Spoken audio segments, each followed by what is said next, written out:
I'm ready. Anytime you are. Do you hear me? I said I'm ready.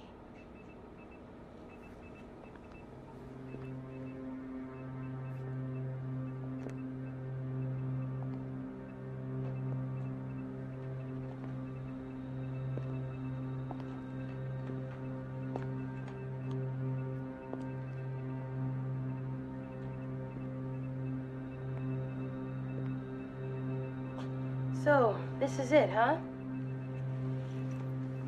The famous contract, everything we agreed on? What you get, what I get? Yeah, well, let me tell you, it better have every addenda, every subclause, every codicil. Yeah, that's right. Every addenda, every subclause, every codicil. Yeah, it just so happens my ex-boyfriend is a lawyer. Except he hated to be called a mere lawyer. He insisted that he was an attorney. No, that was too beneath him. He was a litigator. But you already know everything about me, my background. So, let's have a look. And if this isn't what we agreed on, believe me, I'm out of here.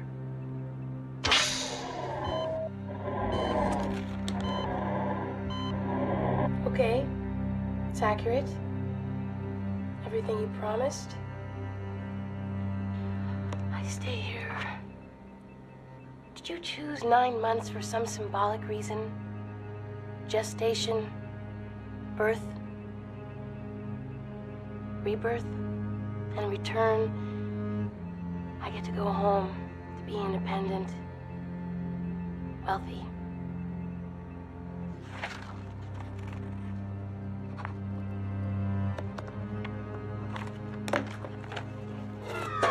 Okay.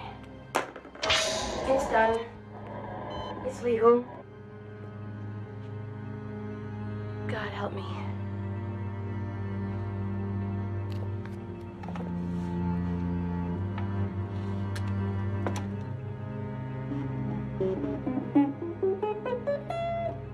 Perfect tune.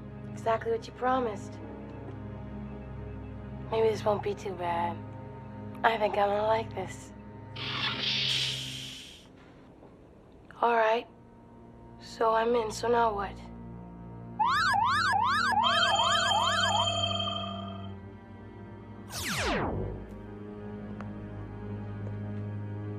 Am I supposed to? Oh, okay, I get the idea.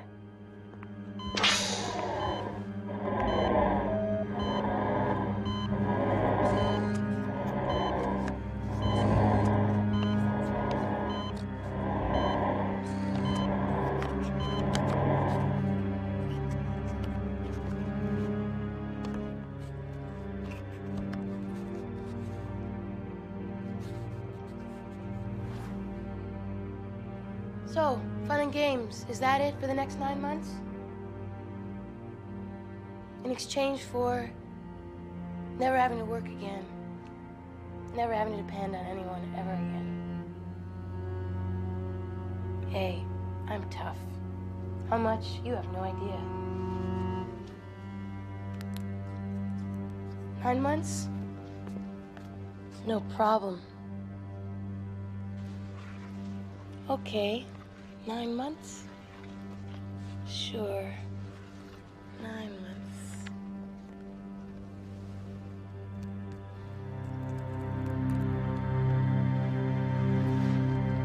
No problem.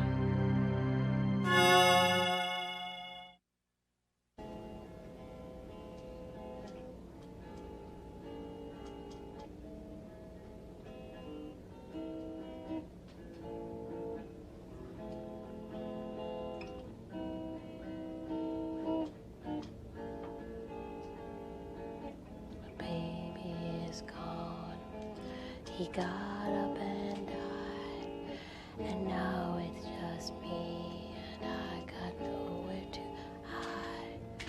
My baby is gone. He got up and died.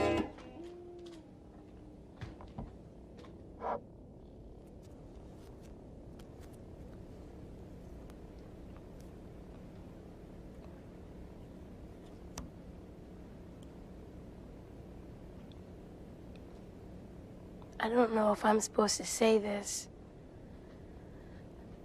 I mean, for all I know, it isn't something you wanted to hear. If you're listening. I wish you wouldn't blare that siren. You can't imagine how painful it is. If you're listening. And of course you're listening. You hear every breath I take. Every heartbeat, the helpful waves in my brain. The sounds I make. Do I snore? My ex-boyfriend always told me that. My ex-boyfriend. He wanted conformity. Obedience. You wear the right clothes. Say the right things. Think the right thoughts. Be a good corporate wife. He said I didn't put myself together well enough. But I always suspected he broke up with me because I was too independent. Even in my sleep, I had to conform. Couldn't just ever let my guard down, just be who I was. So,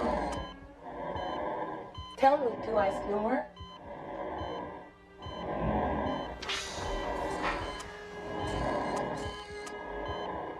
Please, just talk to me.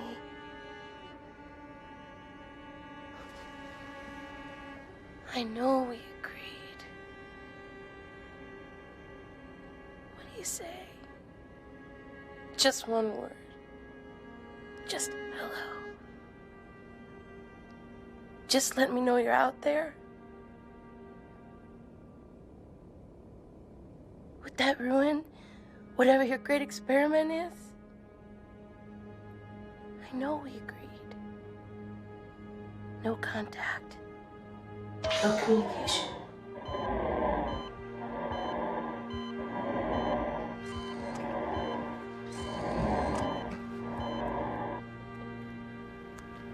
That's fine.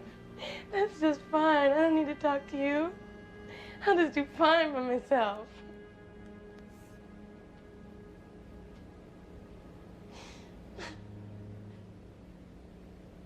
Just one hello. Please stop this thing. Just say hello and open the hatch and let me out.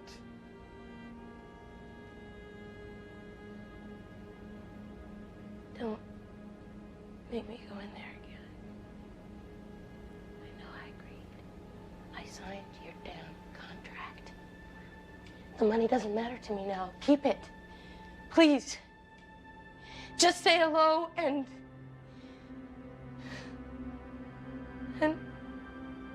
give me a break, and for God's sake, don't make me go in there again.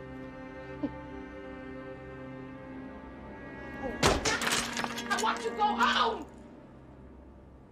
I want to see people, I want to hear people scream, anything! I want to ride on the trains, I want to get shoved and pushed, whatever! I just want to be free.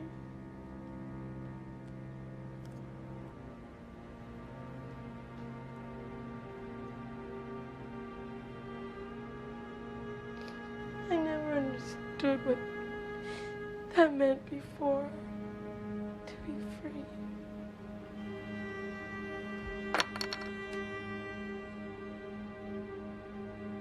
Is this what you're after? Do you like to see me fall apart? What do you learn by watching me fall apart? What kind of scientist are you? I want to get out!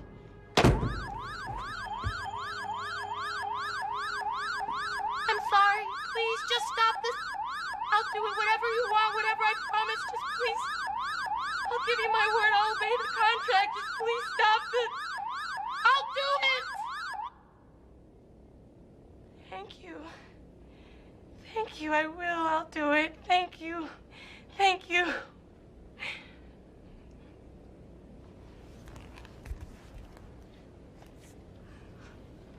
My baby's gone. He got up and died.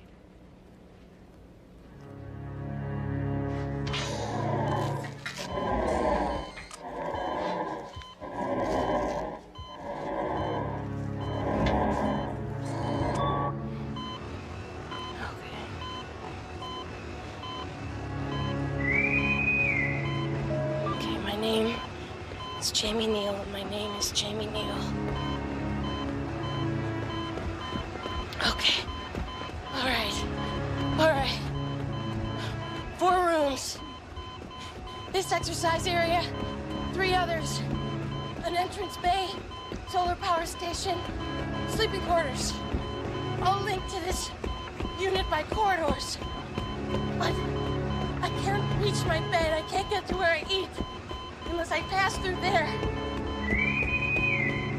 And we all know what's in there. Oh yeah! We all know what that face in there. What's my surprise for today? Or is it today? I don't know.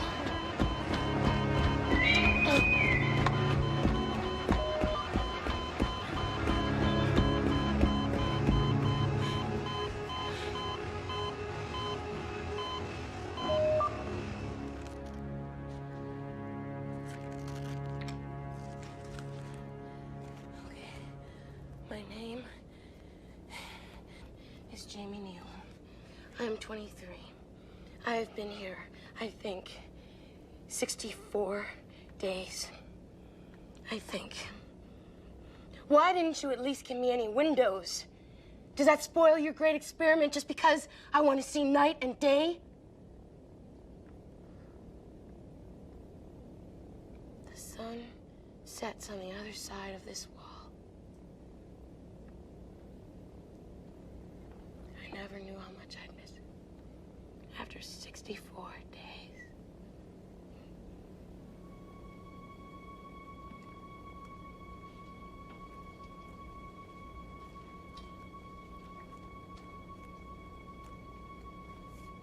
Or is it 64? How can I know? I make a mark when I wake up, but do I sleep for 6 hours? Or 20 hours? Or 20 minutes? How long is a day without sunset?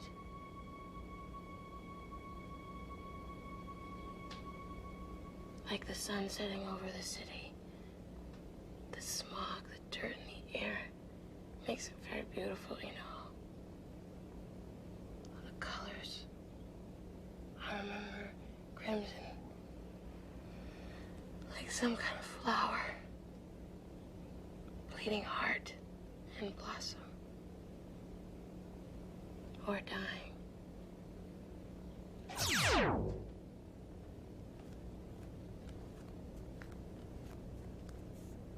No.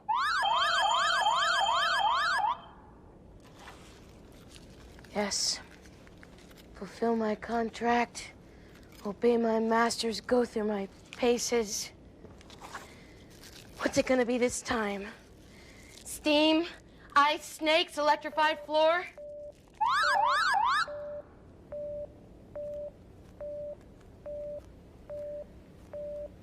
Time. Yes, again. Time.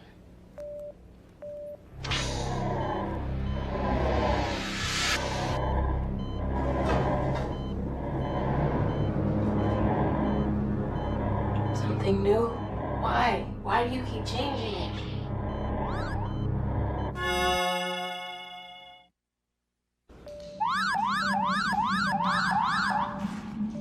Does 69 days feel like 63? Or 200? Or 6 months or 8 months? 200 days or one long endless day? How will I know? How will I know when my time is up? This can't go on forever. Maybe this is hell. You never meant to keep your end of the bargain. You're just toying with me. Oh, is this an experiment, or are you just having fun watching the way I react, putting me through my paces? You've changed it again. Why?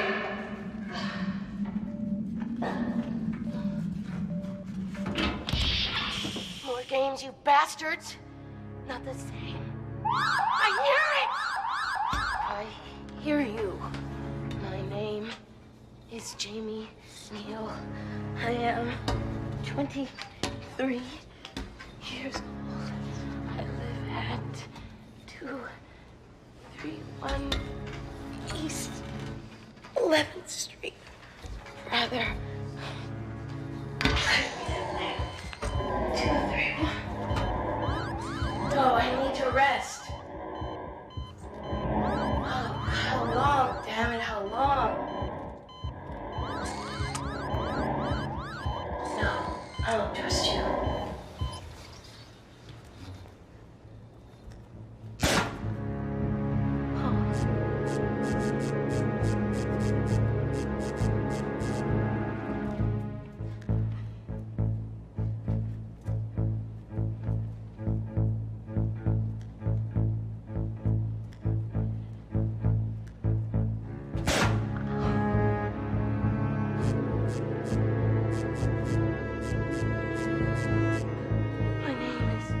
Jamie Neal, I am a human being.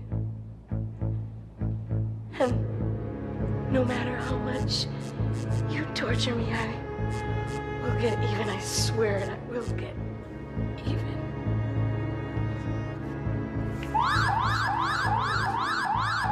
You didn't warn me I'd be tortured.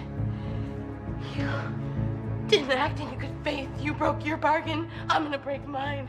Jamie Neal, you've lied. You've never meant to let me go. I will get even, I swear it. I will get even. And now you expect me to eat? I amused you and this is my reward? I won't play your game. I would sooner starve. No, I won't. No, I won't. Do you hear me?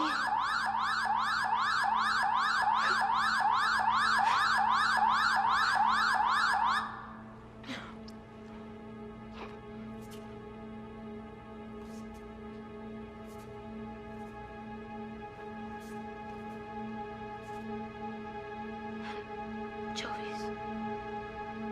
You know, I'm allergic to anchovies. They make me hyperventilate. What is this?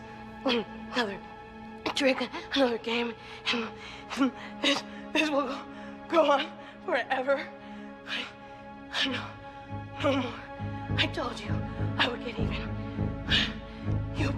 You broke your bargain. I'm gonna break mine. I'm Jamie Neal. I'm a human being. Do you understand what that means?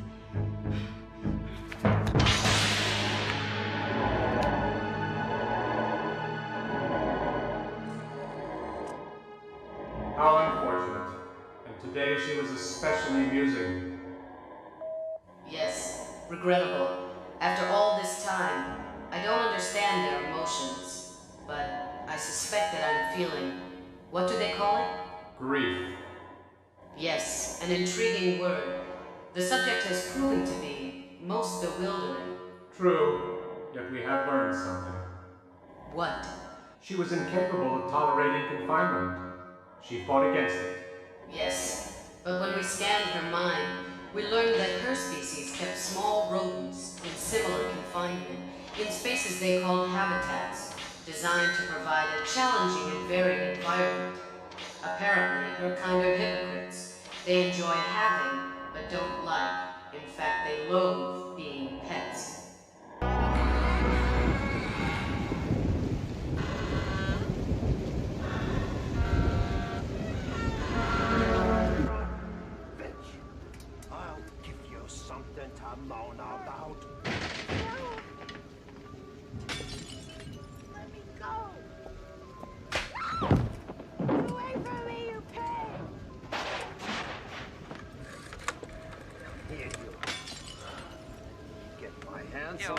Yeah, hi, this is Mr. Dennis in room 27. Listen, there's a couple next door to me. They're making a lot of noise, and these walls are very thin. I know it's a free country. What do you expect me to do about it? I'd like to change my room. We have no more space. Someone should have buried you. Wait, hold on. Come on, don't give me that. This whole place is vacant except for these two rooms. I don't see why you have to jam us up together. Yeah, well, mister, if you disturb the bed, then you have to pay a linen fee. A linen fee? For what? Well, you know, we have to bring the cleaning lady in and stuff, God. and she'll have to change the Wait, bed. well, I mean, I'm sitting on the bed, but I haven't actually slept in Oh, it. mister, I Yeah, and I used a glass. Look, mister, you're gonna have to pay for the room anyway. Oh, come on, wait, this is ridiculous. If this is your idea of customer service, I tell you, I'm never gonna stay here again. Mister, you want to check out? You know, you can't. No, I don't want to check out. Come on, it's raining outside. Salesmen are so cheap. They make me sick. I can't stand Well, same to you. Jerk. Get out of here! Do you have any idea what time it is? Oh, God. Do you? You hear me? No, I didn't think so. Never! It's very late. Someone's set to get up. Hell. Maybe you don't, but I do, okay? So I just appreciate it if you could just be a little...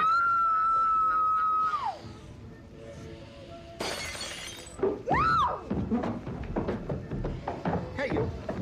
Leave that alone. Hey, can you keep it down in there?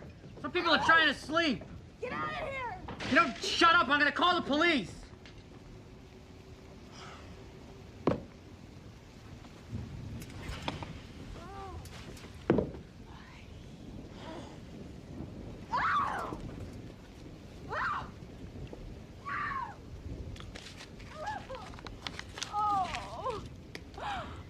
Oh. 18 gallons of gas. At $1.05 a gallon, totaling $19.90.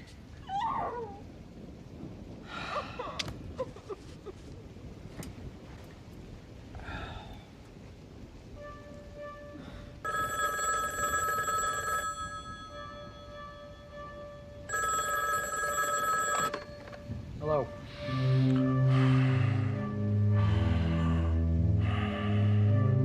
Who is this? Is this the guy sticking his snout where it don't belong? What do you want? You take my advice. Get in your car, get as far away from here as you can. Right now, while you got time. I don't need your advice. What do you need? Encouragement? Like if I came over there and tore your guts out? You like that? That does it. I'm calling the police. They got old-fashioned type phones here. You can't get an outside line unless I hang up. Don't believe me? Try it.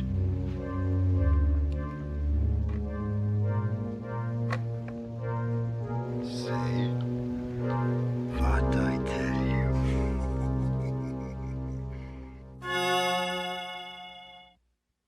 Do you ever come back?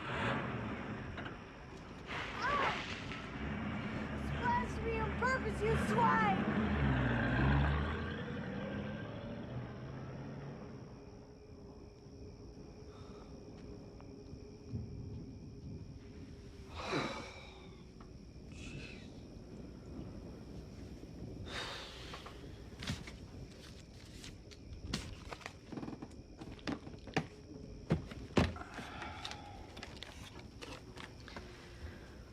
One quart of oil, 10W30 at $3.70. And one night, extremely overpriced, crummy motel. Never stay here again. Rotten service, low-class clientele, the pits, $29.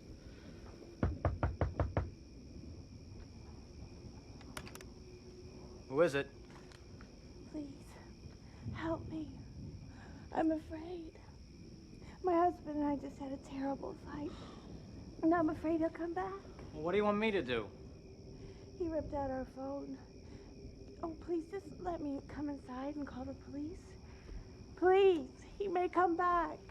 Why me, lady? You're the only other guest here, and the manager hates women. Hates everybody. All right. Come on in.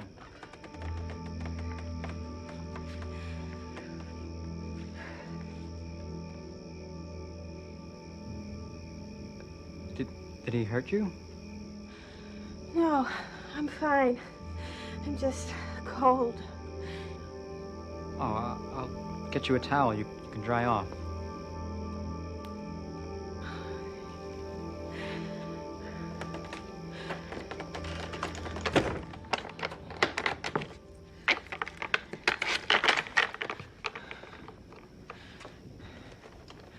sorry to disturb you.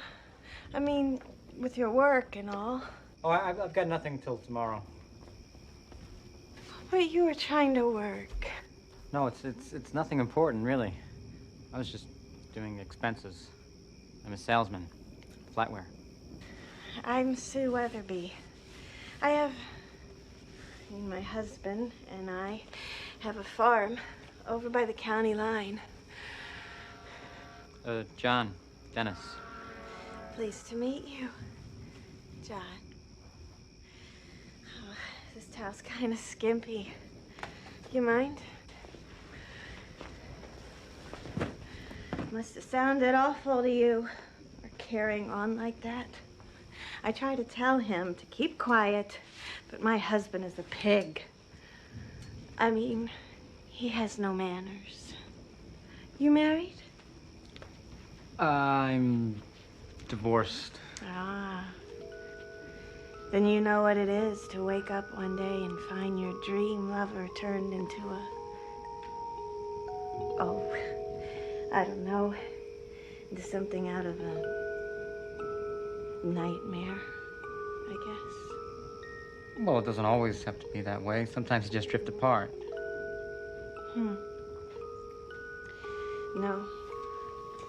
No, I have had 3 husbands, and it's always the same. You get married to Prince Charming. The next day, he's Porky Oink Oink.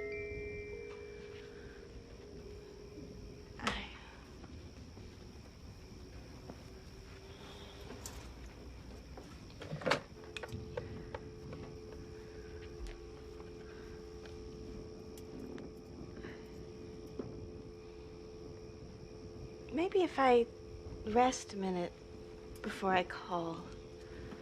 I don't want to sound like an hysterical woman.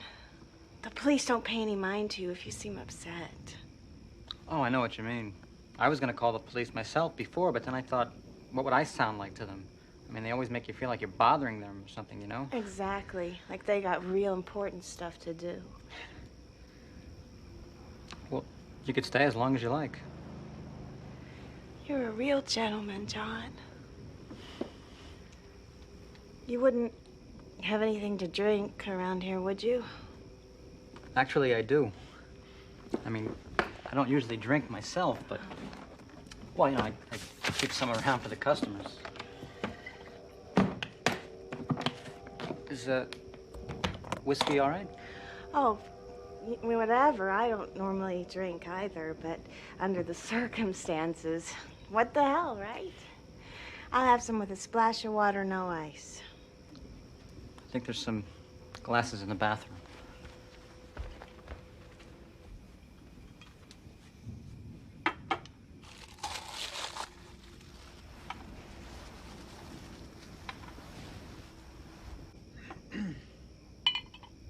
I didn't know what to do when I heard you fighting in there. Hope I didn't make things worse when I was banging on the wall. Oh, no. No, you probably saved my life. You startled him, so I was able to get out of his grip. Do you mind if I lay this on the heater so it can get dry? I said, do you mind if I lay this on the heater so it can get dry? He took off with our suitcase. I'm afraid this is all I've got left to wear. Oh yeah, sure. Go ahead, that's a good idea.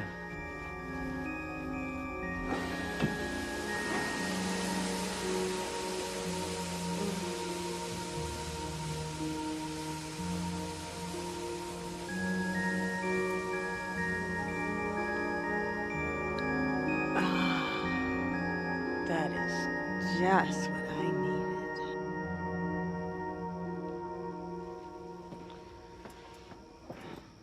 You've changed your mind about calling the police? Well, I'm not really so mad anymore. I don't want to get Ted in trouble.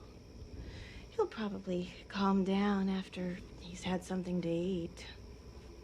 There's no restaurants around here for miles. Oh, that doesn't matter. He'll eat any kind of swill. He's a walking garbage can.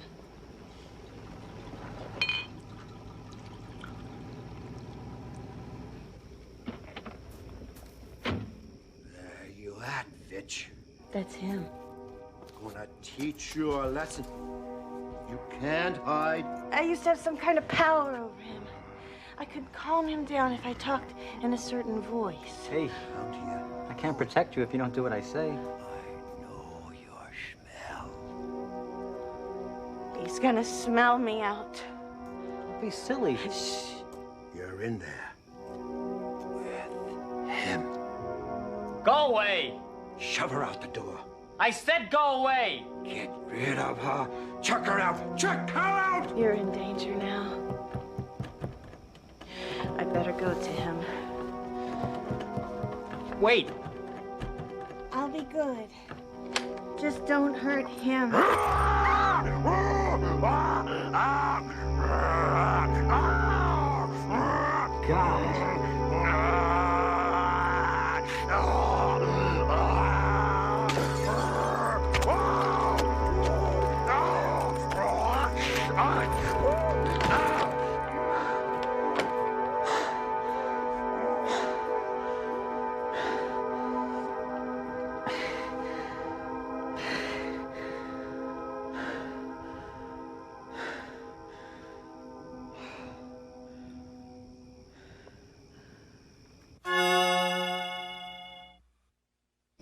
How could you marry a guy that ugly? I told you he wasn't always like that. He sort of became ugly. Why didn't you just leave? You know what 200 acres of prime land is worth around here? A couple of million. If he should die, I'm a rich widow. I can sell out and start over someplace else. Maybe Australia. You have this all figured out? Everything except one bit. I need a partner. Somebody to help me. Somebody smart like you.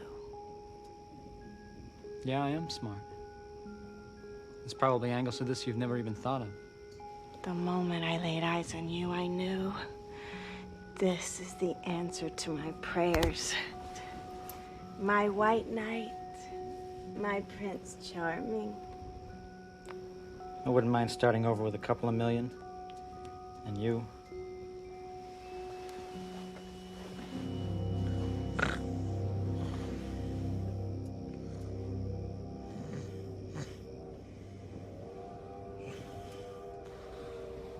Can you move over? You're hogging the whole bed.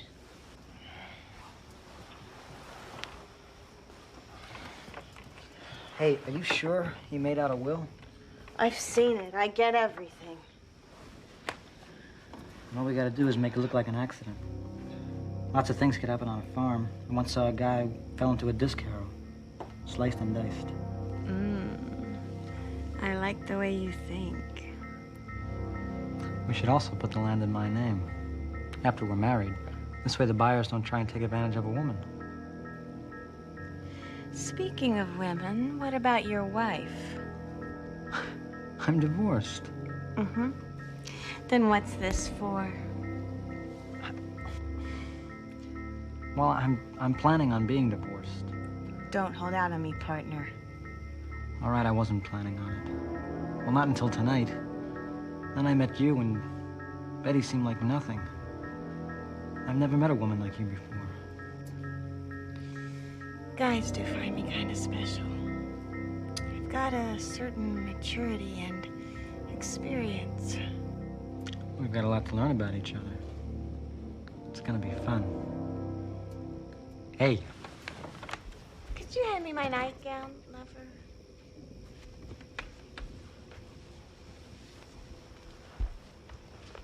What do you say this? See what? It's my sample case. I'm gonna quit my sales job, so you can have it all.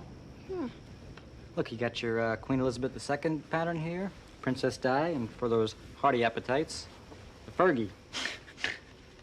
And you got all your accessories, shrimp forks, gravy ladles. That's lovely, John, but I really don't think we'll be needing it. Oh, but look at this. Isn't that a beauty? I'm not really too crazy about silver. Oh. All right.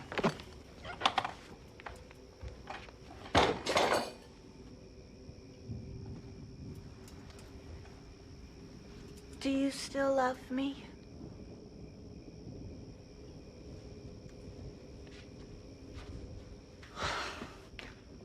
I love everything about you. I love the way you smell, the way you taste. You make me feel hungry. Only the more I have of you, the hungrier I get, the more I want. Yes. I do seem to have that effect on people.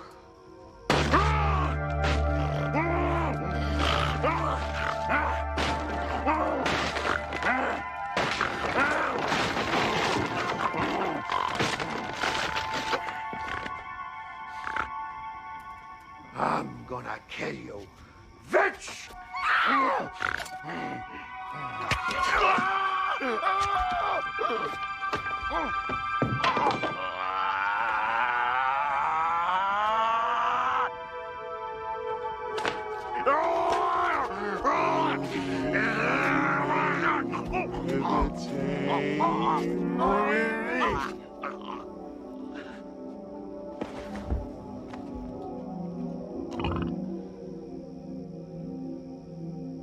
He's dead.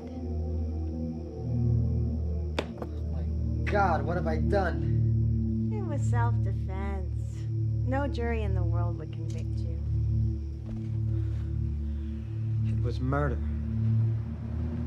Oh, come on, John. Don't wimp out on me now. Put the body in the truck and we can go back to the farm. But what if the police see the body and the blood?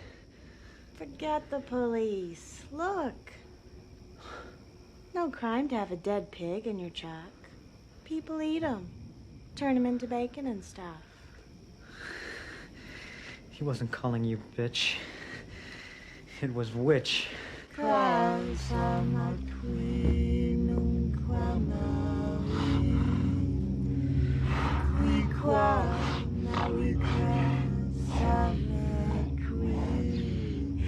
Take it easy, big fella. Easy. You were just overexcited, that's all. Easy, boy. Calm down. Now, drag the body out to the truck.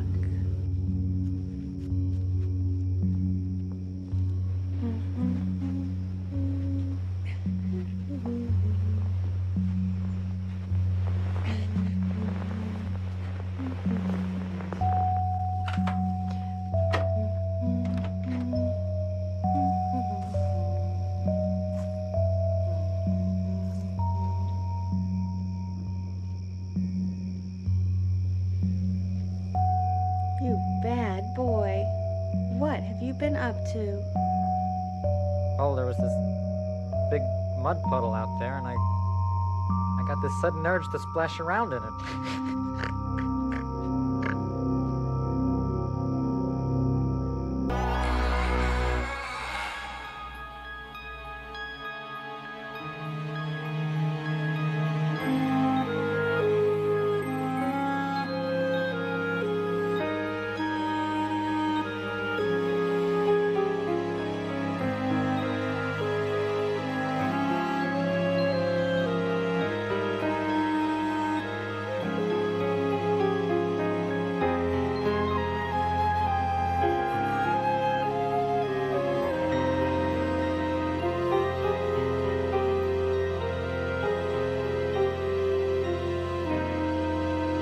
Don't you ever look cross-eyed at Reverend Jenkins again, young man.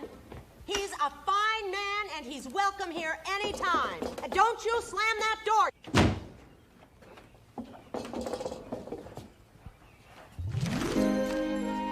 I don't think kids should have to live with grown-ups just because they happen to be your parents. If it had been up to me, I'd have lived all by myself and locked all the doors on the inside.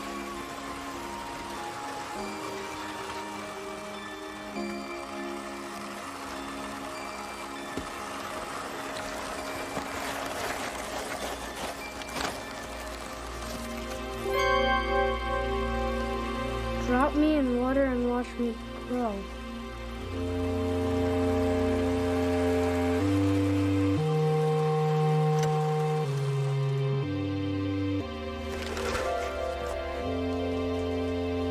Roy, I want those clothes washed this afternoon.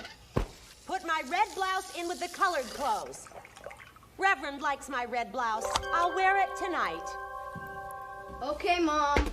Barbie, go down and see what that brat of a brother of yours is up to.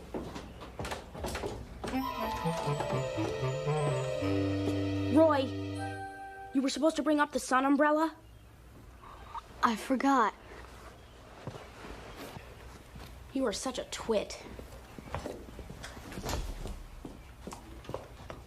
That's Mom's. You're not supposed to drink her homemade wine. Wine puts color in my cheeks, and you better not squeal.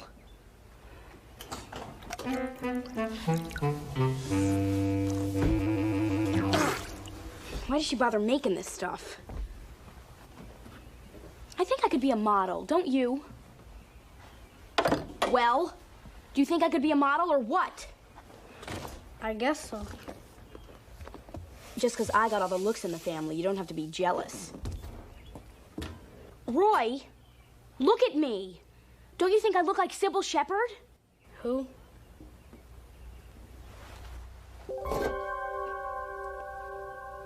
Did you put Mom's red blouse in there? Yeah. She loves that red blouse, sweethead. You better not wreck it. You better not make her mad. I'm not gonna make her mad.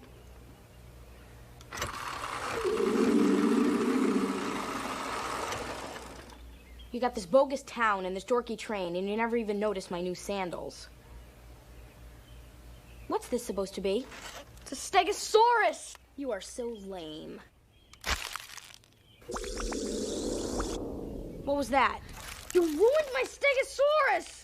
Don't tell anyone you're my brother when you hit junior high next year. I'd die. Stop it! That's really gross and juvenile. Roy, I want you to wash the car this afternoon. Did you put the laundry in? Barbie, tell Roy to bring up the sun umbrella. I'm bringing it up. Roy doesn't want to. I'll do it. Don't tell her I didn't want to. You afraid of making her mad? You're such a flea bite.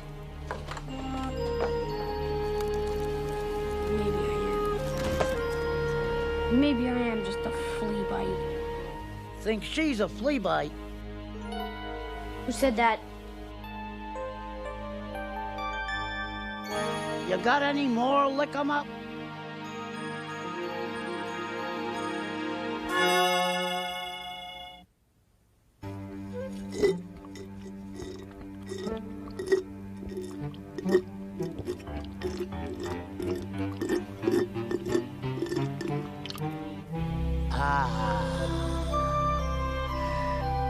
Wow.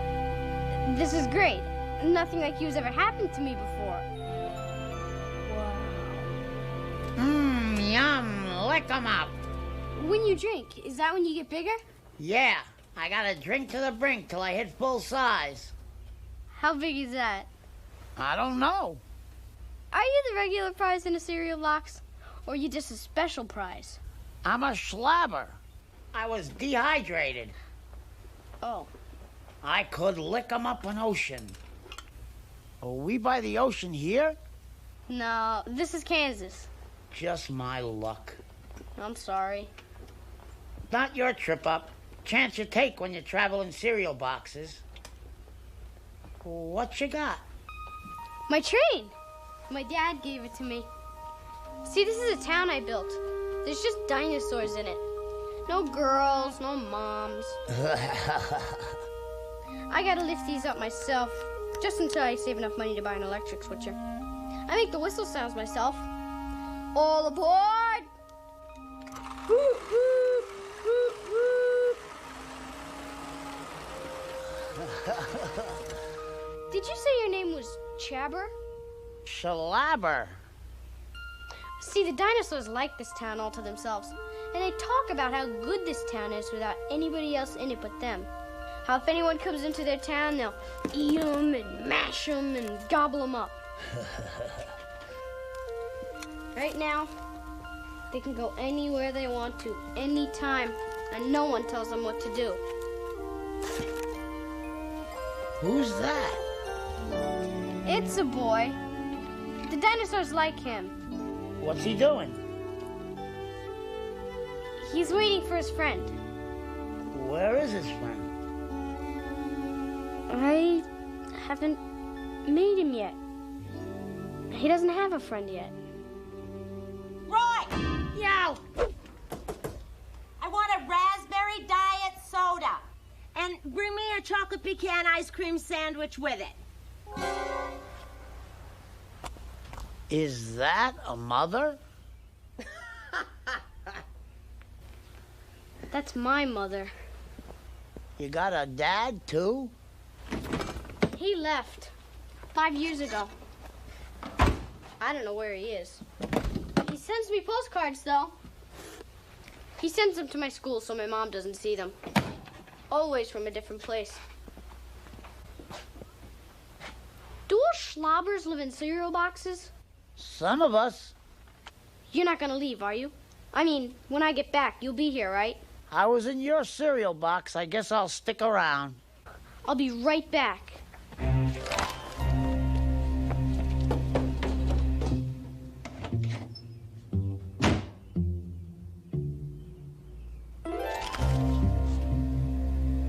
Ah, lick 'em up, lick 'em up.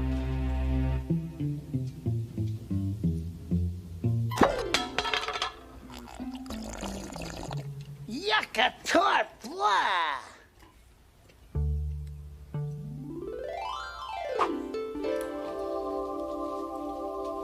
Ah.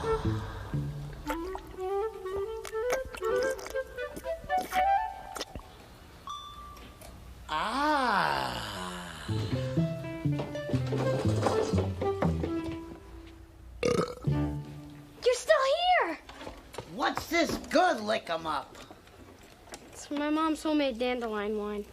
Every summer, all day long, I pick dandelions for her. You better not drink it. She'd get mad. Roy!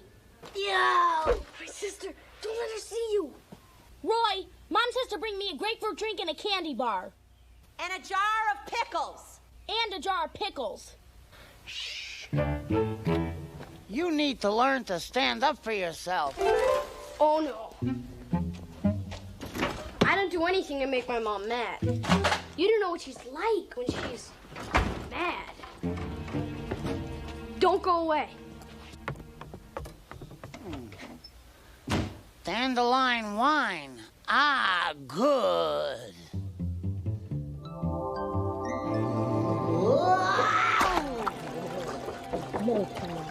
no. Slobber.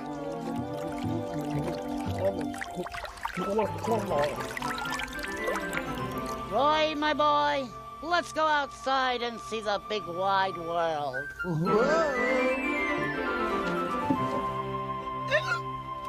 No, I have to stay around the house in case my mom wants me to do something.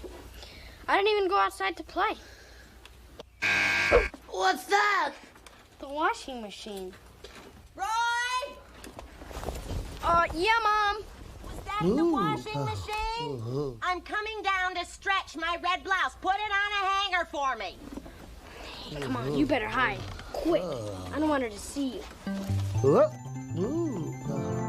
Whoa. Whoa. Whoa. Stay in the tool closet.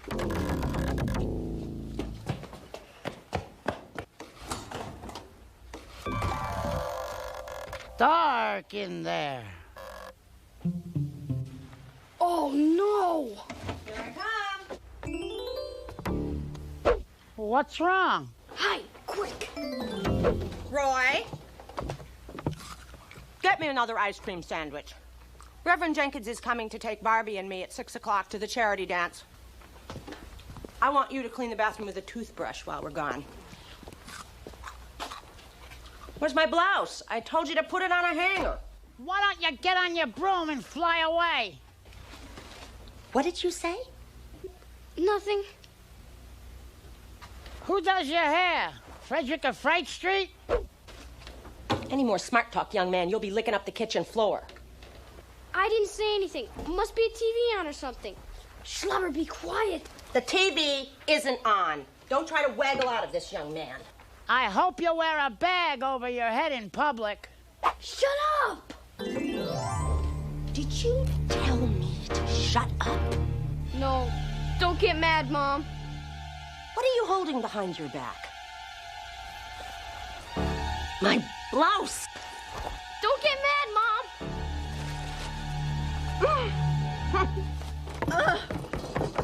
He did it! Roy did that to your blouse! No! You did the laundry! Oh.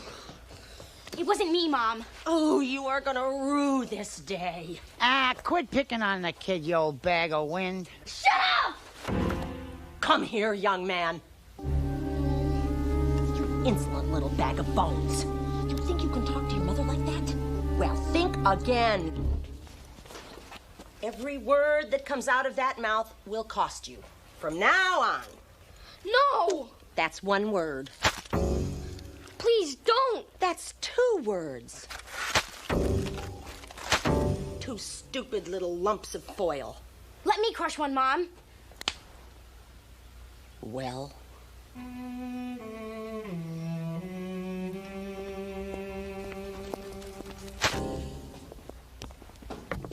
Now, bring me another chocolate pecan sandwich.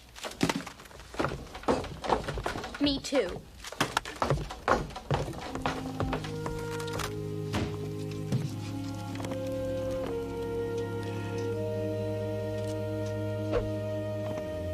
Don't worry, Roy.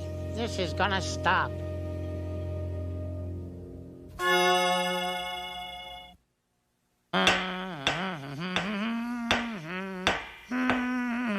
Schlubber, what are you doing? Roy, what's that noise?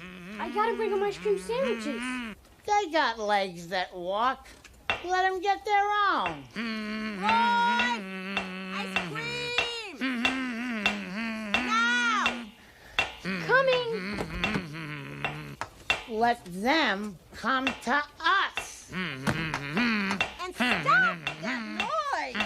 I need lick 'em up. You thirsty? Lick 'em up makes me strong. Roy! Yo! Where's the ice cream? Put a sock in it, fat mouth. What did you say? Nothing. You stay where you are, you ungrateful little wag. I'm coming down. She'll ruin all my dinosaurs. I'm not gonna let her touch my Triceratops, my Diplodocus, my Brontosaurus, my Tyrannosaurus.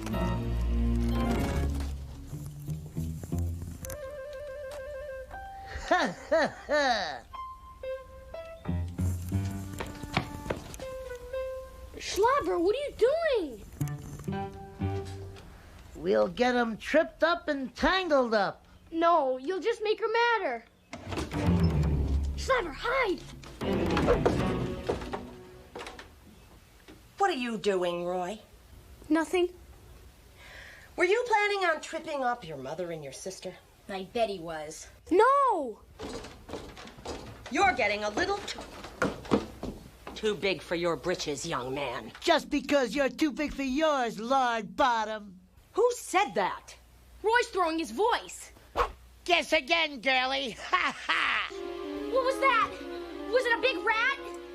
Roy Haverston Edward Barton. Do you have a puppy down here? No!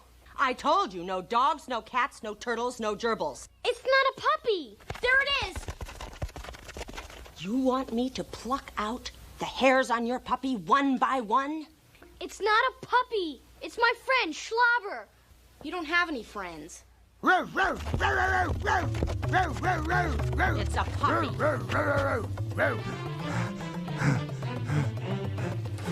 You're not gonna eat for 10 years, young man. Mom, if you just leave him alone, I'll explain everything. I don't want any explanations. I just want your hide.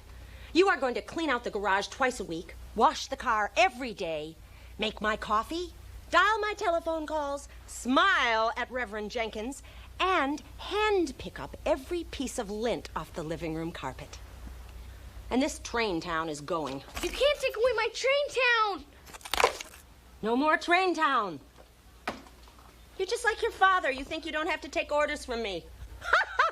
I'm the boss around here. Row, row, row, row, row, row. Now you stay put while I take care of your doggy. Mom, what are you gonna do? I'm gonna spray the little critter out of his hiding place. It's curtains for your mangy mutt. Aha!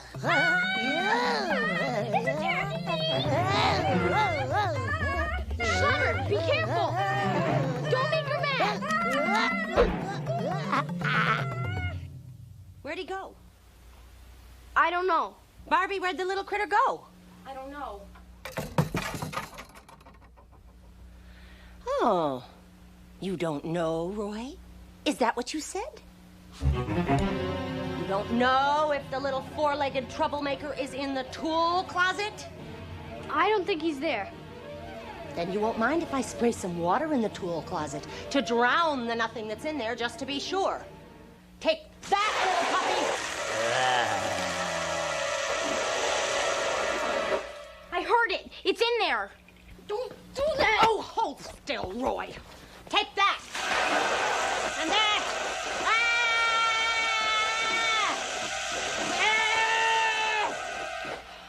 That ought to do it. I don't hear anything. Slobber, are you all right? Barbie, open the door and see if there's any roughs left in Little Rover. March!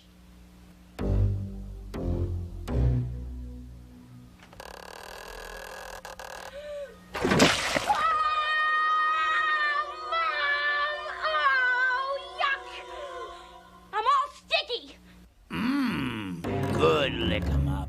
Who's in there? He's a slobber, and he's my friend. I told you, you can't have any friends. My son does not have friends over. Now beat it. Try and make me.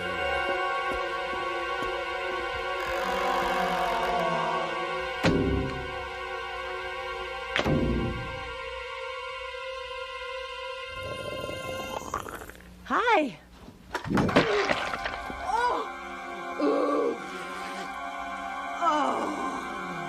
Yuck! We figure Slobber hit his full size when Mom was spraying him. He still drinks a lot, but he doesn't seem to be growing anymore. I better keep him away from the wine. He's got a friend now. Good friend. Good lick 'em up. Yeah, I think I got a really good friend. All aboard!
Who is it? It's me, Alex. Open up.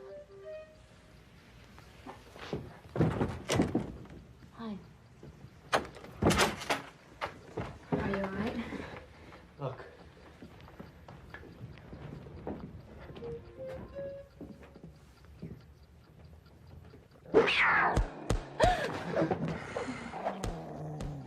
are getting worse. Yeah, no kidding. Don't sit there. Why not? Look.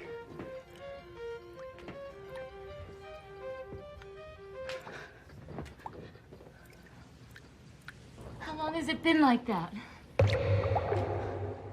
Since this morning. Oh, and check this out. It's my softball trophy. Happened when I was trying to sleep. I'm a couple of inches low. You still can't get any sleep? No, not a wink. It's been 2 weeks, Megan. 2 weeks since a mugger knocked me on the head. I've been able to sleep 1 minute. I'm losing my mind, and that's the only explanation. I'm hallucinating. You're not hallucinating, Alex. I see this stuff too. Really? I mean, you're not just saying that? No, believe me, okay? Yeah, but that doesn't mean anything. I mean, maybe I'm imagining you too. Alex, calm down. No, but... Really, everything is gonna be fine. Look, everything that I've read about sleep deprivation says that I ought to be ready for a padded cell by now. Alex, calm down, okay?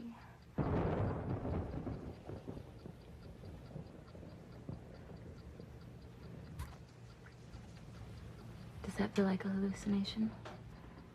I have a very vivid imagination. I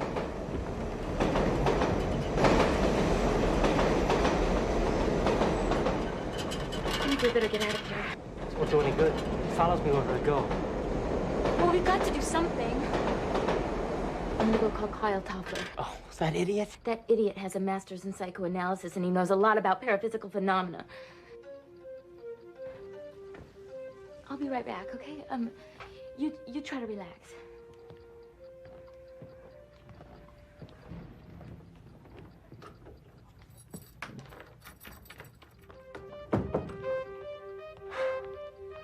Relax. Right.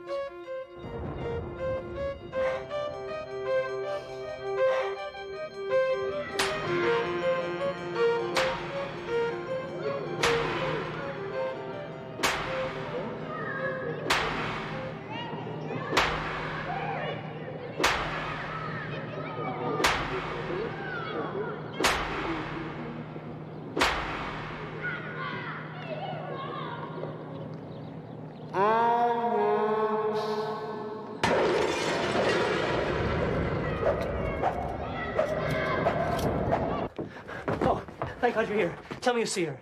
See who? But she was there. Look, just calm down, Alex. Maybe you just thought you saw someone. In cases of sleep deprivation, hallucinations can be very common. Oh, my God.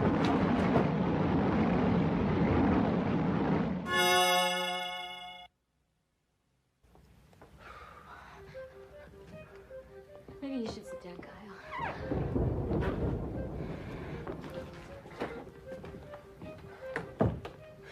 Don't sit there. It's still bleeding. I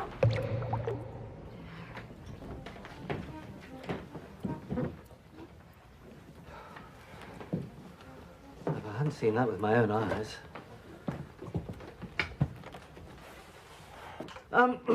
Megan said these, events have something to do with a head injury you suffered?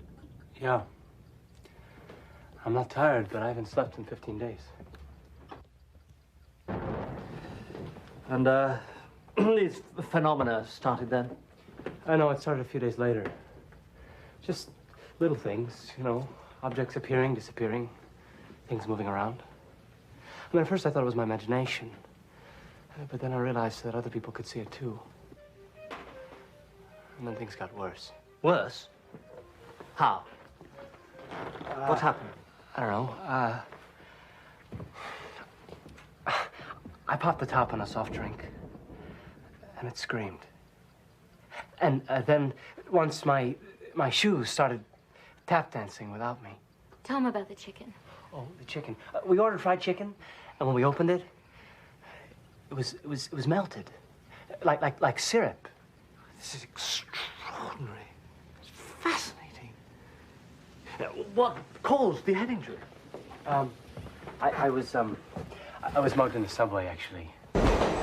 This guy, he pushed me up against a wall and knocked me unconscious.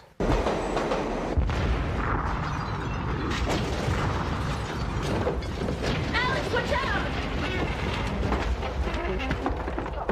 When is this gonna stop? Maybe you can make it stop.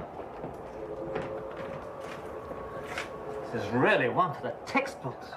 Don't do that. Why not? I'm not sure. I know that it's dangerous. What's in there? Mist, smoke. I think I saw something moving in there. What's on the other side of this wall? It's supposed to be a janitor's closet. What's going on? Do you have any idea? Yes, I think so. All of us need to dream. It's nature's way of dealing with the dark, bestial side of ourselves. Your accident rendered you unable to sleep, and therefore unable to discharge your psychic energies by dreaming. And now, the fear and rage in you are leaking into the real world. Oh, this is crazy. I don't believe this. Seeing is believing, Alex. You're Catholic, aren't you? I'm not a practicing one anymore. What has that got to do with anything? But you went to parochial school? Yes. Is there anything else you'd like to know? Alex, he's just trying to help. No, but if he really wants to help, why doesn't he tell me how to stop these crazy things from happening? Listen, Alex. Aborigines and other primitive people believe the dream world is real as this one. So what are you saying? I'm saying that it's possible that your subconscious has created a portal into the land of dreams.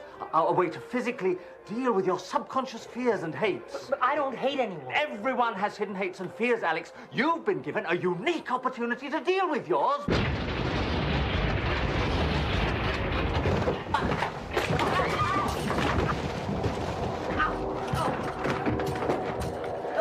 you all right? Oh, except for my ankle. What's going on here? The Aborigines also believe that it's possible for things and people to travel from the real world to the dream world. Well, let me get this right. You're saying that that crack leads to the land of my dreams? Yes. And that you can enter it and maybe find a way to put a stop to all this.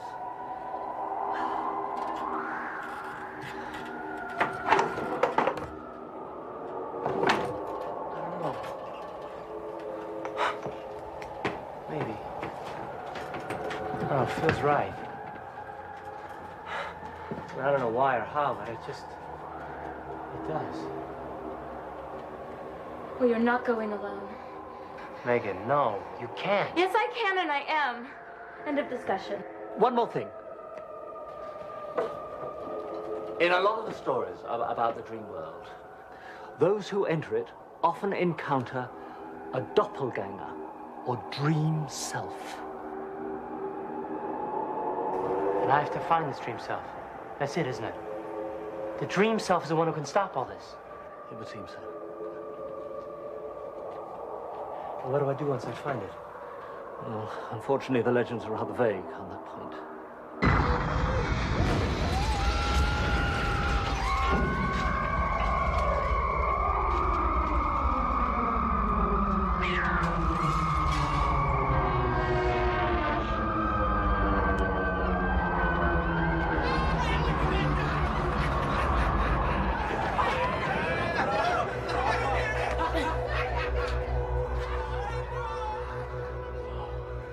You all right?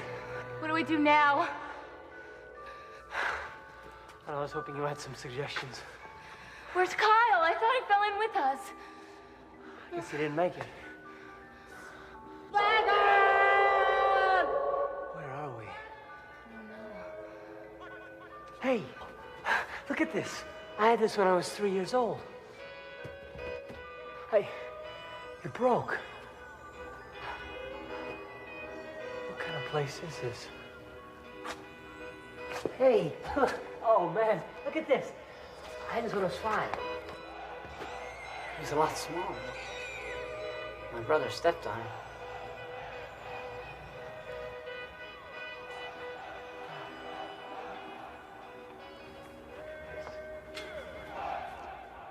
It's a number 2 pencil.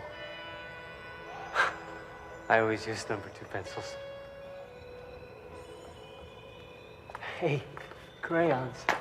Wow. I love crayons.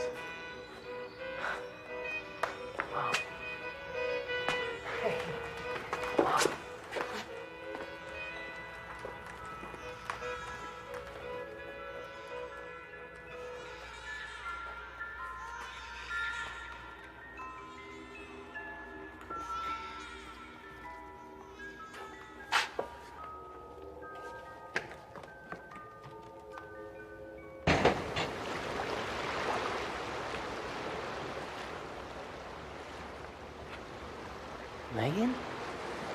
Is that you? What's in there? Nothing. Come on, let's go find that dream self that Kyle mentioned. Come on. Come on.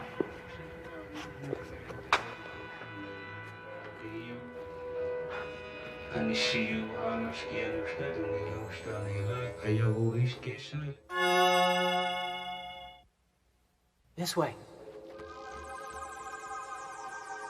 Man.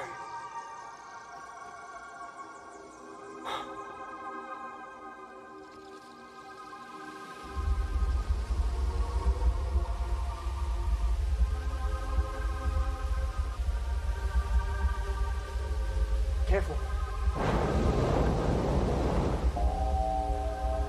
Jump!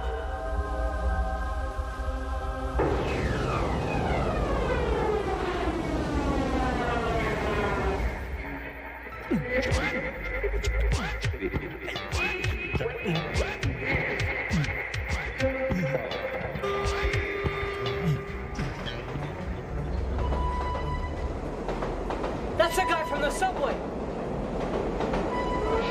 Run! Run!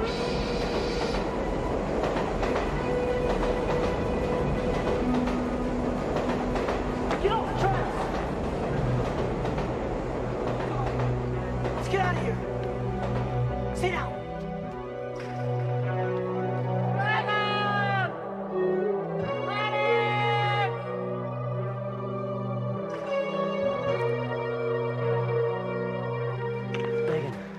They're just dreams. Remember that. I mean, Nice try, Alex. But I know better than that, and so do you. Your dreams are real, Alex, and unless you do something about it, they're gonna kill you and me both. Now, come on! What's wrong?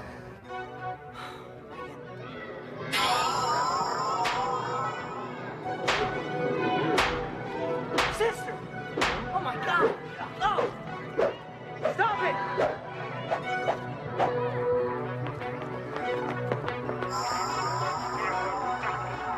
Are you gonna follow it? I've got to, Megan. That's the key to all this.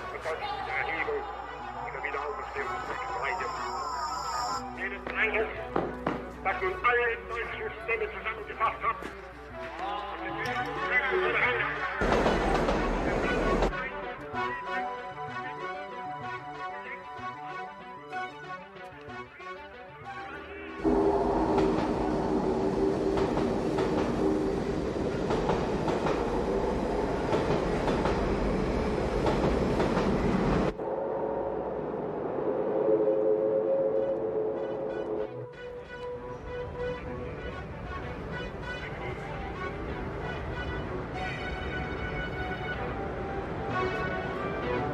Come on, face me!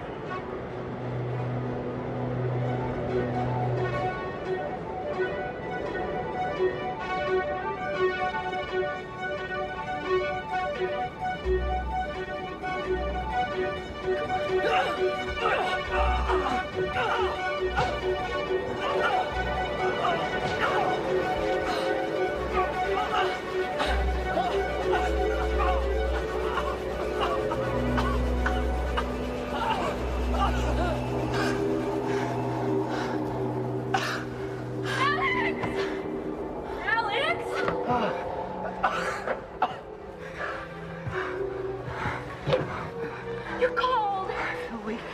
I feel like everything's been drained out of me. Like he's trying to consume me. Alex, don't you see? You can't destroy him without destroying yourself. What are you saying? He's the irrational part of you. He's all the fears and the hates that you keep hidden inside. You can't exist without him any more than he can exist without you. So what am I supposed to do? You've got to accept him. Let him become a part of you. He's just as scared of you as you are of him.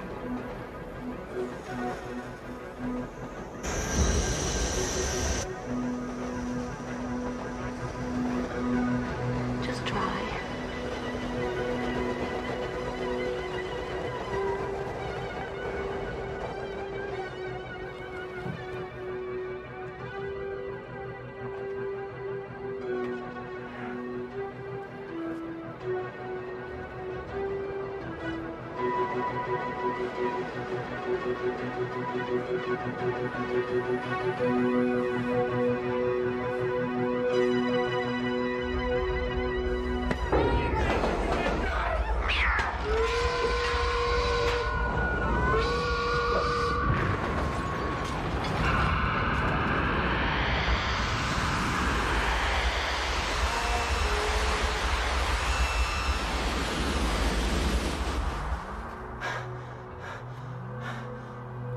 He's gone.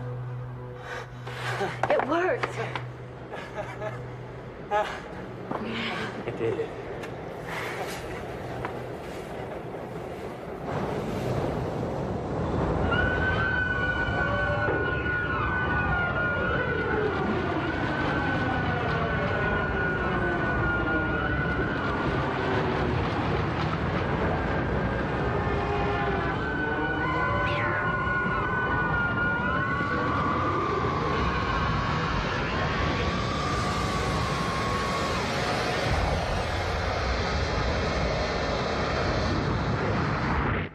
You're back! Hello! How are you? Fine. Are you okay? Oh, yeah. Oh, yes, I'm fine. My Yes? ankle doesn't hurt anymore. Oh, good. So, it looks like you've solved your problem, Alex. Yes. Do you feel any different? Yeah, more whole, sort of. And sleepy.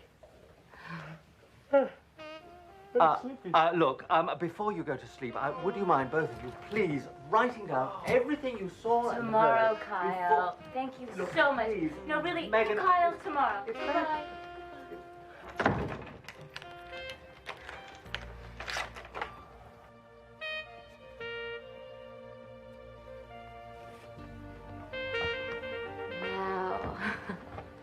Now I'm gonna make your dreams come true.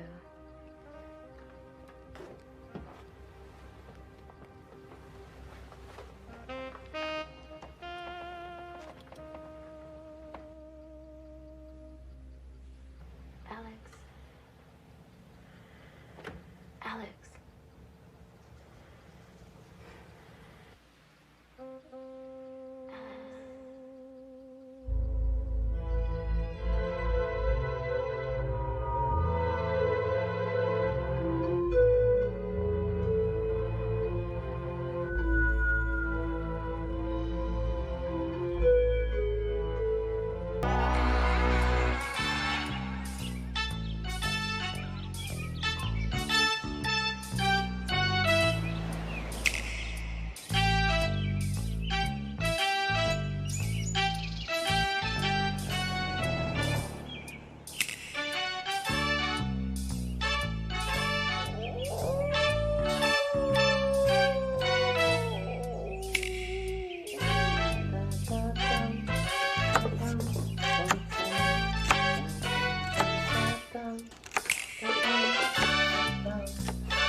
Victor, you sneak.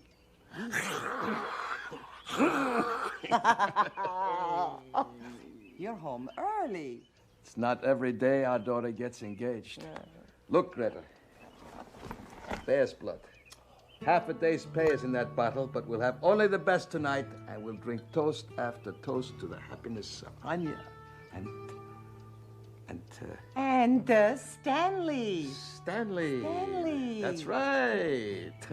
I finally get to meet this mystery man. Oh, sweetheart, I know you're going to like him. He and Anya are so much in love. I'm going to be a father-in-law. I can hardly believe it. Before you know it, I'll be a grandfather. Okay, Grandpa. Go upstairs and change. They'll be here any minute. This country's been good to us, Greta. We have a lot to be thankful for. Not like the old country. Huddled by day in caves, lying terrified by night, hated and murdered just for what we are? Greta, that's all in the past now. This is America. Everyone is welcome here. People are less suspicious of strangers. Not everybody. Mrs. Peabody stopped by again today. Oh, what did she want? She found dog tracks in her rose garden. Wanted to know if we had a pet. Serves me right for taking a shortcut last night. Still, it was worth it. He was in great shape. Took a while, but I wore him down. Still the leader of the pack. Hey, Greta? Still the wolf I love. oh, later, Casanova. Want me to bury those leftovers in the backyard? Oh, don't be silly. This is for Stanley. What do you mean? Nothing. Only he eats a little different from us, that's all. What is he, allergic to joggers? Who would pass up a meal like that? Well, Are you telling me Stanley is not one of us? No. He changes very much the way we do. Sort of. Sort of? Victor, you always say that America gives everyone a fresh start. Old hatreds have no place here. What are you trying to tell me? Everybody gets a chance for a new life, be they black or white, young or old, werewolf or... No. We're hyena. No! Anya's fiancé is a weird... No, not one of those mangy, slinking, bone-eating, flea-ridden, red-rabbit cowards! But Anya loves him. I said no! But Anya loves him. I said no! I will not have a were-hyena for a son-in-law. A miserable, giggling, low-life scavenger in our house feeding off my kill, sleeping in the same bed with our daughter. No! Those are the old ways talking, Victor. Didn't you always say that here everyone deserves a fresh start? Old hatreds have no place in America. When I said that, I specifically wasn't including were-hyenas named Stanley. Greta, our people have always hated the scavengers. That's just the way it is. Accept it. It's in our blood. I forbid this marriage. And that hyena is not setting one scrawny paw inside this house.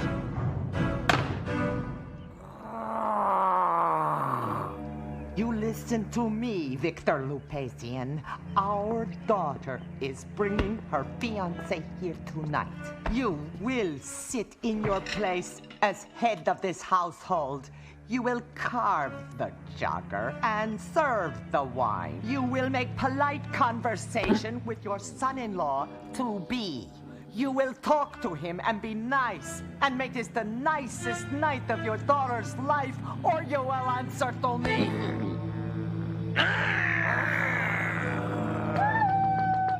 Greta! Ding dong! Hello?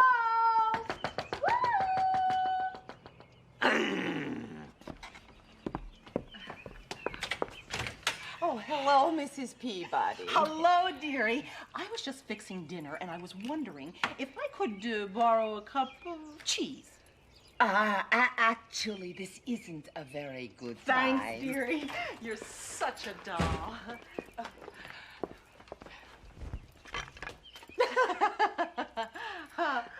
Oh, my. What a lovely... lovely kitchen.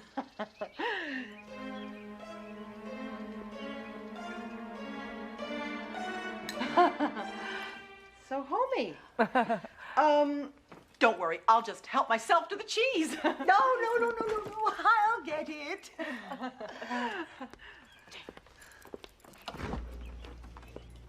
Here you go, cheese. Ooh, my, looks like a celebration tonight. Must be a special occasion. Lovely crystal. Ooh, fine china. Is this for some sort of foreign food? It's for traditional appetizer. Now, if you don't mind, Mrs. Peabody, we're a bit rushed tonight. My daughter and her fiancé are coming over. A fiancé? Oh, what does he do for a living? He's a scavenger. You can relate to that, can't you, Mrs. Peabody? Victor! Oh, that reminds me. I've been meaning to ask you, Mr. Lupasian. You haven't by any chance seen a giant dog running through the neighborhood at night, have you? Trampling flower beds, howling? Strange. All the paw prints seem to lead up to your lawn. Come to think of it, I do see a dog around here from time to time. A big, old, ugly she-mongrel, always nosing into other people's business. Sorry, I'm fighting a cold. I'm gonna get changed. Call me when Anya and it arrive. You know fathers. What boy is good enough for Papa's little girl? Oh, tell me, is your daughter's fiancé as unusual as the rest of them? What do you mean by that? Oh, don't misunderstand, honey. It's just that we don't have many foreigners in the neighborhood, that's all. Stanley is an American, just like the rest of us. Ah, and that's what this country's all about, right? Right. Oh, here, anybody can become a citizen. Nothing I can do about it. Not that I would, of course. Of course. Now, if there's nothing else, Mrs. Peabody, thank you so much for stopping by, and good night. Maybe I can stop by later. I'll bring dessert. Wonderful. Goodbye. It's going to be a long night.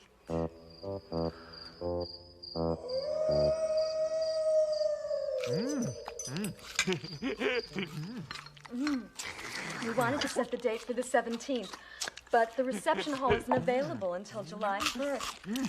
Well, you know how I've always had my heart set on a June wedding. So we're going to move it up to June 1st. I know it's a lot sooner. I hope it's okay with everyone.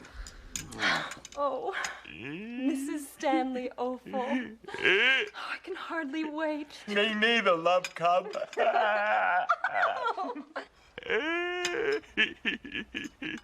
Love cup. More wine, Stanley? Oh, thank you, Miss Lupasian. Please call me Greta. Oh, thank you, Mrs. Greta.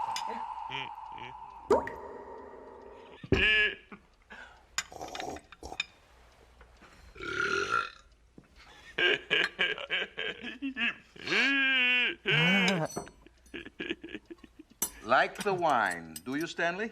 Oh, yes, sir. It's very good wine. Not that I'm a heavy drinker or anything. Just makes the food go down a lot easier. Not that the food's a problem. I love the food. Excellent food. Well, it doesn't have that rotting under the hot sun taste your people enjoy so much. Still, we try to please. Here, crack into this, Stanley. Make yourself at home. Don't mind him, Stanley. It's the flea season. More finger food? Oh, fingers. I love fingers. Leave him alone, Victor. I'm curious, Stanley. Your people aren't hunters. How do you expect to provide for my daughter? You think she'll be content with the scraps you find lying alongside highways and in restaurant trash cans? I didn't raise Anya to eat garbage, let alone marry it. Victor! Papa, I know the old emotions are strong inside you, but please understand how I feel. I love Stanley, and I love you and Mama. Now, I don't want to upset you, but I have to follow my heart. And what do you follow, Stanley? Buzzards? Oh, Papa! Stop it! Look, I insult him to his face, and he laughs. Everything's just one big joke to you, isn't it, boy? Yes, sir. No, I mean no, sir. Yes, sir. No, sir. Do you know why my people have always hated yours? Because you're all cowards. You hyenas are all alike. You run at the first hint of danger. Why should I trust my daughter's faith with someone like you?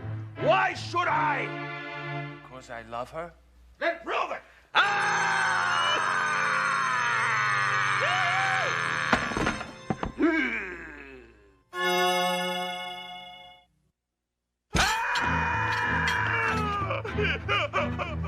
me what to call it here. Victor, stop it! Get out of my house! Stop it! Get out, you spineless slut!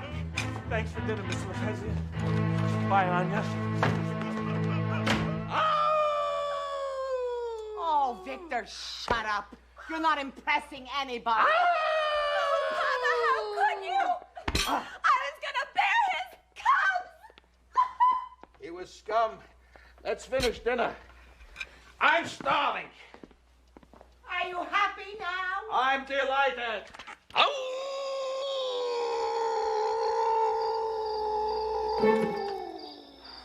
Now that was not the howl of an ordinary dog. Those creepy Lupasians are hiding something. And I'm gonna find out what.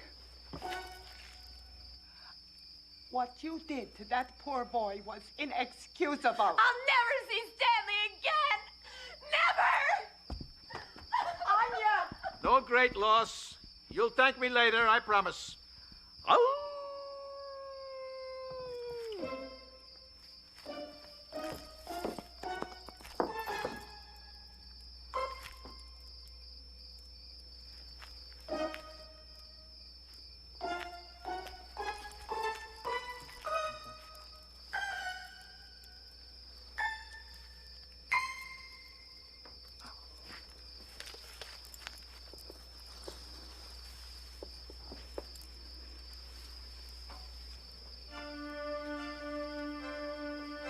Her fiance. Oh, they killed him. Oh my God. Werewolves. They're werewolves. As if their being foreigners wasn't bad enough.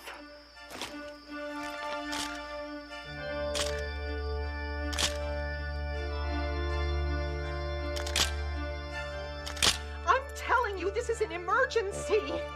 They're werewolves. Hey, do you hear me? Werewolves. A whole family of them. No, I am not drunk. This is me, Agnes Peabody.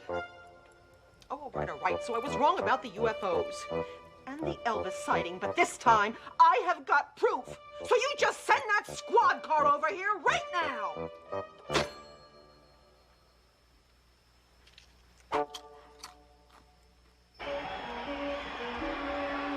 Victor. You know you broke your daughter's heart tonight, don't you? She's young, she'll forget him. Then she'll find someone she can really be proud of. A wolf like her papa. You mean a liar like her papa? What? Oh, remember the old days? Every time our people made a kill, there would be 5 of Stanley's kind ready to fight each other for our leftovers. Our life was hard, but theirs was miserable. Nobody should have to live that way. Least of all, a nice boy who loves our daughter. Oh, yourself. Come on, Victor. Sweetheart. All your life, you said this country gave people the chance to start over. Well, we had that chance. Come on now, what kind of an American would you be if you didn't give Stanley a chance to? Huh? Huh?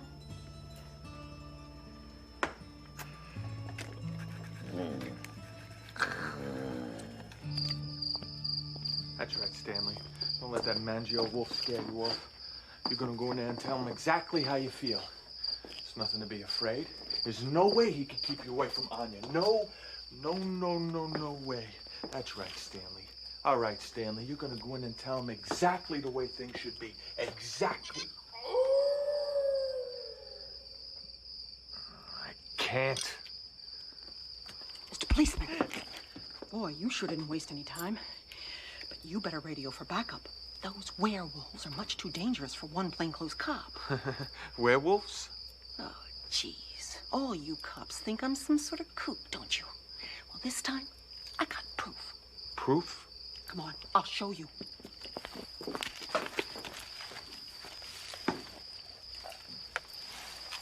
I had a hunch there was something weird going on in that house, and I was right.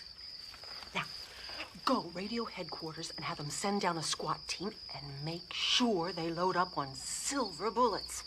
I want you to wipe out the whole pack of those foreign monsters. Wipe them out? How else are we going to keep the neighborhood safe for decent Americans? Well, I got a pretty good idea.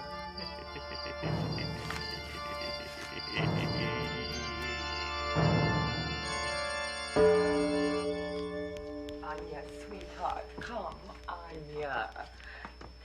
Anya, your papa has something to tell you. Victor? Anya, your mother and I have been talking, and this country has been very good to us, and I would not be proud of myself if I were to deny someone else their chance for happiness here. Therefore, I've decided to let you marry Stanley, if that's what you want. Oh, yes, Papa, yes, thank you.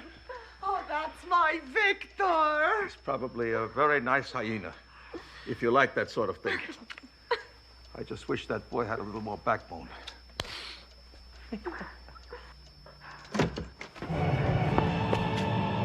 Stanley! I just came back to tell you you're wrong about me. I love Anya, and nothing will keep us apart. Oh, Stanley! That's a start. Go with it, Stanley. I also wanted to show you that I could be a good provider. Anyone for dessert? It's a little something I threw together. I hope you enjoy it. Well, she did say she wanted to bring the dessert. I never thought I'd say this, but welcome to the family, son.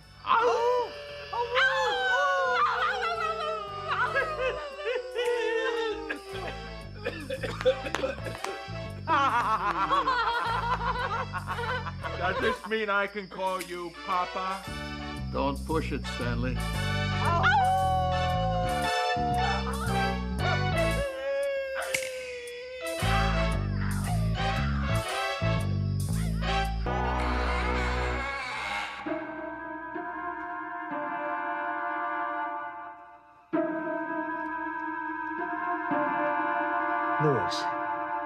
Louis, can you hear me?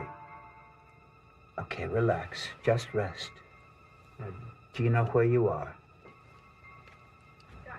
What happened? We've been worried about you. You had a very serious concussion. You've been unconscious for almost 72 hours. Do you remember the accident? What accident? Louis, when I told you to come to the hospital, I didn't mean you should put yourself in it. You drove across town like a madman. You must have hit some black ice on the Youngman Expressway. And you've always been reckless. Was anybody else hurt? No, thank God. And you were a very lucky young man. The pressure on your right frontal lobe of your brain is, well, it could have been very serious. As it is, you'll have the granddaddy of all headaches for a couple of weeks and maybe some double vision. Oh, my God, my mom. When you called on the phone, you told me that you had to operate. Did you get all the cancer? Louis, I've known your family for years. I treated your father during his cancer ordeal. Just answer me. Is she going to be all right? When I spoke to you before the operation, I'd hoped that surgery would eradicate all of the cancer, but the metastasis has been too swift. We'll proceed with the radiation therapy. There are new drugs to control the pain of the coming weeks. We can always hope for a remission. And new procedures are being developed all the time. Where is she now? She's down the hall, room 2119. Oh! Louis, you have to rest. There's nothing you can do for your mother now. You can see her tomorrow. Rest, Louis. Rest.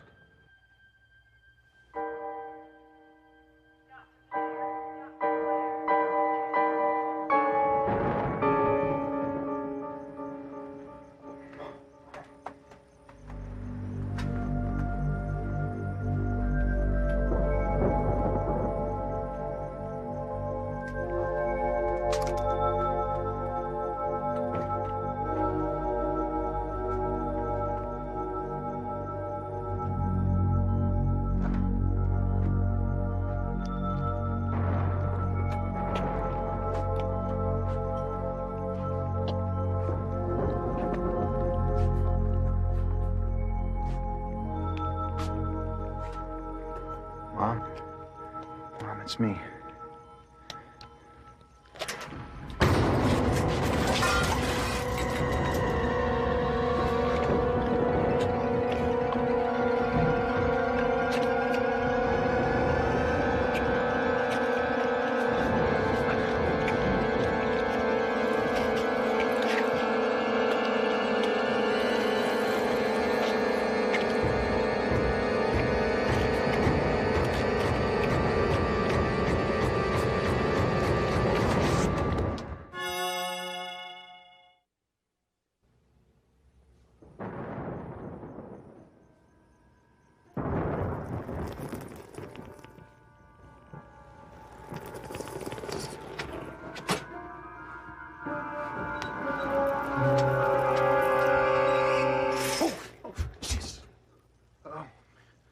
Sorry, I didn't know anyone was in here. That's all right, young fella. We roomies.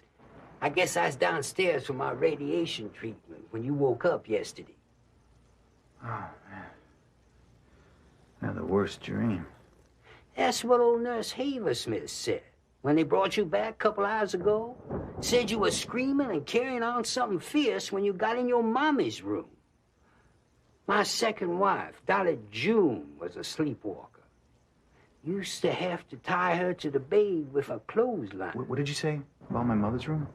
Just as Nurse Haversmith said, when you got to your mommy's room, you passed out or something.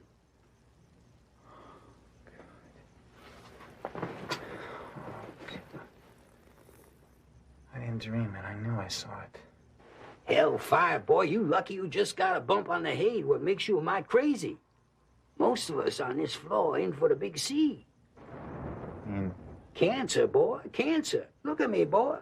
3 months here and they took out about everything I had 2 of. And some things I only had 1 of.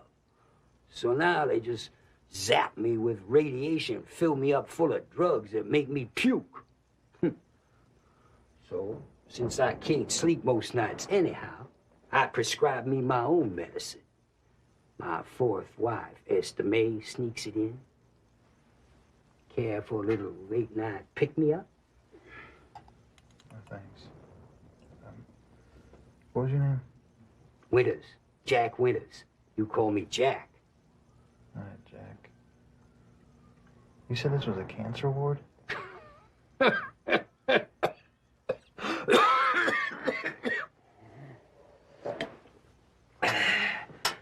Ain't supposed to be a cancer ward, but that's what it amounts to. It seems that the regular patients get upset with us terminal cases. Makes it easier for the damn night critters to find us, too. What did you say? I didn't say nothing. Hey, you just said something about night critters. Oh, just things I seen while in my DTs, boy. Nothing real. Yes, it is. You got a glimpse of something that shouldn't be here. You got a glimpse of something that doesn't exist.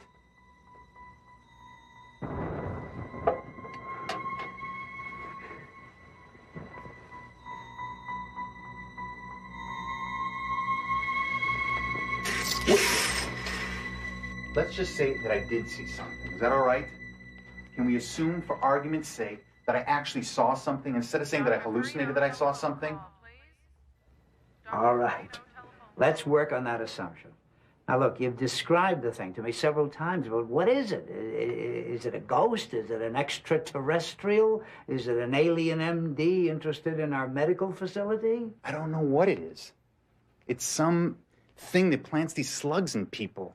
It may be from a different dimension. I don't know. Maybe it coexists with us. It's just that we can't see it. Maybe we need certain types of concussions that produce certain types of pressures on certain parts of our brain. All right, assuming all of that, you said it was attacking your mother. No. I mean, yes. What I am saying is that somehow it was using Mom. You said it was planting this slug in her. Why? I don't know. Maybe it has something to do with the cancer. Maybe what we think are tumors are like eggs to these things that incubate in us. Or maybe they plant these slugs in us and let them multiply. I mean, isn't that what cancer does, Doctor? Maybe, I don't know. Maybe they multiply and then they harvest them for food later, like vampires. Oh my God. That's what they are. Cancer vampires. Doctor, that makes sense. I mean, think about this. This cancer scourge is like an invasion, and it's a recent one. Okay, you tell me the name of somebody that died of cancer over a century ago. I'm sure there were many people, but I can't give you a name. Exactly. You see, we expect people to die from cancer nowadays. I mean, everybody knows somebody, and usually it's somebody in our own family that's died of cancer. Take a look at my family. First my father, now my mom. These things are all around us. They're just feeding on us. It's the only thing is we can't see them. All right. But we don't need vampires to explain this recent so-called cancer scourge. I mean, in this day and age, we're surrounded by carcinogens. Oh, carcinogens. Yeah, they're in everything we drink, sleep, wear, blah, blah, blah. You medical experts, you want us to believe in carcinogens, and you don't even know where tumors come from. And you do? Yes. Cancer. Vampires.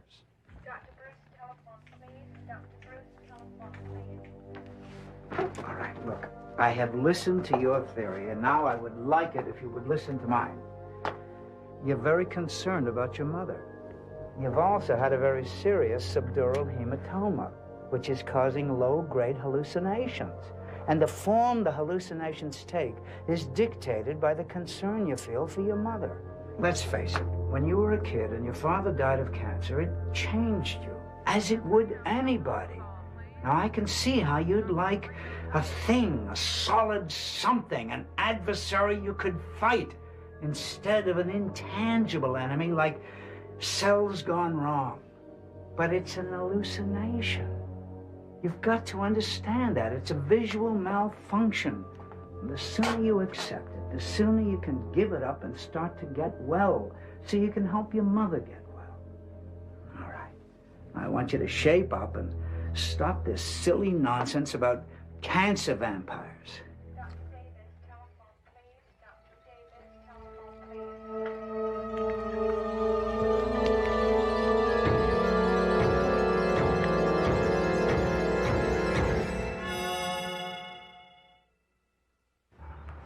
This is Mr. Winters' next to last session. We're very pleased. He's responding beautifully to the treatment. How much radiation does Jack need to beat the cancer? Well, we figure 7,000 rads should do it. It's enough to sterilize the tumor. How much is a rad? Well, how can I explain it to you? When you go to get a chest x-ray, you're getting 5 1,000ths of a single rad. Oh, my God. And he's getting 7,000 rads? That's like 35 million chest x-rays. Well, I know it must seem like a lot to you, but we know what we're doing. You know, we parcel it out. He gets a little now and a little then. Not that there aren't side effects, there are, but the principle of radiation therapy is absolutely proven. The benefits are documented. Are we ready? All set.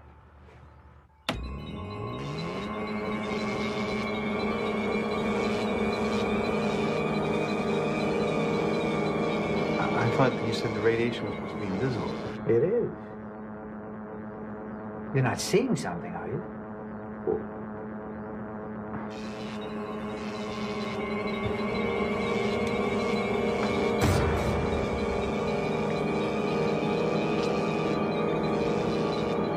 It's like Mars to a flame. What was that, Louis? Nothing. Nothing.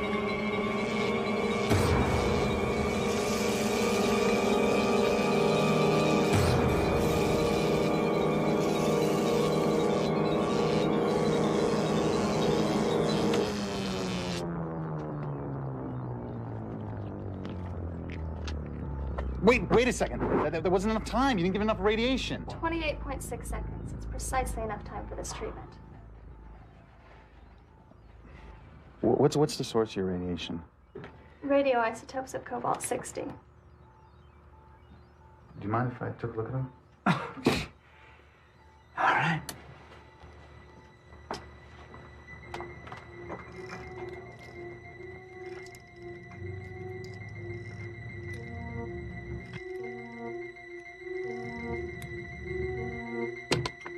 My mom's going to be receiving those treatments? Well, depending on post-surgical recovery and the results of other biopsies, yes. These are shielded lead storage units. The actual isotopes are tiny, but very dangerous.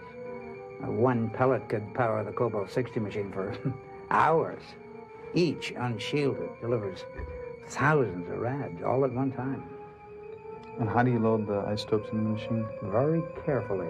Remote mechanical handlers, lead aprons, lead shielding. It's quite complicated. Have you seen enough?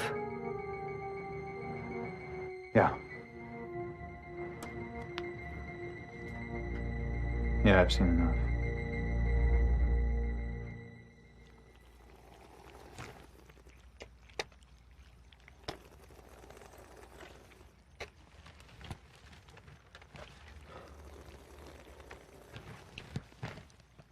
Jack? Jack?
Oh, God. Oh, there's gotta be a better way.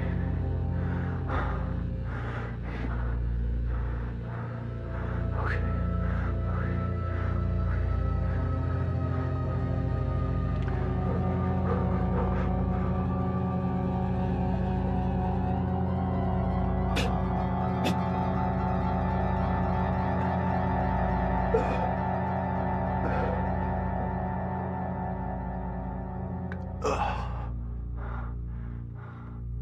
I remember once when I was a kid.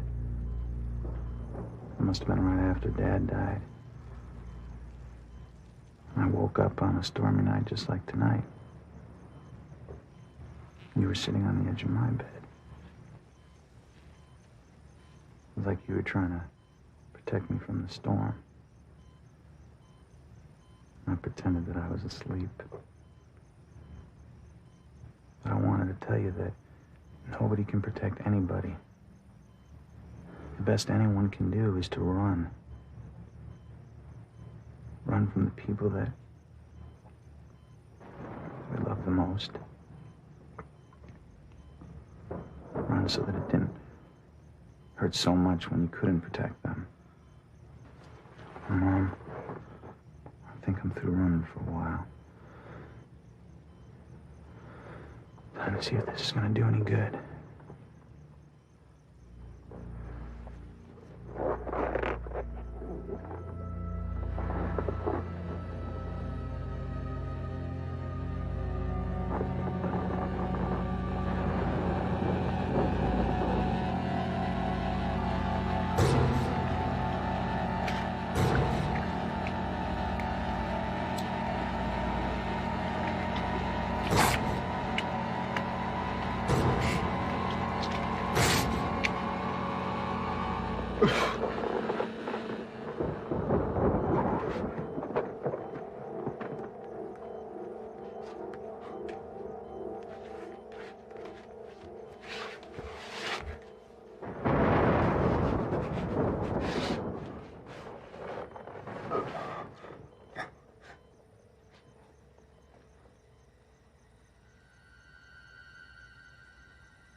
Mom,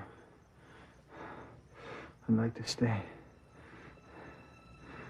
I'd like to see your face when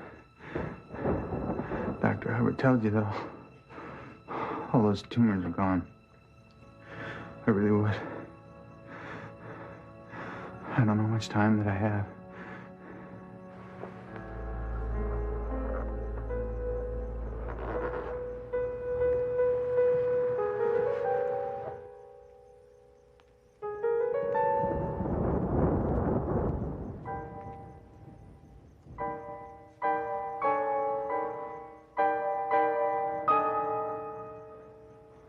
Love you, Mom.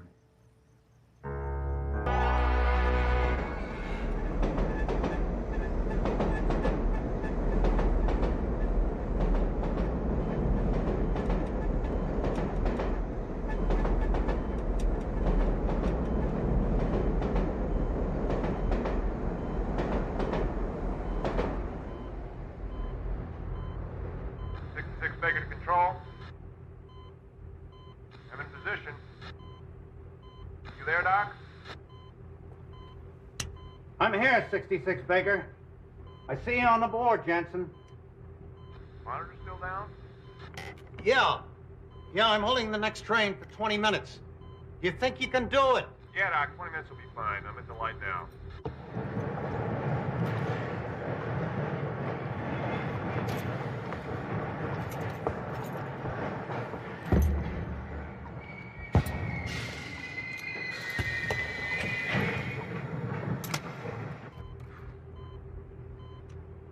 Tell me it was rats, will you? Of course it was rats. Rats jumping 8 feet in the air and making sure they ripped every single piece of cable loose. Where the hell's Luchinsky?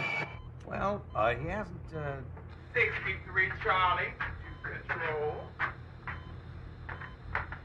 Hey, Doc. Sorry I'm late. Oh. Apologize to your partner. He's at Station 3. Okay. All right.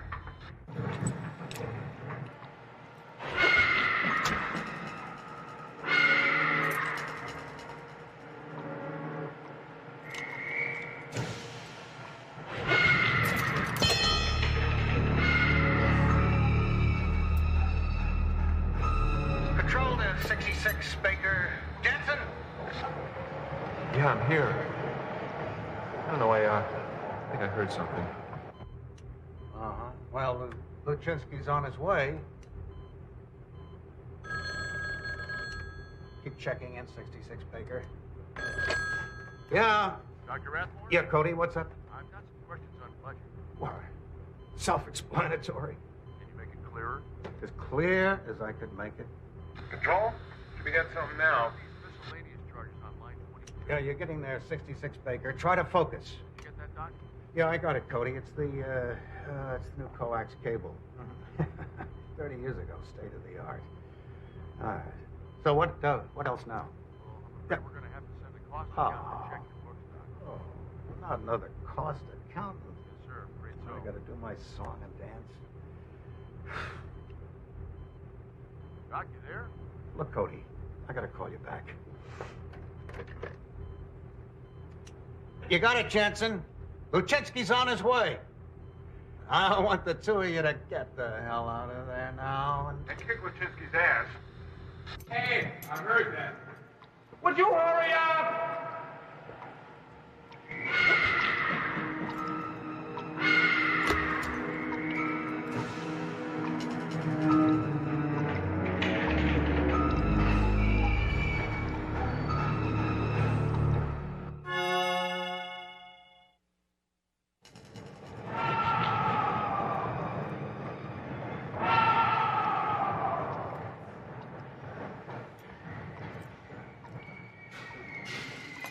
Does the surprise audit mean what I think it means, Cody?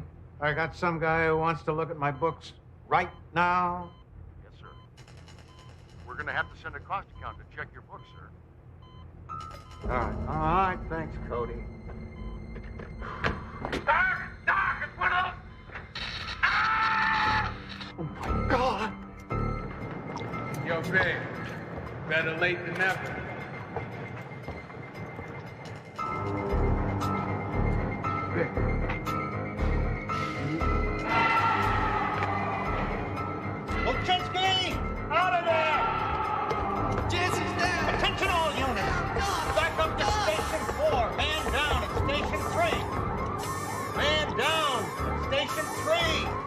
Proceed with extreme caution.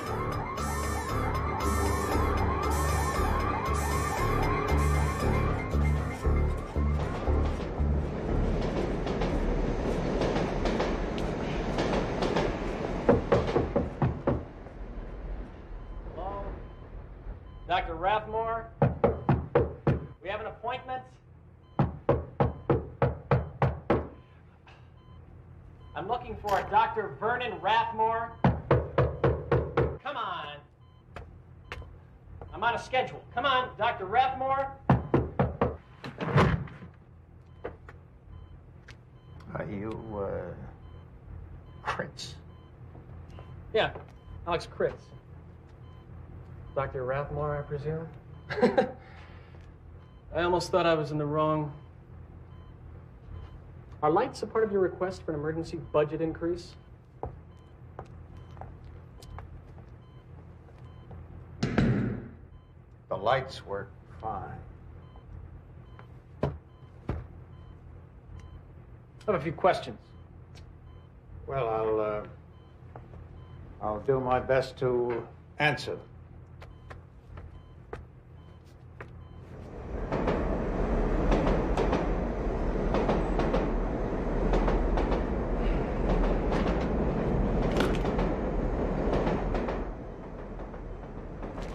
Your department has an astonishing turnover rate, especially considering the salaries you pay. Well, it's hard to get people to work downstairs in the tunnels in the dark. So you offer extended leaves, vacation supplements, early retirement options, and last but not least, full pensions. Do you realize what this department costs the city in relationship to, say, the... 55 Foxtrot. Got one for the menagerie. This is Control 55 Foxtrot. Menagerie. Please report, Watson. 55 Foxtrot, reporting possible DOA on the eastern exit stairs of 72nd. Bring them in. 55 Foxtrot. Excuse me? Excuse me? Some derelict died on the stairs, and they're going to bring him here now? Oh, well, you see, the medical examiner's office always gets backed up this time of the night. Yeah, but why here? I'm supposed to leave a stiff stuck on the turnstile through rush hour? Well, that answers one question. All right, here's another. Why does a corporal working under you make more than an inspector earns outside? Oh, we call it upstairs. And why do you make more money than the police commissioner himself? You ever hear of hazardous duty supplements? Riding the subway is hazardous duty. I'm just trying to understand why your department is line itemized as a division of police services, why your appropriations are handled by a special committee every year. Let me see if I can explain. Yes, let's see if you can.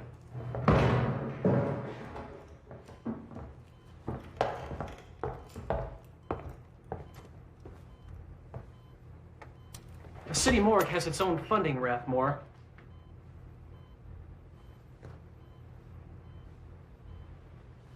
Get him out of here, gentlemen. Get him out of here! Perhaps we should have the gentleman wait in the storage room.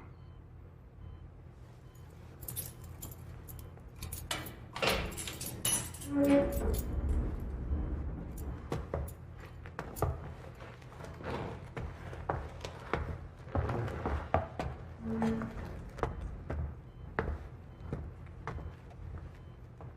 don't believe this. Are you just gonna leave this dead guy in there?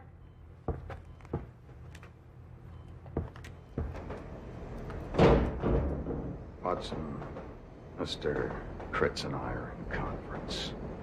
Would you mind calling the ME's office? And let him know there's been another reduction in the city's census of indigents. Shut up, Watson. Good night, sir.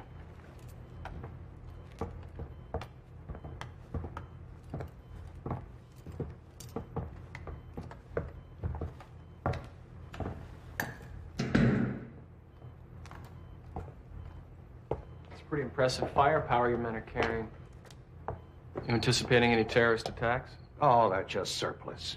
What I need is new wiring, new sensors, monitors, and I need them right away. This is 1.5 miles of track out of 2,000 in the system as a whole. There's been a history of incidents. There are muggings everywhere. Holdups, rapes. This stretch of track and tunnel is... It's different, Kritz. Different? How? All right, Kritz. Here's the... Doc, we got one. Luchinsky, has it been feeding? Feeding? Yes, the one who got Jansen. Male or female? It's a male. Terminate. What the hell are you doing here? You may fund this department, Mr. Kritz, but I run it. Now pull yourself up a chair and watch.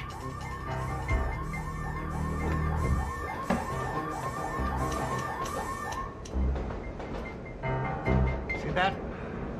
See what? Those 2 spots of light? Those are his eyes. Barely. So what? You get another wino wandering around in the tunnels.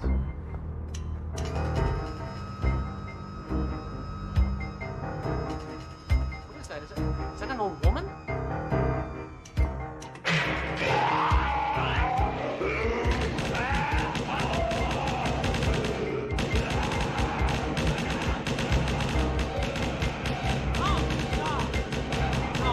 No, don't kill it.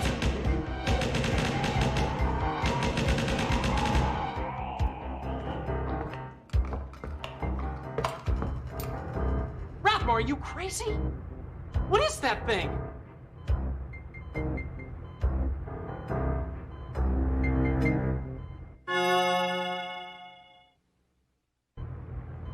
Now you see what I'm up against? Bag of the barrier. Just take care of it for the time being. Oh my God. I think you can understand now why I need the increased funds. I don't know what that thing was, but I do know that you just murdered it. Well, this is not a question of murder.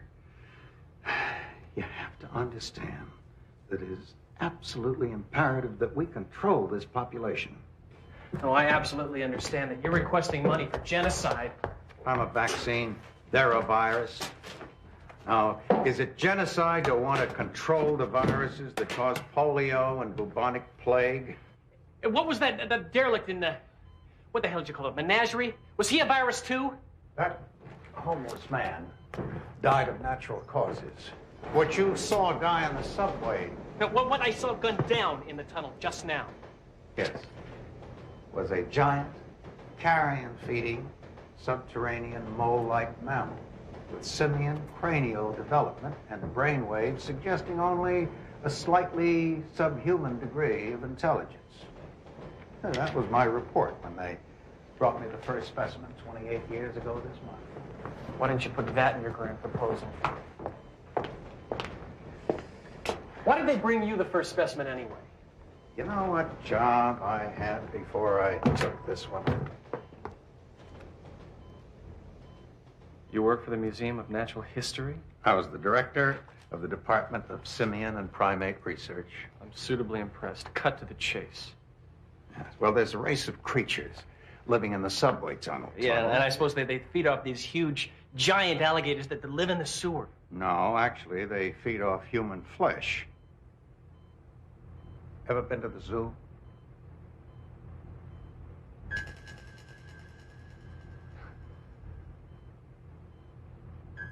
Menagerie's not a joke. Of course, there's only one exhibit. A deceased wino.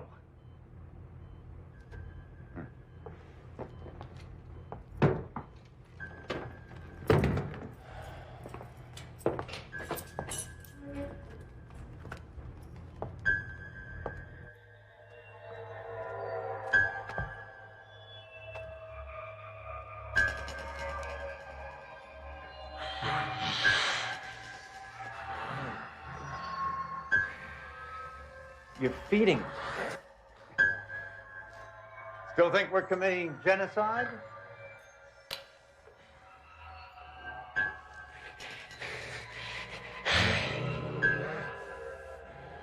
Why did we kill this one? Helps people like you understand why we need our funding.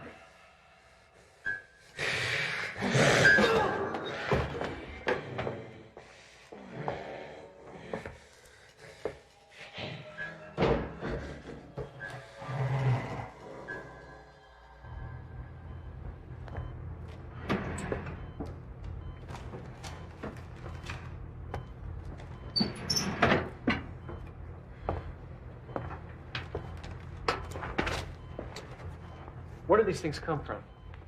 Oh, they were always here. Always? Why do you think the Indians sold the island so cheap? Are you making a joke? What the hell are these things anyway? Are they human? Are they ape? What the hell are they? I've done autopsies on 94 of them. I still don't know. 94? How many are there? Who knows? We can only count the dead ones. We don't even know exactly where they live. We don't know how many people they've killed and eaten. Well, there's always been those stories of monsters living in the tunnels. Well, fortunately, nobody believes it. Fortunately, it's true.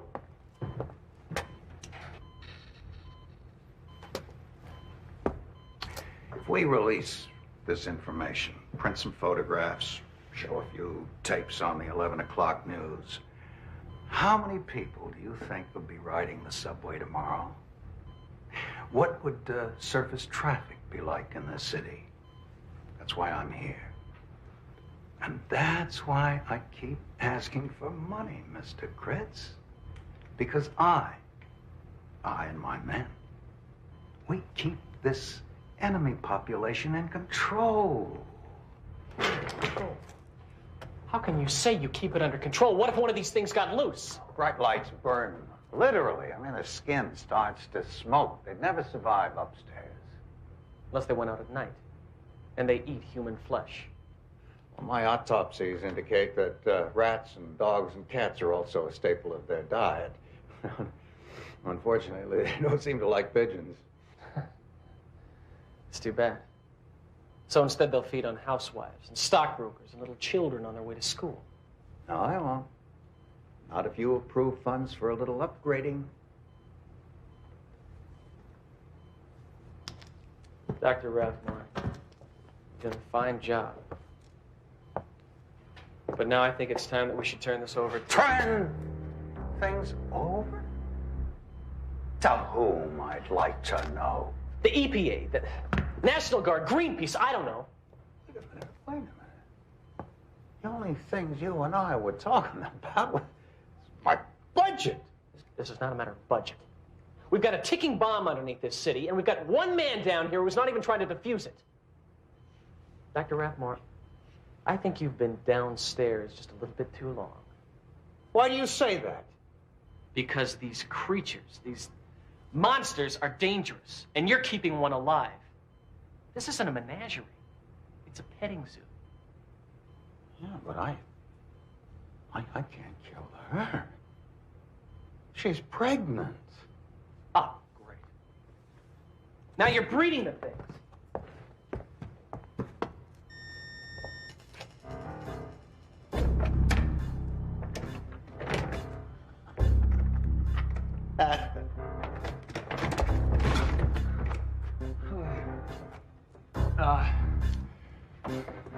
Look.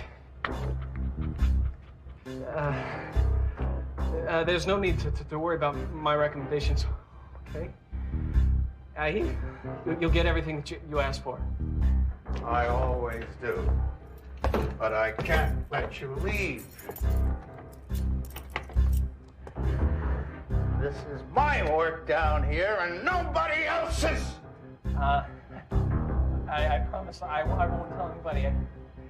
Cross my heart, I hope to die, okay? Look, you've got to believe me. Yes, I believe you. But there's another reason I can't let you go. You see, my wife is now feeding the two.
You haven't been to class in 3 weeks. That's not like you, Paula. What do you got? On the 9th, I sent out a group of standard mathematical equations using the same frequency as our unknown wavelength. 5 hours later, I received a transmission back with the correct answers. Now, my reception angle rules out any conventional transmissions. The intervals, they're too short for interstellar transmission. It threw me at first. But then when the intervals got even shorter, it occurred to me that we might be receiving signals from a satellite of some kind in geosynchronous orbit. Paula, I can't publish might be. I need hard data. Anyway, this whole thing might be a prank by some of your fellow students, Steinberg and Brown. They love this sort of stuff. Have you checked the antenna for tap lines? I built that antenna from scratch, and I have a computer tie-in in my apartment to monitor it. I am certain that it hasn't been tampered with. We are going to be able to communicate with them directly.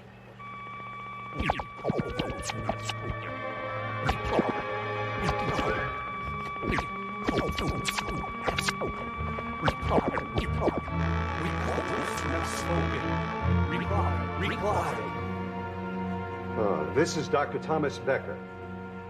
Are you receiving me? God hears your words. Are you of the one strain? I don't understand. What is the one strain? The one strain that dwells beyond the water. Where is this water located, Gok? Where is your planet? We do not know of planet. As the one strain knows, the water flows between the walls. Gok, can you describe the walls for us? The walls stretch on forever. We dwell near the wall of heat. We have heard there is a wall of cold on the other side of the water. But you are the creators. You know far better than God what walls you have made.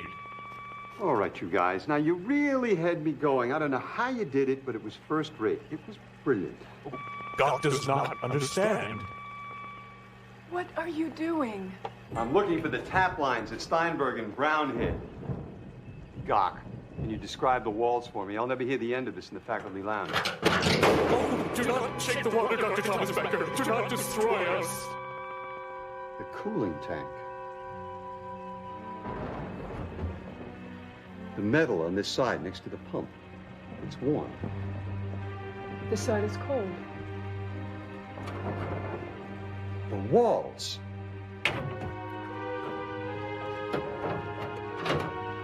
It can't be.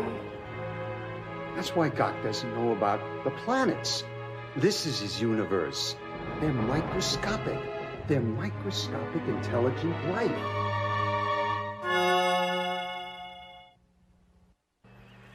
This just doesn't make any sense. If intelligent protozoa existed in nature, we would have found out long before this. Unless a unique strain mutated in that tank. Remember Legionnaire's disease when the organisms multiplied in a cooling system just like this? While varying the water's electrochemical resistance, they were able to send minute electrical impulses to the antenna.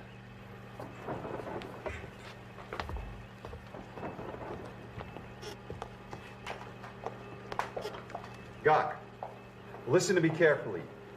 We don't want to harm your world. We only want to talk to you so that we can learn about your strain. Oh, God understands. We thank you. You keep saying we. Is there more than one Gok? Gok has many units, but we are more numerous than all the other Thinker strains. What does the Thinker strain know about the place beyond their water? You created the walls and made the water flow between them. You placed the first strain in the water from which all other strains divided. Doctor, these creatures think they're talking to their god. I know, it seems bizarre. But their thinking is not that far from the truth. I mean, humans did build a cooling system and put the water in it, and the water must have contained the ancestors of the Thinker mutation. God, listen to me. What you say is true. We did those things. But there's an even greater truth that you're not aware of. Your water, it exists on the surface of a gigantic sphere called Earth. We are trying to understand. Will the one strain tell us more? I will, and about a lot of other things. There's so much for you to learn. Gok, as a symbol of my promise, I'm going to spread light throughout your world. Doctor, wait!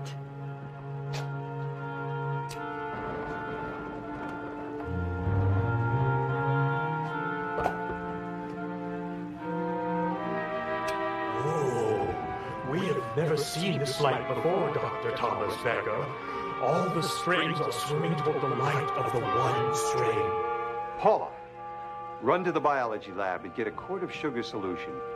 We're going to accelerate their reproduction. Go on!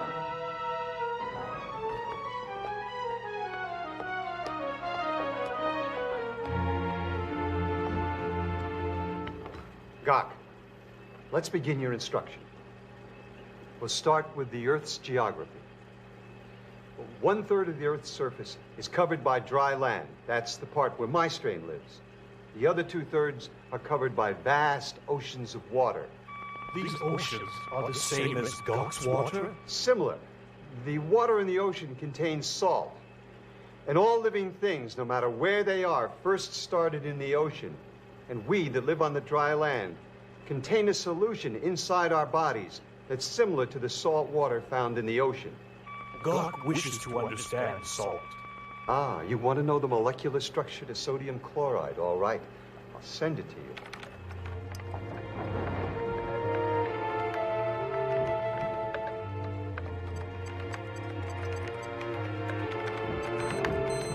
Transmitting it now, Gok. Here's your sugar solution. Pour it in the tank. I said pour it in the tank!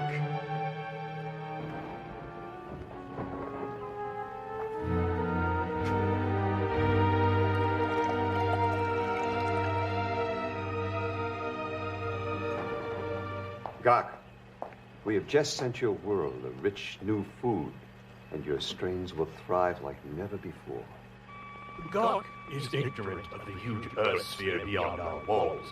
We asked permission to send a unit of Gok to you in order to understand your Earth sphere directly.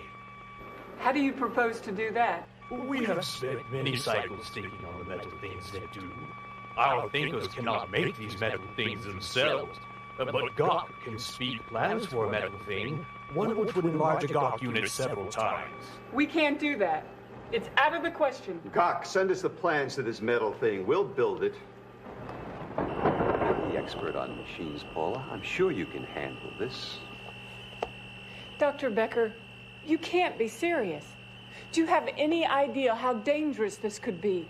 Paula, look at it. Look at it. A whole new science, principles we've never dreamed of. I know you. You'll build it. And if they can do this on their own, without access of our knowledge or experience, imagine what they can do with someone to guide them, someone to teach them not to make the same mistakes we have. There's no limit. There's no limit to what we can do.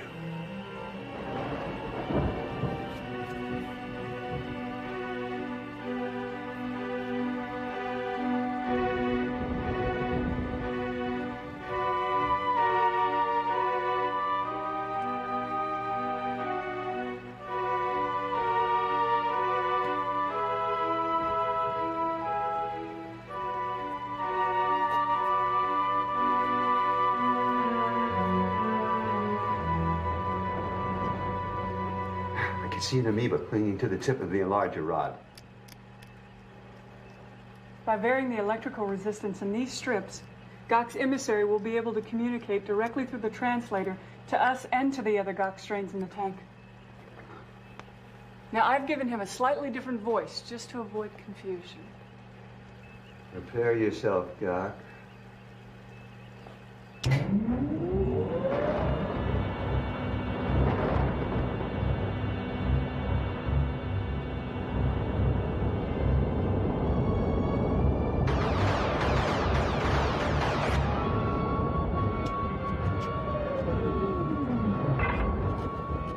This unit of Gok strain greets the one strain. I welcome the unit of Gok strain. Your race is about to enter a new age of understanding, and I will lead you there. We follow your light, Dr. Thomas Becker. We call those the ones. Wait, there is a disturbance. Interference. It's as if someone else is broadcasting on the same frequency. Dr. Thomas Becker, there is a renegade strain of thinkers. If they divide further, they will prevent Gok from transmitting. Gok, you've got to stop them. Your strain must survive. Seek out the renegade strains. Seek them out and destroy them. Are you out of your mind? You can't just order the murder of intelligent beings because they don't agree with you. What's the alternative? We can't let the renegade strain destroy the greatest discovery we ever made. It's my discovery. And you don't have the right to play God. I do have the right. I provided those creatures with food and light. I taught them everything they know about the universe. I'm responsible for what happens to them and for what happens to this project. I'm sorry, Dr. Becker. But under these circumstances, I don't think I can continue to work with you.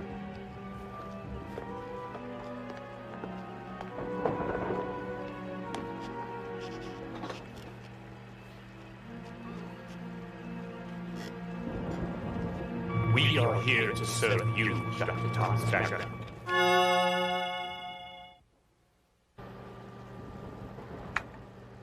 We call those of the one strain. Reply, reply. We call those of the one strain. We're one strain. Come in, please. This is Polo of the one strain. Is this the renegade strain that is not Gok? That is we. Please help us. Gok hunts for our strain. I know. Dr. Becker ordered it. I'm sorry. I wish that there was something that I could do. The one strain do not understand the true nature of Gok. It is a new strain, not like the other thinkers. Gok has a strange hunger, not for lighter food, but to spread Gok everywhere, in all places, in all waters, and beyond the waters, to spread until there is no life that is not Gok. Gok units have come. They come in great numbers. We resist. They are devouring it. We cannot help.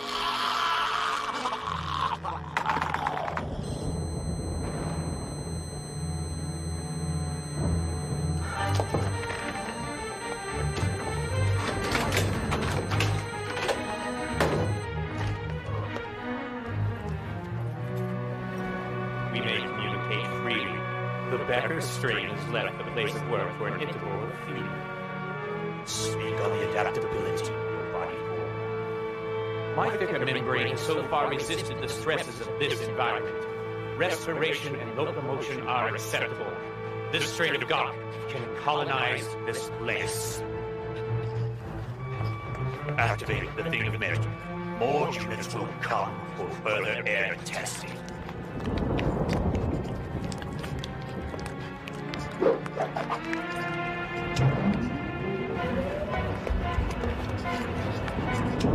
The Polycooper strain is here. Ingest the Polycooper strain.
God. What has happened, Dr. Thomas Becker? We have lost contact with our unit. Are the one strain angry with us? I killed it.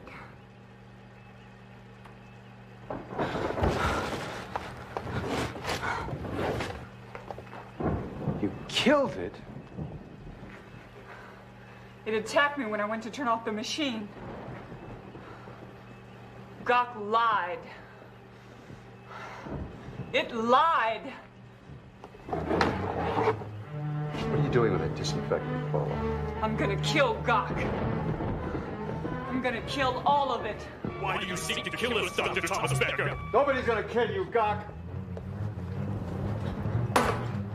Nobody!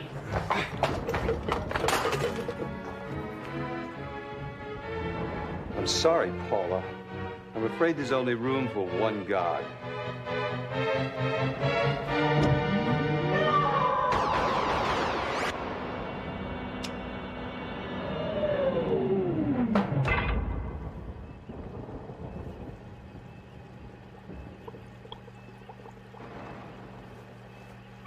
We thank Dr. Thomas Becker for the transmission of his unit, but it appears not to have survived the transfer.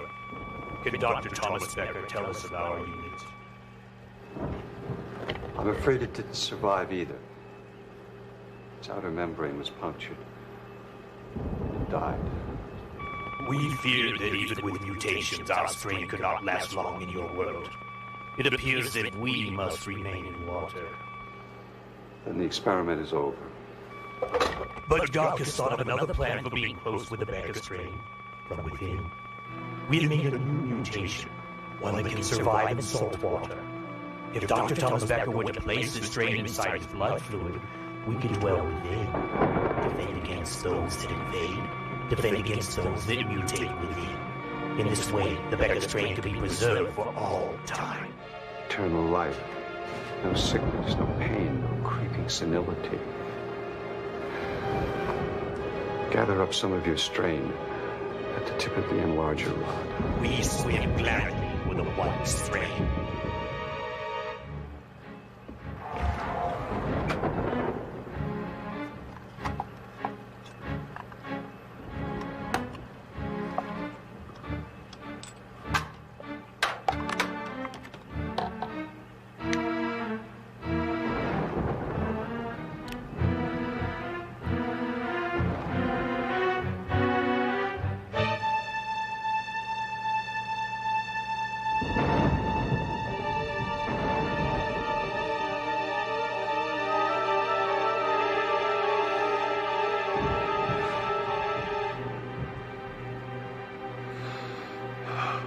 There's time now.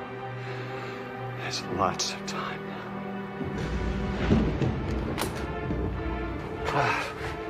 There's so much that I can teach you about the world and the stars and about everything. There's no limit to what we can accomplish together.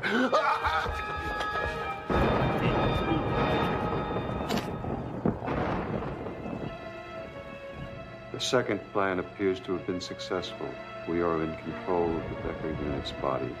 Speech and movement present no problem. We are multiplying within him.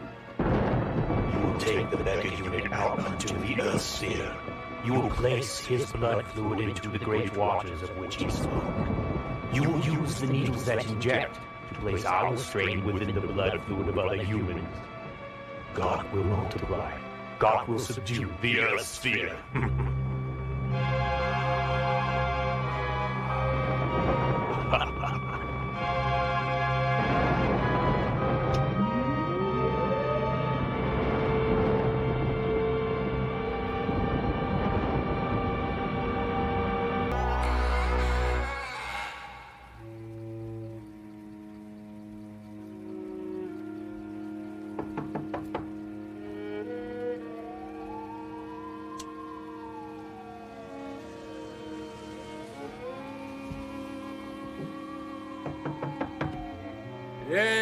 Yes, I'm coming. I heard you the first time.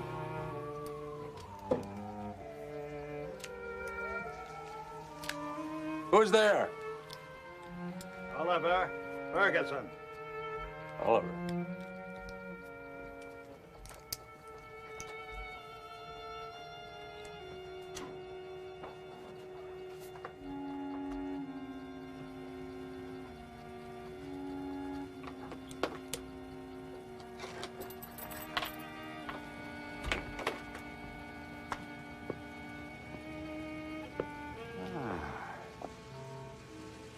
comfortable. Just as I'd imagined.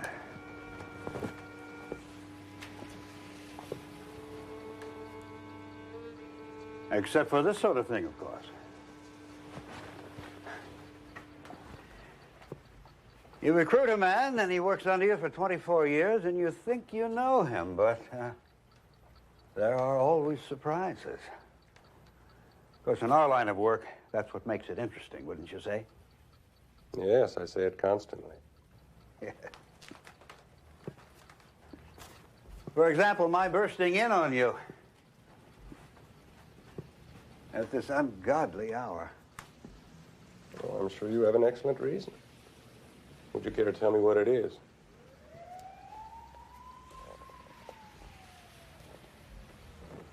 I'm sending you back, Paul, for one last time. In God's name, why, Oliver? I'm supposed to be through with all that. I know. You're shuffling papers here in the States. See you through to your retirement. Standard operating procedure. But it couldn't be helped. What's the job? A woman. Who? Anna Soretska. The physicist.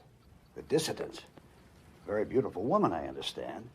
In spite of what they've done to her. What do you mean?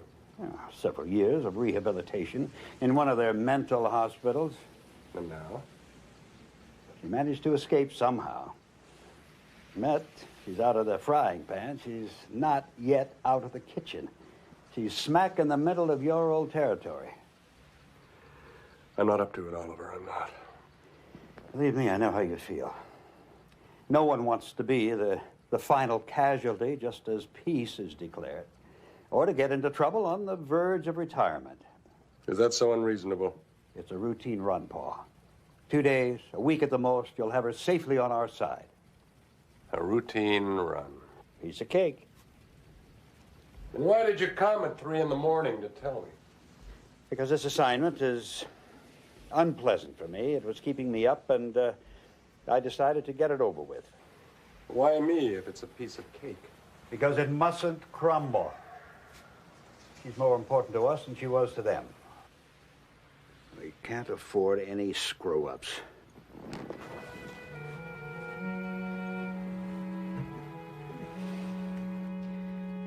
You don't actually practice the black arts in your spare time, do you?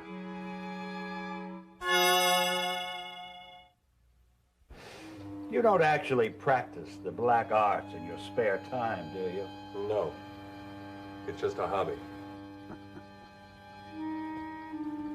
Look, Oliver. You'll have to explain it all to me when you get back.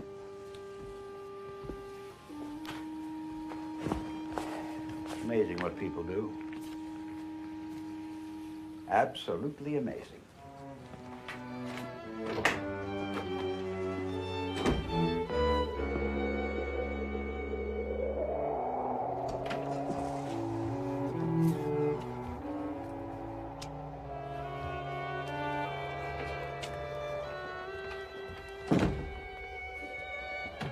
Rest here for a few hours.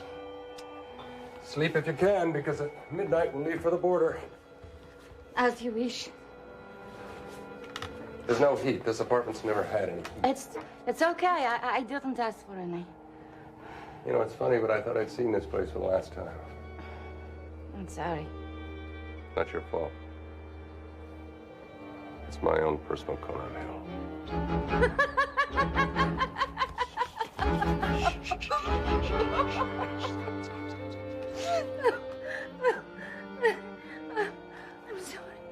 I'm sorry. It won't happen again. Forget it. You're entitled. We'll make it, you know. You don't have to worry. Except that we're being followed. I know you think that, but we've already come through 2 checkpoints with no problems, and they barely looked at our papers on the train. Look, I've been on one side or the other of this charade most of my life. You develop a sixth sense knowing someone's ducked into a corner just before you turn around, knowing which diner in a cafe is innocent and which one you'd kill without hesitation. A useful skill.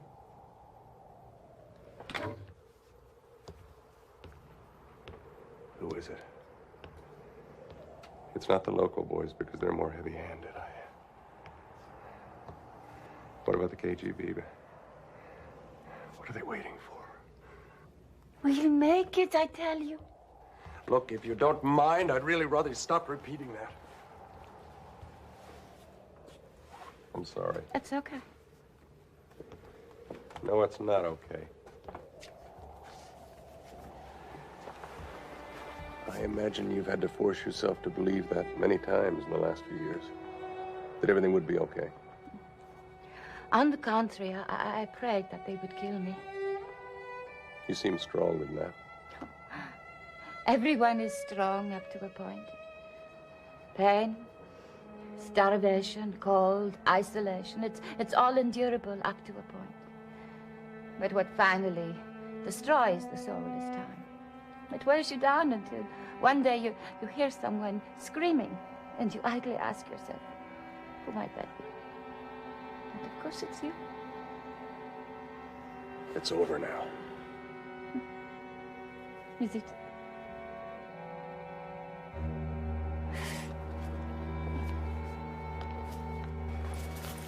Double up.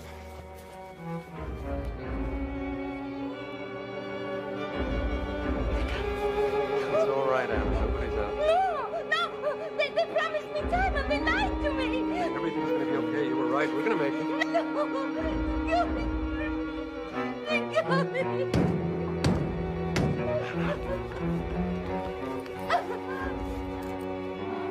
We've come for you, Anna. Open the door.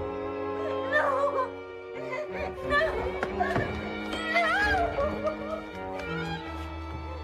We expect you to honor your contract. Now answer me, damn it. What kind of a game are you playing with me? It's very simple. As he says, I signed the contract with them. With them? With the devil. The devil. To get out of this place, I said I'll pay any price. Don't defy us, Anna. Open the door. They made me promise to do his work for the rest of my life. And afterwards. Your services are required. Now.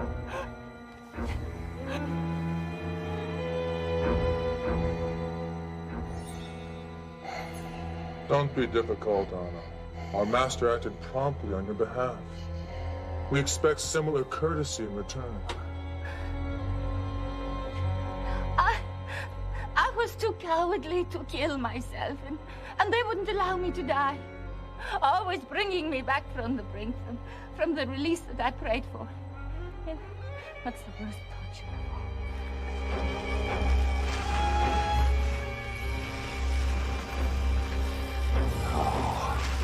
Oh, Oliver, you knew what I was getting into all along, didn't you? How? How did you know, Oliver?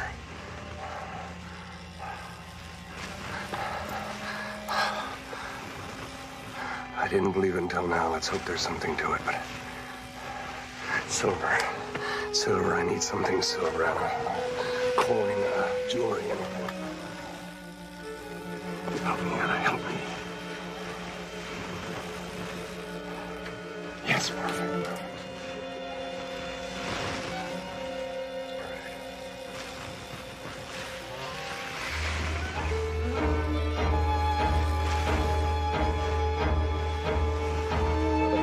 Silver, I bar you away.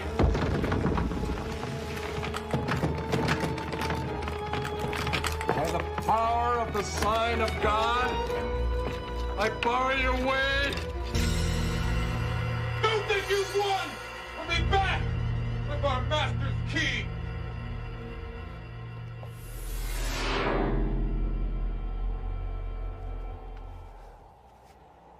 It really works. They'll be back. You heard them. With more of Satan's power. How in God's name did you ever make that bargain? To get out of that place! An evil bargain for a good end. And certainly something you know about. Or do you enjoy the killing and the betrayal you do for your good ends?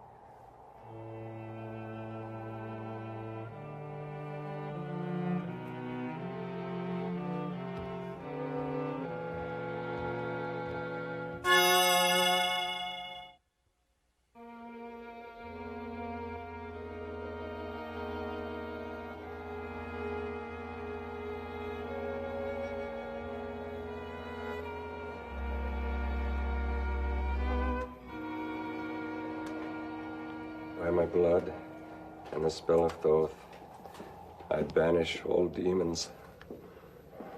Arbacoreth, Abneob, Bex. Please, leave. Save yourself while you can. Not while I can save both of us.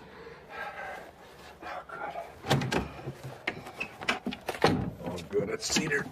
It's an aromatic wood. Nappies and something. Quickly.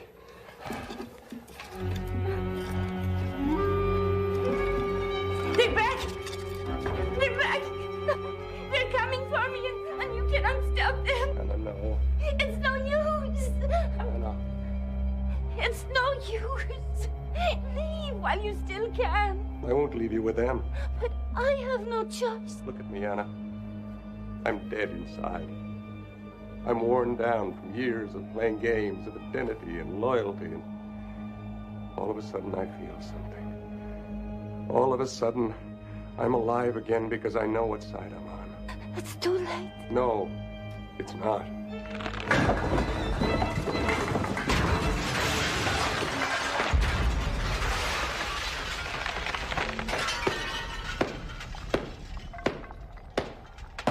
Bravo!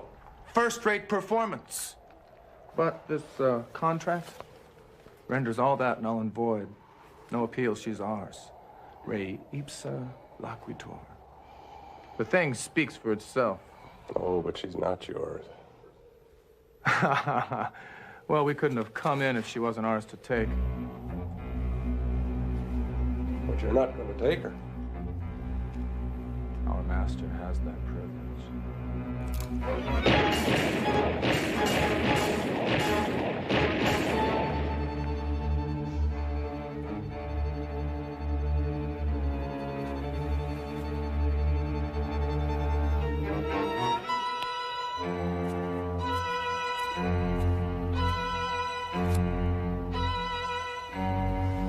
Until now, I've tried dealing with you as one professional with another. But you, sir, are hopelessly corrupt. No! Leave him alone. Oh, she's not yours.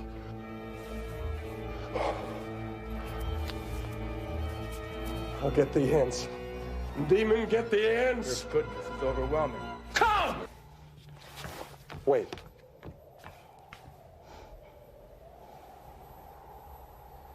My soul for her soul. My freedom for her freedom. No! What? Trade the soul of a scientist, which comes rather usefully packaged, I might add, for a burnt-out case. For a soul hardly worth the trouble of corrupting, which might eventually fall to our side simply of its own weight? Please. Don't sacrifice yourself. I may not be able to. They know my soul too well. On the other hand, your offer suggests a perverse goodness which is irresistible. Done. No! Provided, of course, you remove that thing from your brow.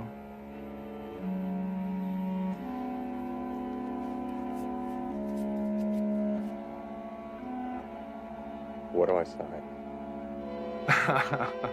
I'm afraid I don't carry blank forms. Handshake will do nicely.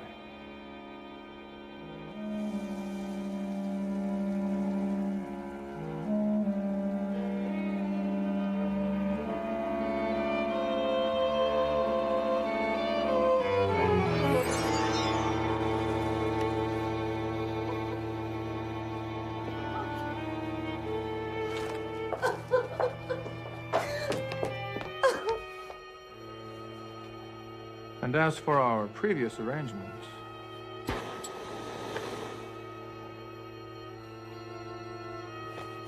is that it? Well, what were you expecting? What happens now? Midnight. I believe it's time for you to take her across the border.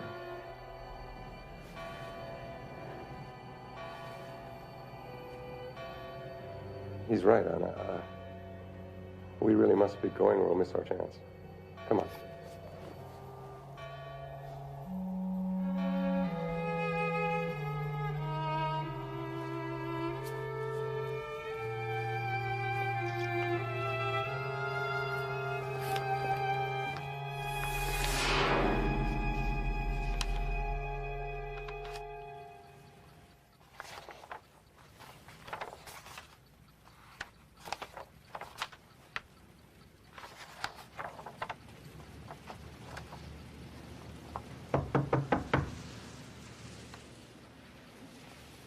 Who's there? Oliver.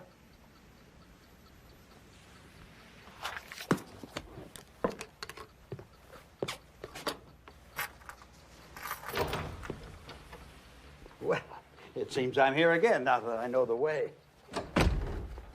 It's not a good time, Oliver. You know, we haven't had a chance to talk very much since you got back. And with your retirement looming, I've been going over your debriefing. Nice piece of work. Made it sound about as dull as I promised. Oh, if you're interested, your Anna Savitska is now a member of the faculty. You lied to me. Did I? You knew about Anna's special circumstances and that I was the only agent who stood a chance of helping her.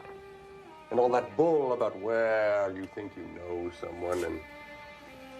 How did you know about her, Oliver, or about those things following her?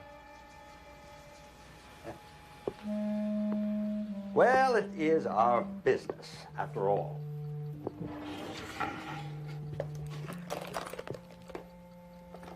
Get out of my house. Paul, you have certain contractual obligations. One more month. To the contrary, your contract is forever. The written contract is only a formality. The verbal agreement is quite binding. The deal was done when you agreed, Paul, and nothing can undo it. How are you involved? From the beginning, when I recruited you for the company, you struck me as an excellent prospect for our exclusive inner circle. Then rescuing Anna... Correct. You were set up. We would appreciate your signature. And were you behind her years of torture? You don't imagine ordinary people run places like that, do you? Just for the files. You bastard!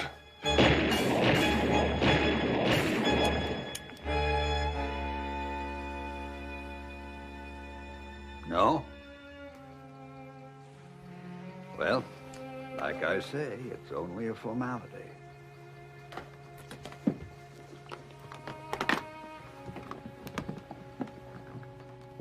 Now, don't look so gloomy. You'll hardly know the difference. Double agent, triple agent, it's all the same. Just a matter of following orders.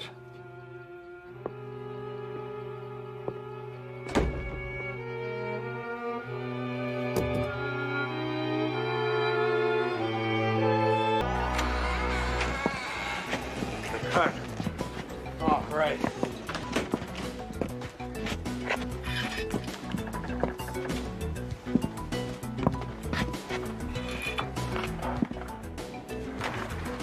All covered. Say, kid, you look kind of cold. Find him a blanket. Hell, I'm freeze. Hey guys, don't feel like you have to be civilized. I know you're under lots of pressure. Wise guy. I said find him a blanket, please. You have children, Dolan? No, son. How did I know that? What now? It's really very simple, Jeffrey. The way I look at it, there are some people in the world with more money than they need, like your father. And there are some people with less, like Kirby and I. We're just trying to equal things out a bit. If your father meets our demands, then he'll get his son back. It's called distribution of wealth. It's called kidnapping. Hey, Dolan. Ain't no blankets. There's some in the cellar. And get some coal for the stove while you're down there. Only got 2 hands, huh? a boy with you. He's a bright boy. Goes to prep school. Maybe he'll teach you a few things. All right, kid. Time to make yourself useful.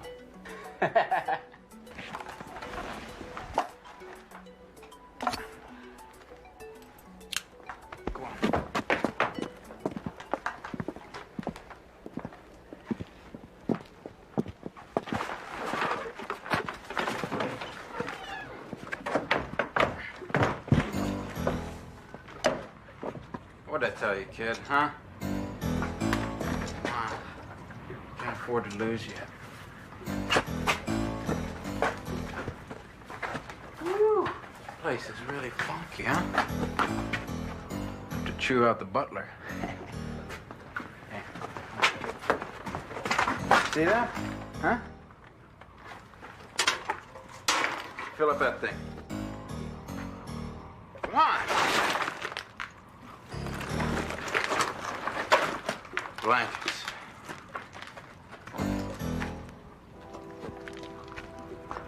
Don't hear the trouble, kid. Yes, sir. Great working with you, sir. Shut up. Ain't no blankets here.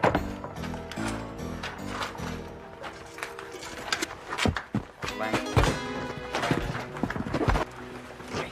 Hey, tough guy. Where you going, tough guy? Hey, you a tough guy, huh? Well, you wanna know something? I'm a tough guy, too. Someone hurts me, I hurt them back. Harder. I learned that in the slam. That was my prep school. Don't help!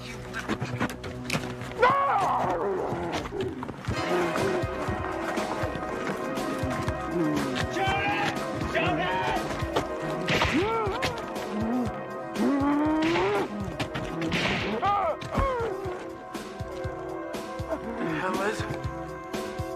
Some kind of animal. I never seen no animal like that before. It's still alive.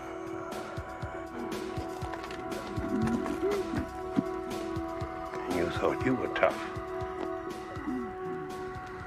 Gina. But come on, you can't leave me down here with that thing. I bet. What if that thing gets loose? It's a chance I'm willing to take. You shouldn't have taken advantage of Mr. Kirby. Leave your canteen in case he gets thirsty.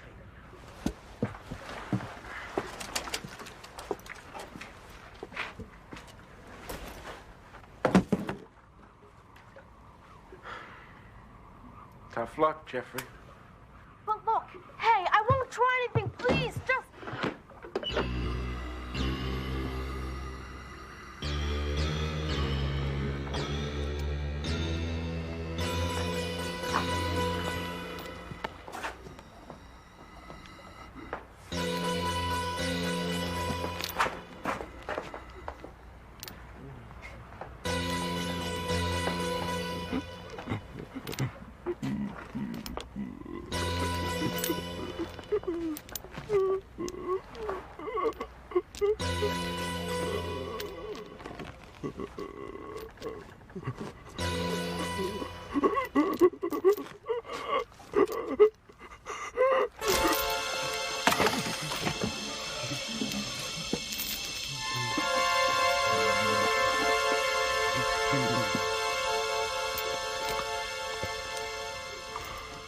You needn't be afraid. It was you. You talked. I spoke to you with telepathy. Forgive me for frightening you, but touching helps create the link. Can I do anything? No. I will not die until I choose to do so. But when I am wounded, the healing is slow and painful. Who are you? Call me William. I am what you see. But this is what I shall be when I am healed. And this is my human form. Far out. Can you do that whenever you want? It is the least of my powers, Jeff. Many years ago, I met a man, the last of an ancient race. Through him, I received a great legacy, The power to change my shape from man to beast. If you've got this power, then what are you doing here? I was shot trying to save a man. I made my way to the solitary cabin to rest and regain my strength. You picked the wrong place. There are no right places when the world is full of guns and the hearts of men are empty. Look, all I'm saying, it's a great score. The thing can probably hear you. Look, it's probably from a circus or a museum, something. And what do you suggest we do? Carry it away on our backs? It's probably worth a bundle. All we gotta do is figure out how to cash in. Kirby, once we get the ransom, we're gone. History. Besides, you know how I feel about witnesses. Tell me, Jeff. You must be very lonely and afraid to be taken by such men. Hey, I can handle it. I'm on my own a lot. My parents don't get a ransom note. They may not notice I'm gone. I see. You said you were shot trying to save a man. Who was he? A friend?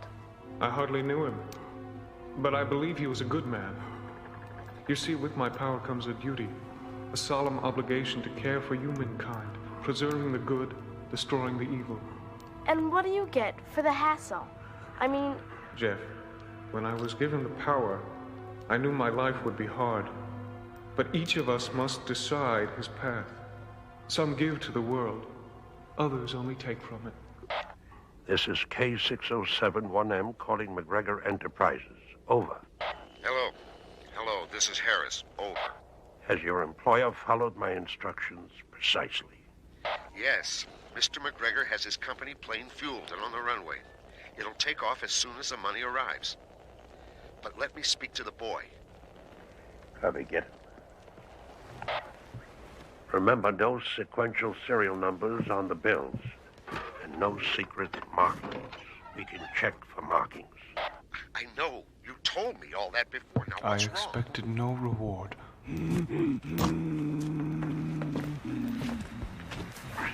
You're on, kid. Yo, cool it, freak. Go with him. Don't resist.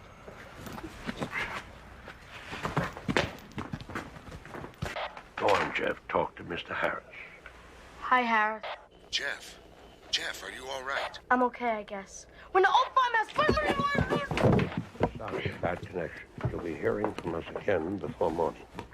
Stay on this frequency. Let him go. Are you kidding? If he'd have managed to tell that guy where we was, that'd been it. My hand was off the switch. Jeffrey, I would have had you stay up here, but since you still insist on misbehaving, I'm afraid you're going to have to go back downstairs. You're the boss, aren't you? I knew you were a bright boy. Pleasant dreams, Jeffrey. My dad's paying the money. I should be out of here by morning. I see. Hey, your eye looks better. The power greatly accelerates the healing process. The deeper wounds will take longer. Look, don't worry. Once I'm home, I'll tell them about you. I wouldn't leave you here like this. Thank you. It's unnecessary.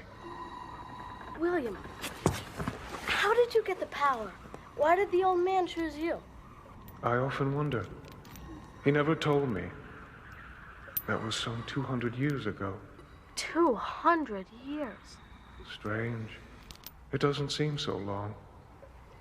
I was taken prisoner in a skirmish near Yorktown. Do you know what they did with the Yankee prisoners back then? Shot them? Nothing so kind. We were packed by the hundreds into the holds of merchant ships anchored in New York Harbor. Every morning they would pass down food and water, and we would pass up the dead. Well, as it turned out, I happened to possess some desired information. They offered me a bargain, the hiding place of a certain Pennsylvania gentleman for my freedom, for my life, really. We all knew that the prison ships were a death sentence. I told them I'd rather die, and that my ghost would haunt good King George's bedchamber and dance a jig on his royal backside every night. Who was the gentleman? No one famous. Just a friend of the revolution. The old man was there, in the hold. He'd lived a long time.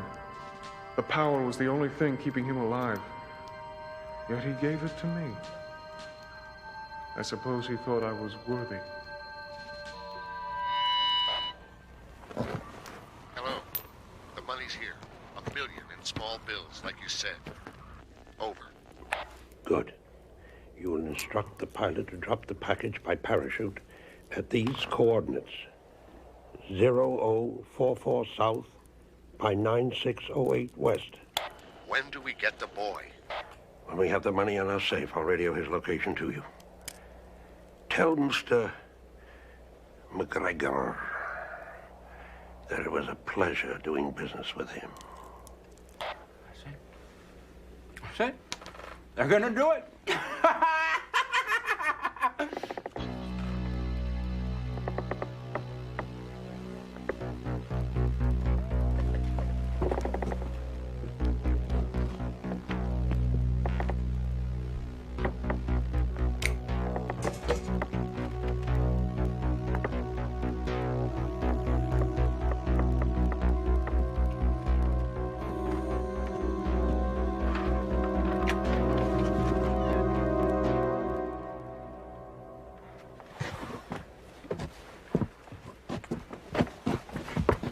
Spying now, kid?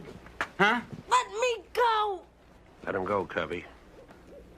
What's the matter? We do it now, we do it later. Cubby, if I can't rely on you, I don't see how we can continue to work together. What is he gonna do to me? Jeffrey, go back downstairs. There's nothing to worry about. We're all friends here. You're perfectly safe.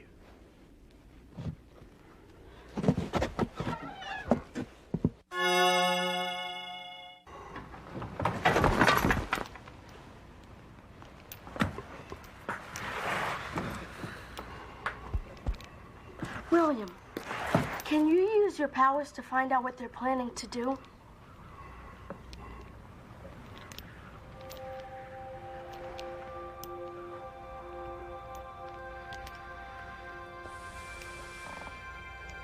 He thinks he's so damn smart. He'll see what smart is when he's got 5 inches of steel between his ribs and I feed him to that thing in the basement. Hey, Dolan. Say we waste him now, huh? Stick to the plan, Cubby. Let them die in the fire. And you along with them. They're planning to kill us, Jeff. No. If I can find some wire or chains, yes, chains, I'll string them across the stairs. Then when they come down, I'll trip them. Please help me. I cannot break these chains. Chains it to a man.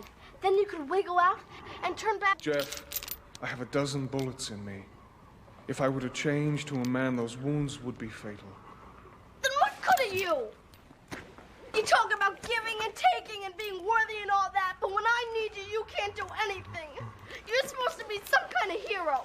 Shot up, beaten up, chained up. You can't even help yourself.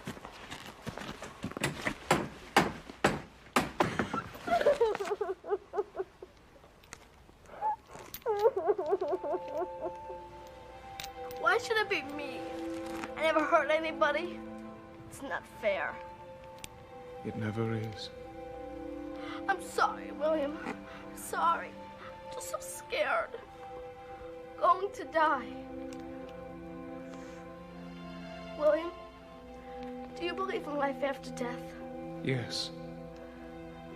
Maybe I'll come back and dance a jig on Dolan's backside every night.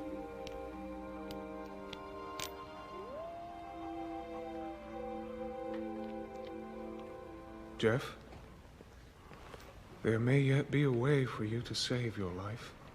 How? I'll do anything. I have a power which I've seldom used.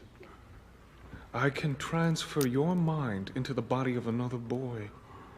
A boy living far from this place. So I'd become him? And what happens to his mind? It enters your body. Here. So he'd die in my place?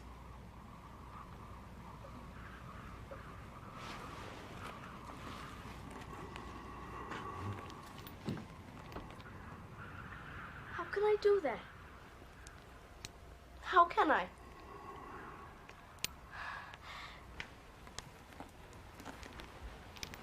Then I'd be just as bad as those two upstairs. I'd be a murderer, too. William, I want to live, but not like that. I can't. I can't. Jeff, I have a parting gift to give you. I don't need anything. I give you. They dropped the money. I can see the parachute. Yeah? Where's it coming down? Just over the second hill.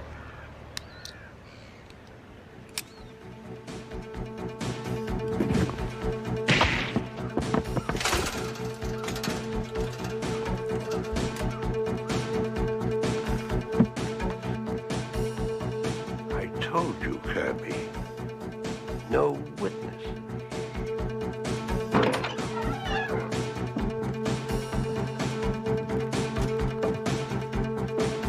Jeffrey. It's all right, Jeffrey. I've come to take you home.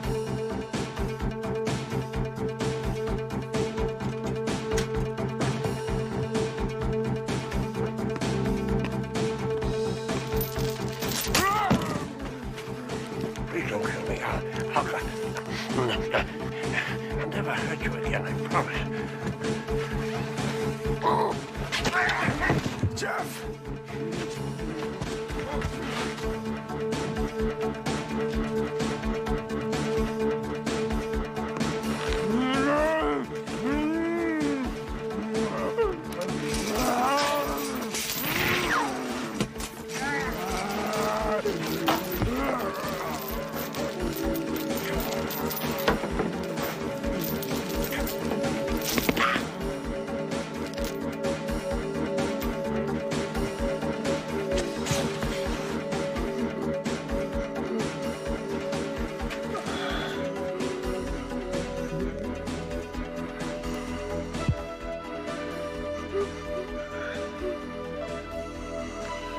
You have done well.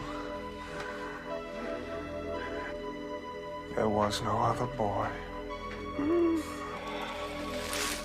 William!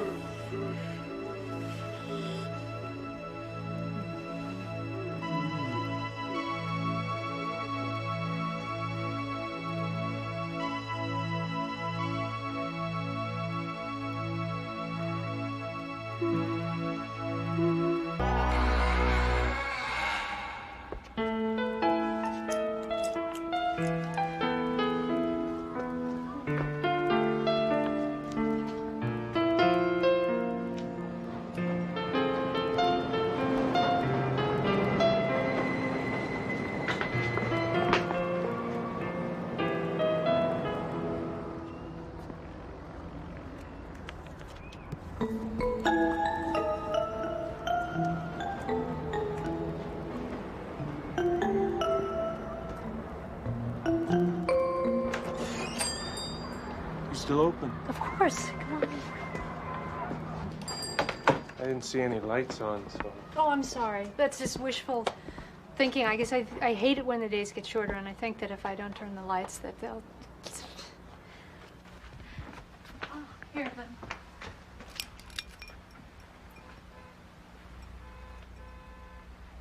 So, how's the TV business? How did? What's on you? Oh, yeah. TVs. Business is okay. Good. That's good. How'd you like that Chernovsky book you got last week? Isn't he wonderful? I got that for a friend of mine. He liked it all right.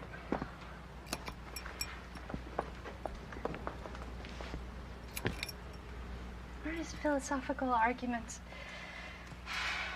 lovely and daring? You know, I've often wondered if he was more influenced by Camus or Heidegger. What do you think? Probably both of them, I guess. Yeah. You know, that's the amazing thing about rare books is if we don't read them and talk about them, they disappear like some endangered species going extinct. And once they're gone, whew, it's forever. You know, these old books are like my friends. Each author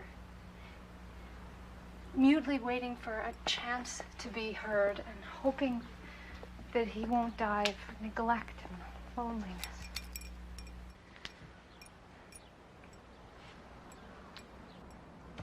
This book is one of my all-time favorites. I know it almost by heart.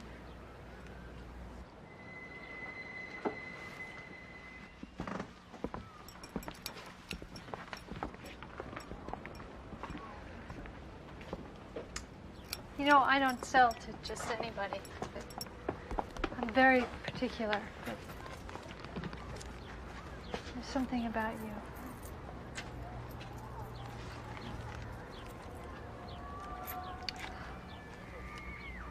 Et dans la nuit, le vent tiède vient murmurer. Près de ton esprit fatigué, sourit tout doux mon souvenir. Tu parles français. You speak French. I don't know French. Like I said, it's for my friend. He knows French.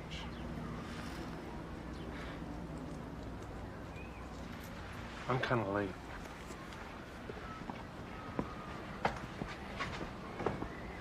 Au revoir. Yeah, right.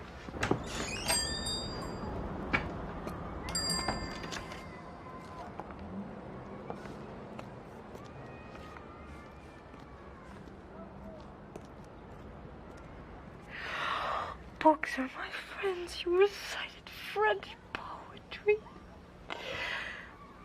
Oh, God, he didn't even look at you, you repulsive slug.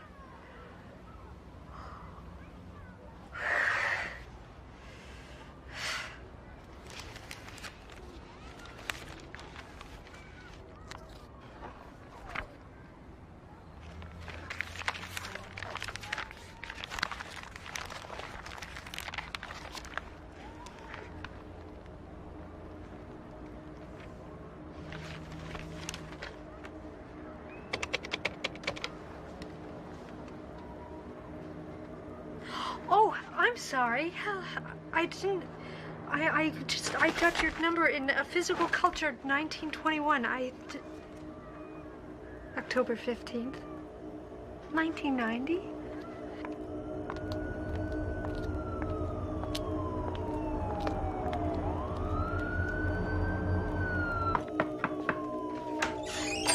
You called about a face?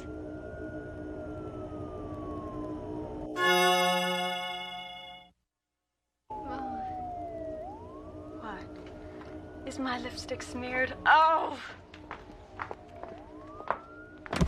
Sometimes I wish I could just let myself go. I'm sorry that I called you out in the middle of the night. No. It's great to be out again. I've never seen a phone number like that. Where are you from? I'm from the other side. The west side? The west side. I like that. Look, I'm sorry. I appreciate your effort, but I don't think this is going to work. But thank you. Oh. Well. I can certainly understand him not being interested in such a repulsive little slug. How did you know that?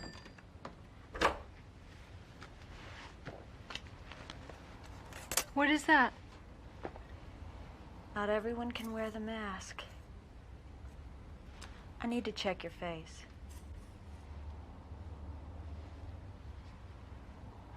I know how it feels to be so in love. Oh, you just even know I'm alive. Sarah, men are only interested in one thing. Sad but true. I've tried everything.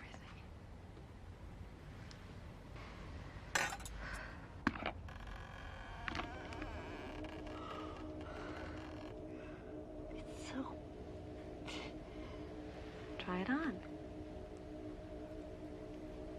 It's beautiful, but it's only a mask. Every face is only a mask.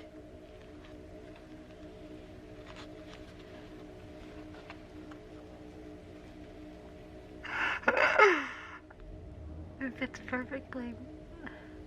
But it looks like a mask. Accept my bargain, and it becomes your face. How much is it? I have money saved. Do I look like I need money? I don't have anything else. What about all these books? Oh no, these are one of a kind. I've spent my life collecting these books. And I thought it was true love. No, you don't understand what my books mean. I understand all too well. No, but what do you want with books? I am poor of spirit. Okay. We'll make another. Sarah, you can't have everything. Well, how come if this mask can make people beautiful, how come you don't use it?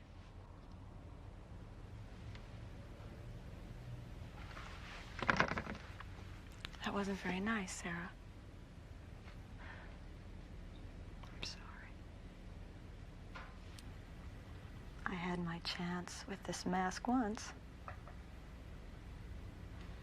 But I didn't follow the rules. What are the rules? Do I sense we have a bargain? Okay, if I agree, it'll look completely real. No one will ever know. And he'll notice me. I guarantee he'll fall for you. Now, if you agree, there's no going back. You can never take this mask off. As long as I'm really beautiful. Don't worry. You'll be beautiful.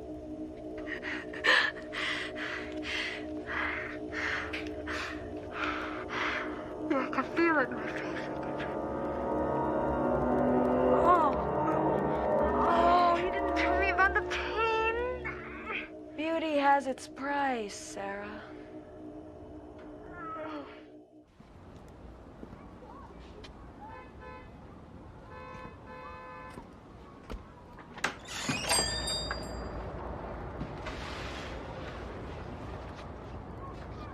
Hello?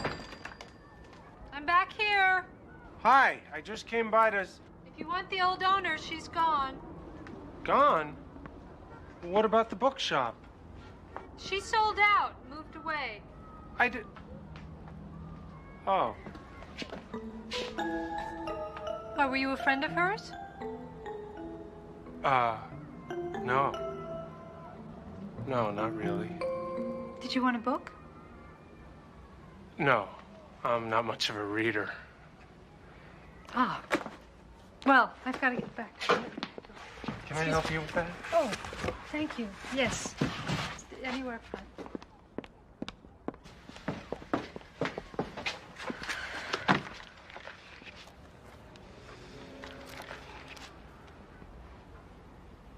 Was there something else? Must be some job taking over a business like this. Yes, it is. I got the afternoon off. Is there anything else you need a hand with? Oh, no, that's very sweet. Thank you. No, I mean it. Really.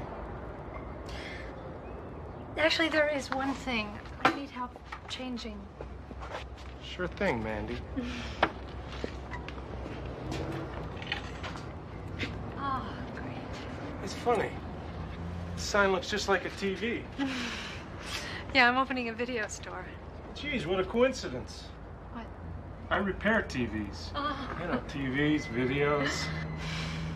Small world. Well, thanks for your help.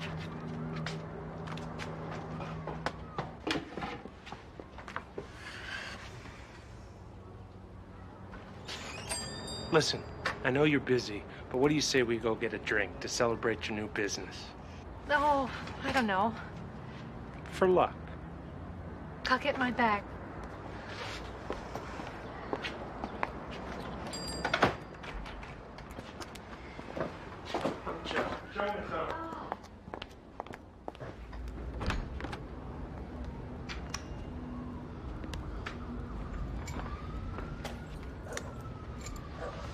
Welcome to my castle. Wow, look at all these TVs. Yeah, TVs. What's this? That? It's an old radio I fixed up.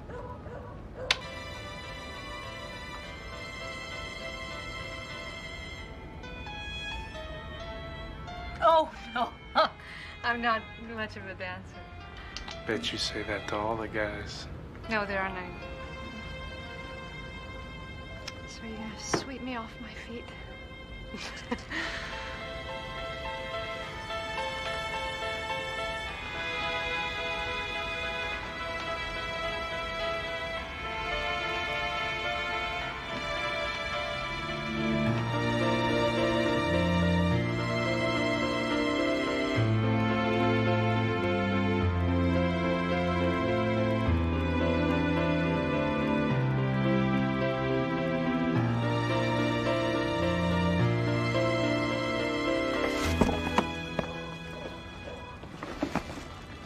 I thought you weren't much of a reader. Oh, these are for a friend. You must be a pretty interesting guy. Oh, he's just this dumb guy who thinks that by owning smart books, he'll be smart. His friends think he's a show-off. You know the type? Yeah, I think I do. Why are you here? What do you mean? Most beautiful woman I ever seen comes to the room with this dumb working stiff she doesn't even know. Joe, every once in a great while you see a passion, a beauty in a person's soul, and even if nobody else appreciates it, you have to have the courage to follow your heart. Get to know that person. God, you're beautiful. Is there something wrong? No, nothing's wrong.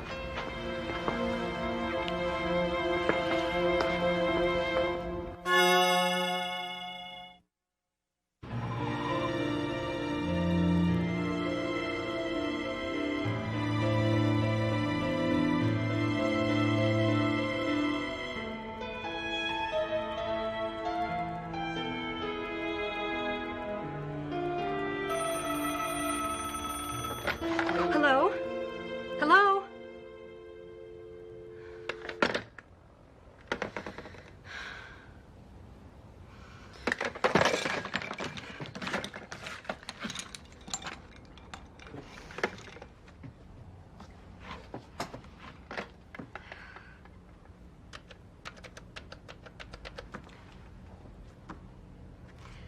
Joe, did you just call me?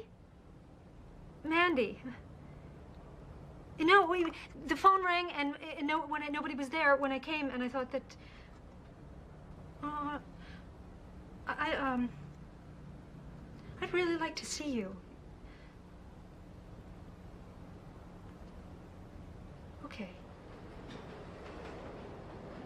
Next week, sure. Okay. Joe? Joe.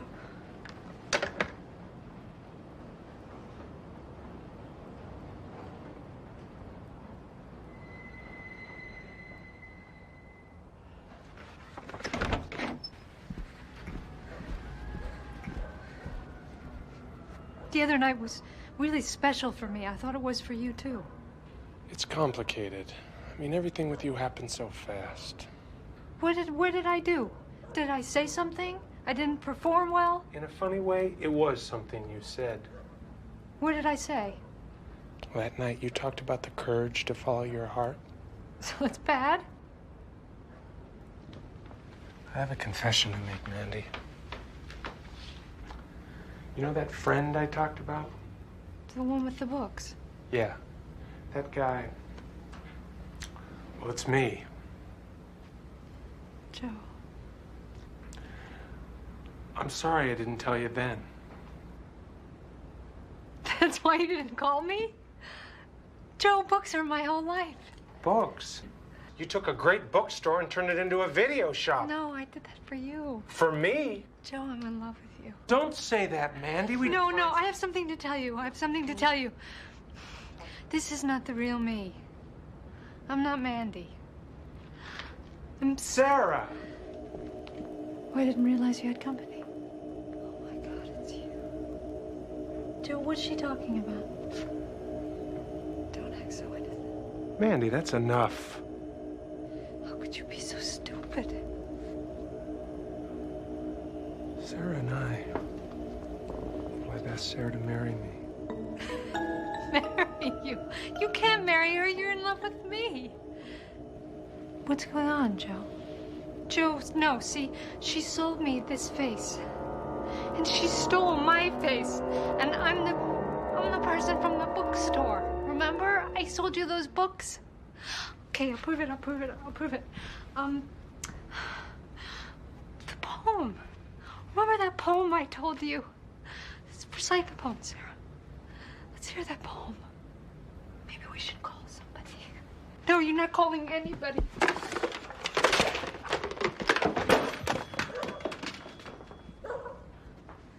Let's hear that poem. Et dans la nuit, le vent, the wind, the warm wind, le vent tiède vient murmurer près de ton esprit fatigué. Souris tout doux mon souvenir. I told you that poem, Joe. I did. Don't you remember? I don't understand French. Joe, let's get out of here. No! Okay, I'll prove to you who I am. What are you doing? Joe, stop!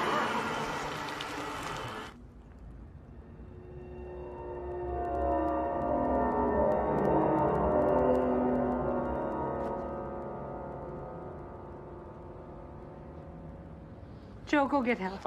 I'll be fine. Go. Joe, don't leave me. Sarah, it's too late. It's over. Why did you do this to me? You called me, remember? Oh, please. Please, can we just forget everything and go back? He loves me now. He always loved you. But Sarah. A bargain's a bargain. I've lost everything. What am I gonna do?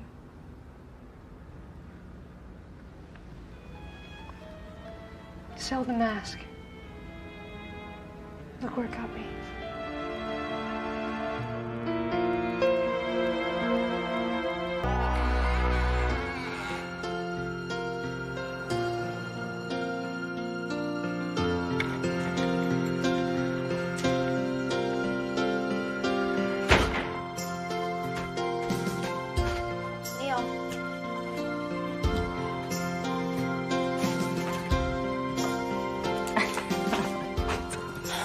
So, is it serious? What? Come on. His dad died. He never invited anyone else home to meet the family. Oh, we've only been out a few times. I just thought a barbecue. I mean, of course, he's very nice, very well educated. Just started as a psychologist at the university. God only knows why he'd want to go out with me. Come on, Mom. It's because you're hot. Anyway, you always tell us how you and Dad only went out 3 times before he proposed. Well, that was different. Yeah. So the question is this different too? He did say that he wanted to talk to me about something important. Neil, how many times have I told you not to do that? And Neil, why aren't you wearing your new glasses? They don't fit right. They make me dizzy. They look stupid. Look, you can't go on wearing your dad's old glasses. They're the wrong prescription. I don't care. And we spent a lot of money getting you new glasses that are the right prescription, and I don't want my son going around looking like he can't afford new glasses, so please, kindly, wear them. Besides, those old things make you look like an idiot. They're 6 sizes too big. I don't care. Now listen, honey. I'm gonna ask you a favor, okay? Warren is a very nice man and a very special friend of mine. Can you try and be nice? and not carry on while he's here? Huh? Will you do that for me, honey, please? Neil.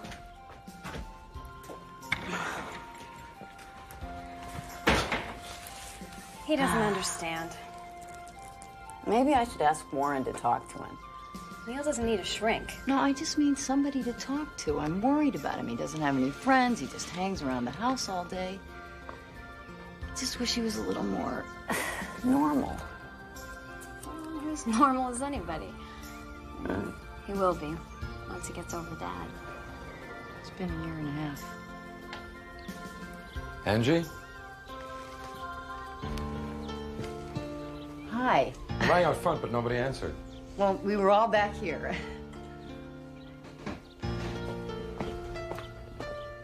You look lovely, Angie. Thanks.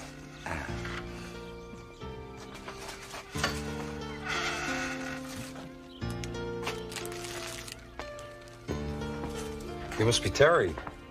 So you've got your mom's good looks. Thanks. Here, put those in some water and then go and get your brother. Sure. And remind him.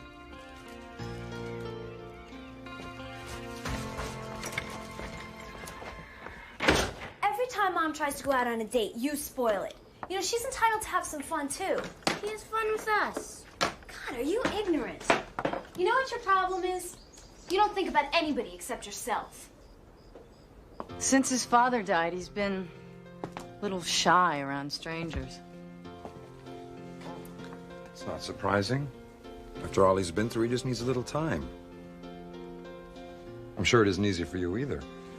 Trying to work, raise a family, raise 2 kids all on your own. It's not so bad. Give yourself some credit, Angie. I do. No, you never told me what happened to your husband.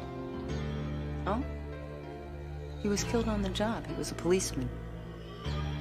It was in all the papers. Oh.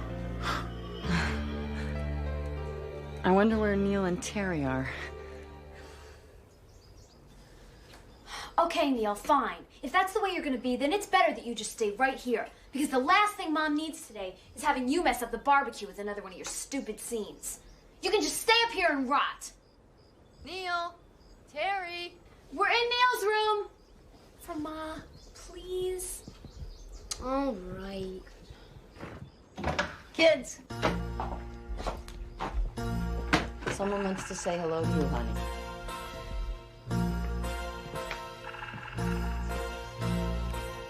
Hello, Neil.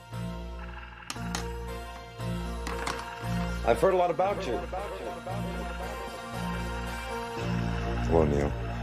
I've heard a lot about you.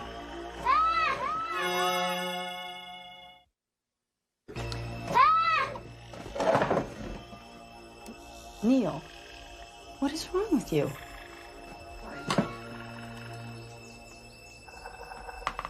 Warren, I'm sorry. It's all right. I think I should wait downstairs. It was nice meeting you, Neil.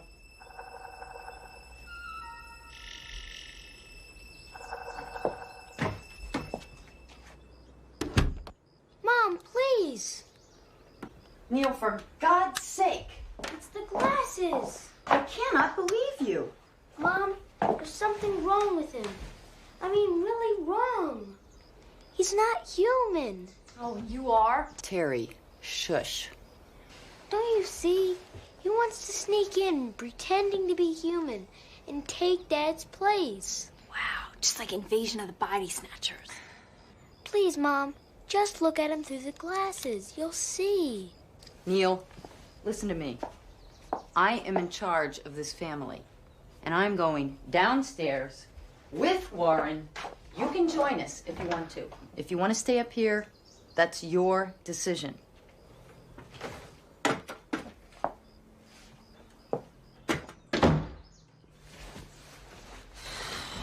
Real smooth going, Neil. I thought you were going to give him a chance. Neither of you see it, do you? You think he's a man. Well, if he's not, then he'll do until one comes along. Terry, he's a thing. He's disguised like a man, but he's not. Please, just look at him through Dad's glasses. You'll see. Neil, take a break. He really admired his dad, wanted to be just like him. And I think Peter understood him better than I do. When Peter died, it was like the family was broken, wounded. Still hasn't healed. Everybody has their own way of coping with a tragedy. And when Neil's behaving is very common. He's been through a lot. You all have.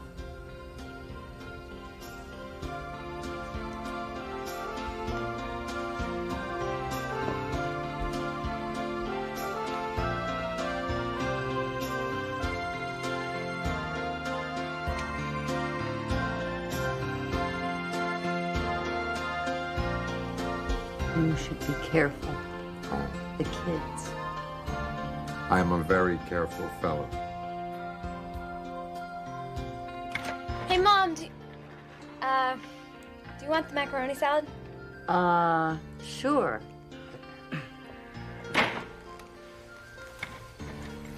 I mean, if you like macaroni salad. Sure. That'd be great. Well, anyone for burgers?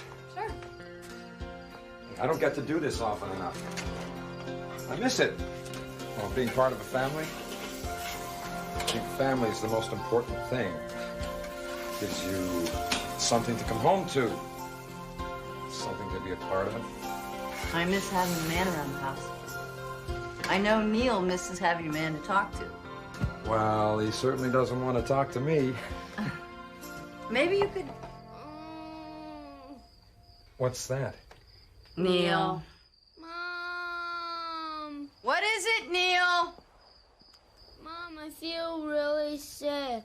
I think I'm gonna throw up. Well, hon, there's a bathroom just down the hall. Why don't you go throw up there? Mom, I feel really sick.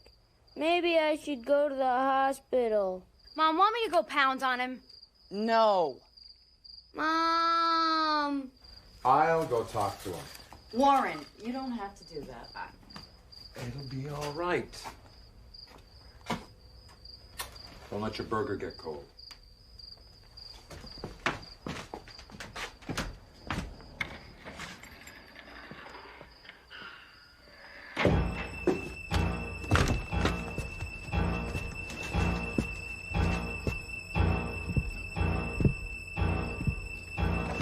Hello?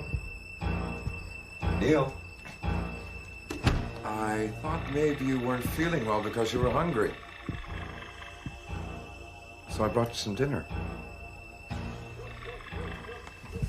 I'm not hungry. Well, suit yourself. Where's my mom? Where's Terry? They're outside. What did you think? You don't have to pretend with me. Pretend what? I can see what you really are. Neil, I'm going to tell you something, and I don't want you to take it the wrong way. When somebody loves somebody, the way your mother loves you, for instance, that gives you power over that person. And when you misuse that power, use it selfishly or cruelly, you risk destroying the love that created it. I'm sure you don't want to do that. None of that has anything to do with you. What are you, anyway? Well, I'm a psychologist. I help people with their problems. What do you think I am? I think you're some kind of creature. And why is it that you can see me in my true form, and your mother and sister can't? I'm not sure. It has something to do with my dad's glasses. They show you like... Really? Your glasses? Hey! Please, let me have them.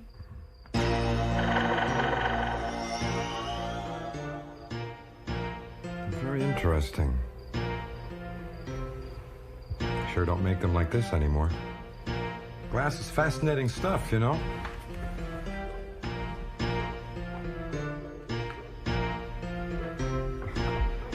No two batches are ever quite perfectly the same. The minor differences in the chemical content of the sand can produce all sorts of interesting effects. Oh, sorry.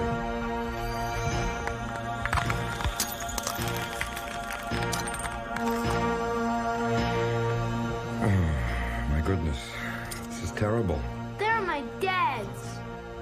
You did it on purpose. Be careful now. Don't cut yourself. God, get out of town. He is just perfect. Oh, he is, isn't he? Do you think he's gonna do it? You know, I mean, do you think he's serious?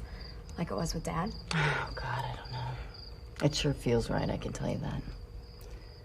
And I'll tell you something else. If, after being so perfect, he doesn't ask me to marry him, I'm gonna kill him. Why us? Because you're nice people.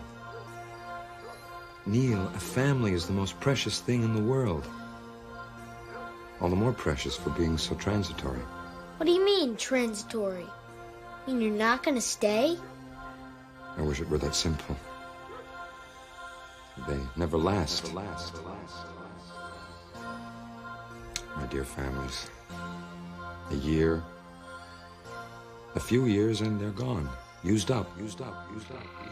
My flowers bloom and die.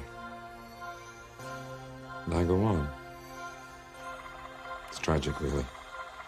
You wouldn't understand. You're too young. Oh, I understand. I didn't mean you personally. I mean your kind. Your race. There are things older than people in the world. Races that live and hunger and move secretly from one generation to the next.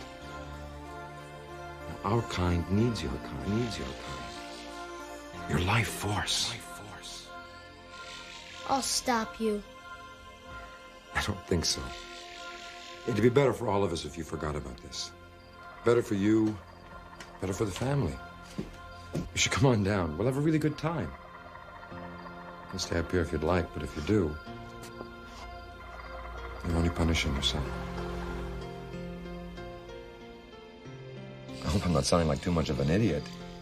I've never done this before. You're doing just fine. Warren, it's not that I... Please.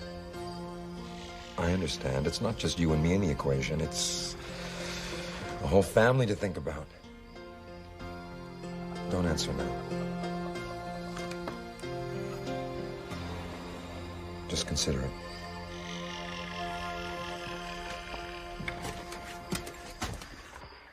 Well, hi. Have you decided to rejoin the living? Want a hot dog?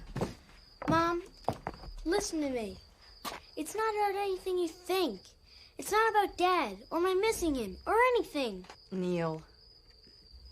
Mom, I don't care what you do to me. He's not what you think. He's like a parasite. Crawls inside something. Neil, can I just... You shut up, you. I know what you're gonna say. Something right. Something just perfect. Just the right thing to say. You get out of here, you. Neil, shut up. Mom, you want me to just beat the stuffings out of him? Terry. Neil, you just stop it. Now, you listen to me, young man. The world is full of things that we don't like. But there comes a time when we have to accept the world for what it is. Your father is dead and he's not coming back. Not ever, ever. We don't like that. But we have to accept it and go on. It doesn't have anything to do with it.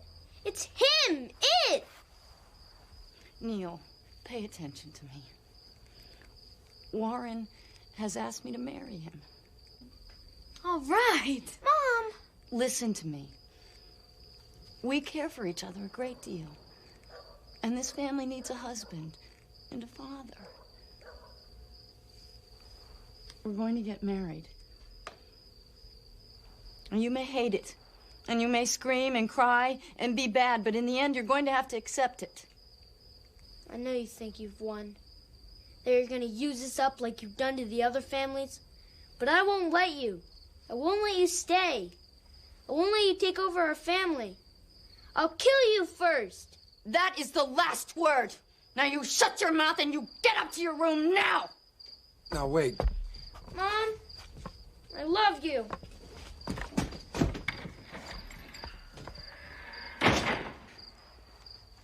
Oh, it's all right. Angie. He's just being Neil. Maybe it's me. I mean, maybe I'm doing something wrong. No, it isn't you. It's just the way things are. This hasn't been the ideal night for a proposal. So long as the answer's still yes. It's ideal. Hey, Mom, can I be one of your bridesmaids? Neil. Mom, he's got Daddy's gun. Neil, put that down. I mean it. I know you do. I want you out of here. I don't want you to ever come back here again. Of course, Neil. If that's what you want, I'll leave. I don't believe you. Mom, please get away from him. Neil, listen to me. You don't want to hurt me. And that's the only way that you're going to get to Warren. I'm not lying to you, and I'm not trying to trick you. I'm telling you the truth. Now put the gun down. Put it down. Neil! Warren! Some ambulance, I'm hurt. Where are you?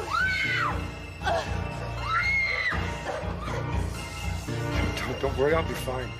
It isn't Neil's fault. We'll get him some help.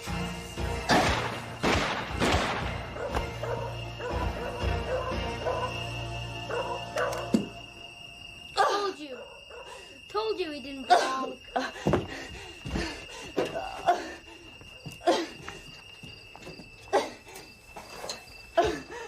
Oh, Warren.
Come and get it, boys. Dinner time.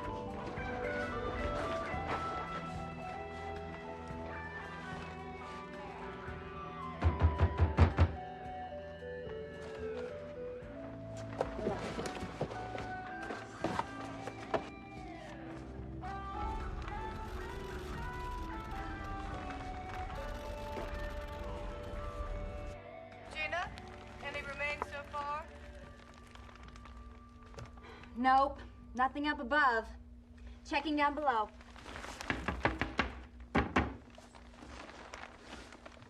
And nothing down below. Traps are sprung. There's no bait. Complete remains. No partial remains. That makes a record-breaking 12 weeks, 5 days. 2 more traps are missing. Kind of makes you wonder what they're doing with them. Maybe they're worshiping them, like little death gods.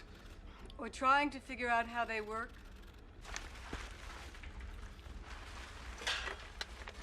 Oh, doctor, she should check that jam nozzle. Gina, take a look at the pesticide nozzle under cabinet 12. It's jammed. Righto.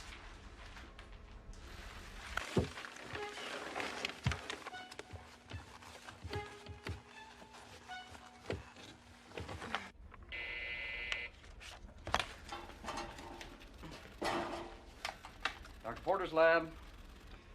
One moment. Can I tell her who's calling? Oh, yes. Yes, hold on. It's Dr. Winston. Oh. Hello, Bobby. Oh, this is an unexpected honor. To what do we owe the pleasure? To be honest, I think we have a bit of a problem with the data from your lab. There have been some questions.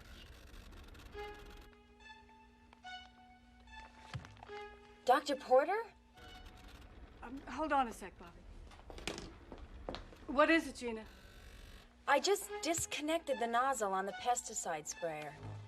It's all clogged up with bits of cloth, wood. It's cardboard. Do you think they'd be capable of something like that? The blockage goes all the way back into the wall. I'm gonna have to open up the access panel. Gina, any unusual activities? No. It's quieter than usual, actually.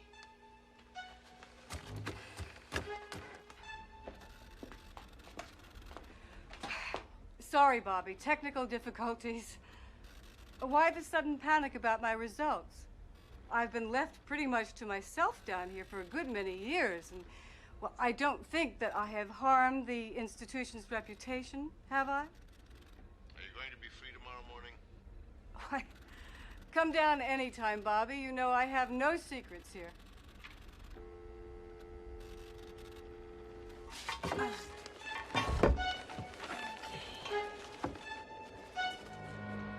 Keith, I need you to pack up some of my personal files and bring them up to my car. What is it?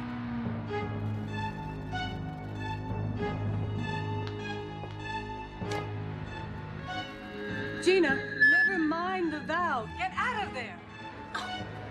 What's up, Doc? Got the thing open. At least let me try it. Gina, get out of there now. Dr. Porter! Get her out of there!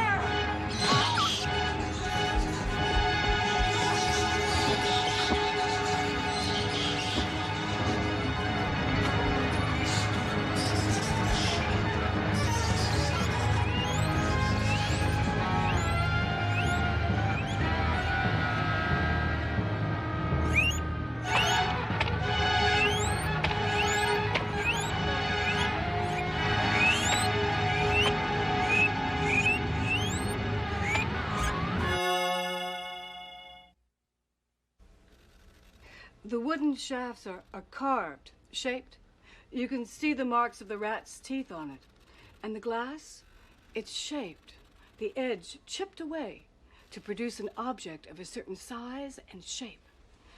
Look at the way the edge is beveled, like the old flint weapons from the Stone Age. But each chip is tiny, a fraction of a millimeter. It must have taken tremendous time and skill for them to be able to shape glass like that. Them? Do you know that we haven't been able to get our hands on any remains for over 3 months? That was the first live specimen we've seen in over a year. What happened to it? I stomped on it. What a waste. We'll capture others. Others? Oh, you mean rats? I'm sorry, Liz. I meant your career.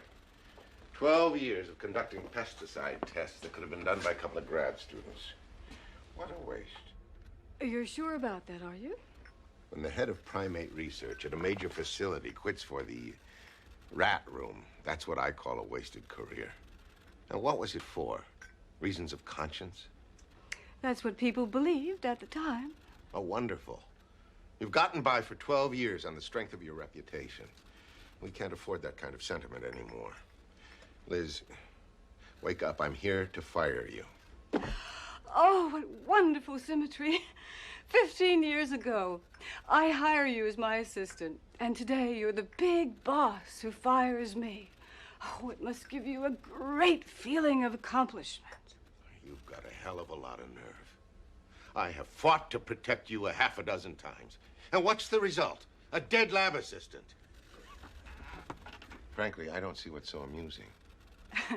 Oh, Bobby, you don't know it yet, but you're not going to fire me. You're so sure that I've just been marking time down here. A small project, costing nothing, as you say, given to me out of sentiment. That's just what I wanted. To be left alone. To work out my experiment without government interference. Without a bureaucracy breathing down my neck. What experiment? What the hell are you talking about? We never thought it would go this far. None of us did. We never dreamed it was possible for them to go so far. All my documentation isn't here. What we produced in there was a stressed environment. Stressed environments tend to create new species. Of course. We knew that over time we'd develop pesticide-resistant strains. But I designed this particular environment to select for another trait. What trait? Intelligence. As Keith says, it's worked better than we've ever dreamed. Look at it. Really, look at it like a scientist. Bipedal, opposable thumbs, a brain triple the size of a normal specimen. All evolved in only 12 years. Even at triple the normal size, we're still talking about a brain the size of the tip of my thumb. They do make weapons. They do have complex social organization. The attack on Gina was planned. It required forethought and cooperation. Elizabeth, if I'm to buy any of this, I'm going to need more proof than that. Well, why don't you go on in, get it yourself? Open the door. We can't. When they took Gina away yesterday, Keith came back here and cracked the valve on 3 cylinders of phosgene gas and tossed it into the rat room. But we've been venting it all morning. It should be clear by now. Phosgene gas. Then the whole discussion is academic, as they say.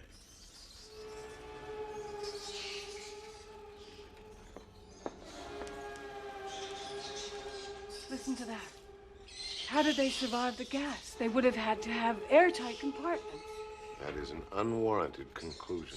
And we'll warrant this conclusion. What if some of Dr. Porter's Frankenstein rats got out of there? Can you even imagine the damage they could do? Look, you can't use cement or concrete on rat habitats. They can burrow right through it. So we've sealed it in this stuff. It's a lot harder than rats' teeth. But they've been stealing knives and forks, rat traps, bits of metal appliances, you name it. What have they been doing with it? How long to cut through a sheet of this stuff if you've got stainless steel knives to work with? They could be doing it right now.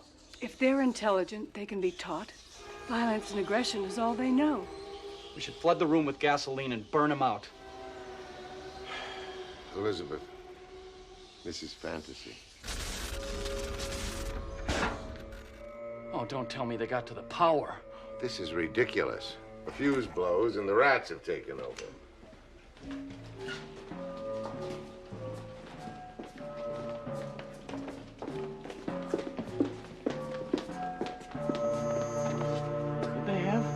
Could they have gotten in there? Could they understand that much? Let's find out.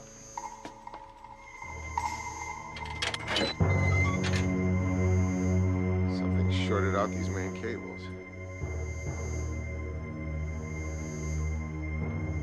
Somebody stuck a fork into the main cable. It's crazy.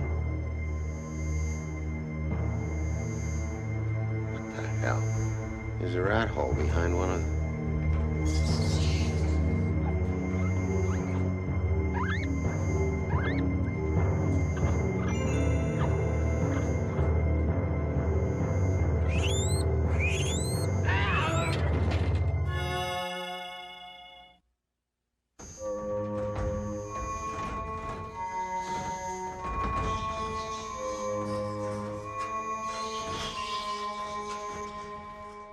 Elizabeth.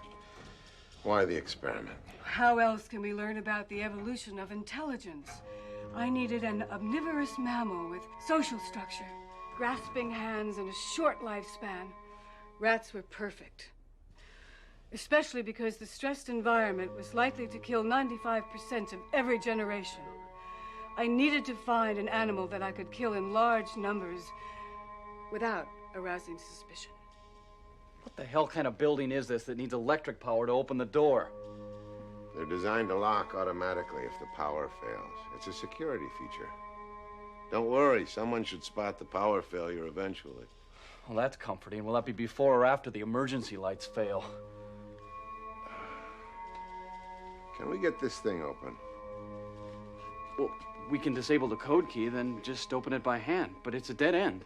You got any more of that phosgene gas? What do you have in mind?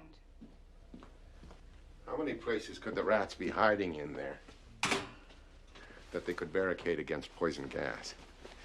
We drop the gas in, go in ourselves, find the hiding places, break them open. Goodbye, rats. Well, there's one canister left. Can't we think for a moment before we start killing? I am thinking. I'm thinking about a dangerous and unauthorized experiment by one of our scientists, and of its ecological repercussions if these things manage to get outside. Robert, all that they have done has been part of a plan. We are being manipulated into attacking, but we don't have to fight. We can communicate with them. You think those rats in the power box were interested in having a chat? Don't you see? They speak the language of violence that we taught them. But we can make a choice. They haven't learned what mercy is, but we can show them. Elizabeth, we've been trying to teach each other that lesson for 2,000 years with notably poor results. Now, how are we going to teach it to a different species between now and the time the lights go out? No, Robert, listen. There's no time for that, Elizabeth. Are you coming with me? Well, actually, I hadn't planned on it. It's going to be a lot easier with two. No offense, Doc. I'm behind you 100%, but there was nothing in the job description about fighting killer rats with little spears. I'll sit this one out if you don't mind. Great. How can we get this thing open? Robert, please wait. I'll close it after you. Damn it, Robert, you have no right to destroy an entire species. Why don't we put him on the endangered species list? I hate to say this, Elizabeth, but if you look at the big picture, breeding a population of sentient tool-using rats represents a significant lapse of good judgment. Now kindly get out of my way. Robert!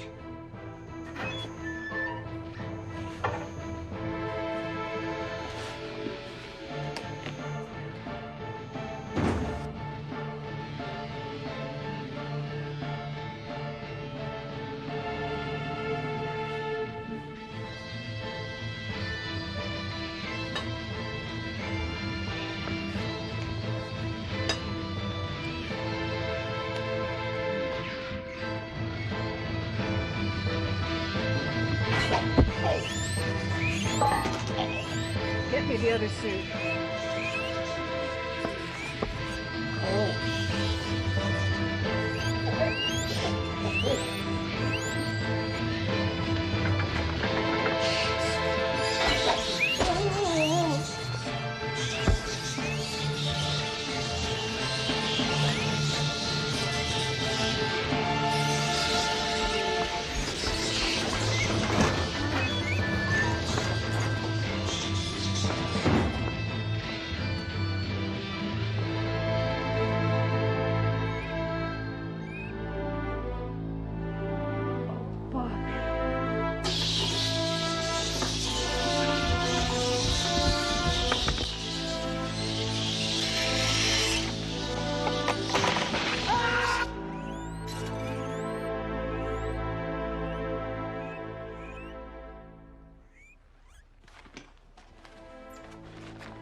I won't kill you.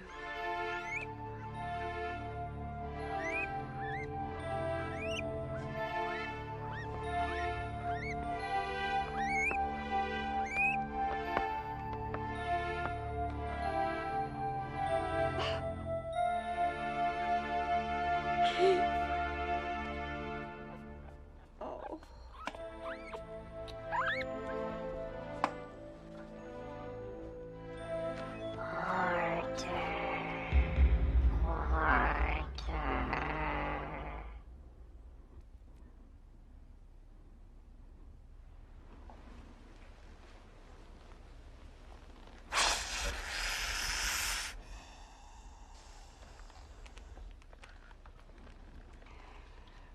So now you just wait for someone to open the door to the outside.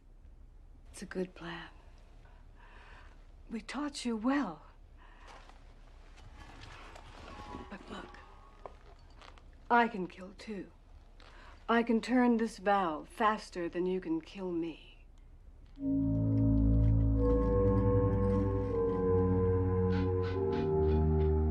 I've taught you the lesson of death. Let's see if you can learn the lesson of life.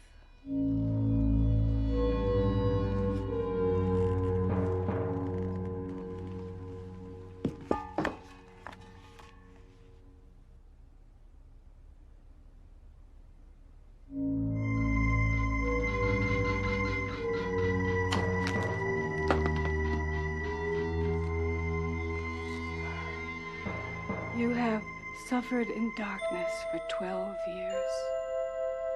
Let it end here.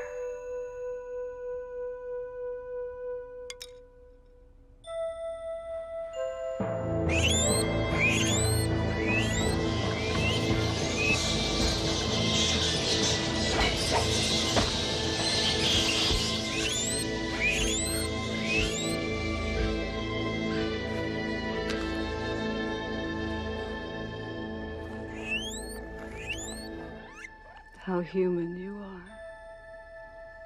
How human.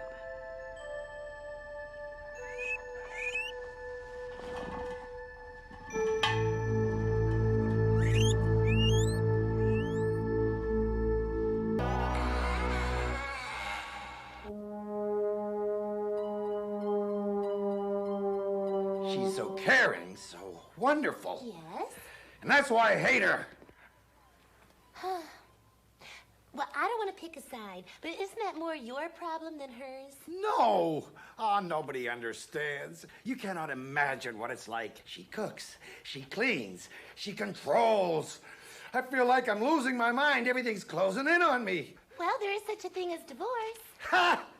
Yeah, maybe in the normal world there is. That's where people have free wills and individual rights. But not me. No! Oh, my whole brain's being sucked out of my head. Oh, sorry, doctor. That must be your next patient. I better go check.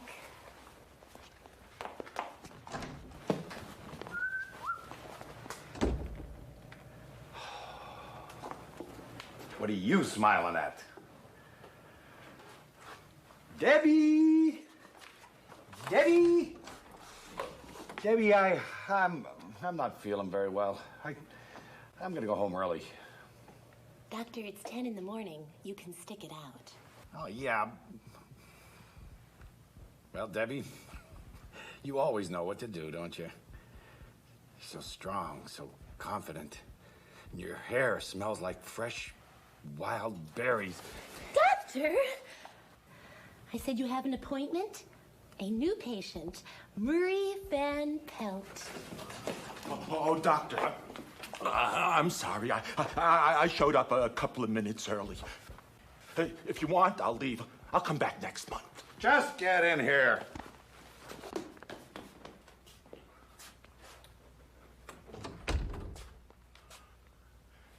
Nice picture. Is that your mother? No, it's my wife. Oh. So, what do you want? I have a problem with authority figures. Really? Well, then maybe you should sit down. Okay. Well, don't sit if you don't want to. Okay. Boy, you really are lame. You know that? You need professional help. Yeah, I know. All my life, everybody pushed me around, told me what to do. Well, I'm sick of it. I want to be my own man. Fine. Lie down on the couch. If you say so. Oh.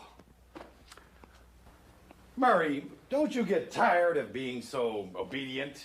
Aren't you nauseous from being dominated by people? Kicked around by your wife? But I don't have a wife. I'm being hypothetical. Now, wouldn't you like to drive fast cars and drink hard liquor? Well, of course you would. All we gotta do is bring out those repressed feelings. I wonder if hypnosis would work. Hypnosis? Isn't that dangerous? Well, are you kidding? They do it on talk shows. It's safe. You see, when you're hypnotized, it's impossible to desire anything that you normally wouldn't desire when you're awake. Now, what do you say, huh? Let's give it a try? All right. Okay. Now, I want you to stare at this watch. Isn't it nice and round? Nice and shiny?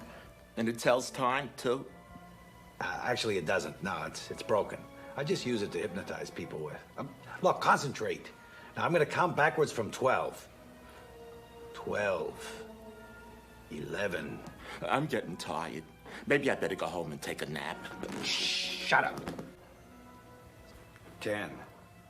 9. 8. 7. 6. Murray? You asleep? Yes. I'm very sorry. I didn't mean to doze off in your office. No, that's okay. Now, Murray, you've got lots of everyday problems. We gotta isolate them and discover their source. Then we can learn why you're such a puny, pathetic piece of nothing. That's okay, Doc. I know all about him. I have a thing about authority figures. I let people boss me around because I had a domineering mother. And I've sublimated my aggression towards leaders because of an inbred fear of antagonism. God, these people are so depressing. Any messages? Oh, your wife called. Forget I asked. Also, my father was suppressed by my mother. So while growing up, I had a very weak masculine role model.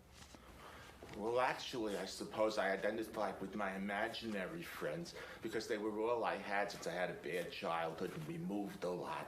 They put Murray, me in I don't third want to grade, hear you know what about I mean? your bad I was childhood. in school when I was very young. I want to deal with the bottle aggression. The angry Murray you keep hidden. You want to see the other Murray? Sure, I want you to release him. I want you to let him out.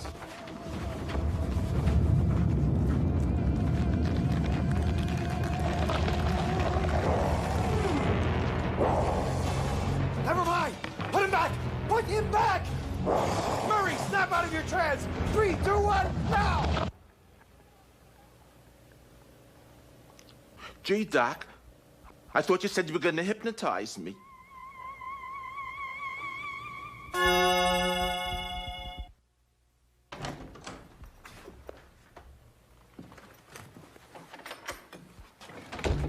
Feet!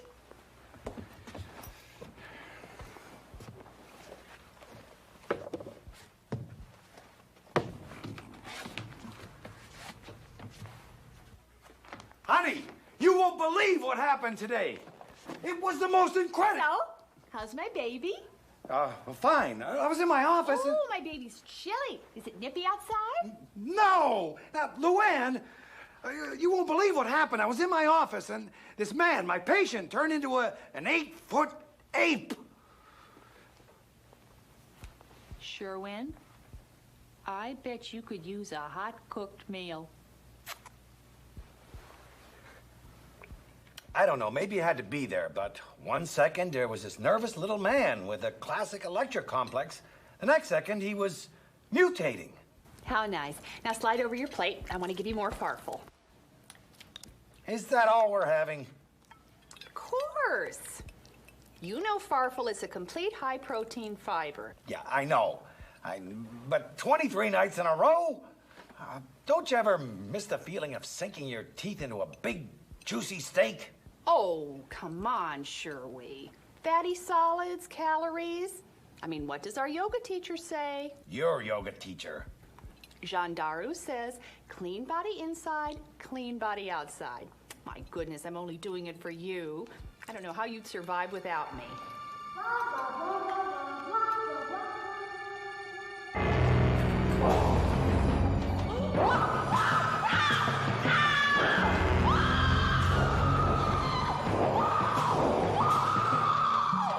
Sherwin? Sherwin? Sherwin! Are you paying attention to me? I said that oat bran doesn't have half the bulk of Farfel. So? Oh, don't give me that grumpy face. Remember, Shandaru says, smiling on the inside, smiling on the outside. Now, finish your Farfel.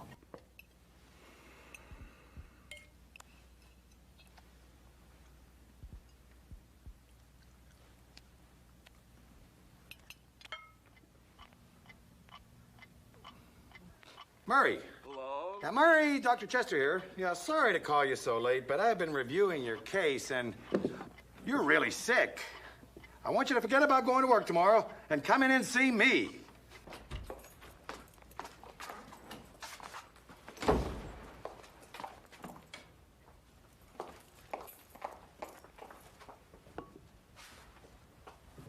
Surprise! Hi, Doctor.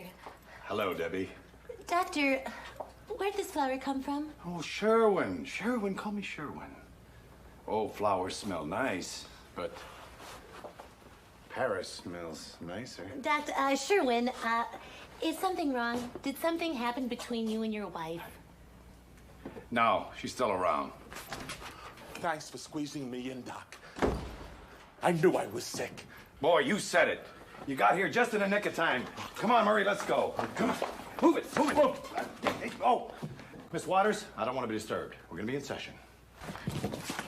6, 5, 4, 2, 3, whatever.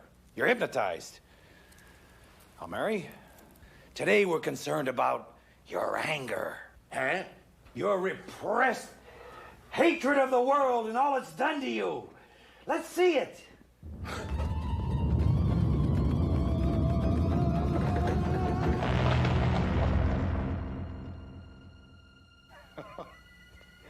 That was easy. How you doing, huh? Wow! Oh, you're angry.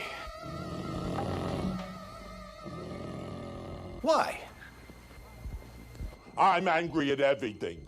I'm angry at long lines at the DMV. I'm angry at people who turn but don't signal. I'm angry at needing 2 forms of ID to cash a check. Rawr.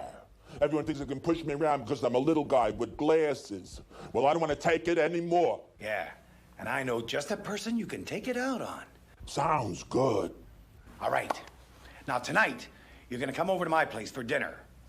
Now, when you hear this post-hypnotic word, you're going to turn into that monster and you're going to attack whoever said it.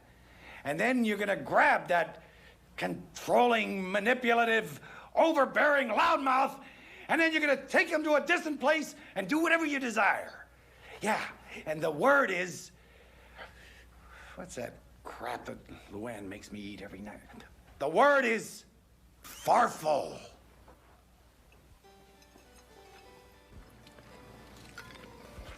Boy, Dr. Chester, Mrs. Chester, this is such a treat. Thank you. Try not to talk while you chew, Murray. You'll digest better. I'm sorry. Oh, and there's a reason we use coasters. This tablecloth was made by 100-year-old Incas. I'll be right back with the main course. Boy, she's a wild one. Yeah, kind of makes you angry, huh? Huh? Ta-da! Hey, Doc, what is the main course? Oh, you'll see. Honey, what are we having? What do you think? I don't know. What do we normally have? Not what we're having tonight. What's this? This is steak. You're not happy? Hey, it looks great to me. Can I have the burnt part? Can't you just shut up? I'm having problems here. I was expecting a different dinner. I try so hard to please my man, and then he complains because I try to do something nice for him. because I didn't serve him farful.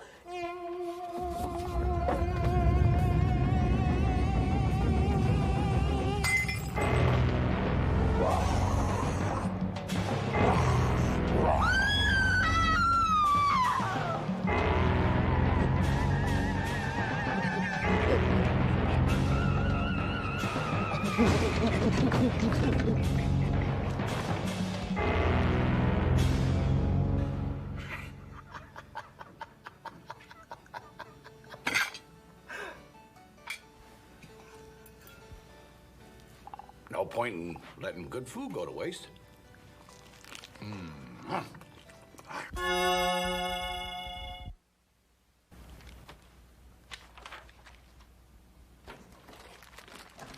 Hello, Debbie. What are you doing this weekend? I don't know. How would you like to go to Paris? Croissant in bed? The Eiffel Tower? City of Light?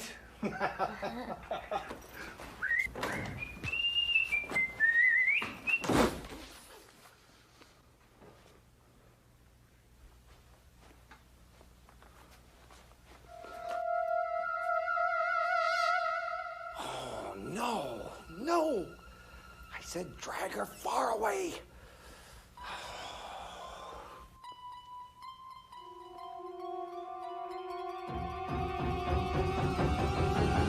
Doctor, your patient is here. Patient?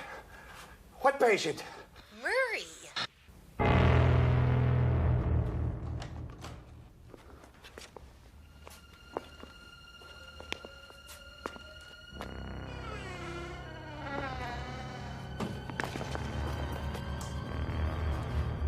Hey, Doc, what's shaking?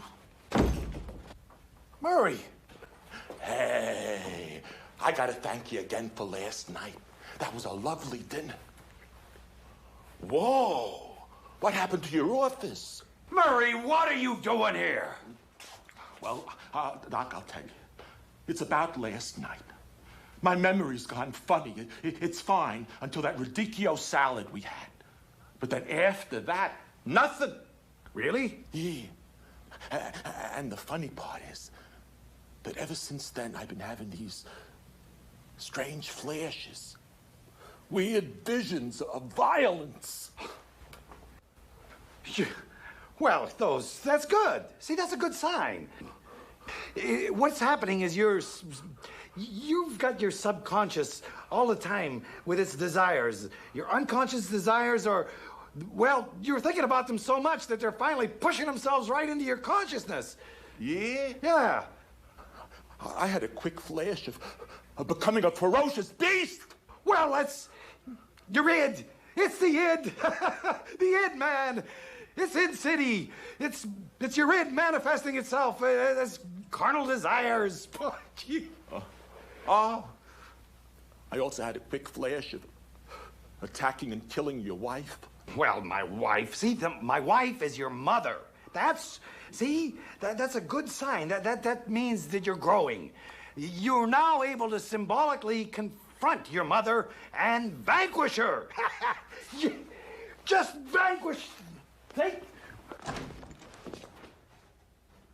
Oh, and I have one other strange memory of chopping up your wife's body into little pieces and hiding all the parts.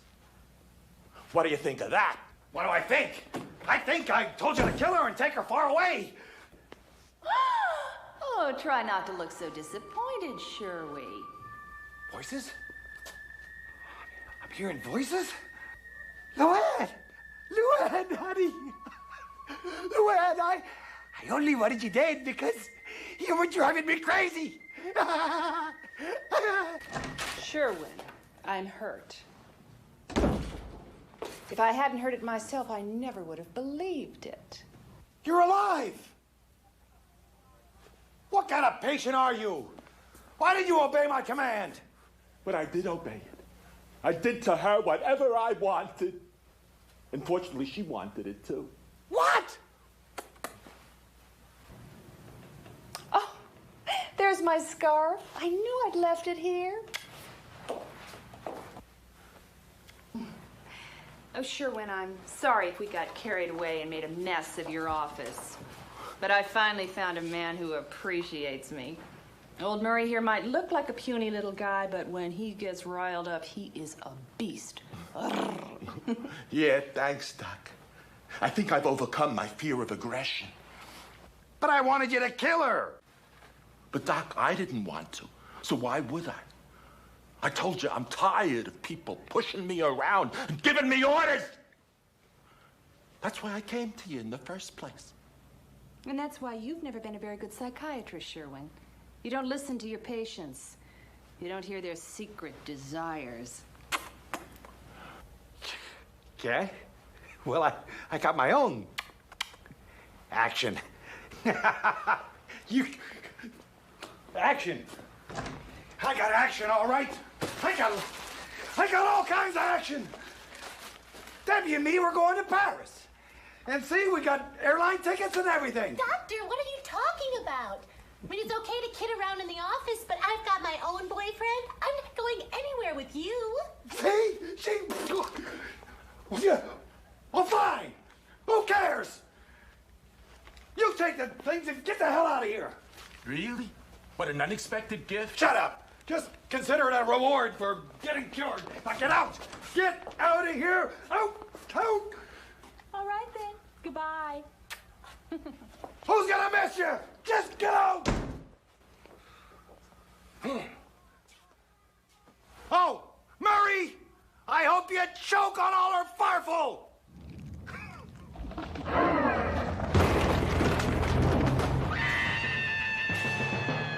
Very funny. Turn back in a hurry and get the hell out of here. I'm not scared. Hell, just remember, when you're hypnotized, you can only do what Murray really wants. And we both want This!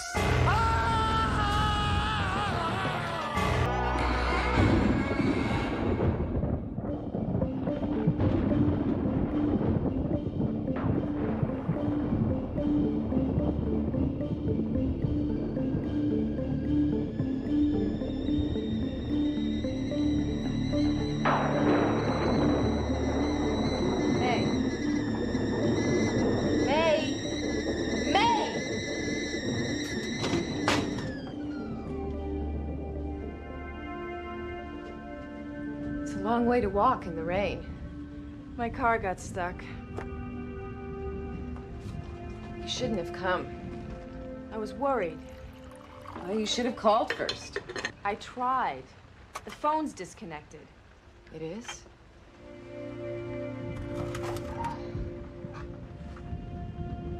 What the hell is going on here, May? Nothing. Everything is fine. No, it's not. I haven't heard from you for over a year. And then I get a call from the real estate agent saying that you've moved in. We agreed to sell the cabin after Dad died. I won't be here that long. May, the place is falling apart.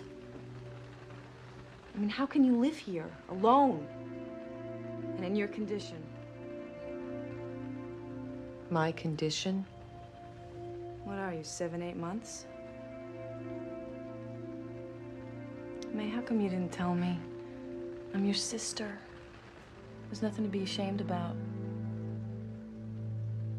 Besides, I've always wanted to be an aunt. May, you can come and live with me. I got plenty of room. Frank doesn't like me. Well, he's gone. Gone? Yeah, I threw him out. He was good.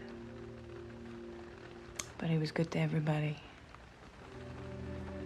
No, I'm all right. You know, it's better that it happened now instead of later. There's a tow truck in the village. He could pull you out.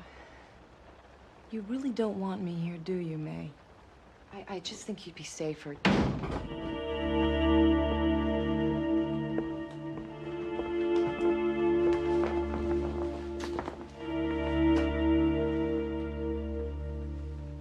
Your battery's dead.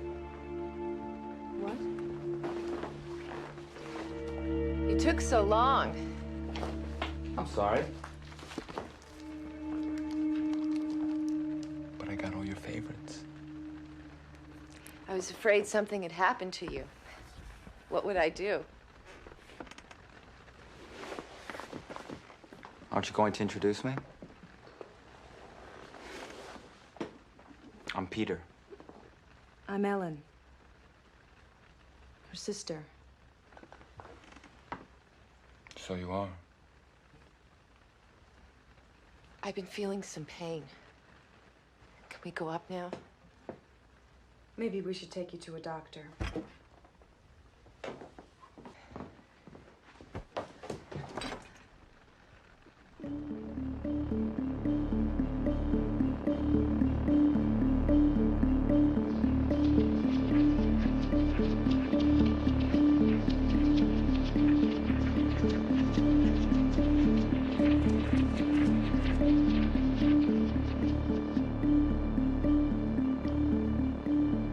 The couch makes into a bed.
I made breakfast. There's food for May in the oven. See if you can get her to eat when she gets up.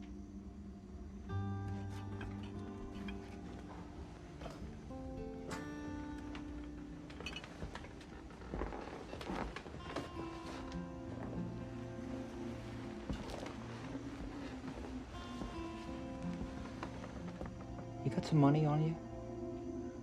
What? For the tow truck. I'm gonna need some money.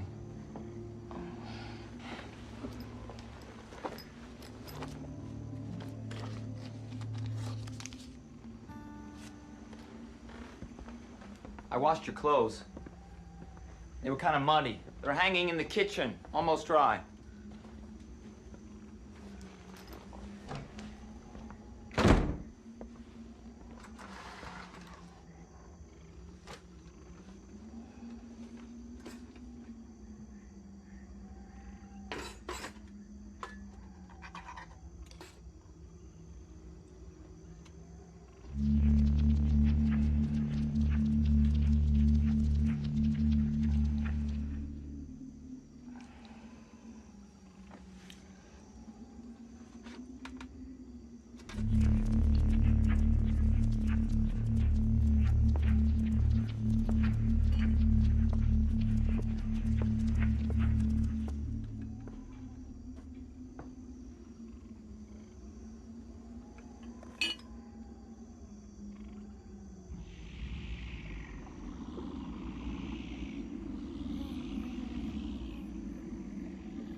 Close them. The light bothers my eyes.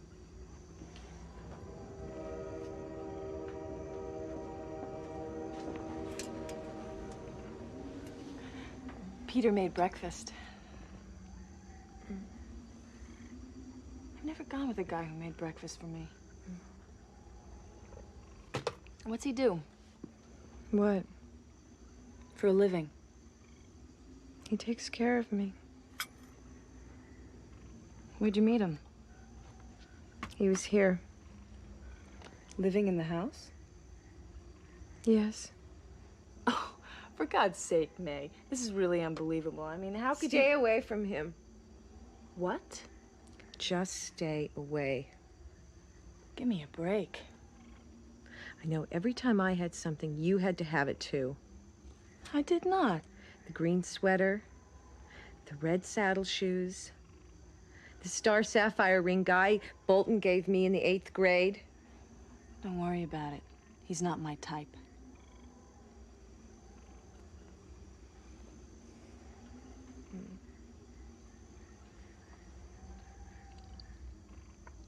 Not my type. But he is a good cook. He said I wouldn't be very hungry towards the end. Who said this?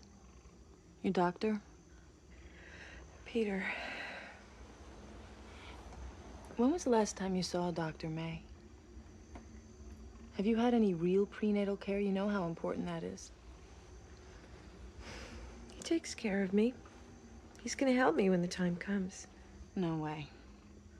Look, just as soon as my car gets fixed, I'm taking you to a doctor. People have babies in hospitals, not in the middle of nowhere. I mean, what if something goes wrong? It won't. Peter knows what to do.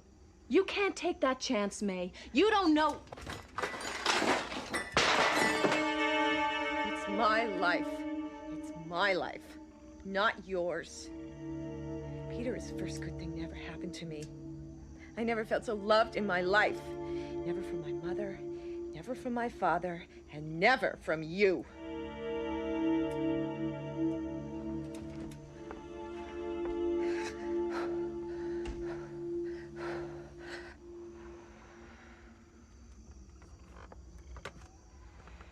I'm sorry I said those things to you. It's okay. I've been feeling a little crazy, you know. Yeah, well, who wouldn't? But you should have called me. I would have come up. Oh, I can still get around. I'm not an invalid.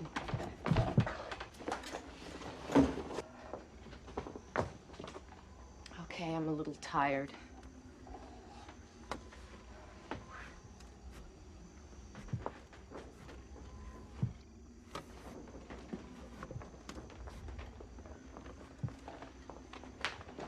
Put your feet up. Now I'm gonna go upstairs and clean up. There's no need to. Where's Peter? I don't know. I thought he'd be back by now.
Don't scream.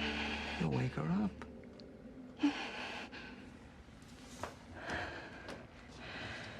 Sorry. I didn't know you were here.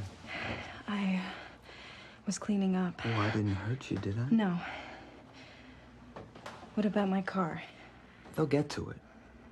There are a lot of wrecks along the highway. A lot of people out of control. I think you ought to know that we're leaving as soon as we can. Why would you want to do that? Have you ever delivered a child before? Yes. Lots of them. Are you telling me you're a doctor? I know what to do. I have an instinct for it. For God's sake, Peter, it's your kid, too. Oh, is that what you think? Well, I just assumed. You could be wrong. Maybe she was pregnant before we met. And maybe she needed someone, and she reached out to me, and I was there. Fate. Is that what happened? What does the truth matter? You've already made up your mind about me and about men. You are just like your sister. No, I'm not. She didn't believe me either. I had to show her, too. Show her what? That I could take away the pain. What are you talking about?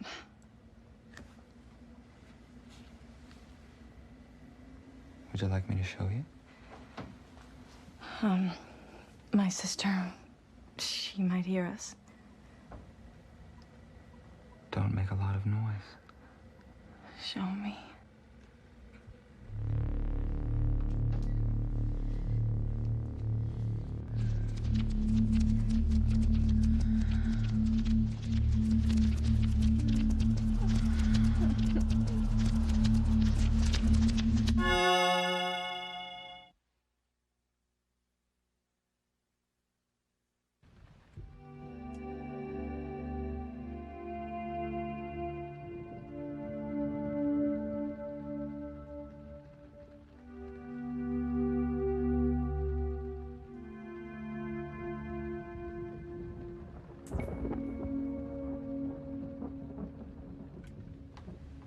I want you. Now. What about my sister?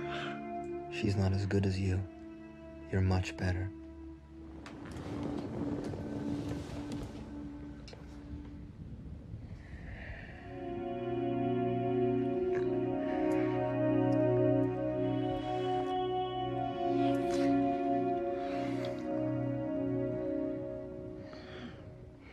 I want you to have my child. Oh, God. Peter. Don't you want to have babies? I don't even know you. God, it's crazy the way I'm feeling right now. Like I'm 16. It's too weird. I mean, what are the three of us going to stay in the same house together? Whatever you want.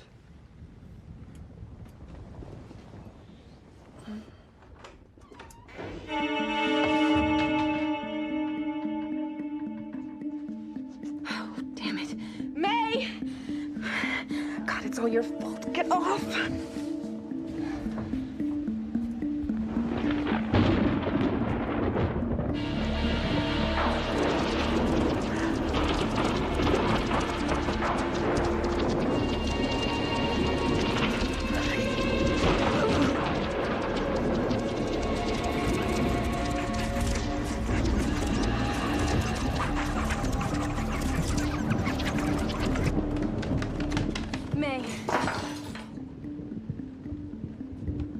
Put the knife down. You've got to get out of here.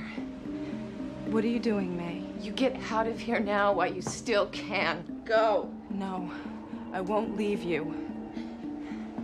Ellen, why did you have to do it? Why? I'm sorry. Just don't do this, please, May. You don't want to do this. Please, don't do this. It's killing me. It's eating me up inside. He makes the pain go away, but I can still feel. Put the knife down. May, don't do it. Put it down.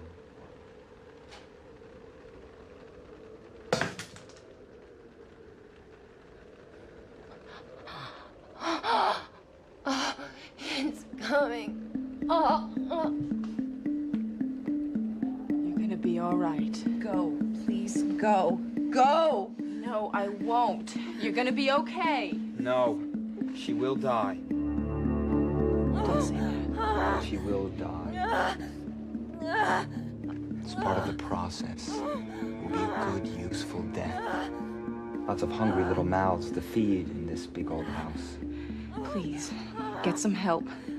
Get some help. They always die. My mother did. Then I'll go. May, I'm gonna get you a doctor.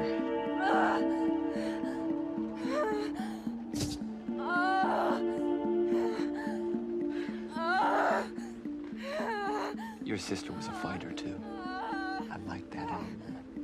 The struggle is everything. Only the strong survive. What did you do to me? It will wear off in a day. Or so.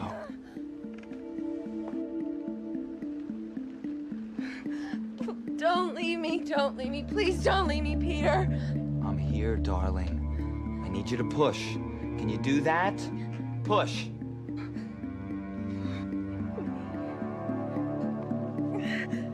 I see it. It's coming. Push, darling. Please, darling, push.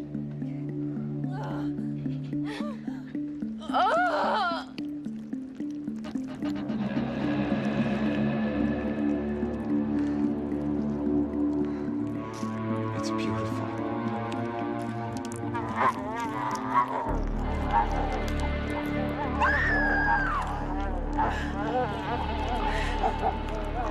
All my children are beautiful.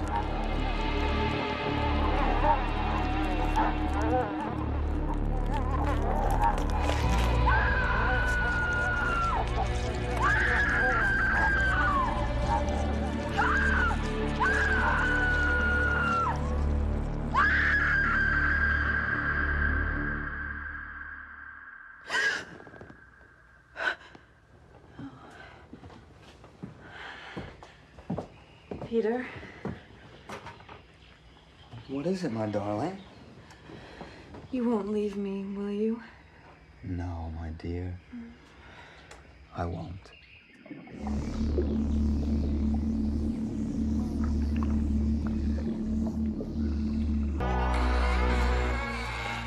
¡Ándale, muerte, gringo! ¡Ah, let go of me! ¡Ándale! ¡Ah! ¡Déjale! ¡Problema, gringo! You tear my jacket, you duck suit! ¡Prefiera!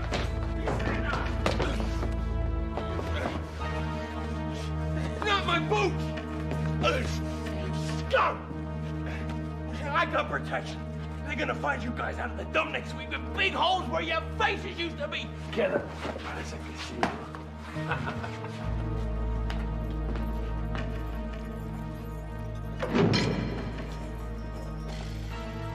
Hey, you better not lay a finger on my Porsche.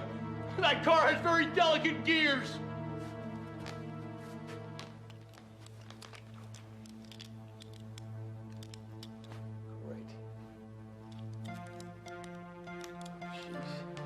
Tell me that's the latrine. Adios.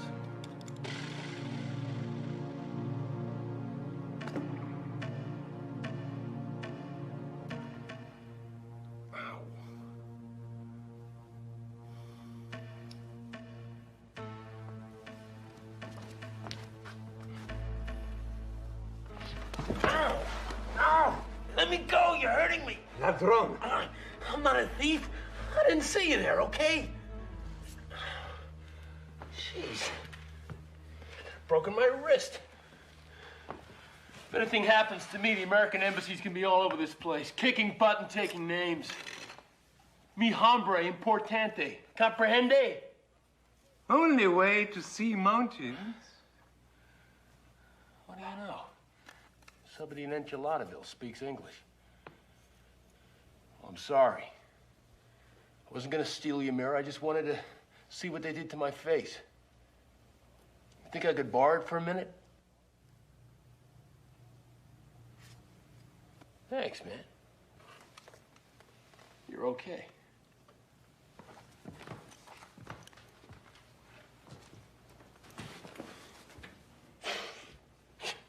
Can't show up in Cancun tomorrow looking like that.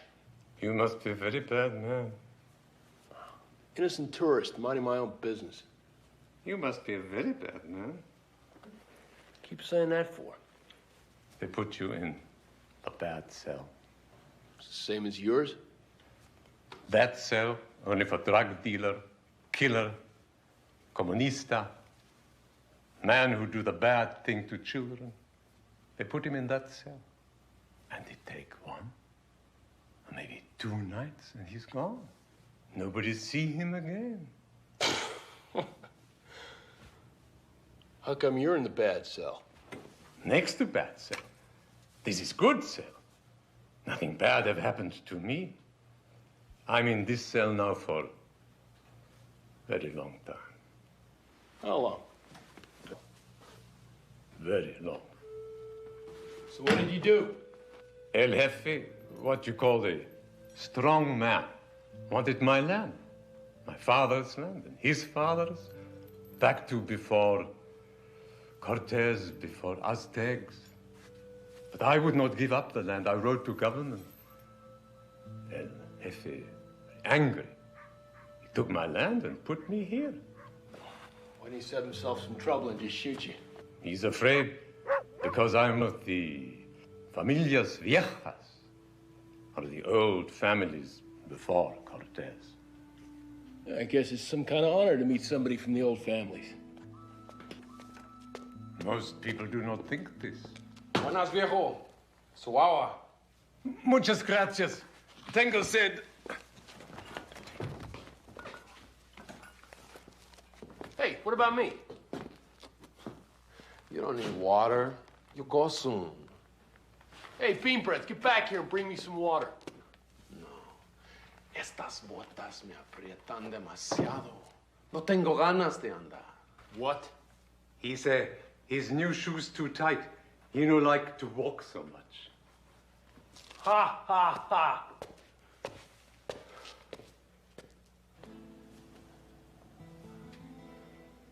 I gotta have some water. Hey, buddy. How about you give me yours? I'll pay you $100 US. Thanks. Take a traveler's check? You no pay me. You need. I drink later.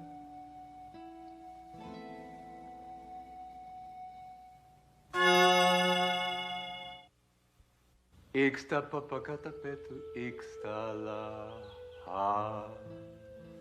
Ixta papakatapetu, ixta papakatapetu. Will you shut up? Ha. Ixta papakatapetu, ixta papakatapetu, ixta la ha. Hey! Ixta I papakatapetu. said, can it? I say good night to the sun, to help him in his journey in river below ground. Yeah. Well, it's getting on my nerves. So cut it out, huh? But I must sing every night to help sun. If he lose his way in river underground, it will be bad. No sun, no day, no plant grow. Ixta papakatapetu, ixta papakatapetu, ixta la ha. Ixta papakatapetu, ixta papakatapetu, ixta la ha. Ixta papakatapetu, ixta papakatapetu, ixta la ha.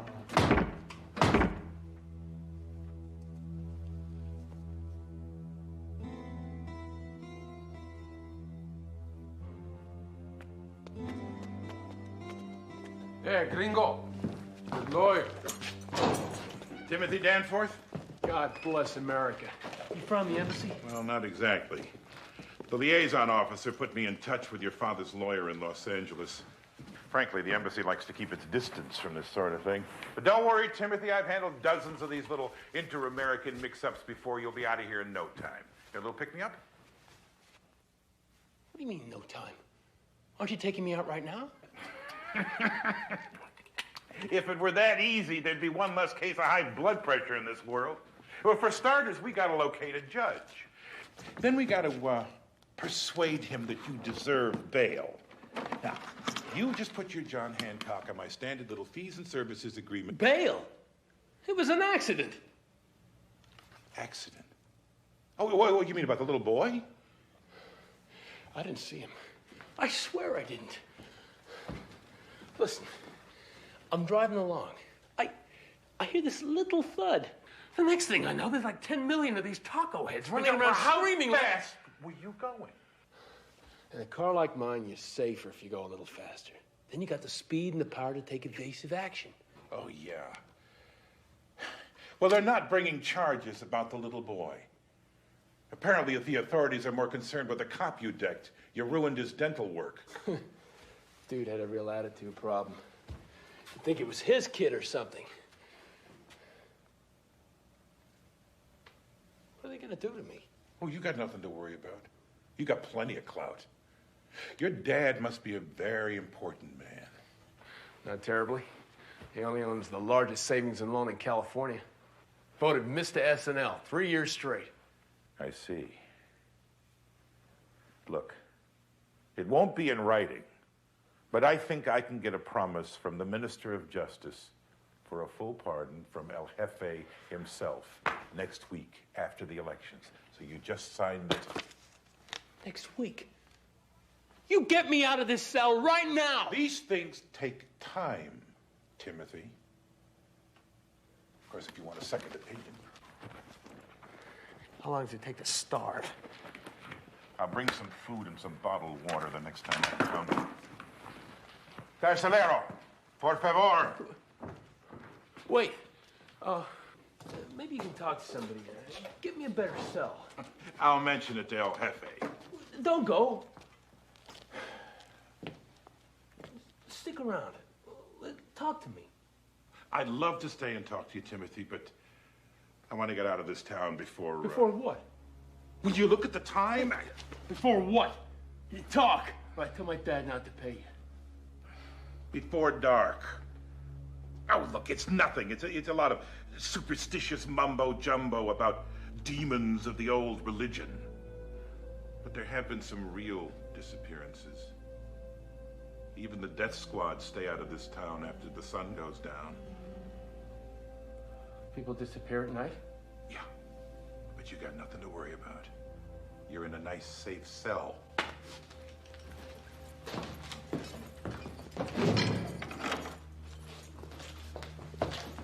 You lousy shyster!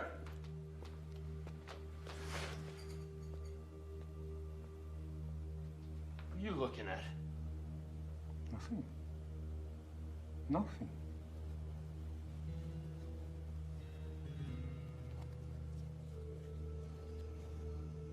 Atalaksnia pokto katel chutanek. Atalaksnia pokto katel chutanek. Atalaksnia pokto katel chutanek. Atalaksnia pokta katel chutanek.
Gross me out.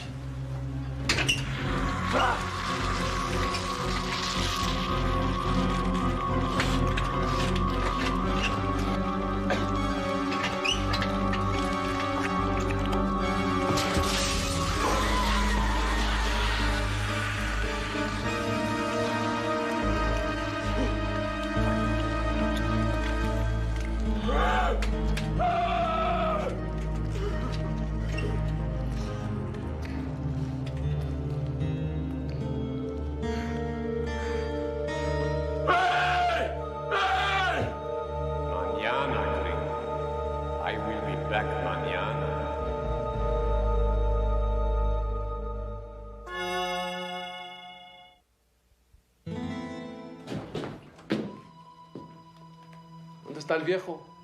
He's gone. I leave water for you. Hey, you're wasting your time. He's not coming back. El viejo always comes back. Every time. Please, sir. Senor. Listen. Hey, leave the cell door unlocked, okay? Then you get me the keys for my Porsche. And I'll make you so rich, you'll be eating lobster tamales till the day you die. No me gusta langosta. Traveler's checks? $5,000. No. What's the matter with you? I'm offering you a chance to make some serious money for the first time in your life. You stay here, gringo. Not long. Soon, you're gone. Okay, I'll tell you what. I'll tie you up. We'll make it look like an escape. That way you won't get into trouble with El Huevo. I don't want to be tied up in that cell. You know what happened in here, don't you? No sé. Yes. Yes, you know about that thing. No sé. No sé nada. Damn it, talk English like a normal person. Abra la puerta, por favor. You got my walking papers. Well, we're working on it. We managed to track the judge down to a house party at General Verdugo's estate. I sent Pablo, my associate, to get the documents. Now, my houseboy put together some food for you. I was attacked last night. You provoked the guards? No, it was the guy in the other cell. Where is he? I killed him. I mean, I think I did.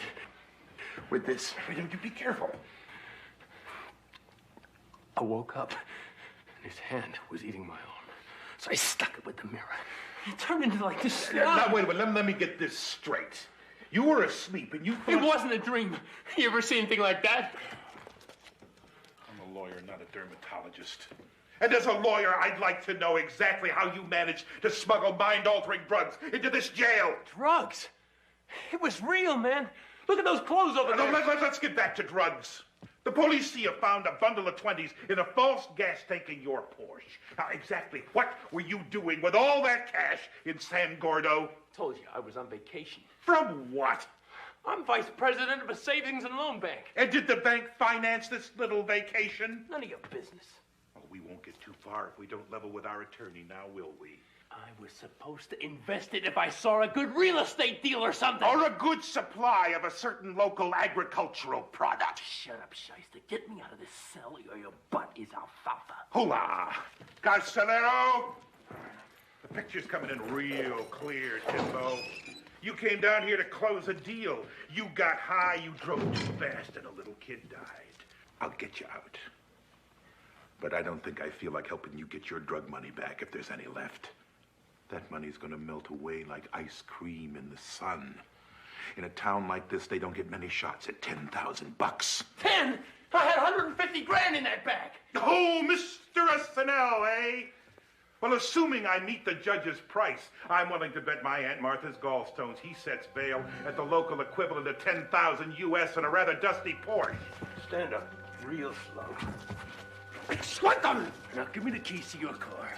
Don't be stupid. Wait until you're out on bail and then skip. You'll get life for an escape. The keys or I slit his throat.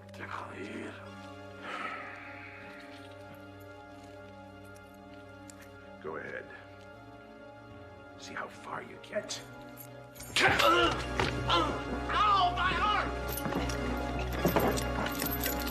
I'm your client. You're supposed to help me. Not every criminal lawyer is a criminal. Oh, my dad hears about this. You'll never work again in your life. Promises, promises. Wait! How can you just leave me here? We lousy shysters are like that. Right!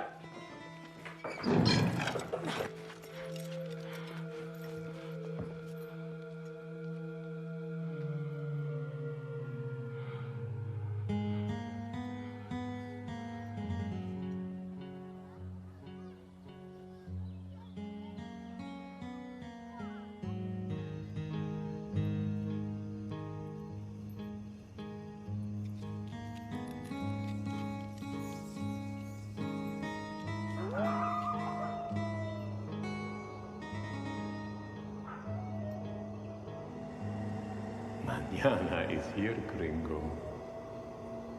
Hey, gringo. Mañana is here. Guard! Guard! Hey! Hey! Oh, God. God, help me! God, help me! I'm sorry. Oh, God.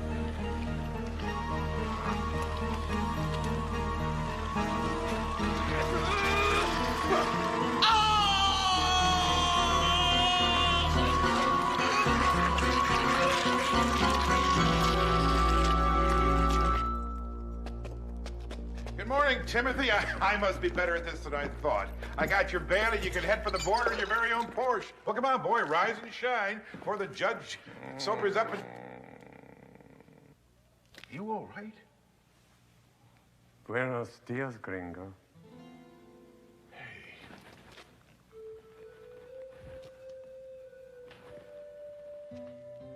Where's my client? He's gone. He no come back.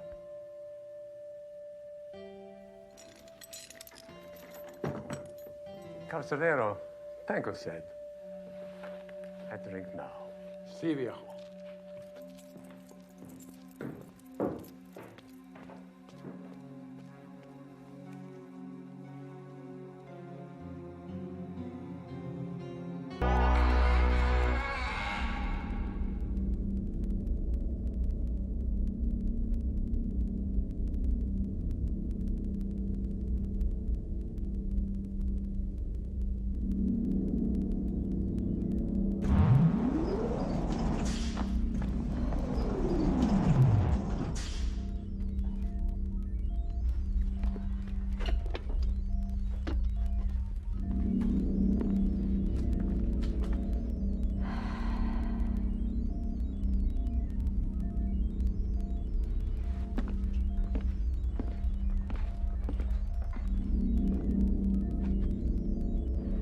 Welcome to hell.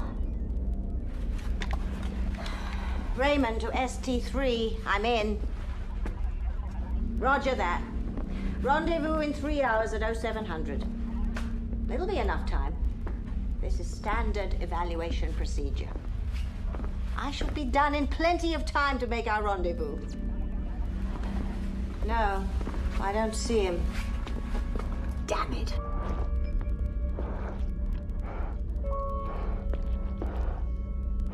He's here. Discom.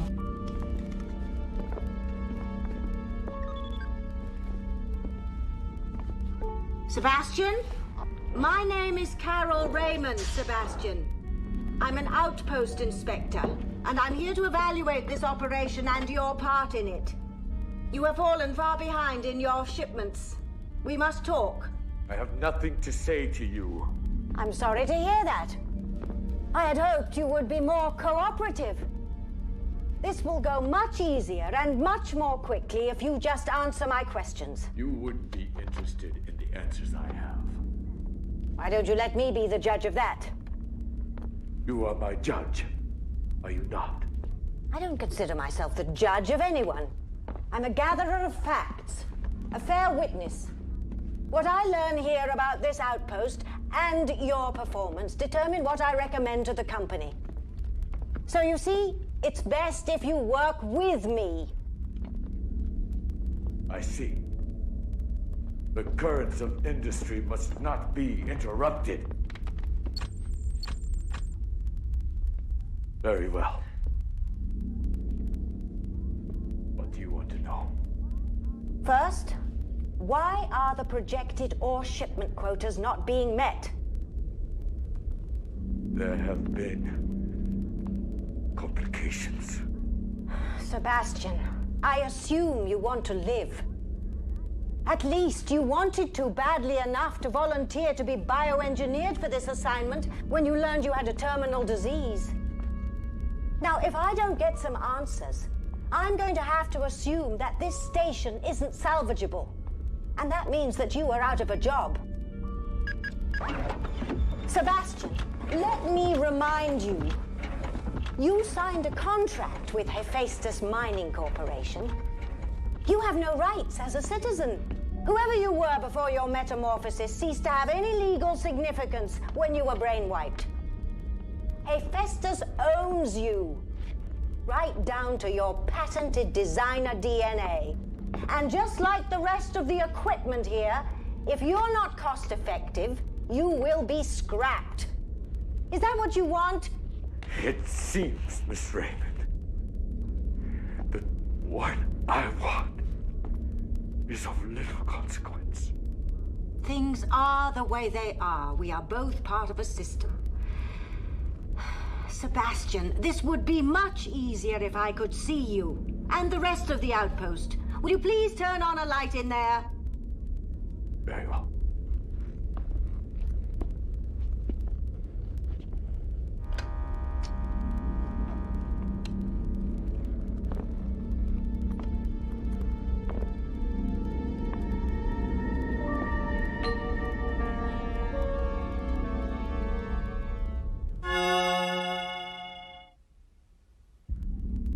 Am I what you expected?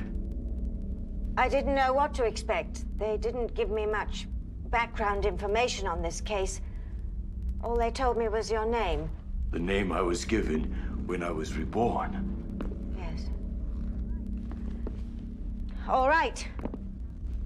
Let's get down to business. Ore shipments, quotas. God, I'm roasting. It's over 100 degrees standard in here. And it's over 300 degrees in here. 300 degrees standard? No. Celsius. An inch of helo glass and it's almost too hot to touch. It feels cold to me.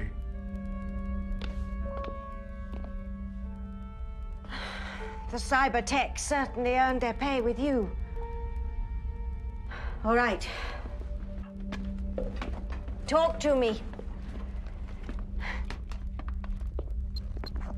Do you mind if I prepare my nourishment during this interrogation? The installation of the station went according to plan. The automated melters and ore distillers were able to produce the transuranic elements to the mantle of Tau Alpha. I know all that. What I want to know is why you are behind in your shipments. It isn't easy to explain. Well, try, and try to be brief. My orbital connection is in 2 hours and 40 minutes. We don't have all night. You show a surprising lack of knowledge about this planet, Inspector. Night goes on forever on this side of Tau Alpha. The brightest it ever gets here is a sort of twilight. It was just a figure of speech, damn it. Let's stick to the problem. What's the excuse? Health problems. These extreme transformations sometimes have unforeseen side effects. Yes. There have been some side effects. Some form of exfoliation has been plaguing me of late. Analogous to the growth of fingernails, possibly. Evidently, as you suggested, my bioreformation was not completely error-free. These side effects, are they the reason for your missed quotas? No.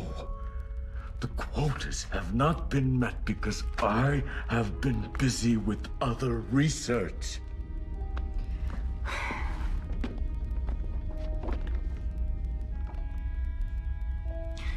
Some time ago, I began to hear, I suppose you'd call them voices. At first, I thought it was my imagination. Loneliness. Though my hormonal activity is regulated, still I have such feelings on occasion. Sometimes synaptic rerouting takes place. Vague memories, a sense of déjà vu. As I said, the process is not without occasional errors. It's true that there are memories, or rather, ghosts of memories, reverberations from my past. But these voices are different. Tell me about them. I'm taping this interview, by the way. Not voices, really. I don't know if I can describe them in words you would understand. Sometimes it's like whispering. Sometimes it's like the sound of rain against a cedar roof. And yet it's all the same. It seems at times that they are trying to tell me something, trying desperately. I feel as if they are calling to me, as if they want me to go out into the world and find them, join them out there. But I can't find them. Something is holding me back. Sebastian, let's be very clear about this. Do you mean to say you think you are hearing alien voices? You think these voices are from the inhabitants of Tau Alpha? This is a problem.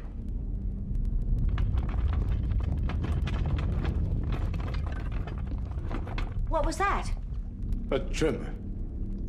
Tau Alpha is prone to considerable seismic activity. Quite a piece of real estate. It's quite beautiful in its own way. So you've told me.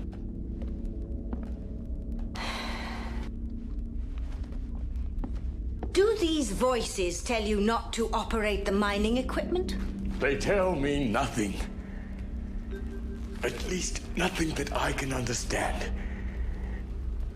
It's just that since I began hearing them, the mining operations simply don't seem important.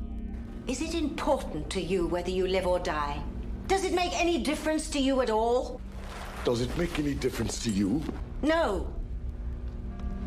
I mean, obviously I'd prefer that you live, but my only concern is getting this station online if possible. If I can't, I'll recommend shutdown. That means no more ships come in, no more supplies. You would die. You've done that before. Yes, I have. And the consequences don't bother you. I do my job. Is it really so clean and easy for you? Just a job? I never said it was easy. I said I do my job.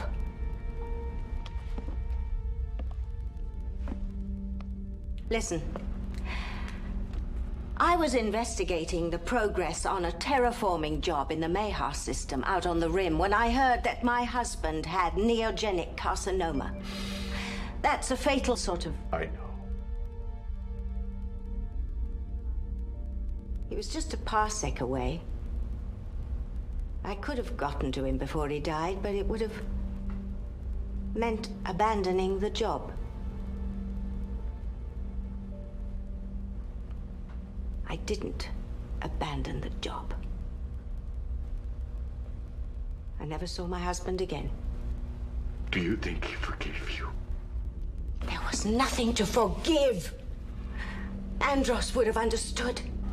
He felt the same way about his job as I do about mine. What we do defines what we are.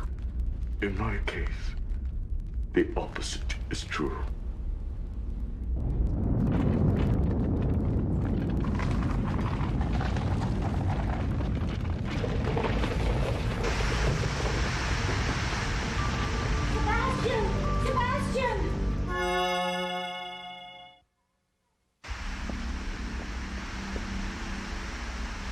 You were concerned for me. Not at all. I don't want the company to lose a valuable investment while there's still a chance I might restore you to working condition. I see. Don't worry. It felt like a cool mist. A cool mist coming down from the hills. This heat it's getting unbearable.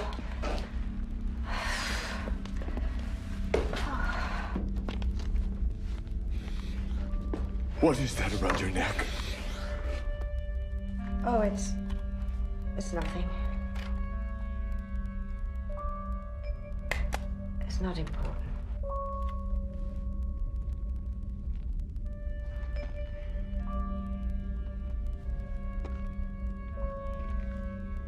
Sebastian? What's wrong? Are you hearing the voices now? Voices? No. Only yours. Sebastian. Humanity has had faster-than-light drive for over 200 years. We've explored and colonized nearly a third of the galaxy. In all of that time, do you know how much intelligent alien life we've discovered? None. Zero. Given that, don't you think your voices are a little hard to swallow? I don't know. But I do know that I am not insane. These voices are different. There is something about them. They do not come from my past or my imagination. I'm sure of it. There is something about them. They're trying to tell me something. When the company changed me, they changed my senses. I can hear the sound of the earth. I can see the color of night. Why can't I understand them? All of these sensations are self-destructive. You must try and concentrate on your work, on the here and now.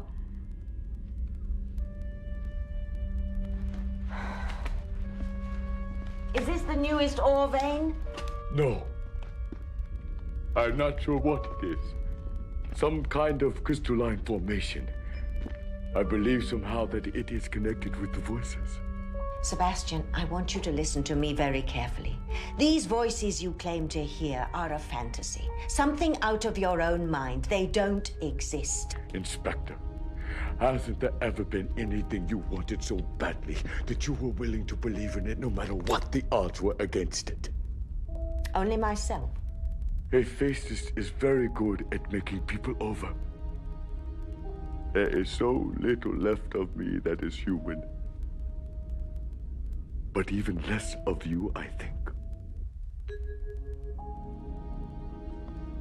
I am the person I have to be. I make no excuses for myself. If you could see yourself through my eyes, perhaps you would start making excuses. You have no right to talk to me like that. You don't know me. I know you as well as you know me, which is well enough in your case, for you sit in judgment of my life. Who the hell are you to judge me? You're not even human anymore, and crazy on top of that. I may only be a chip in the machine, but there are people who respect me, rely on my judgment. I have friends, people who care about me. I see.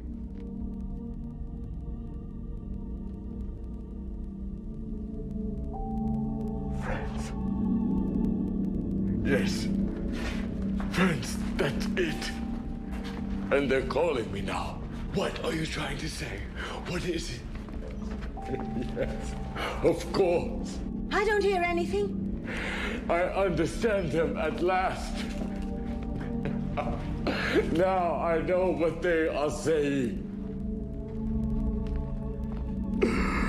They want me to join them. Sebastian, you leave me no choice. I'm going to have to declare you incompetent to supervise this outpost and order it discontinued. Where are you going? They are calling me. I must go now. Who is calling? What are they saying? It is the voice that speaks of belonging to a place of rest, of healing. My mind was cluttered with bits of past grief and anger. Now I am going to the place I belong. I'm going home. Home? You're going to be left to die here by slow starvation. To die in the darkness. The only living thing on an entire planet. Is that what you want? To die alone?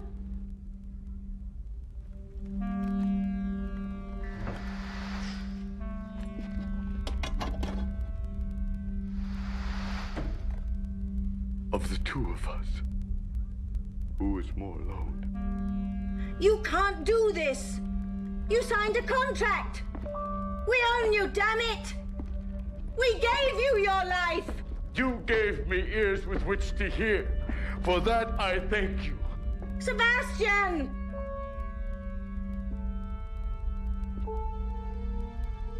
Goodbye, Kara. I forgave you.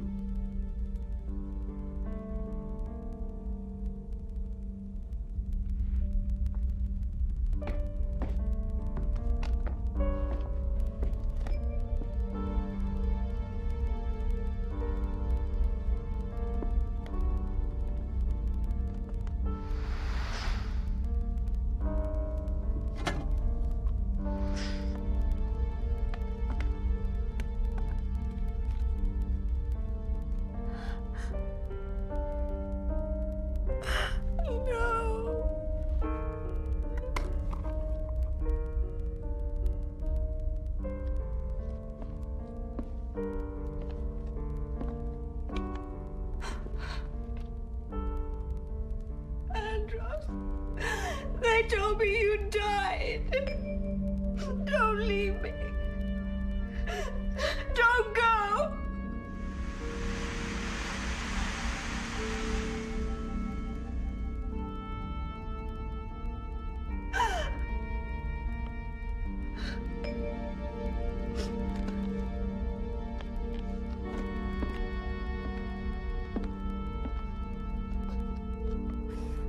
No! Don't leave me alone!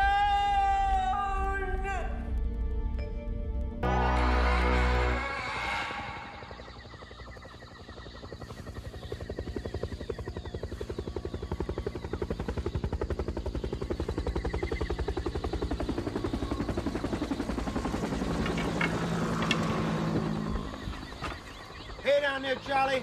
It's showtime. Fire down the hole.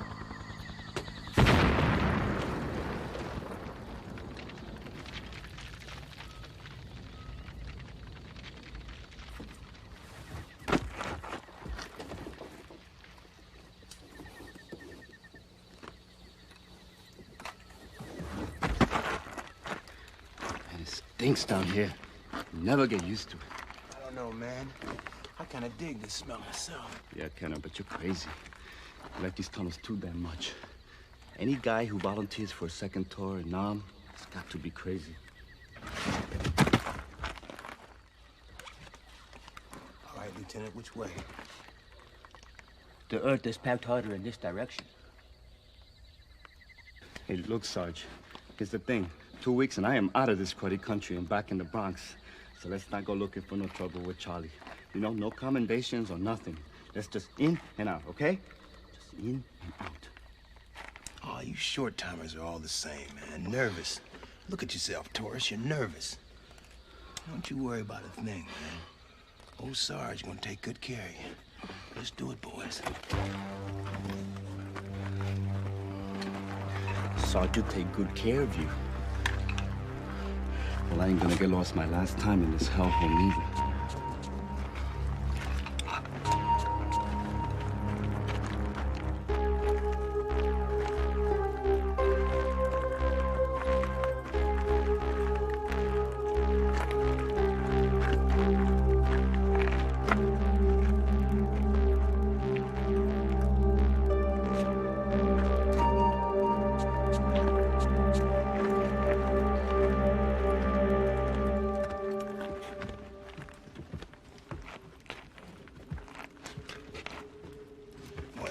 Well, looks like old Charlie's left out the welcome mat here.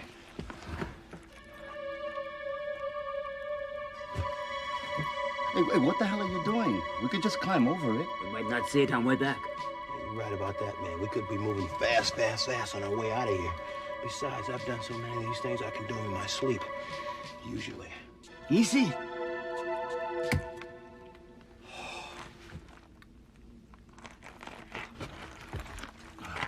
Can't we move a little faster, Sarge? Say, Torres, you ever step in a tiger pit, man? Me? One of my men did, once. Dig this, man. First you're creeping along and everything's cool, man, real cool. Then all of a sudden, you step down in this hole full of bamboo stakes. Suckers will go right through your foot, boot and all, man. Coño, carajo.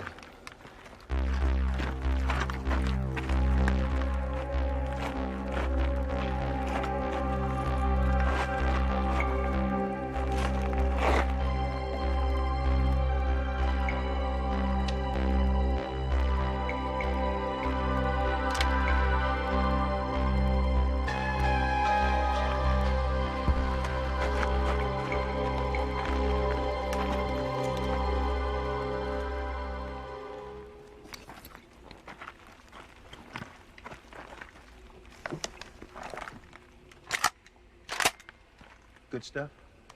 Possibly. Great. Let's get the hell out of here.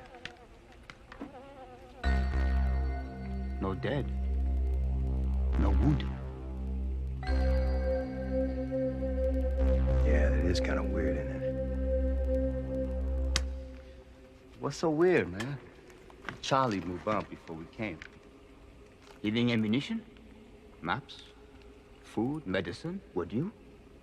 Who knows how these little creeps think? They think like soldiers. Hey, Sarge, I got some nice pieces of paper here for the college boys and intelligence. What do you say we call it a day? Come on, Torres, you know as well as I do. Our mission is to recover documents and interrogate the survivors. The way I see it, muchacho, we've only earned half our pay. What? Come on. Now look, maybe they're ahead of us, waiting.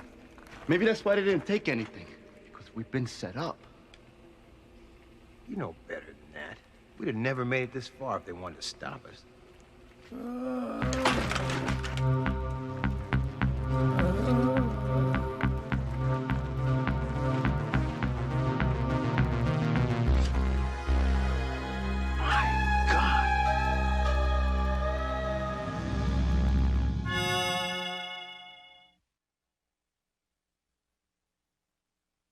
My God.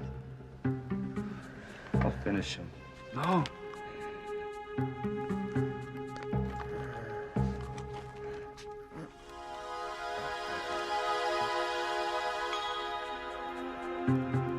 Chính như sẽ đợi tìm ai.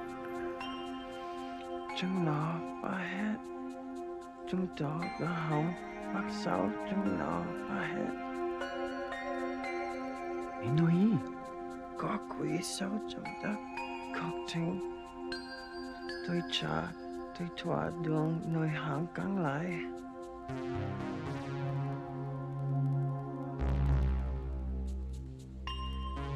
Mày luôn chuẩn mày tìm mày. Người chết tôi trong tường. What'd he say? Nothing useful. Tell us anyway. He was delirious, not making sense. We should move on. I said tell us! Torres, what the hell? I want to know why that beastie looks like a pit bull had him for breakfast and where everybody went. Back off, Torres, you hear me? Talk. Hey, I got enough to worry about down here without worrying about you flipping out on me.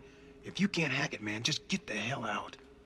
I just want to know everything the VC said, that's all. Just cool it.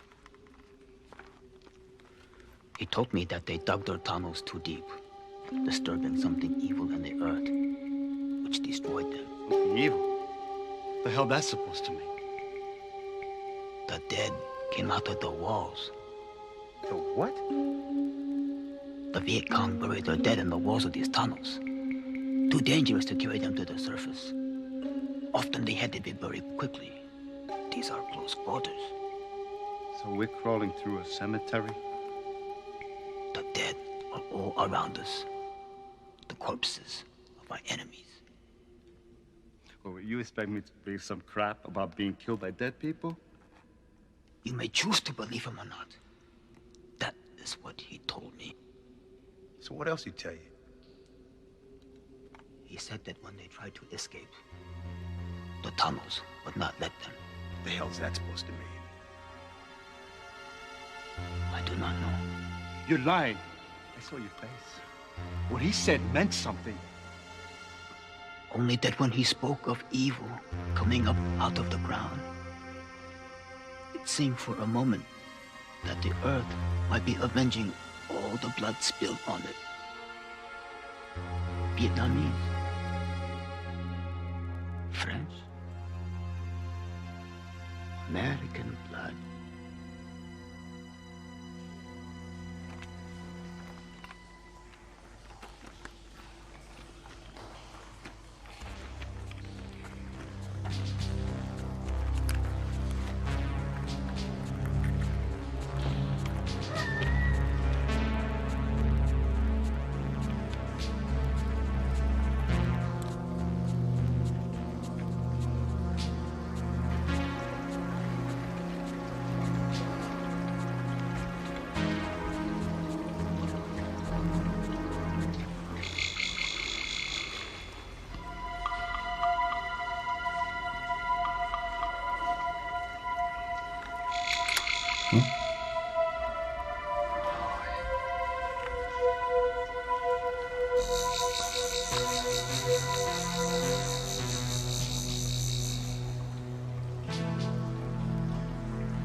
Guys?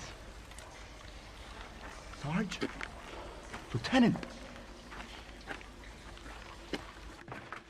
We have lost the corporal. Taurus! Hammond, who are you? Santa María, Madre de Dios, ruega por nosotros pecadores, y mira sea solo la fruta de solo las mujeres, bendice la fruta de vientre de Jesús.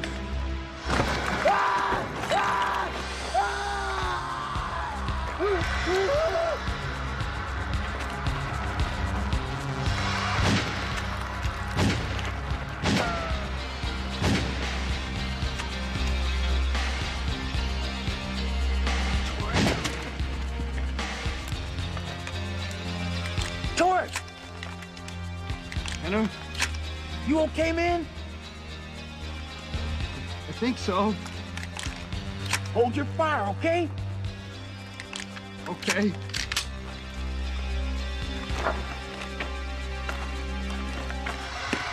Away from that wall, for God's sake. What are you talking about, man? Who are you shooting at? Something grabbed me. Something? I got it. Kept shooting at it, backed off. Yeah, so where'd it go? Into the wall. Where? Just vanished into the wall, right there. No opening, no class tunnel anywhere near us. Listen, Taurus, man, what you saw is all in your mind, man. You're just spooked. You gotta get a hold of yourself. That thing grabbed hold of me. What kind of thing? Corpse. That PC was right. To get out of here. Hey, Troop. You just got a bad case of tunnelitis, man. Maybe he did too. Look, Sarge, I think we should get out of here. I mean, we did our mission and everything, didn't we? Maybe we should get out of here. Can you bring up the rear? Of course. You stay right on my butt, you hear me? You got it, man. All right, we'll be standing up straight in 10 minutes. 15 times.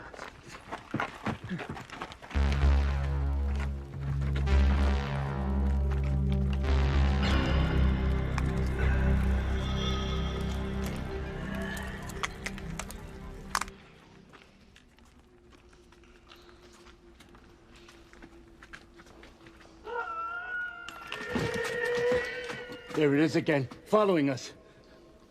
You heard it. I heard something. Keep going. You got it.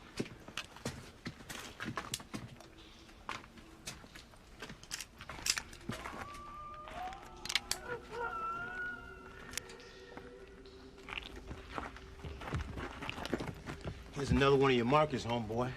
Regular as clockwork. You ought to sign up to work for the damn highway department. You shouldn't have been so rough on him. Oh, man, buy him a beer when you get to Saigon. You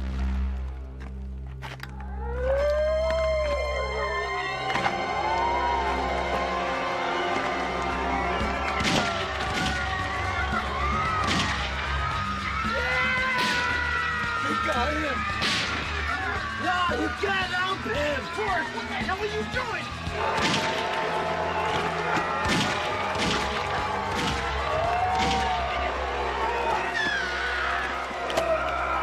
He's alive! He's trying to get back!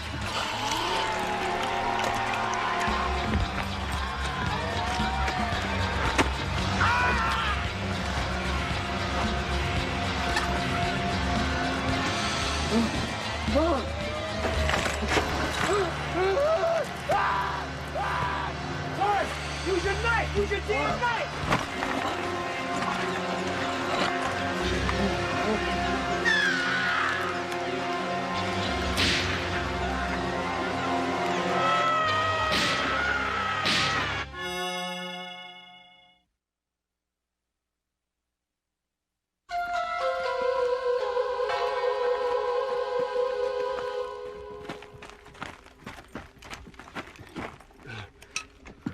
You okay, man?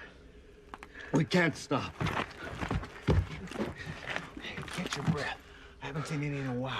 I think we're too high out of their territory. Gotta keep moving. You should have believed me, Kenner. Yeah, I guess so. But we're home for now.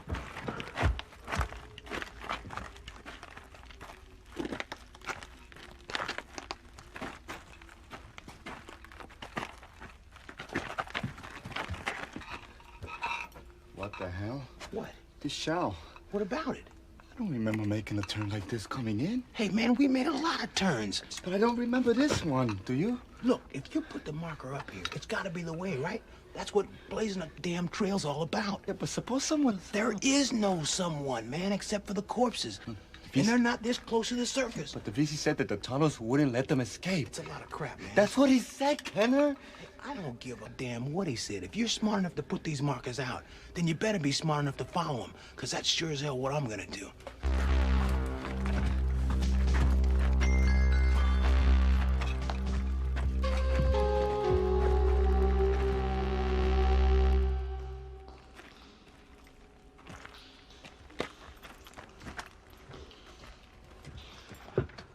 How much longer you figure?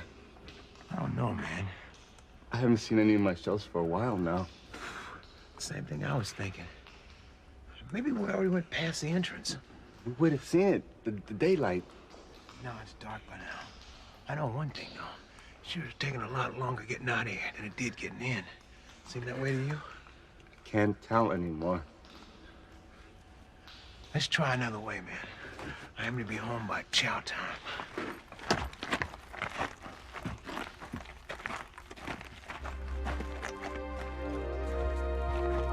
Hey, what did I tell you? Back on track. One marker after the other. I'm walking uphill all the way. We gotta be real close to the top by now.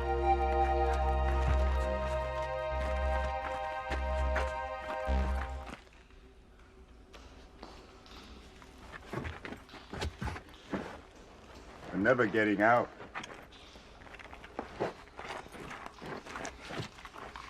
Hey, man, we must have just made another dumb mistake is all. All we gotta do is retrace our steps. Don't you understand? Like the VC said, the tunnels won't let us escape.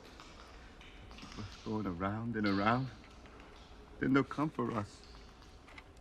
We're gonna die here. As long as I got ammo, man, we got a chance. And then?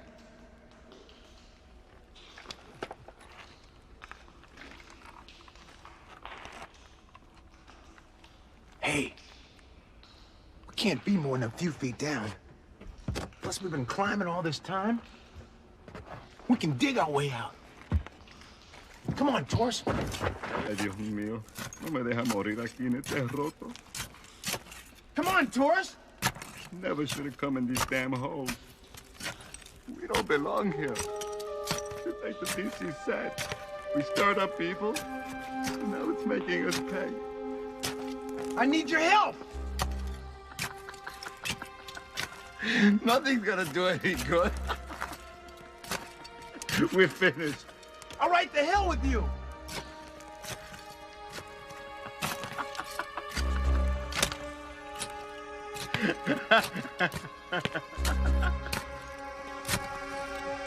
We'll be breathing fresh air in no time, Torres. Can't be much farther. What'd I tell you, huh? What'd I tell you? You made it?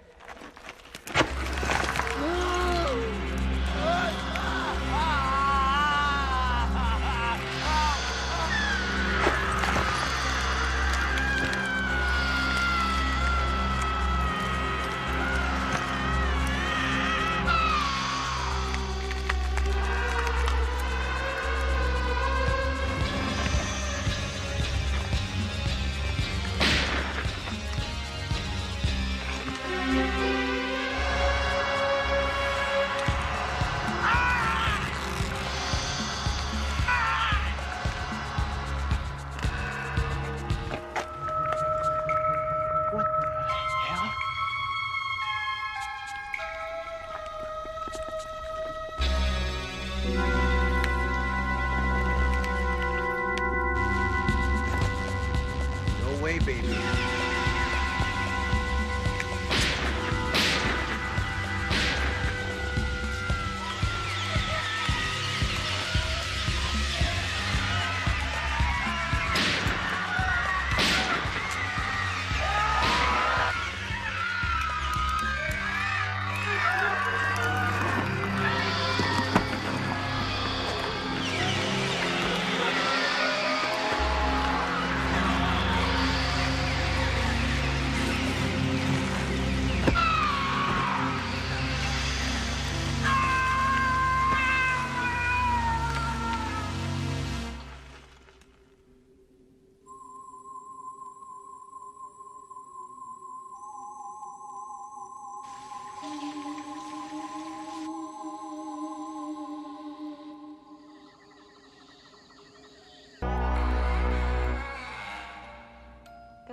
sleep now and rest. Go to sleep, little Eric. Go to sleep, little baby. Mommy's tired. Go to sleep. Go to sleep. Go to sleep. Go to sleep. You. Stop it, Wendy. This is motherhood. Get used to it. Day 97. Wendy's still held hostage. I'm through. The singing dog is tired. Eric, listen to Mommy. You're supposed to sleep.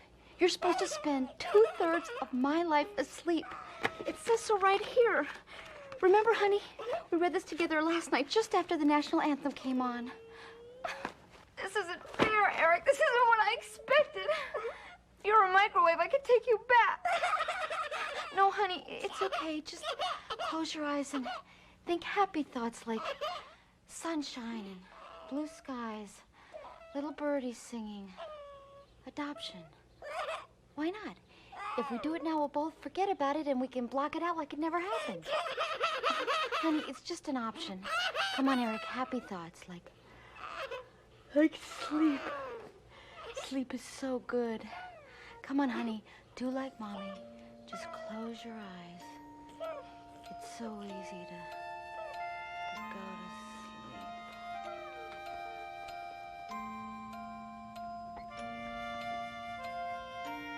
What? Eric? He's asleep. Yes. Okay, come on. Into the crib. That's a good boy. Come on. No, don't ring the bell. No.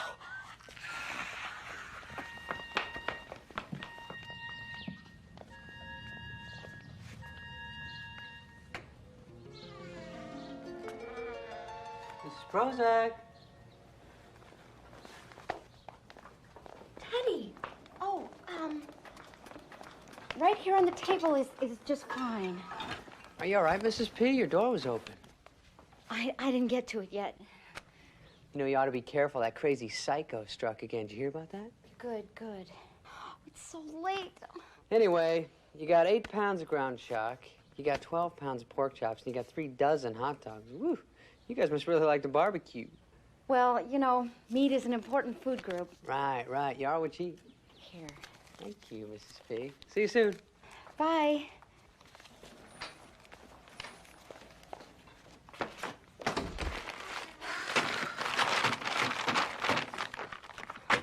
Dinner again. How many ways can I serve raw meat? I could wrap it around a stick like a popsicle. I could wrap bacon around it. Wendy? No. Wendy? Hon, you're sleeping in chop meat. Hon, where's Eric? Honey, the door was not locked. Oh, I just didn't get to it yet. Honey, I left 10 hours ago. Where's Eric? He's in his crib. He's not. I just checked. Oh, no. He's up. I know. He's not in his crib. No, I mean, he's up there.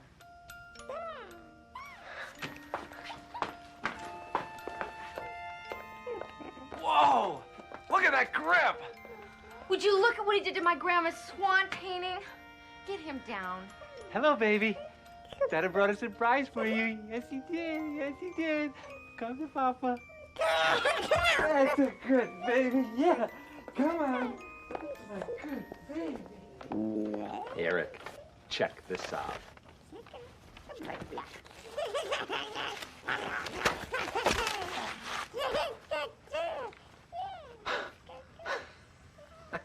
That's my little linebacker.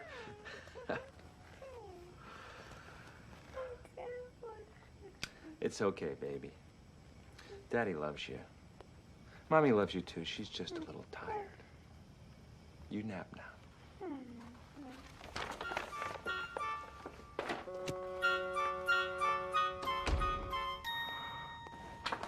You know, honey, I think he's got your father's nose. What? No, that's not what I meant. Oh, I'm just so nervous ever since he got Aunt Darlene's ear. Now, we warned her about leaning over the crib that way. Did he give you a hard time today, honey? He didn't nap.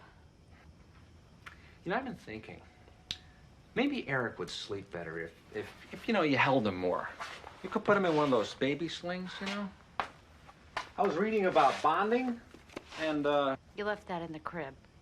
Oh, it doesn't matter. The point is, a baby needs to feel close to his mother. He needs to be held and carried. That way he feels secure. Now, according to the experts, a small child needs a... Small but dense.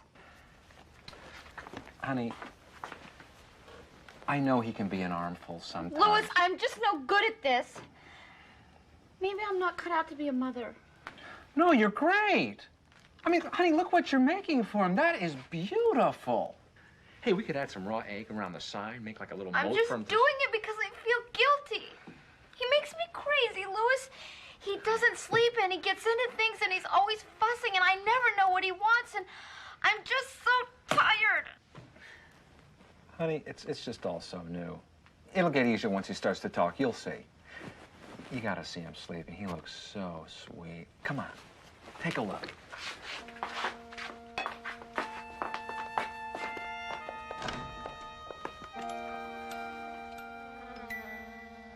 Where is he?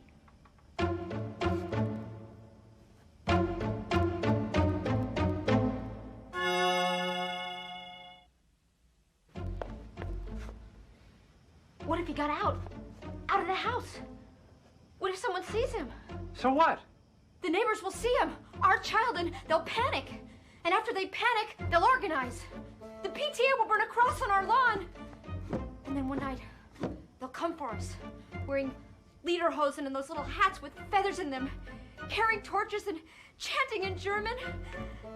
And they'll scream for our baby and our blood. And they'll never invite me over for coffee or Tupperware parties. And we'll have to put the house on the market. And the market is flat, Louis. It's flat. It's okay. Louis is here. I know what's wrong. It's a hormonal thing. Can you say that? Hormonal thing? It's called postpartum depression, and it's nothing to be ashamed of.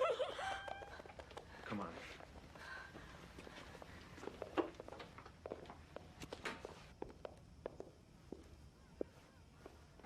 Eric! Come on out, Eric. There's nothing wrong with my boy. He's just A 36-pound fang carnivorous mutant, that's all. a special child. Oh, try telling that to them at the birthing center. That special child nearly killed 2 midwives. They acted unprofessionally. I know it's not his fault, Louis. Let's just find him. Yoo-hoo! Wendy, your door was unlocked. Babs, this isn't a good time. Oh, please let me come in, hon. It'll only take a moment. You've been here a month and I still haven't seen that baby. Where's that little bundle of joy? Can I see him? Maybe later, Babs. Thanks so much for coming over, though. That is such a cute dress. Well, if it's a bad time, I guess. Eric? Come on out, baby. Babs! Wendy, I completely forgot. I have a little something for Eric. Do you think he'll like it? Oh, he'll just eat it up. Thanks. This is really very sweet of you, Babs. Look, I know he's sleeping, but just a peek, please. I must say that mystery child. I won't wake him up, I promise. Well, okay, just let me see if he's awake.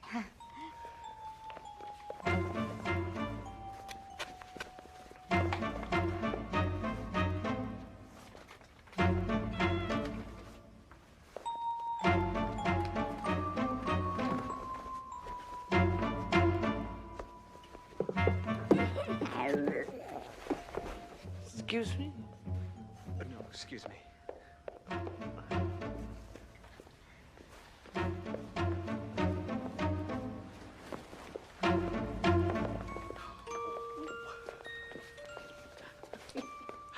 Oh, look at him. What a handsome boy. Is he a good baby? Well, he has his moments. Like now. Oh, my dear. I think he has your mouth. Look at that little rosebud. Come out of there, you rascal. Quick, we can hide in the basement. I can't turn on the lights. I just don't want to wake him. Oh, I remember, my dear. It's such a blessing when they sleep. Yeah. Oh, thank you. I must tell you what Miss McGinton told me. Eric, really got to be careful. It's getting out of hand. Really, Wendy, you've got to be on your guard, and especially now with the little one. Louis, did you hear? The slasher struck again last night, 3 doors down. The Slothrops. They were away, thank God, but the policeman told me that their furniture looked like it had been dusted with a chainsaw. No one was hurt? The cat. They found the body in the backyard. They couldn't even... Well, the vet had to identify it by dental records. That's terrible. Senseless brutality. Why do people do things like that? I have no idea. Inadequate love. What? All kids need and deserve love. That's what the books say. It's the kids who don't get it that grow up to be these serial killers or these morning DJs. Love is the key. I believe that. Now, you take little Eric, for example. Louis! Babs, you must excuse us. You know, I believe you're right about that. I knew a child like that who was shunted from home to home, not properly loved. It was very sad. What happened to him? Well, now he's a clerk at the motor vehicles department. Well, good night, children.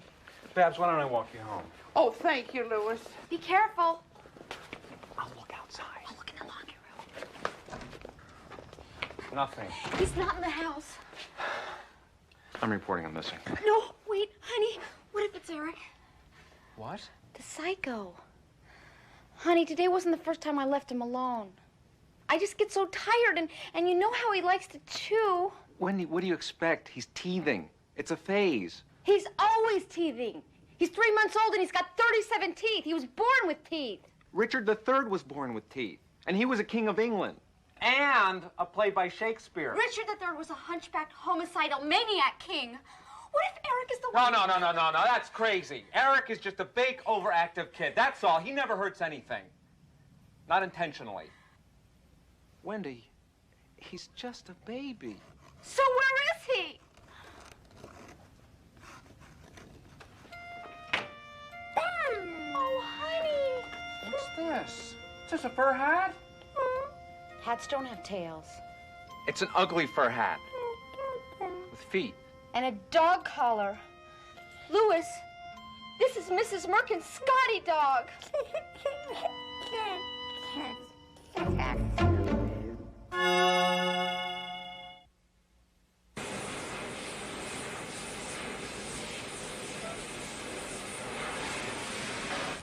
Did that nasty dog attack my baby, huh? Oh, right. He jumped into Eric's mouth, then clamped Eric's jaw around his neck. Why not? Suicide in dogs. It's been documented. Tell that to the ASPCA. You don't have to spell it out, honey. You can't understand. Louis, last night while Eric was out, somebody or something destroyed the Coomers. The family, the lawn furniture, the minor bird. Someone had to shut that bird up. Louis! What? It was Eric! No, my baby would never... Louis, face it.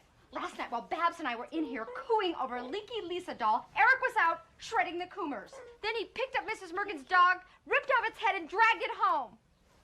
So why can't you love him back? What? It was an offering to you, Wendy. Can't you understand? He's asking you for your love. I do love him. I'm the one that wanted a baby. You wanted a sports car. Okay, so here, you take him. Now what are you going to do with him? You see? You see? Arguing. Go ahead, Slate. Louis, I do love him. I try. But, you know, sometimes I think, well, what if he's not our baby? This is the hormones talking. Birthing centers make mistakes. Or maybe it wasn't a mistake. Sally Tankwitz delivered that same night, remember? What if she switched the babies? She has beady eyes and pointy teeth. That's it. You know, and if it's not my baby, I don't have to love it. I won't listen to this. Face it, Louis. He doesn't look like us. He's a Tankowitz. Untrue. He looks just like your dad. Don't say that. I'm going outside. Don't leave me with him. I need some fresh air. You're never here all day long. I work. Great excuse. Well, go ahead, escape. Just don't come home without any meat. Who says I'm coming home? Oh,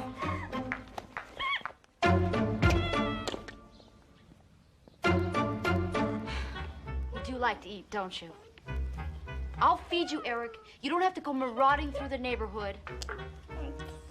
I wish I knew what you were thinking. Are you thinking? Do you even know who I am? I wish you could talk. Might make things a lot easier. Give, Eric, give. Eric, if you're just gonna play, you're not really hungry. Time for bed.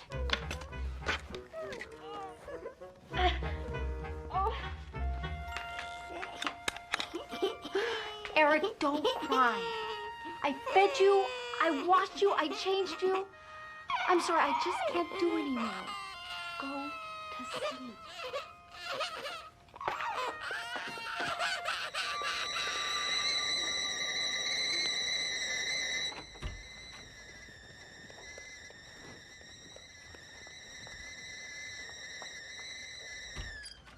Louis?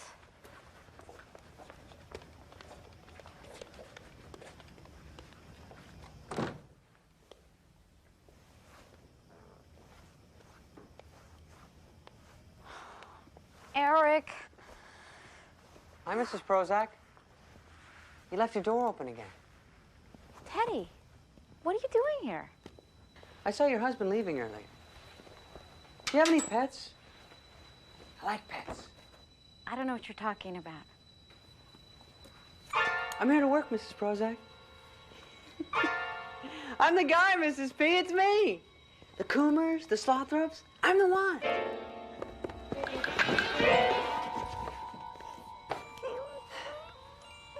I'll admit they were a mistake, but I'm learning. I mean, they were good practice, but they weren't sexy. I mean, take the Coomers. You knock off some 50-year-old guy with a big fat gut, and who cares? You're buried on the back page. You know what I need? Hot victims. Because hot victims make hot press. You want the press to jump, you gotta do like movie star or prom queen. At least somebody that works out. But I'm not a movie star, Teddy. I'm all out of shape. I've really let myself go. But you're a young mother. That's the best. Nothing warms the heart of the general public more than a baby and its mother. It's built into the species. It's a survival thing. Yeah. You and your baby, Mrs. P. You're my ticket to the show. It's nothing personal. Strictly demographics. I like you. I've always thought I could talk to you. You can talk to me now, Teddy. I can listen. I got lots of time. I know what you're trying to do, but I don't have time right now. I gotta cut you and the kid up. Why? Why are you doing this? My whole life, no one ever cared about me. Now they care. Now they care. Plus, I just don't want to deliver meat the rest of my life. Please.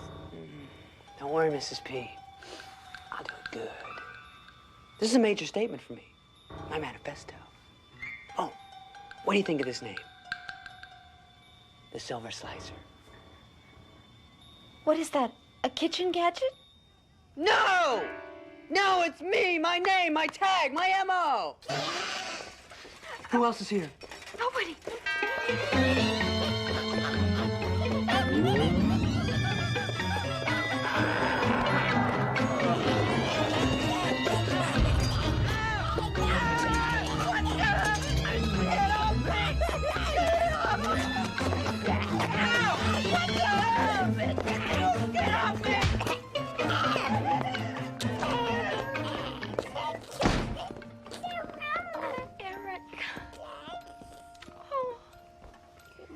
What a good boy. Mommy loves you. Wendy? Honey, are you all right? We're fine. You're holding him. What happened? I'll tell you about it later. Welcome home, Louis. I love you, Wendy. I love you both. Oh, look, honey. He's sleeping.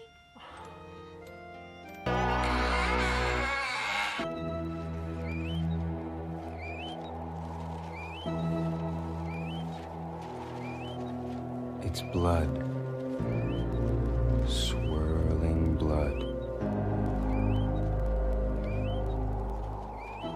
There's a place like this in your town. A place just like this. Every town has a place like this. A barbershop where the prices have not changed in 20 years. A place where no one seems to go.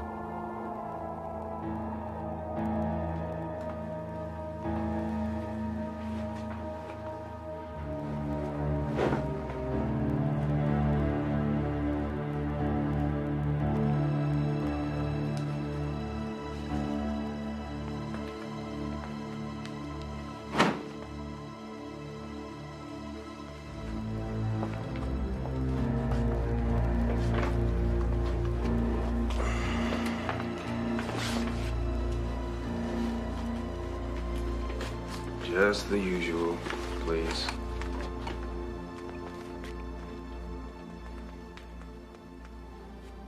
Years ago, when I was still in school, I used to have a friend.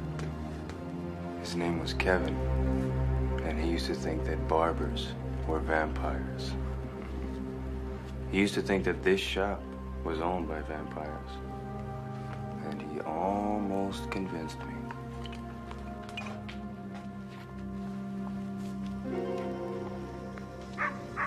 But he was wrong.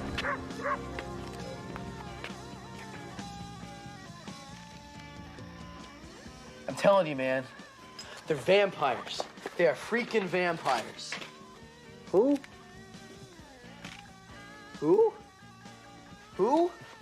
Who have I been talking about for the last 10 minutes, for cripe's sakes, Tommy? You're talking about Mr. Innes and Mr. D'Onofrio, but they're barbers, Kev. They're not vampires. Yes, they're barbers and vampires.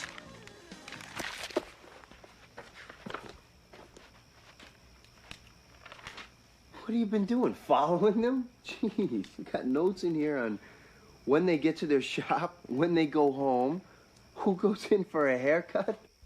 Come on, Kev. They're just a couple of old guys trying to make a living. Leave them alone.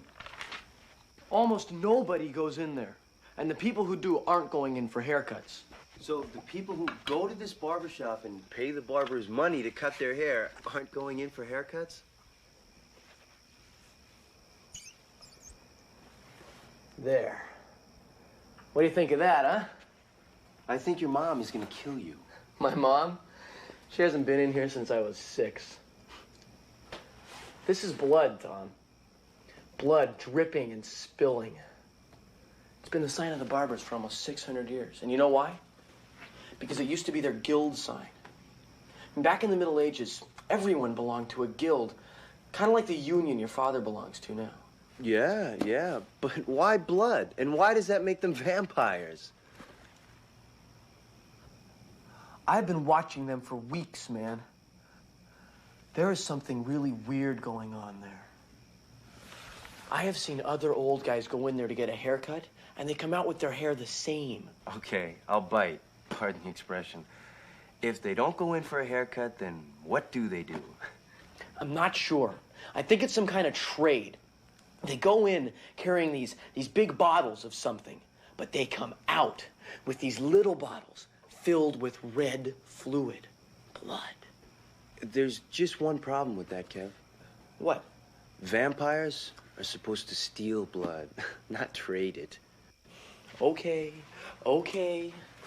But there's something weird going on there. And we're gonna prove that Innes and D'Onofrio are vampires. Sure. How?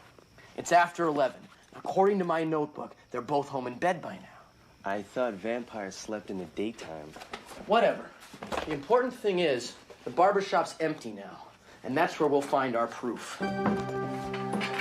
Hey, I don't want to do anything illegal. Come on, man. What's a little breaking and entering between friends?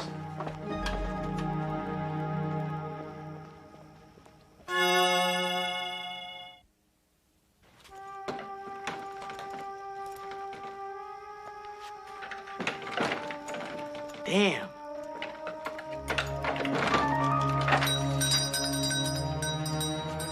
I knew it'd work. Now, you wanted proof that Innes and D'Onofrio are vampires. I'll give you proof. Come on. Kev, Kev, you're nuts. You're gonna get us both in a lot of trouble. Oh, come on. Barney only drives his patrol car by here once a night, and it's gonna be 3 hours before that happens. Well, shut the light off. Okay. Now, you want some proof? Like I said, they've used dripping blood as their guild sign for almost 600 years. That's your proof? What we're looking for are those little bottles of blood I told you about, and maybe some leeches. Leeches? God, Kev, my mom says you're the only gifted kid she's ever met, but sometimes I think you're just plain nuts. Leeches, for Christ's sake. Oh, come on. Where was I? Oh, yeah. I did research. The reason that they use blood as their sign is that back in the Middle Ages, the barbers were surgeons, sort of. Except the only reason they could help people was they'd bleed them. Bleed them? Yeah, if somebody got sick or broke a leg or something, they'd go see the barber, and the barber'd bleed them. Sometimes they used leeches to suck the blood out of people. Ugh, gross. And sometimes they used the same razor they shaved people. Hey, cut it out. Come on. Hey. Hey. What? Look at this. So, it's an old razor with some jewels and crud on it. Old? It's real old. 400 or 500 years at least. And look at this inscription. Hoc sustine. Looks like Latin. Of course it's Latin, you dip. Hoc sustinite magis ne veniet malum. Maybe it says only vampires need apply.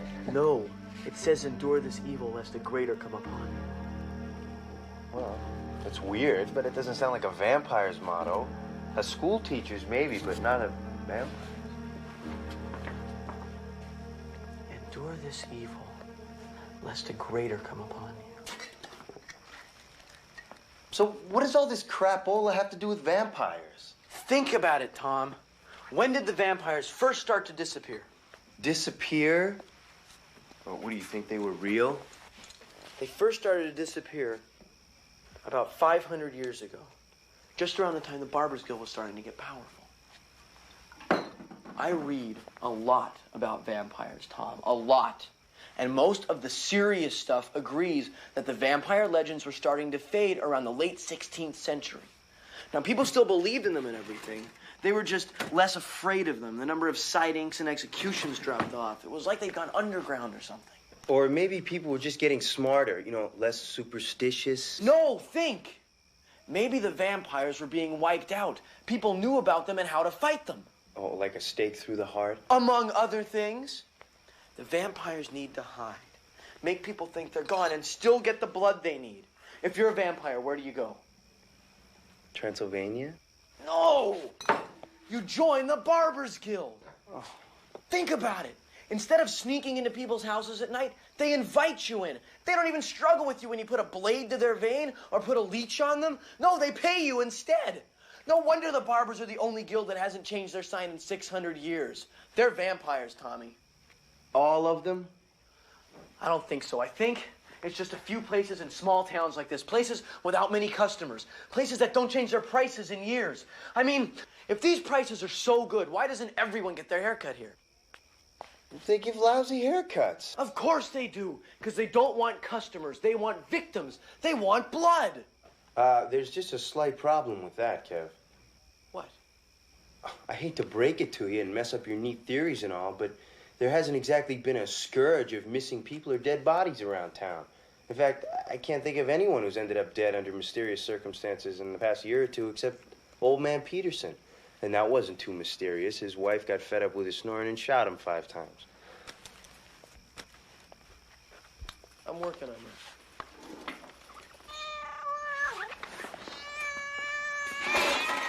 Let's get out of here. It's really weird. Innes and D'Onofrio go out to people's houses, too.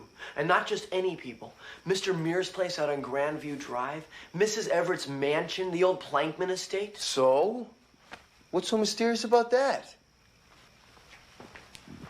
Rich people like to get their hair cut at home. Oh, from the 2 worst barbers in the county?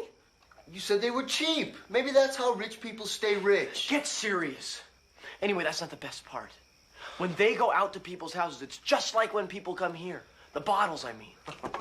Oh, great. Now we have vampires who deliver. Listen! They go in with little bottles filled with something, but they come out with big bottles full of red. It's like they're bringing something from the barber shop to trade. Sure. Hair tonic. It's not funny. Oh, the heck it isn't. And the best part about your vampire barbers is that they're biting just the rich folks. They only drink premium. Now what? Now we look for more proof. Oh, come on, man. If we get caught, it's going to look bad on our records. I'll probably get thrown off the basketball team, and maybe they won't let you in those gifted kid classes next year.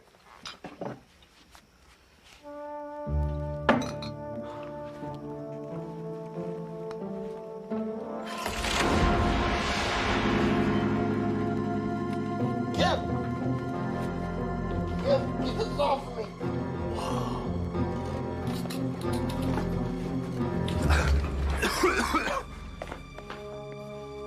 Man, that was weird. Interesting. Interesting? Oh, okay. Well, you stay around and be interested if you want. I'm out of here. There's no back exit. That door was closed up years ago. Oh, yeah? Well, then where does this go? All right. Well, there's a stairway going down, but there's no light. Let's check it out. Oh, no.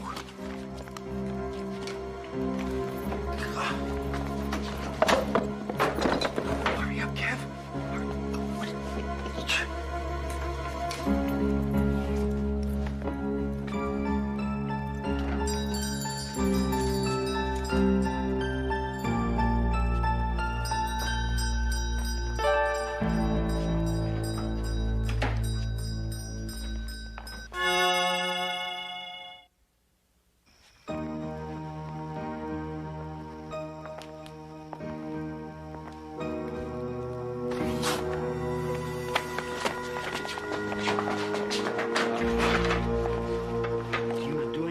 Shop boy, huh?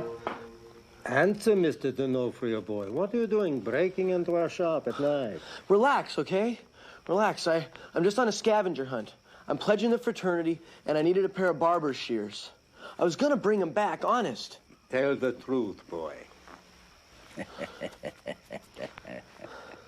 Okay. Okay, I needed some cash, and I thought your register would be an easy target. Call the cops. You're no college student, and you're no thief.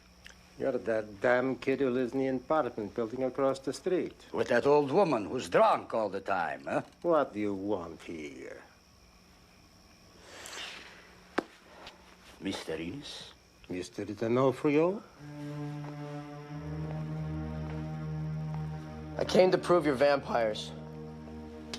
Vampires?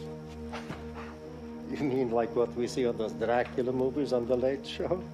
What do you know about vampires? I know them when I see them. And I'm looking at two of the lousy bloodsuckers right now. Now, I've already told my mom and my friends. You might as well just let me out of here. If we were vampires, daylight would destroy us. But you see us in daylight every day. That's bull. That daylight destroying you crap is just in the movies. The old books say that vampires just don't like daylight. That's why you get here in the morning, leave the blinds closed all day, and leave after dark. And what else do your old books say about vampires? You can't cross running water. Well, young gentlemen, how do you account for the fact that while you were following me on Monday, I crossed the river several times? That's not important. That could just be superstition. Tell us one that is not just a superstition. Tell us an important one. Crosses. All vampires hate and fear crosses. Stupid boy. If you had followed me on Sunday rather than Monday, you would have seen me go to Mass at St. Bonaventure's.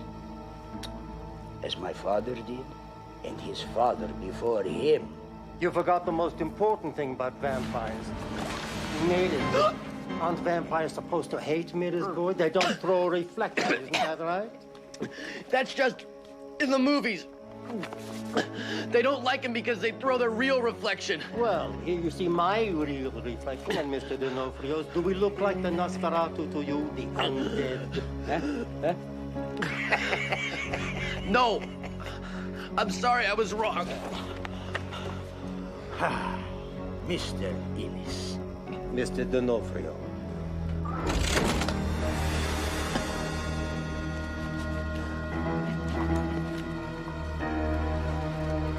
We're not vampires, boy.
Come. You and your friend were curious? Come and meet the master. Hoc sustinete, majus veniet mala. By the time the masters approached our guild, almost 6 centuries ago by now, they had already passed beyond hope of hiding amongst humankind. You see, they had continued to change, to allow themselves to be themselves, you might say.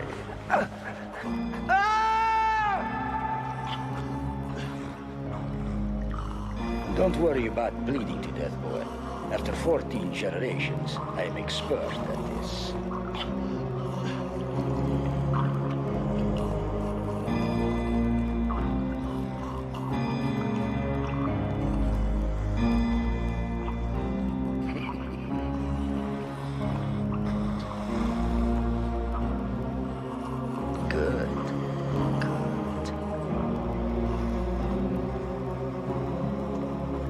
Don't worry about your friend.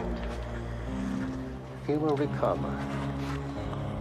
In fact, he will soon be better than ever. Literally.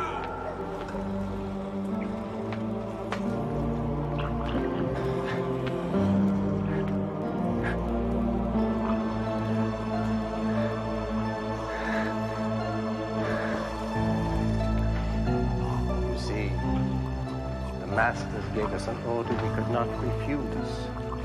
Not immortality, perhaps, at least not the eon-spanning immortality of the masters, but enough to make life very long. Very long indeed. Come, we will bring this to your friend, and then allow him to meet the master.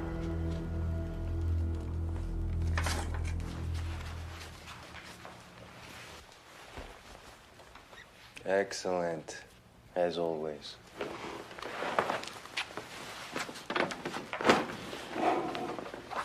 Just the usual, please.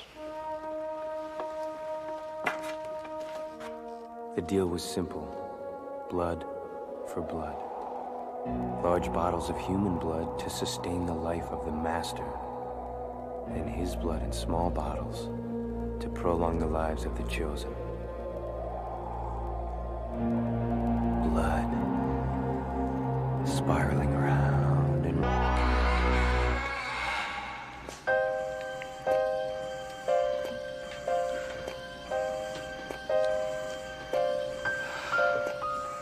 Victoria.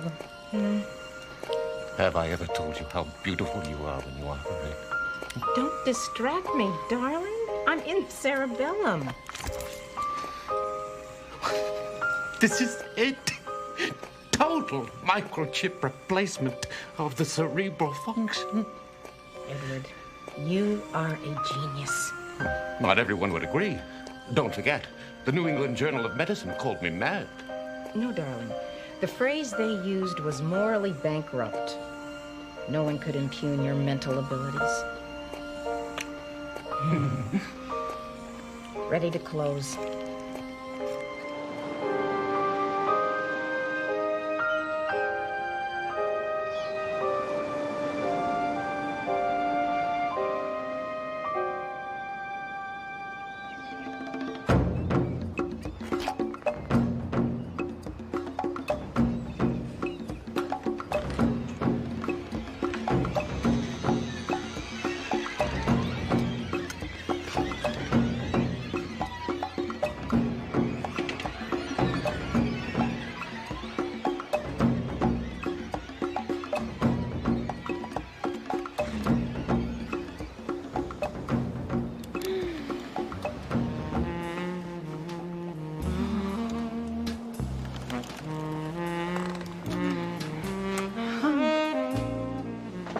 Hunk. Hi, honey. I'm home. But you're dead. I must be hornier than I thought. You and me both, Pumpkin. I've thought a lot about you, Vicky. This can't be happening. That's what I said when my plane went down in the headwaters of the Mama Negra. By then, both sides of the conflict wanted me dead. So, I let them think I was. Sorry I couldn't write, honeypot. It's tough being the wife of a soldier of fortune. Wait, you've been hiding out for 7 years in the jungle alone? Well, not exactly. You see, this tribe of Indians pulled me out of the river. Never seen a white man before. Classic stuff. I'll tell you, Vicky, there are worse things in this world than being worshipped as a god by a tribe of fun-loving, naked people. So why did you come back? I miss civilization. Oh, burgers and fries and automatic weapons. My wife. Oh, I can't believe you're not dead. There is no justice in this world. Does this feel dead to you? Back off, Hunk. I haven't said I'm glad to see you. Oh, you don't have to, sweet cheeks. Let your body do the talking. Get your paws off of me, you fat-headed dimwit. Hunk! Hunk! Hunk!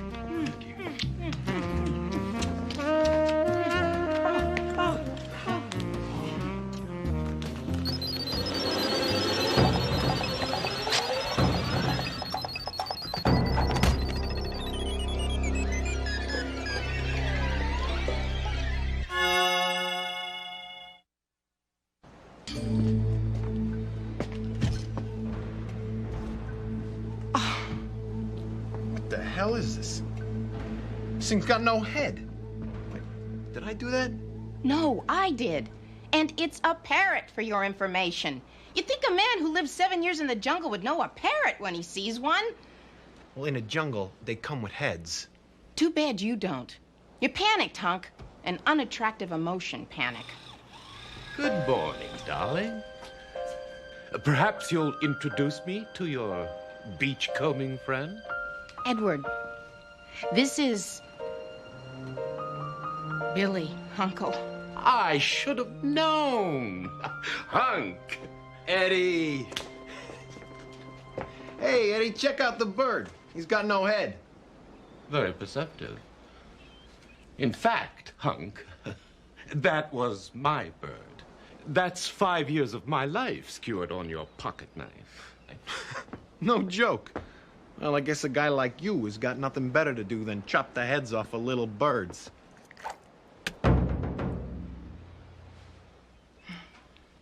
I'll get some coffee.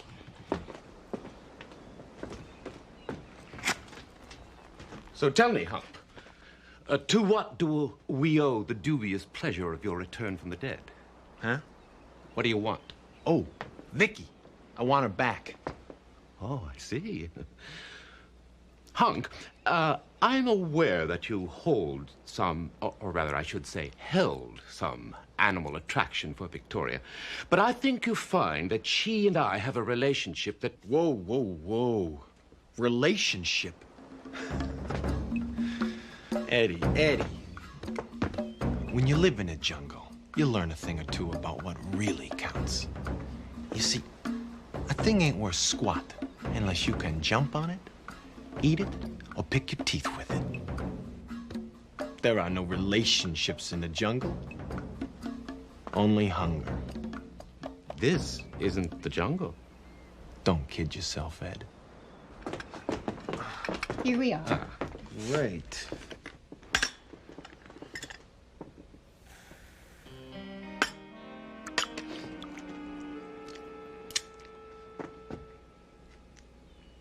I like my sugar. Oh, Vicky remembers. Don't you, sugar?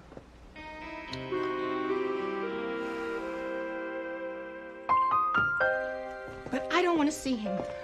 I don't want him in this house. Darling, we've never lied to each other. Let's not start now.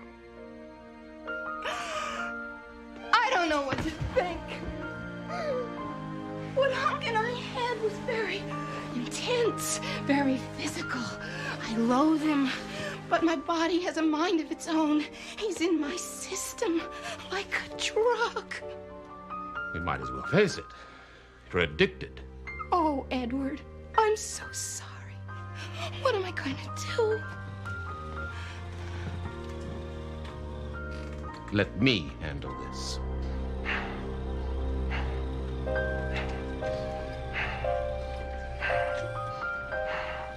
I gotta admire you.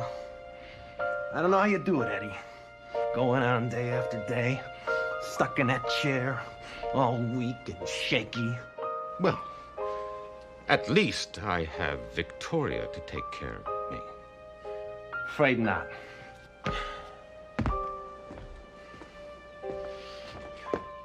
Vicky's leaving with me.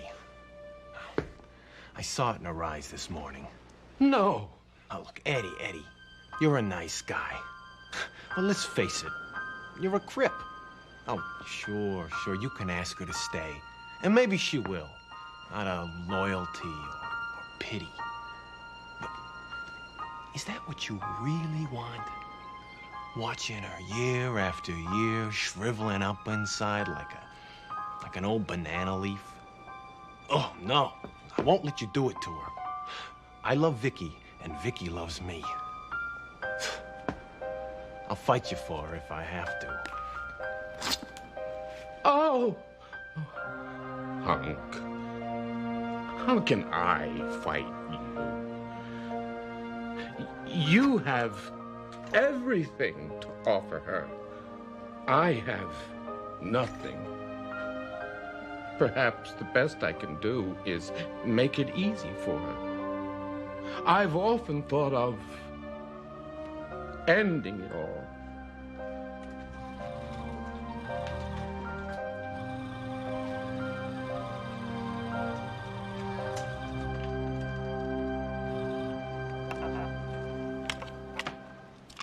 Now you're talking. I've had this gun in the house for years, but I never thought of firing it.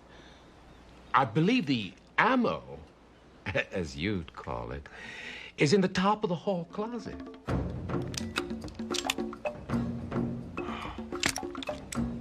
They're real easy to load. Hey, I can reach it down for you. Strange, I'm not really afraid of dying. In a way, I could welcome it. Oh, yeah. And then you'd be out of Vicky's hair. She could have everything. This house, all this stuff, your fortune. The only thing I'm afraid of is botching the job. I wouldn't want to survive the attempt. Gotcha. Clean and neat. Right, yeah. You're a killer, Hunk. Show me how you do it. It's an art, Eddie. Some people, they go for the temple. Others, they go for under the chin. Me personally, I put my money on the El Mundo. First, take off the safety. Then, insert it, pointing up. Eh? Oh, and then you just pull the trigger? Just don't yank it. Just squeeze gently. I'm watching. I know. Yes!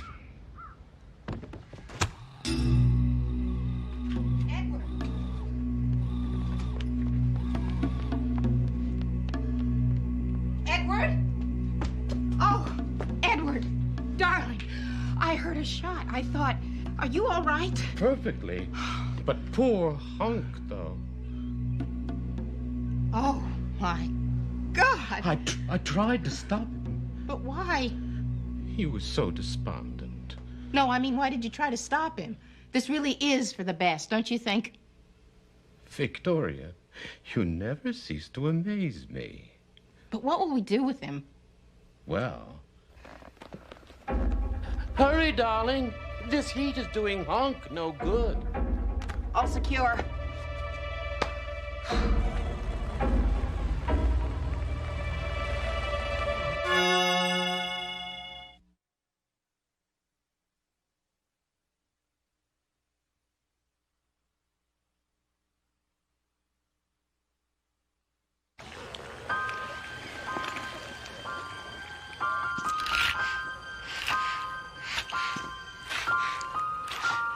I don't think this is going to do it. No. That's it. You've got it now. All right. Well, there's a certain justice in this, wouldn't you say? Considering how he negated our work with Polly. There's so much we still don't understand about the nervous system. I hope we're not making a mistake. Oh, there's nothing more instructive than a healthy mistake.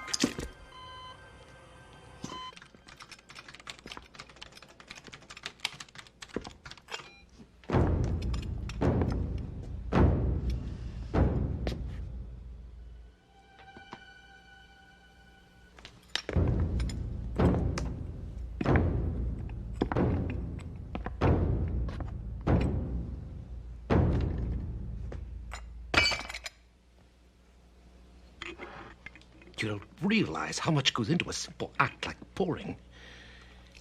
It took me a week to get that right. Hunk was always a slow learner. It's not Hunk anymore, my sweet. We should think of it as the robo-butler.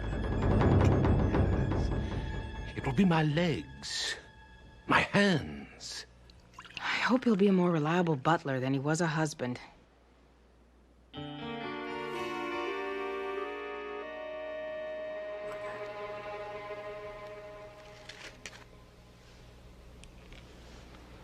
Thank you, Hunk. That will be all. Edward, I can't explain it, but I have a bad feeling about this. Some feminine intuition? Oh, come, Victoria. One would hardly know that you're a scientist. Let me show you what I've been working on. I've got it programmed for the moonwalk. The swim.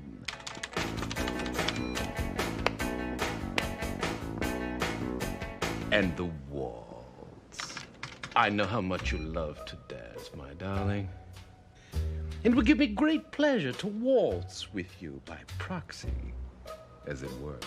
Really, Edward, I do not see the point of dancing with a... Oh, go ahead, try it out, darling.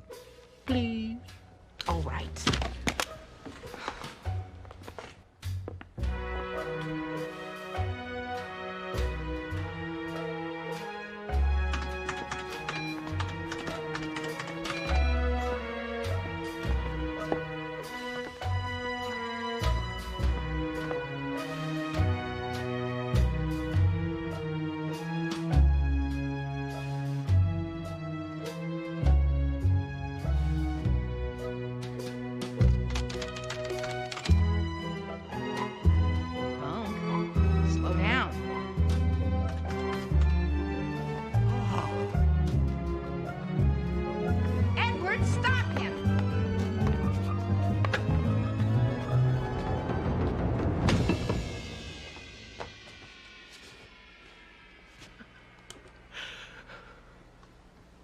Edward, you did that on purpose.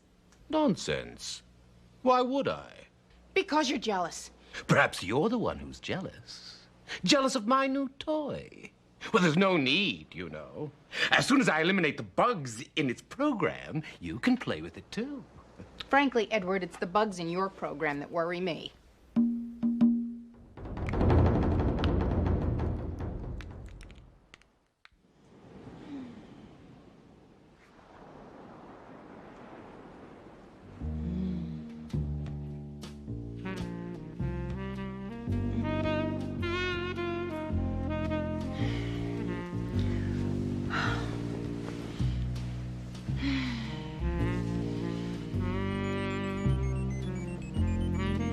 Hunk.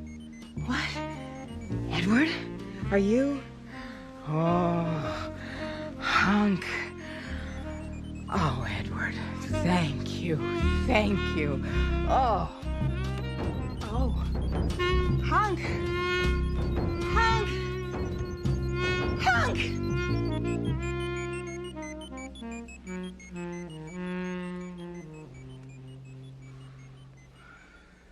Oh, Hunk. Look at us. You've lost your head, and I'm losing my mind. I don't know if I'm in bed with my husband, or my ex-husband, or my dead ex-husband, or my butler. Well, it's certainly not me. Edward. I've never been able to bring that glow to your cheeks. But you sent him in here, didn't you? Of course not. Then that means... Yes. Somehow, even without a cerebrum, your ex appears capable of directed, independent action. His body thinks, more or less. Help me get him back on the table before he remembers how he got this way. I'll get a rope.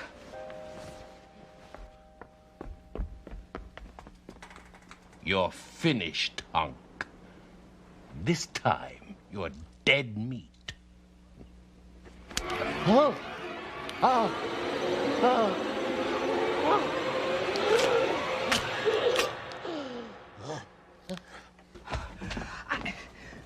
Oh, Edward! No! No!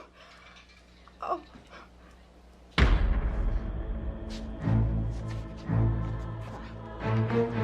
This wasn't my idea. I always loved you, Hunk. You know that. Ah. Ah. Good, Hunk. Nice, Hunk. Down, boy. Ah. Have a nightcap?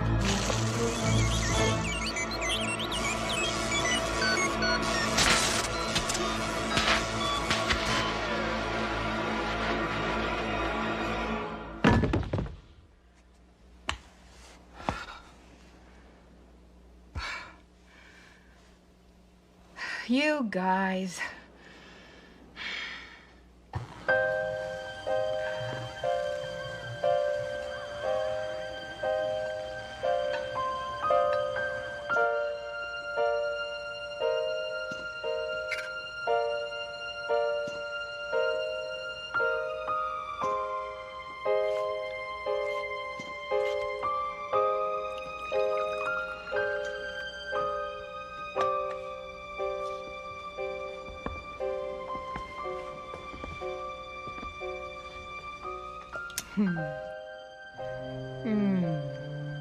That's perfect. And how are you feeling today, darling? Never better. Thanks to you, my angel. My dearest.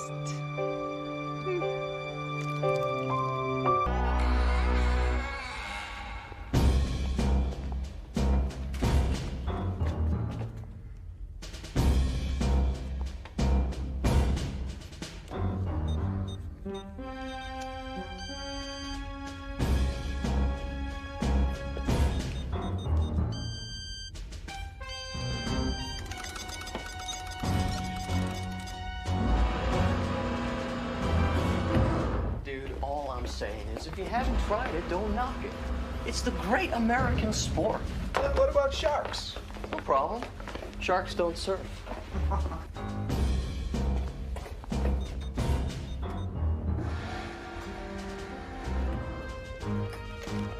Sir, we're here to relieve you, sir.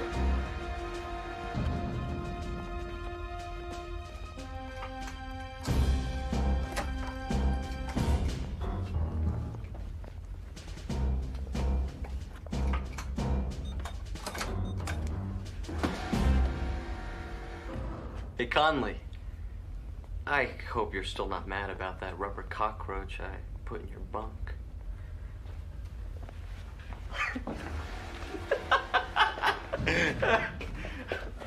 That dude has no sense of humor. Jeez. Oh! Oh! Jeez!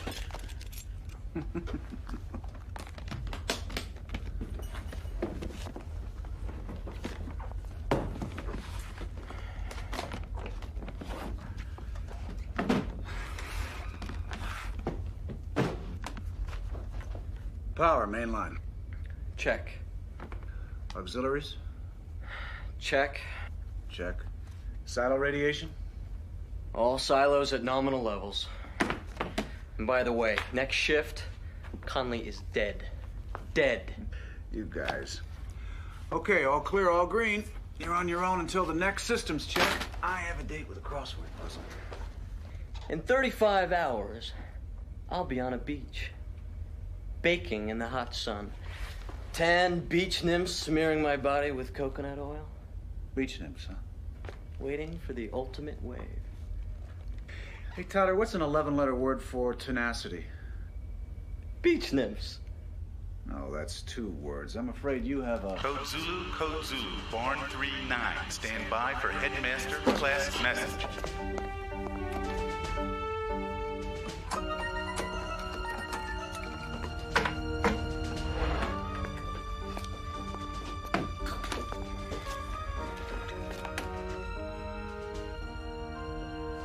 This is Barn 3-9er, Levitt, SR.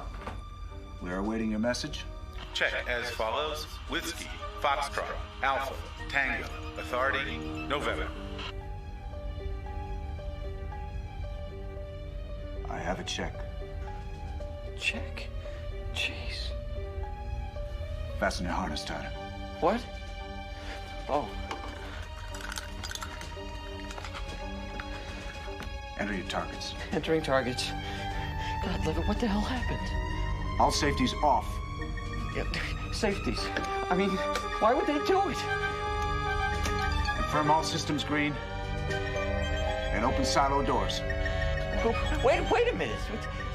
This is it? This is it? I thought we were a goddamn deterrent. All systems green. Silo doors opened and locked. Insert launch key. Levitt. Insert your launch key, Lieutenant. 340 megatons, man. 340 goddamn megatons. Alpha, this is Headmaster. Prepare to lock, report multiple inbounds. Get your key in, now! Captain, this is nuts. Barn 3-9er at 0322. Launches go for all missiles. Confirm at 0322. Get your hand on the key, Tyler. Get your hand on the key! Kill 20 million people. Be quiet and pay attention. Turn your key on my order. Levitt. Ready?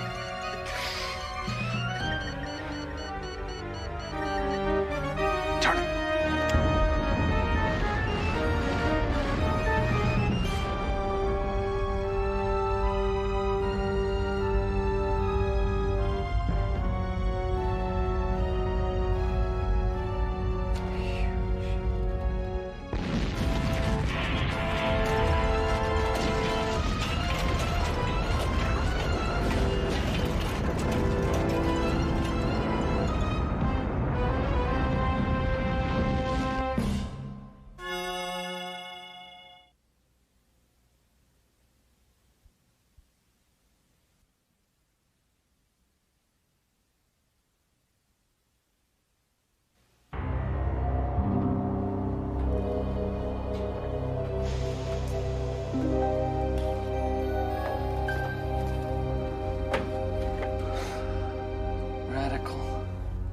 nuclear winter. Get used to it. Forecast for more of the same.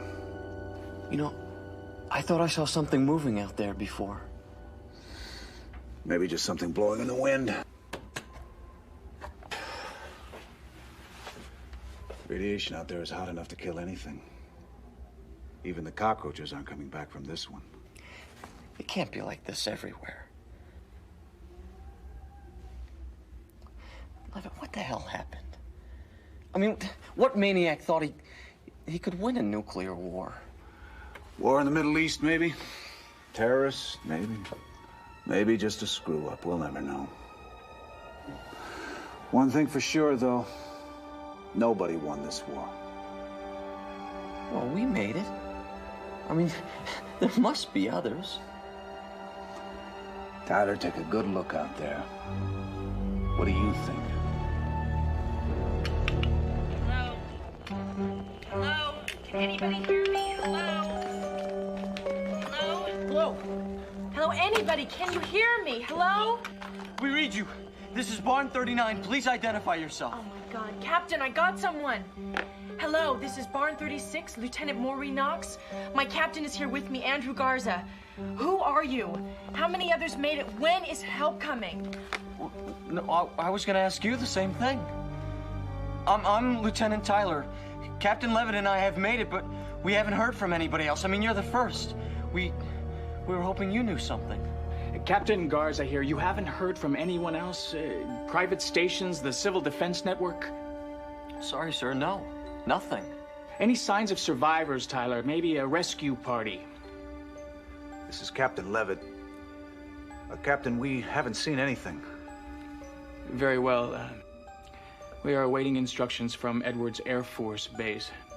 They have a good shelter there for personnel and their families. They must have made it. We'll let you know when they contact us.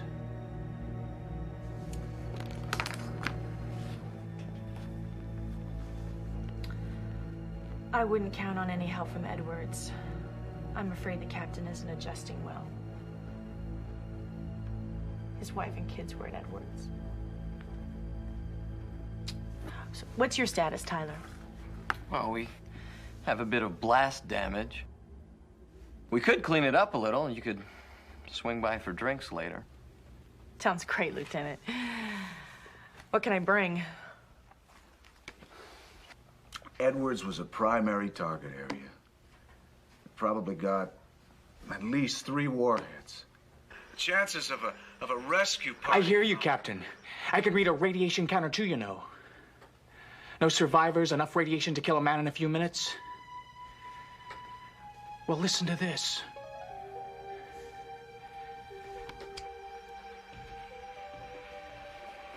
There's someone out there, Captain. I can't do any more here, so I'm going for help. Captain, stop. Don't do it. They're waiting for me at Edwards. My wife and children. I know they are. Captain, nothing can live out there. Lieutenant Knox!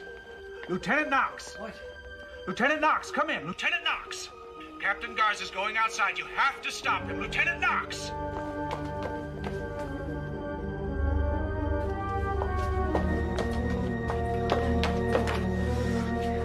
He's outside. The door is open. Maureen! Maureen, listen to me. Don't go after him.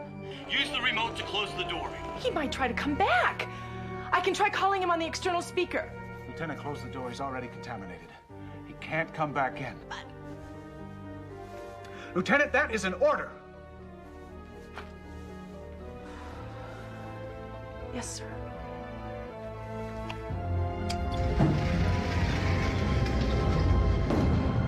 I am calling him on the external speaker.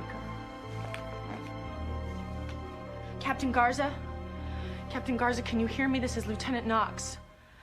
Can you hear me, Captain? I can hear you, Lieutenant. What do you see? It's a wreckage. I can see the city off to the east. It's still burning. The world is smashed, flat, smashed. Oh, Jenny, where are you? Wait, I think I see someone. Hello? Hello, who's there? I think I see someone. Something's moving. Hello? Captain! Can you hear me?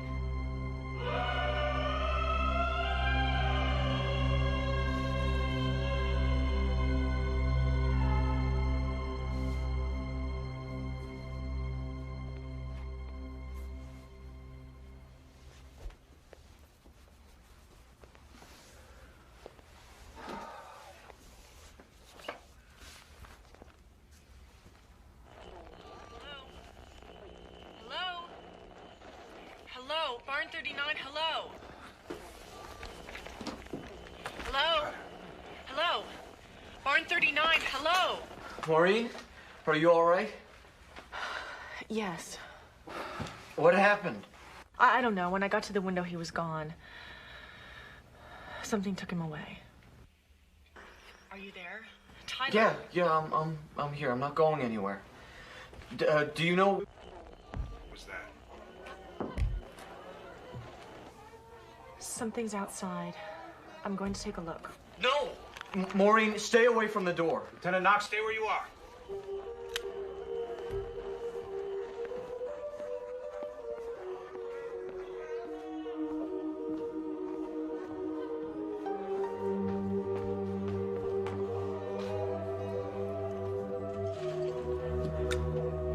I see something. Is it Captain Garza? I don't know. It moved out of view. I can't see it. But it's not just at the door. They're out there. I can hear them. They're waiting. Waiting.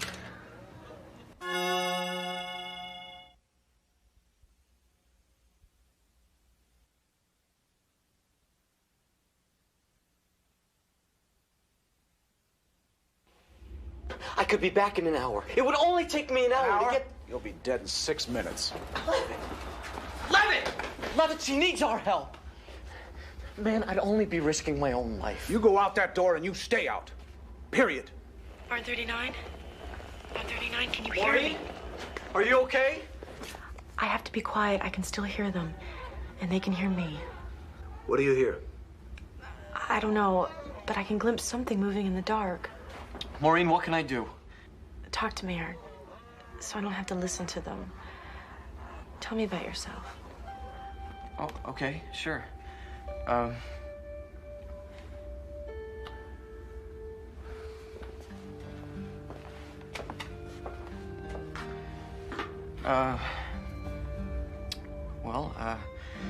was born and raised in Malibu, California. Best surfing town in the continental United States. So I just looked right up at her and I said, Mrs. Harper, would you please hand me my sombrero? Oh. I swear I've never told anyone that story. Eric? The sounds outside. They stopped. Lieutenant, it's Captain Garza. Would you let me in, please? Captain, how? I can explain everything, but I can't get in without your half of the security code. Could you please open the door? But the radiation. Lieutenant, don't open that door. Ask him what happened out there. Captain, you screamed. What happened? Oh, that. I was just surprised. There are survivors out here after all. I didn't expect to see them, that's all. Please. I'm coming. No, Maureen, don't. No, stay where you are. Don't open that door. Don't open the door. That's an order. I just want to see.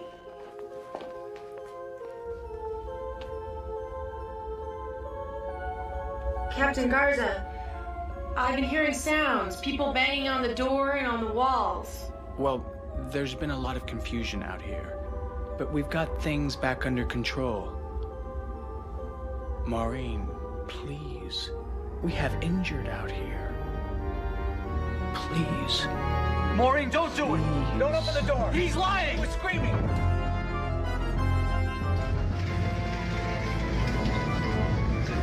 Captain? Where are you? Captain?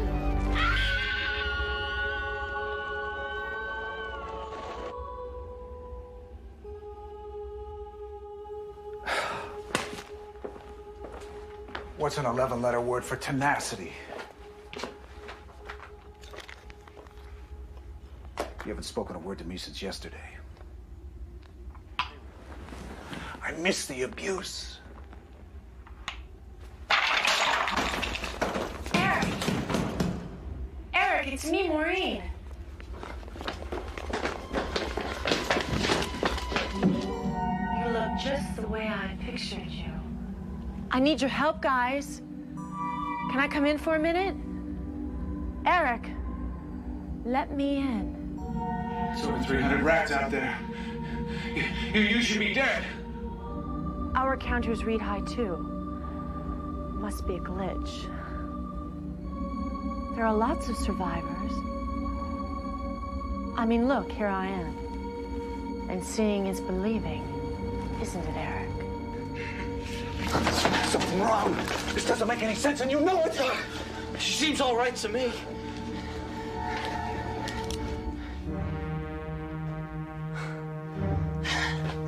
What? What are you gonna do? You gonna shoot me? Kill me to save me? All right, go ahead. Kill yourself if you want to. But that's a one-way ticket.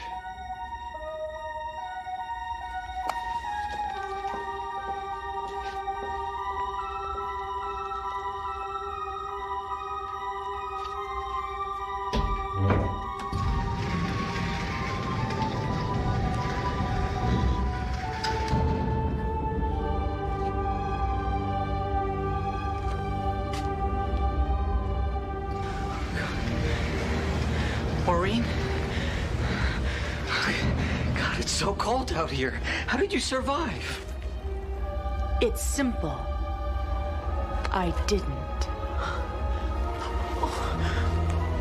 He saved us. Isn't he beautiful? It's a whole new world, Eric. The old world is gone forever. This can be painful or wonderful. It's all up to you. No, let me in! Nuclear winter gives us eternal night. Don't you see, Eric? It's the only way. No, let me, please! Let me in! Let me! No! Let me!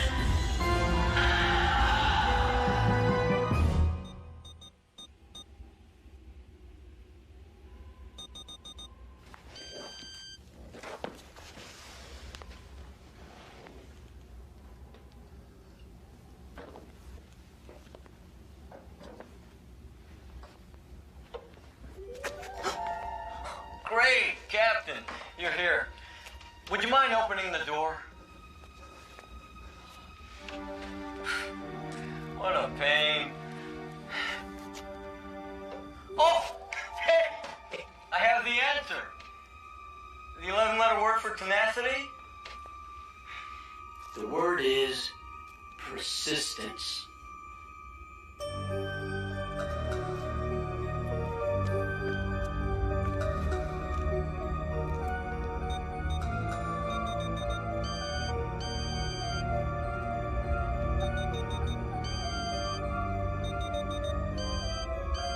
Oh, well, that's okay.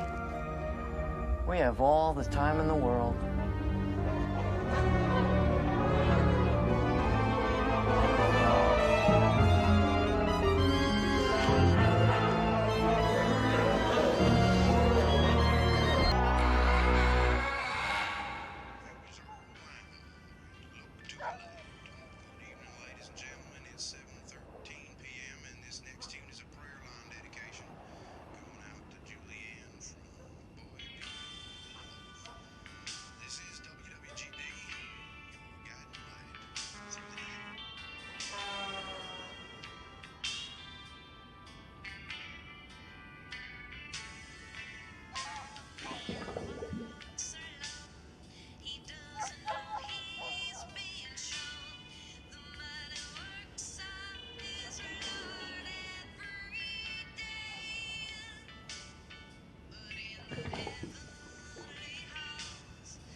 looking for, Brother Roy? You here for the cleansing? Right, yes, I'm here for the cleansing. Brother Roy is upstairs. He'll be down in a minute. You could wait here with me if you like. Well, thank you. So, you're here for the cleansing also? This is my 4th time. I come at least once a month. I'd come once a week if I could afford it. Really? It gets expensive, huh? No, not too.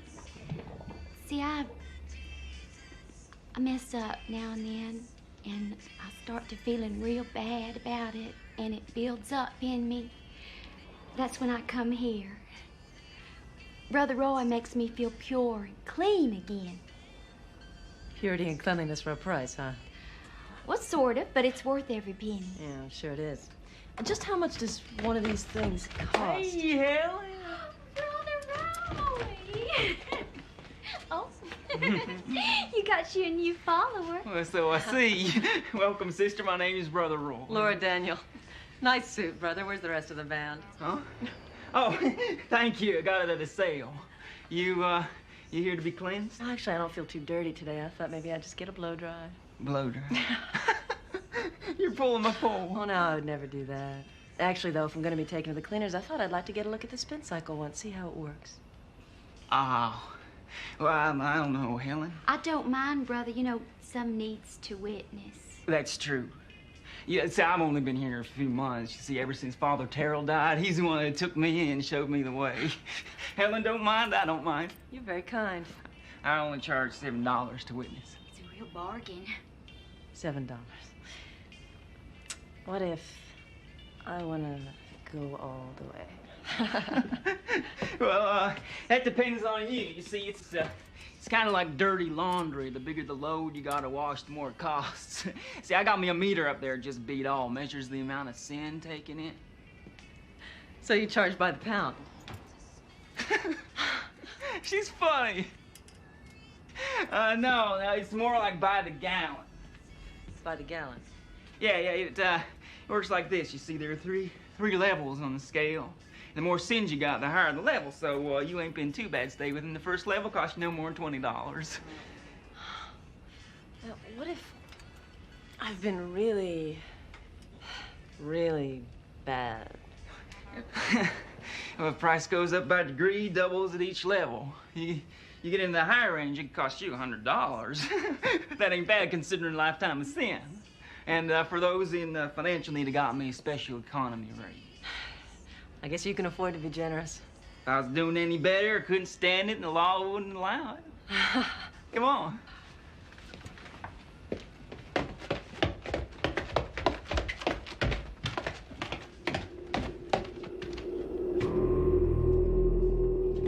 Ladies.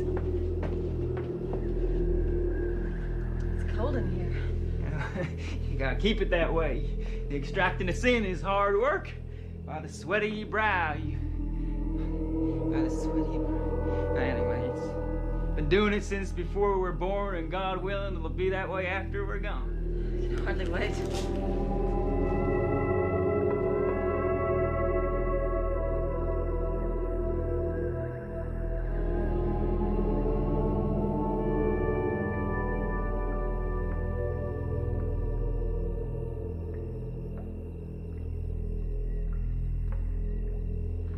You've got to be kidding.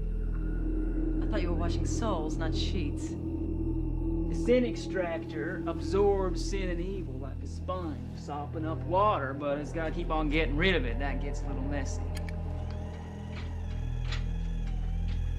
He was once the world's most evilest man. He had tons of quantities of sin. He was stinking with the stuff. I bet you could even smell it on his breath. And then one day he died, and the Spirit fell on him, giving him the power to cleanse, to draw evil from the soul, to save those who believe. A little heavy on the eyeliner, don't you think? No, don't you touch him unless you're ready to go with him. I'm ready now, Brother Roy.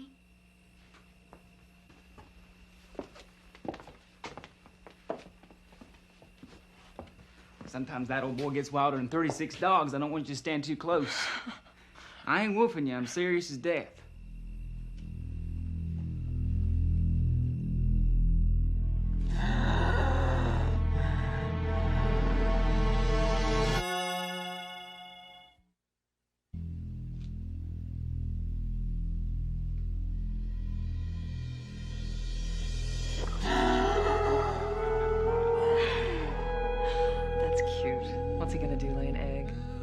there's a sinometer. That's what measures the amount of sin drawn out. Sin-o-meter, huh? Looks a lot like a grocery scale, don't you think? Well, it's been converted. I gotta be careful, though, because it takes time for it to shed the sins that it's absorbed.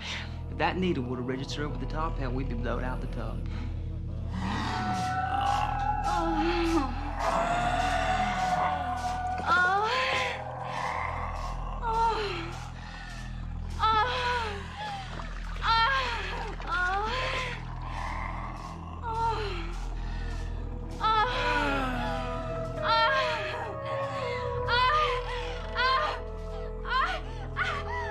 Kiss her, wild man. I think she's gonna faint.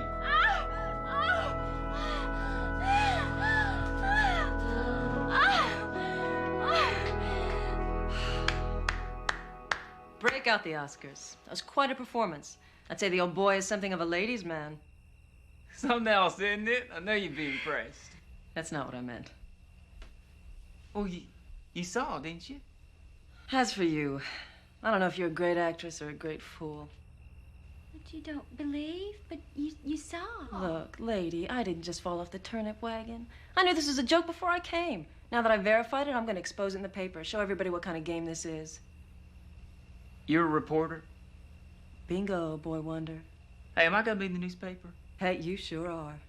Hey, where's your camera? Don't you need a picture? Yeah, for the post office. Hello, Brother Roy. This is Houston. Come in. Well, ain't that something, Ellie? I'm gonna be in the newspaper. Hell, once people read about this, they'll come from all over. I think I better get going now. Sure, Helen. I gotta get everything ready for Miss Daniel here. She's gonna make us famous. You are unbelievable. Hell, it ain't nothing. Where I grew up, we leave Kane at the house. I'm even gonna give you a cut rate. How about that? I mean, you just make yourself comfortable. I'll be back up in a few minutes. It's just gonna take a little while for that to drain off, so you just be sure you don't touch the stent extractor.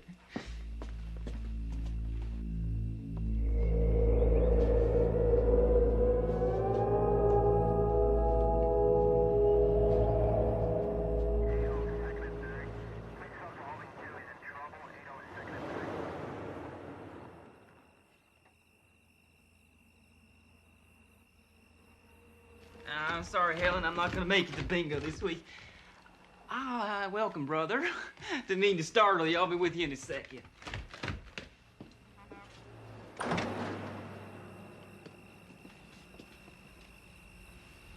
just don't know about that woman, brother. Oh, now, don't you worry about it. It's free advertising. I'll see you next time, all right? You say hi to Marby for me. I will. Bye-bye. Bye. So, is there a burden we can help you with? Who's we? There's another lady upstairs. Another babe around. I wouldn't mind releasing a little burden, if you know what I mean.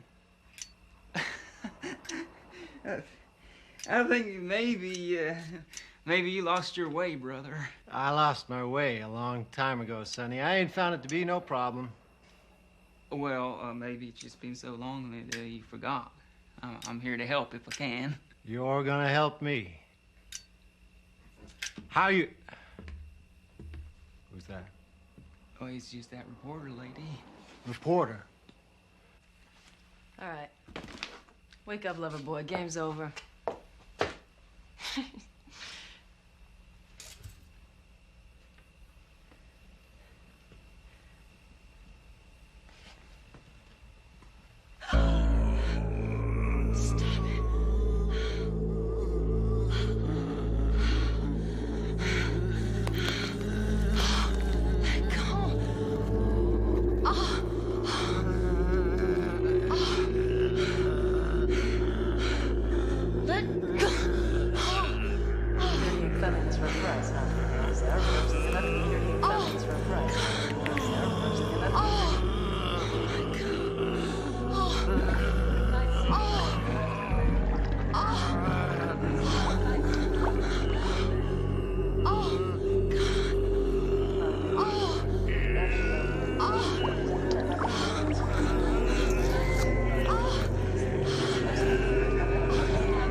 Kinky.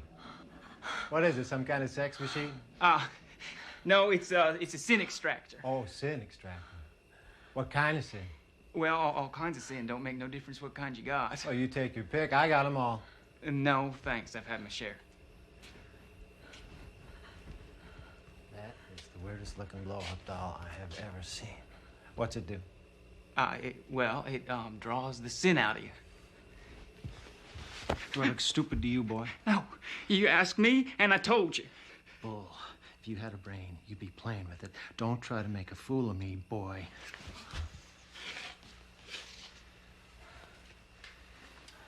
She looks like she just had the best time of her life. Are you all right? I feel wonderful. I feel like I just... Yeah, well, you've just been cleansed is all. By the looks of it, you were long overdue. Oh, I never knew that I was so bad.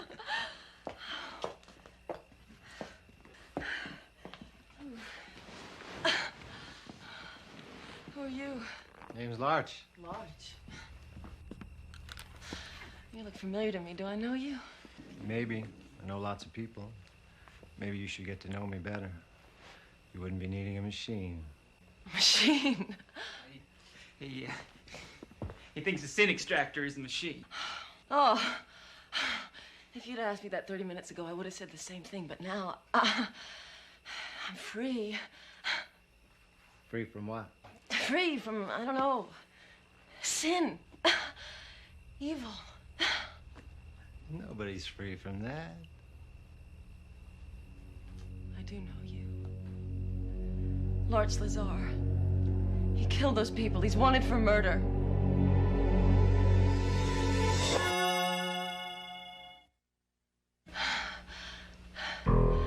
I do know you. Larch Lazar, he killed those people. He's wanted for murder. You already are. Let go of me. That's just what I like. Brother, I don't think that you are acting in the best interest of your higher self. My what?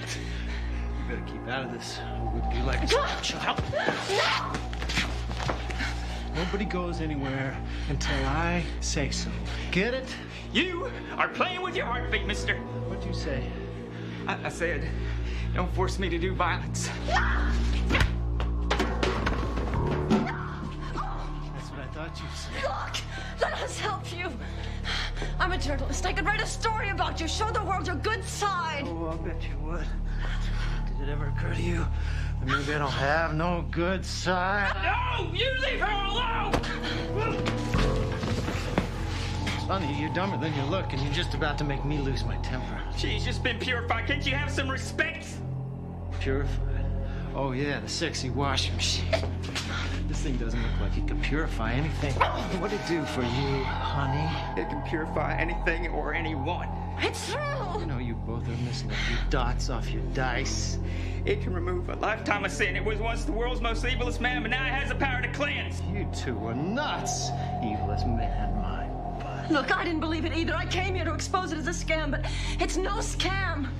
How come a fine-looking woman like you is in cahoots with this case? I'm not in cahoots with anyone, but I've been changed just by holding its hand. If you're telling me that holding this thing's hand is gonna wash away the sins of my lifetime, you got another thing coming. Because I got enough sins in me to choke a mule. I broke all 10 commandments, some they even wrote down. And you know what? I stopped caring a long time ago, because you know why? Who cares about me? Huh? Look at this thing. Sin extractor. No! What? Don't touch it! Don't ever touch me. You're not only stupid, you're crazy. I'll kill you. I'm sorry. It's just that thing gets overloaded. I don't know what'll happen. You wanted me to do it a minute ago. What made you change your tune? Nothing. I just don't want to force you to do something you don't want to do. Nobody tells me what to do. You hiding something from me, boy?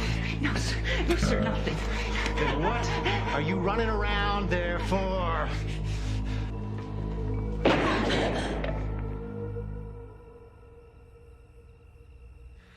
I said nobody goes anywhere until I say so.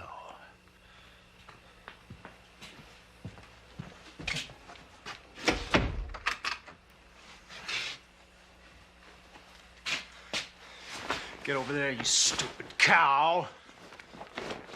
I get the impression you don't want me to touch and hold hands with that old boy after all. What are you hiding in there? Nothing.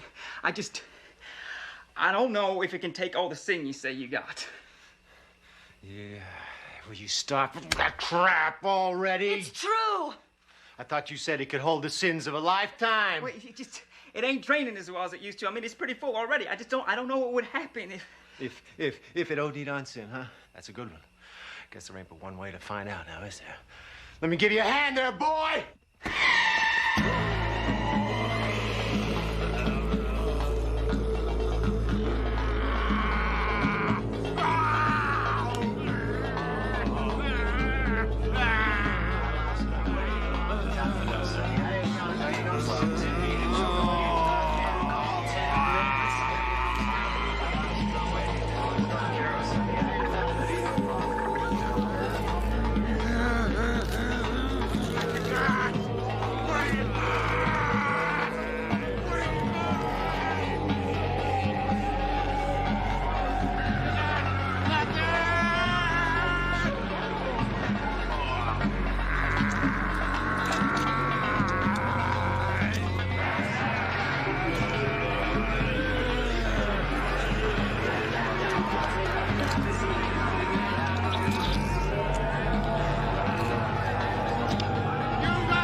Welcome, sister. Hey, brother.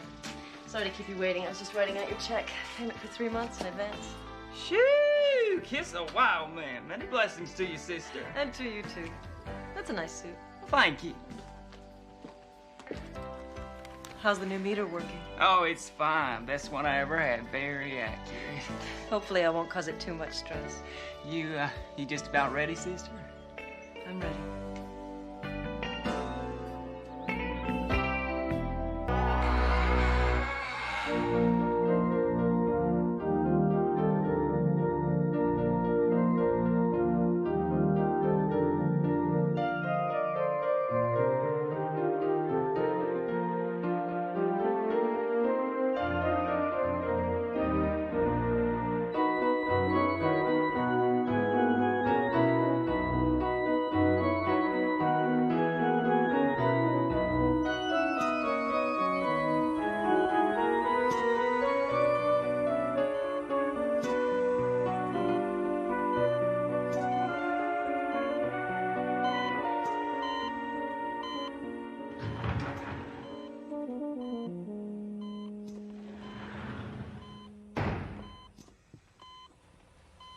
Sometimes forget to breathe. He always has to wear the mask while he's sleeping. I don't think he, or you either for that matter, wants to meet your maker before it's absolutely necessary. You're not Thomas's regular doctor, are you? I'm a specialist, a heart specialist. Let me show you how to replace the mask in case it falls off. Oh, no, please, don't. I'm sure it's perfectly straightforward. Why chance it? Here.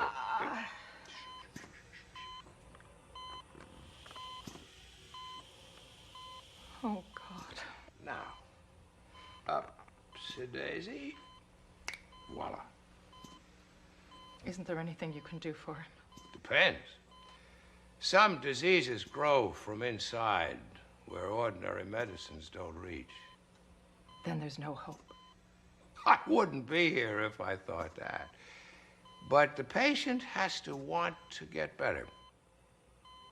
That's where I come in. Keep a good watch.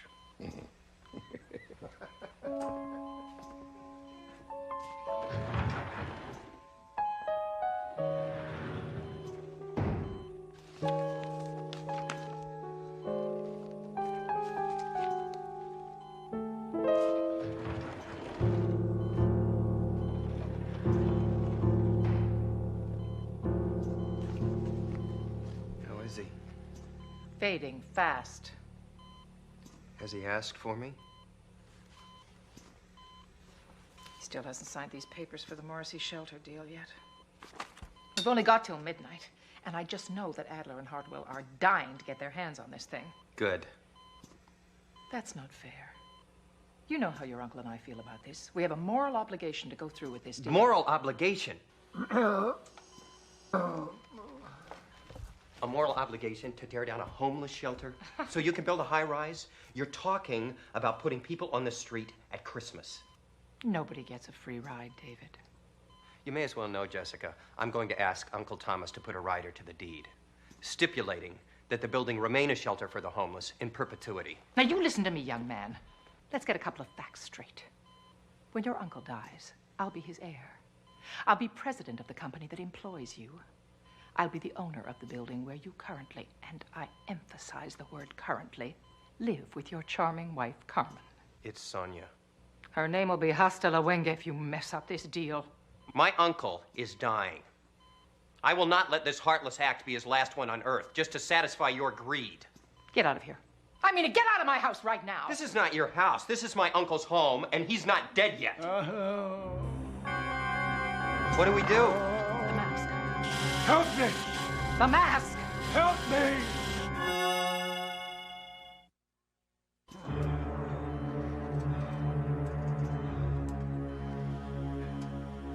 Thank you, David. You're welcome. Thomas, I need you to sign Uncle these Thomas, don't sign this. Quiet! I'm dying. There's no time to take a meeting. But, Thomas, it's the Morrissey shelter deal. You've got to... Oh, yes. Yes, the option deadline. Uncle Thomas, don't sign that paper. Make buildings make money, David. The simple formula. I live my life by it. Why couldn't you ever do it? I guess I'm one of the little guys, not like you. You've made your mark in this city, Uncle Thomas. Your buildings will be here generations from now. Keep the Morrissey building a shelter for the people who desperately need it. Leave a legacy of kindness behind you as well. Shame on you, David. Everybody's got an axe to grind, eh? Uncle Thomas, you're tired. But that's been in the back of my mind. Oh, yeah. I wonder if I should have cared more about others. When I fall asleep, I feel cold, dark hands pulling me down to a dark, icy place. It takes all my strength to struggle back at it. I'm afraid, David. I don't want to spend eternity there. It's never too late to change. David, write down your plan for the settlement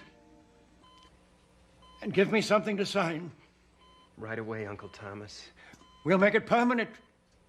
You won't regret it.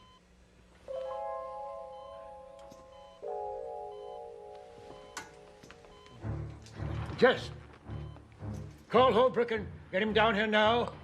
I've got to change my will. Leave David and his family something, and I trust you, Jess, to do things according to my wishes. Oh, Jess, hold on to my hand. Please.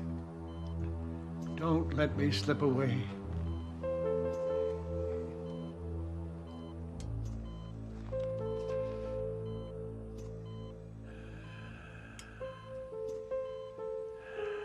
Not fair, Thomas.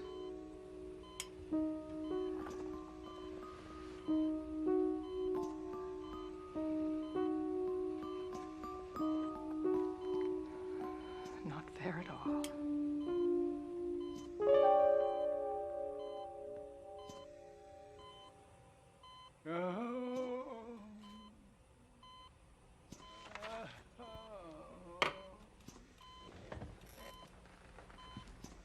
You know, Thomas, you're sick. You're really very sick. And you're not of sound mind. I earned that money. And I'm not going to let you take it away from me. Oh,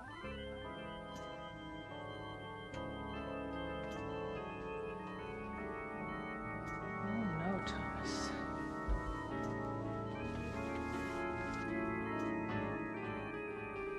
I'm not going to let you cheat me.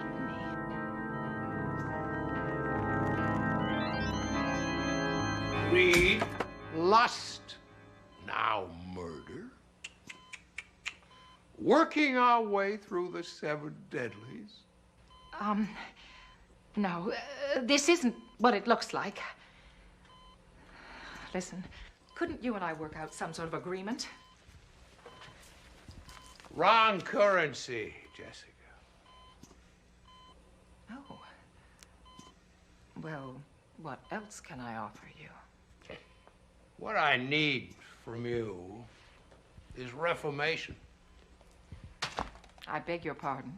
I want you to change, to become a good woman. Keep your hands off the Morrissey shelter. Give David his fair share of the estate. Who are you? Just somebody with an interest in your well-being. This all seems pretty strange to me. I don't know what your game is, and I don't think I want to know. But nothing happened here. And if you say it did, it's just your word against mine.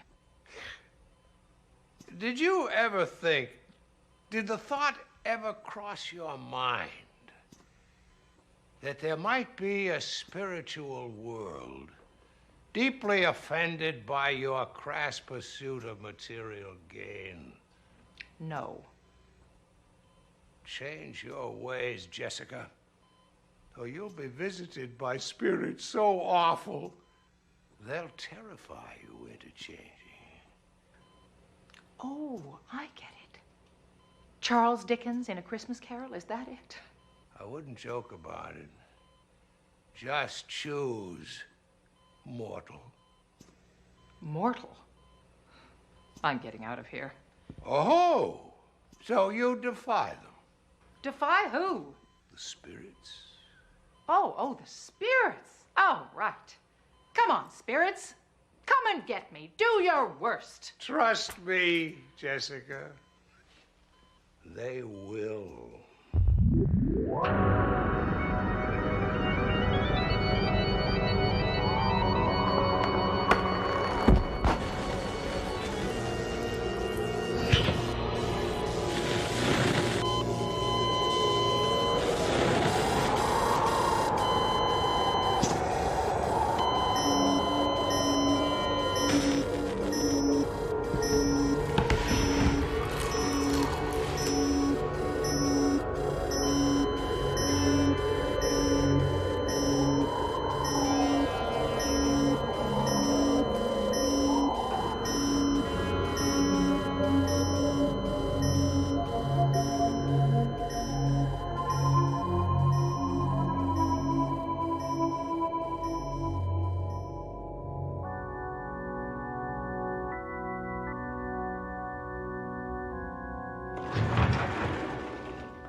David, try to stop crying.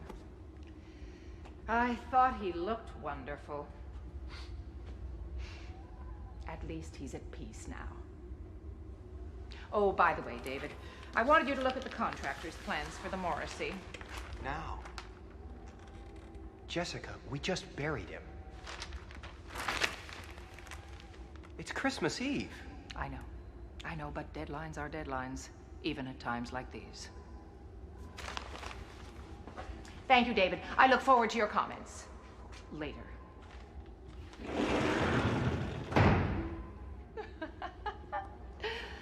Ah, yes. Yes. And thank you, Thomas. Thank you for everything. Jessica.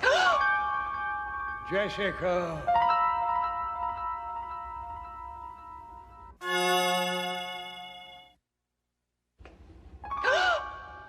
Jessica. Can't be. You're dead. You're dead and buried.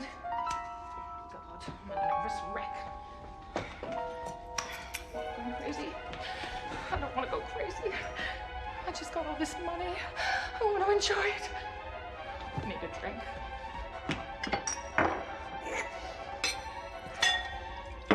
Are you there, Thomas?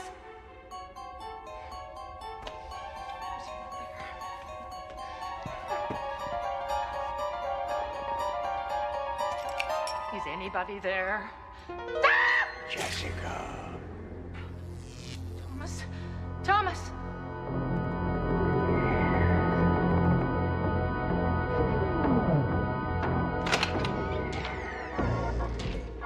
I'm back. Thomas, you're dead. Your doctor told me this might happen. We need to talk, Jessica. No, I know why you're here. You want me to back off on the Morrissey deal, right? Well, let me ask you this. If that deal was such a good idea while you were alive, why isn't it a good idea now? That's fine, Jessica, but that's not why I came back.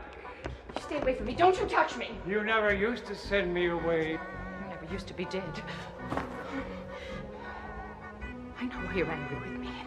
Because I got David's inheritance. Well, I was your mistress, damn it! Wonderful mistress. Yes. Don't you forget that. I earned that money. How dare you come back and haunt me? Fair is fair. Fair is fair, but that is not why I came back.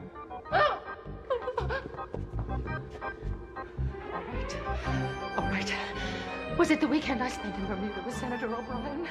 I mean, it's not as if you and I were married or anything. That's not why I came back. Why did you come back? I came back because I love you. I know you and your warped little soul. And I must say, the weekend with O'Brien does rankle a bit, but we're two of a kind, Jess, you and I. Two against the world, and we always won. I'm so lonely.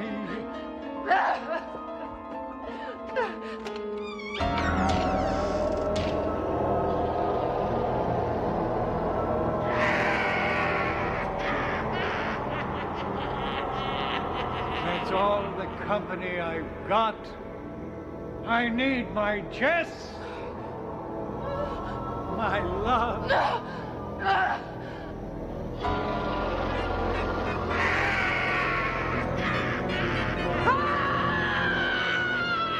Don't worry. Don't worry. You look great to me, and nobody out there will notice.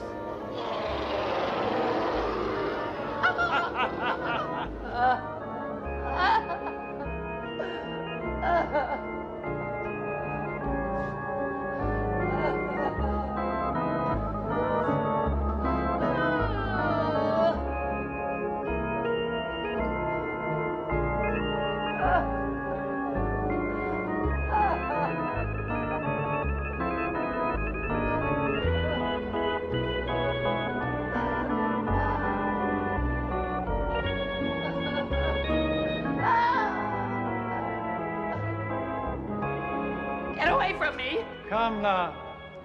Let us drink a toast. A Christmas cheer. Drink a toast. What did that doctor say? Said something about reform.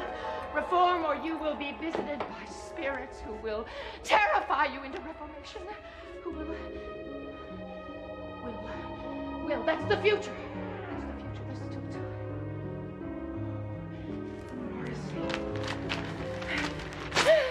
My love, it's too late for that. Oh.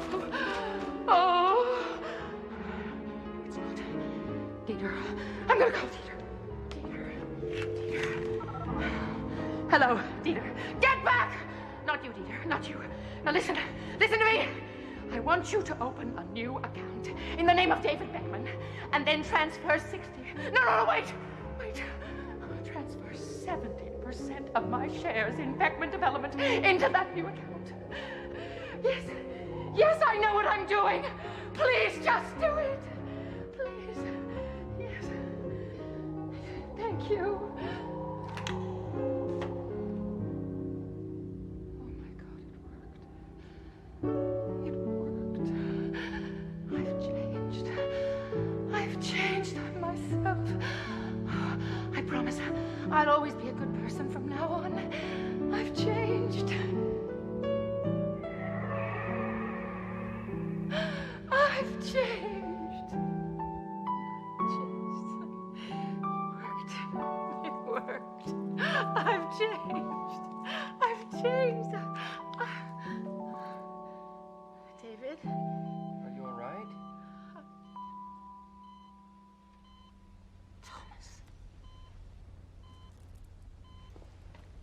Thomas, you're all better. Yes. Are you happy, Jess? Oh, sure. Sure, I'm happy. Thomas, have you signed David's rider? Yes. And I feel like a new man. Oh. You're going to be fine. What happened? You got scared into reforming. Reforming? Mm-hmm. Oh, yes, I remember. And Thomas, he magically got better. Miraculously. And I lost $19.7 million. Not to mention controlling interest in Beckman Developments. Wasn't it worth it? Well...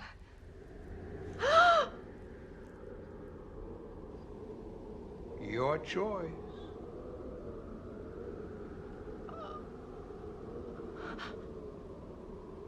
What do you say, Jessica?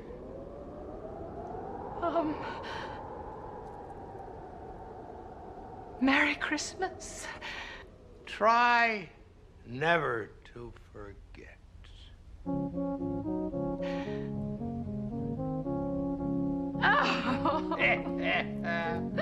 And a very Merry Christmas to you.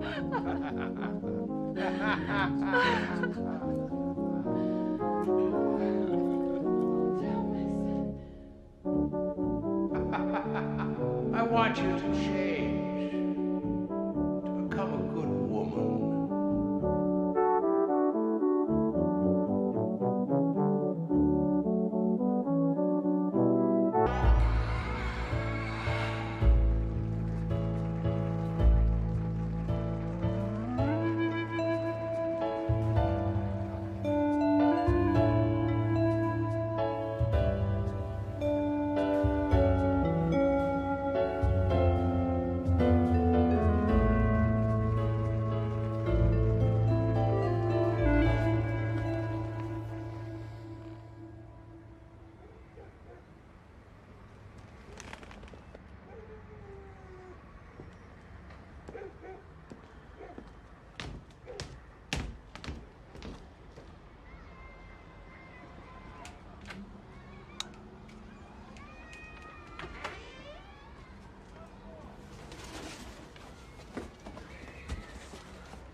Play for me, Mickey.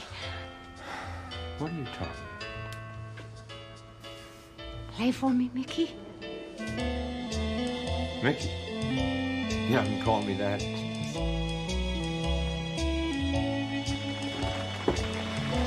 Practice.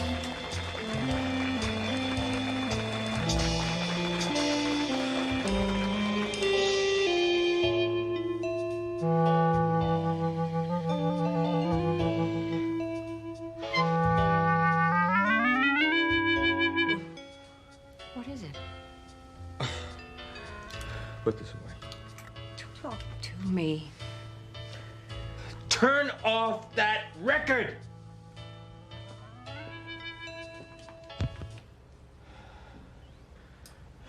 And who asked you to go digging in my things? Malcolm, you're in pain. How would you know? I used to know. We used to be like one person. I'd like to talk to you tonight, but I have to create a box to hold 48 cupcakes without crushing one. So, What's happened to us? nothing.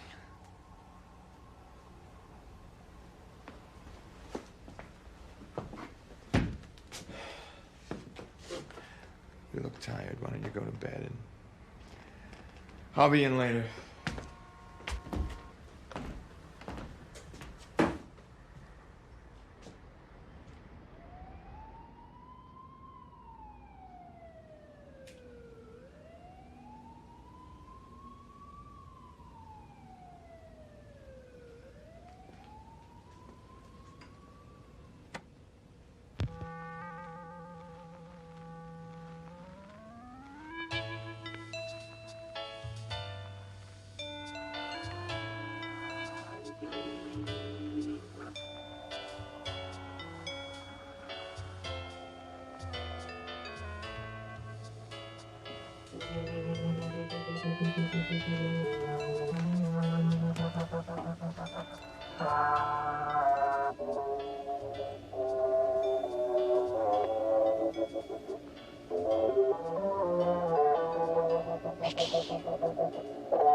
You were humming. And a light. Malcolm, what's the matter? Open up!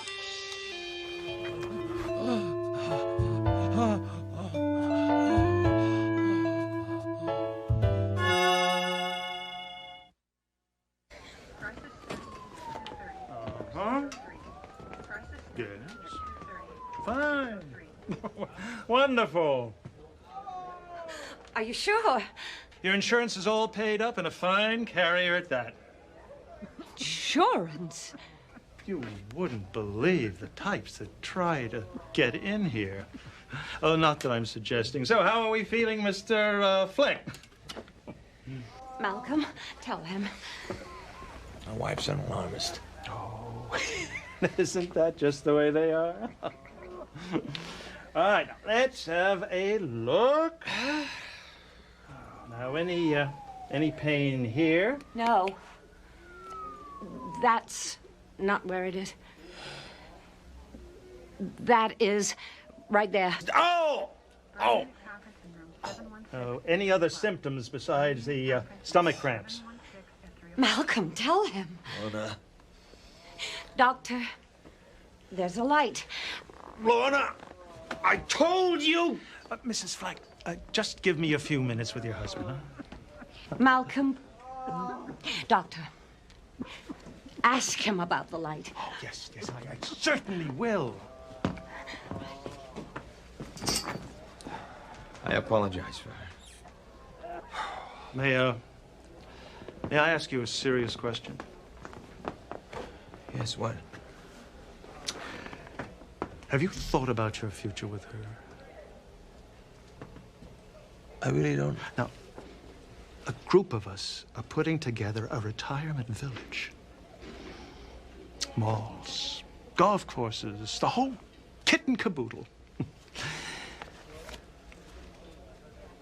promise me you'll think about it?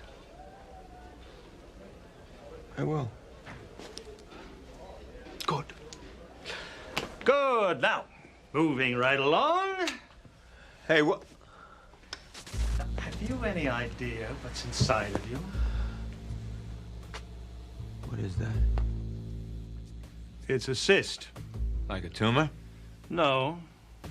A cyst is a sac of cells that the body creates to isolate an irritant. An irritant? Yes. Just as an oyster isolates a grain of sand with a smooth wall of pearl. What's inside the cyst? I thought you might have an idea. There's no way I would know. Really? Why?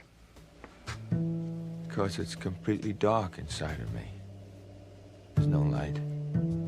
There's nothing happening in there. I mean, it's dark. But there was something. Yes? When I sleep, I hear sounds. You hear sounds? Bright sounds. What is that tune you're humming? I wasn't humming. Well, it's that old tune. Oh, please help me!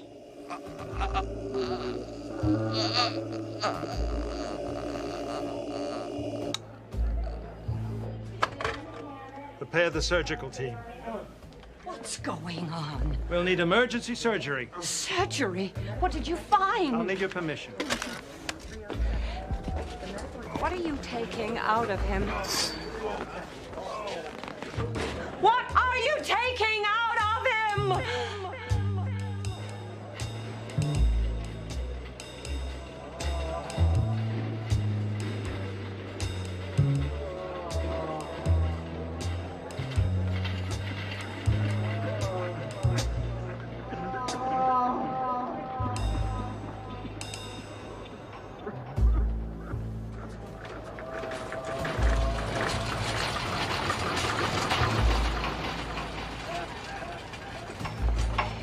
Didn't he tell you about the light? Everything is going to be fine, Mrs.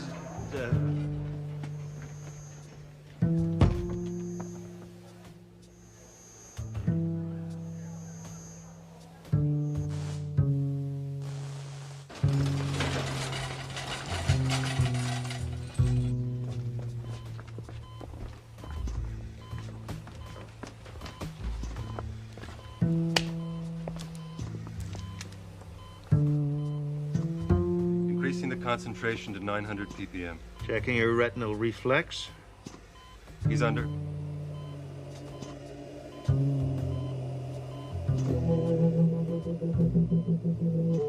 What's that?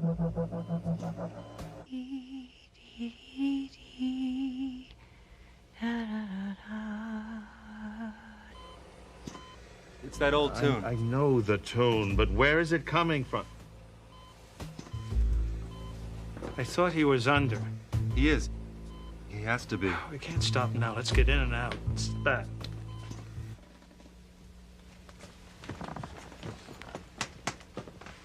Mickey. Clamp? Doctor, he's coming out. Restrain the patient. No. Don't.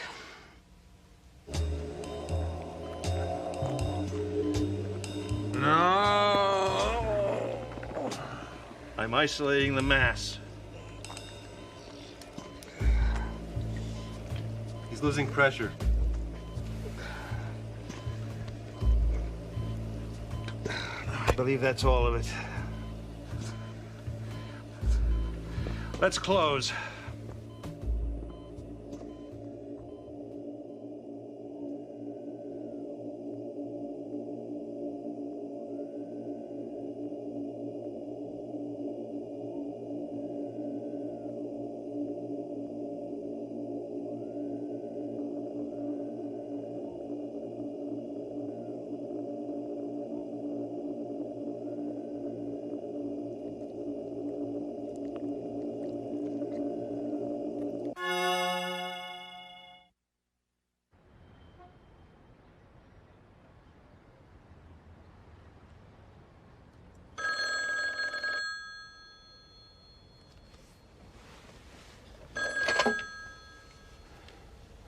Hello?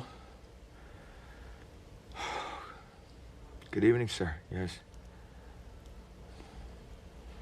I know I said I'd be in.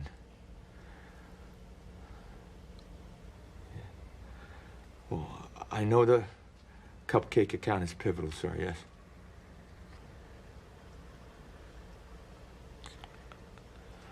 I'm sure you do.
I thought you would be working.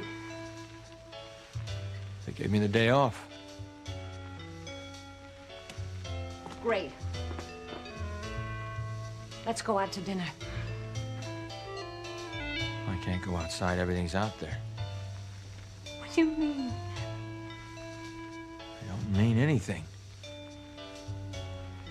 Malcolm, were you playing again? I can't play. Sure you can. Just have to practice. You don't understand, do you? Help me understand. This is all wrong. I should never have done this. I should never have stopped playing. Why did you? How can you ask me that? When you constantly complained about the band. I just missed you when you were on the road. You took away the only thing I ever had. Oh, funny. That's how I feel. What did I ever take away from you? You. All I ever wanted was you. I wanted Mickey. The guy who made me laugh, the guy who swept me off my feet. I never really wanted anything else, and you took that away from me.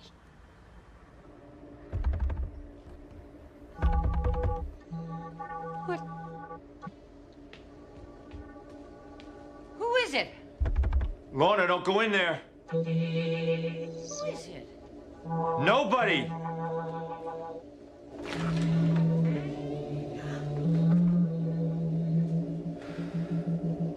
What is it? Tell me. It's the thing they took out of me.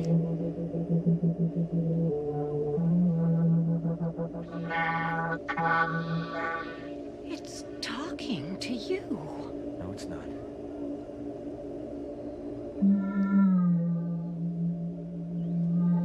What do you want? Don't talk to that thing. Who are you? Mickey? Don't touch it!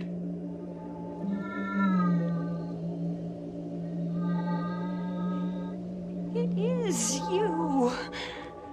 You're crazy. I'm here, Lorna.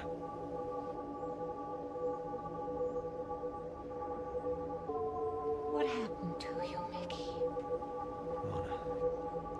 Get a grip on yourself. Like you have, Malcolm?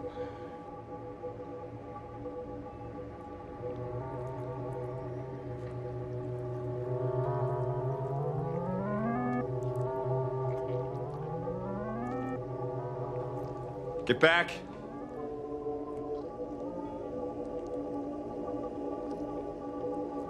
Don't pull away. Help me, Lana. Give in.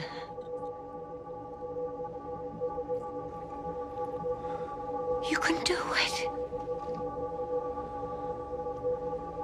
I can't anymore. Why? I don't know why. I gave up. Little by little. I thought I wasn't. But I was giving up. And then one day I looked inside myself. And there was nothing left. It doesn't have to be like this. We can't start over.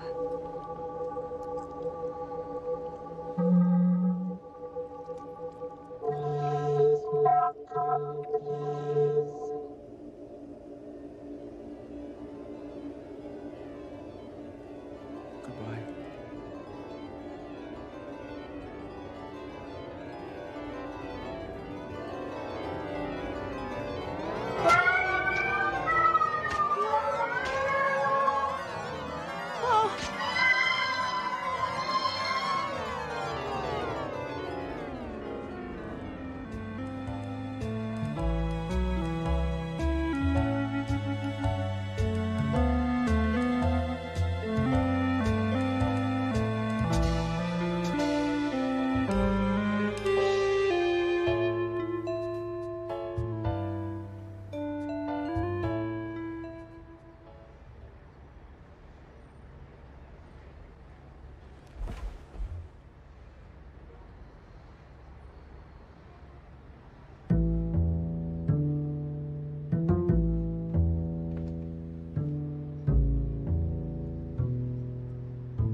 See what this is going to say here.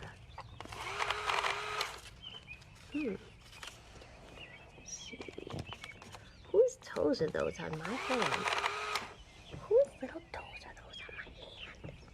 Let's see.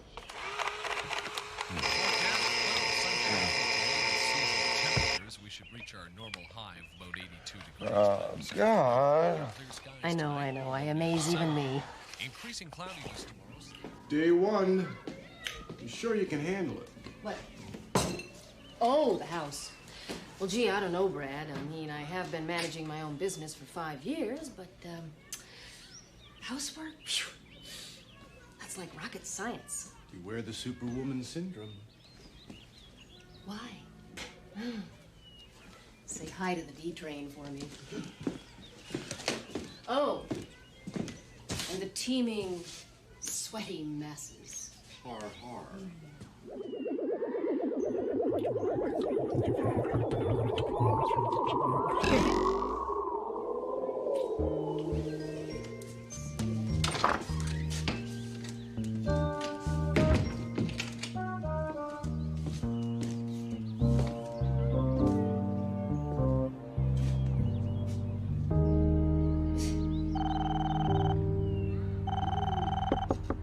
Sam, he wants to buy all the old equipment. So we sell only if he makes us a deal on the new tile. I'll just put this in the kitchen. He's counting on it. No, I'll handle it. I love a good fight, you know that. Yeah, you're welcome. Yeah, bye. Hi, I'm Deborah.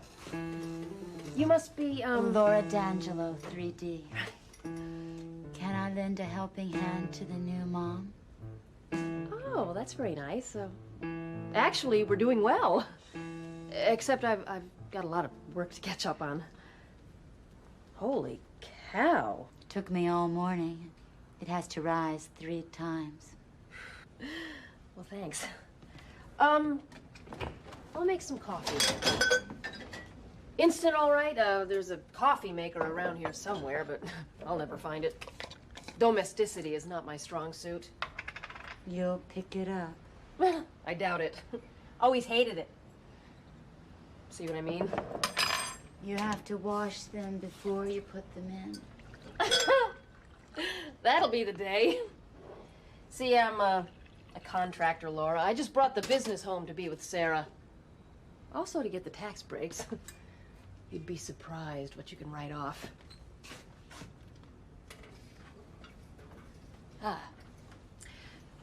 So, do you have any other kids? 2. Baby makes 3. Almost. Well, I admire you. I couldn't survive another pregnancy. Deborah, did you do your floor today? What? Oh, that. It's my husband's idea of a little joke. And is this the little Ugum Boogums? That's Sarah. Marie. Levitt. Precious. Deserve the best. Boogums get it? Mom's all busy with work.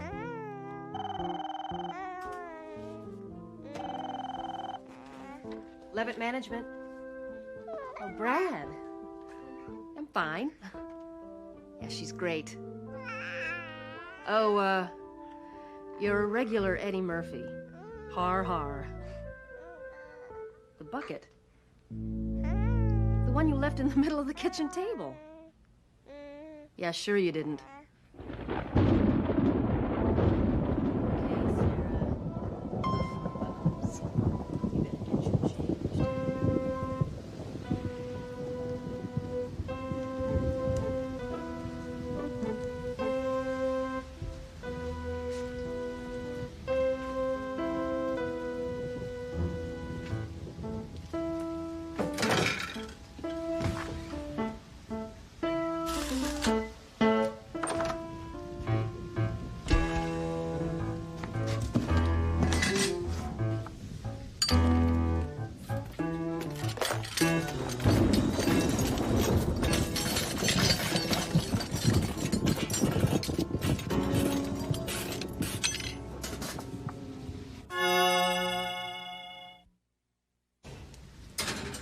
Who says I can't take care of my family and work too?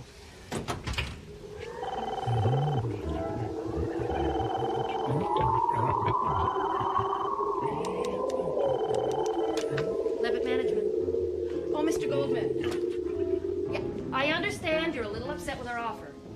I've got what? Well, thanks. I always wanted brass ones.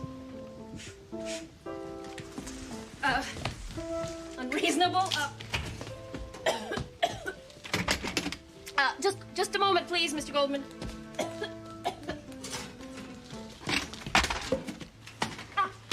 Now, where were we? Just a minute, please, Mr. Goldman.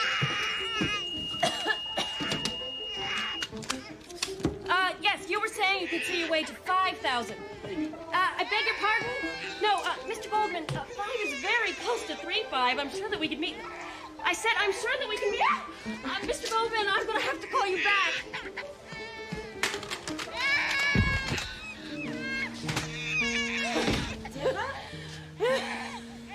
Are you all right?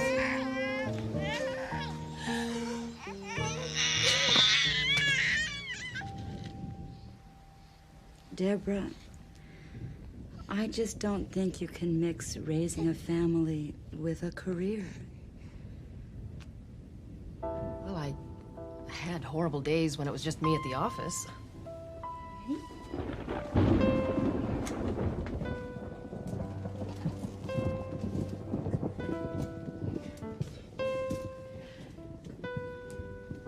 You don't have any friends with kids? No. Oh, boy.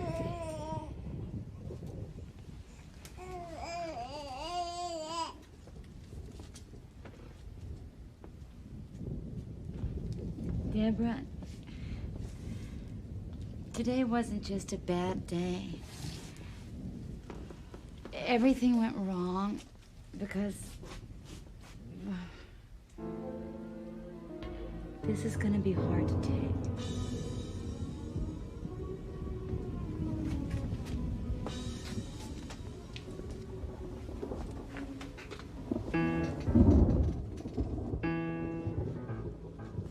There's a certain order to the world. If you try to do a man's duties, you'll offend the gods. That's a good one. Offend the gods. I like that. The household gods. I know it sounds crazy, but every family's got one. First kid qualifies you. They require your utmost devotion. I really gotta get back to work. The mind rebels, but eventually you submit. Tell yourself you're doing this for Brad and little baby Sarah. Deb.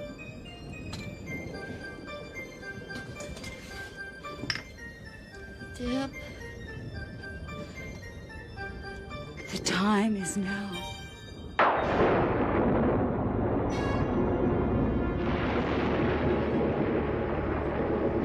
He is waiting. Go to the altar. It's what you were born to do. It was you. No, Deb. Not me. Him.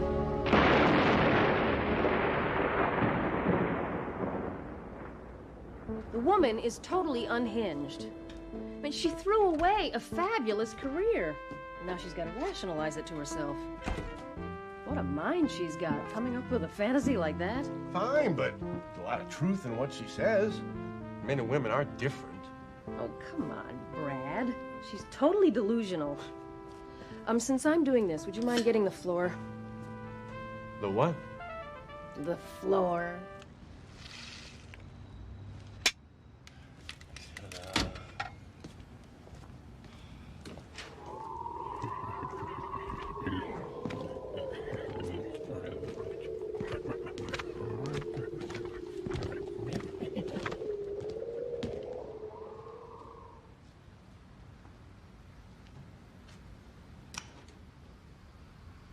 Brad?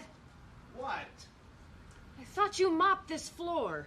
Check your shoes. That floor was clean. They're not my foot. Oh, God, Brad! Yeah. Jeez. You think maybe the disposal's on the fritz? Wonder what's... Look. Just look in there. I had to take it apart. Relax, would you, Deborah? You're not exactly finessing this career motherhood thing. Yes, I am. No, you're not.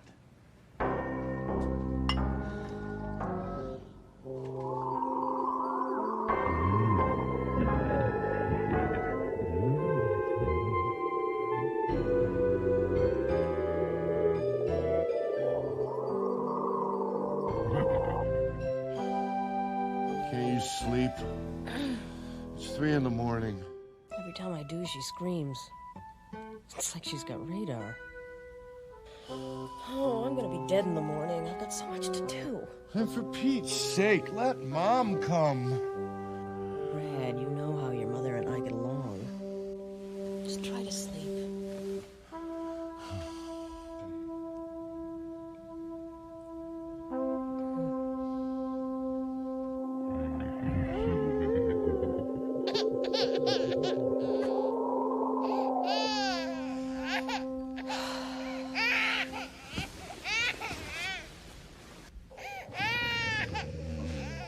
There, sweetie.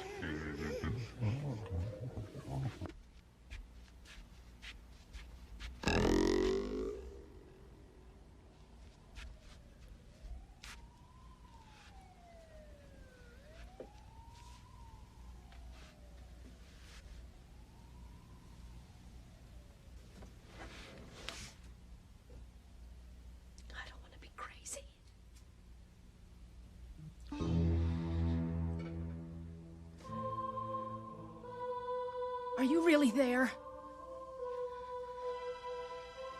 If you are, reveal yourself to me!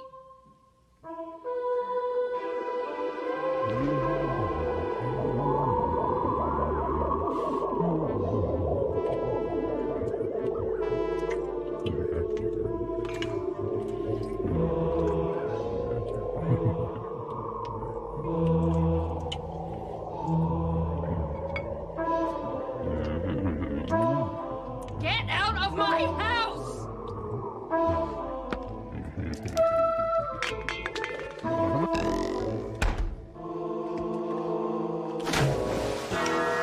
Yeah! I want you to take some time off. No! I'm fine! I'm just fine!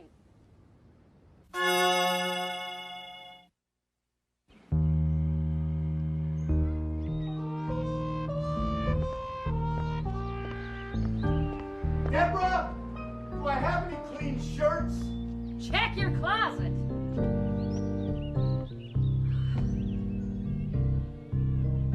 You want to make a mess? I'll show you a mess.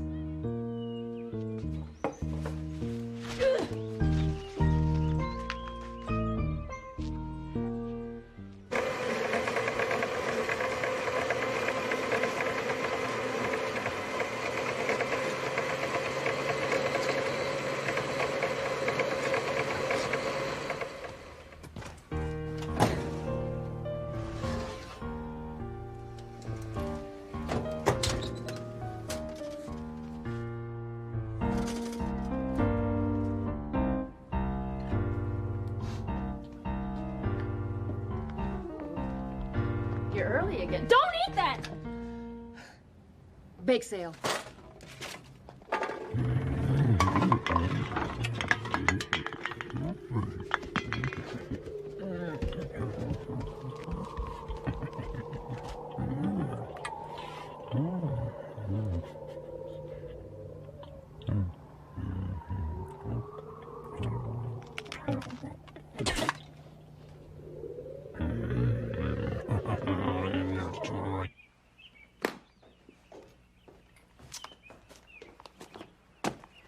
Thanks, honey. For what? Caring.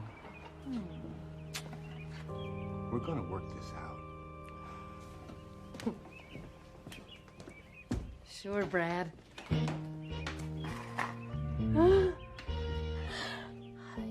Got you. Oh, yes, I did. Chalk up one for the Superwoman. I'll write an article. Ladies' Journal. Yeah. How I killed... No. Lose your household god in just 3 weeks.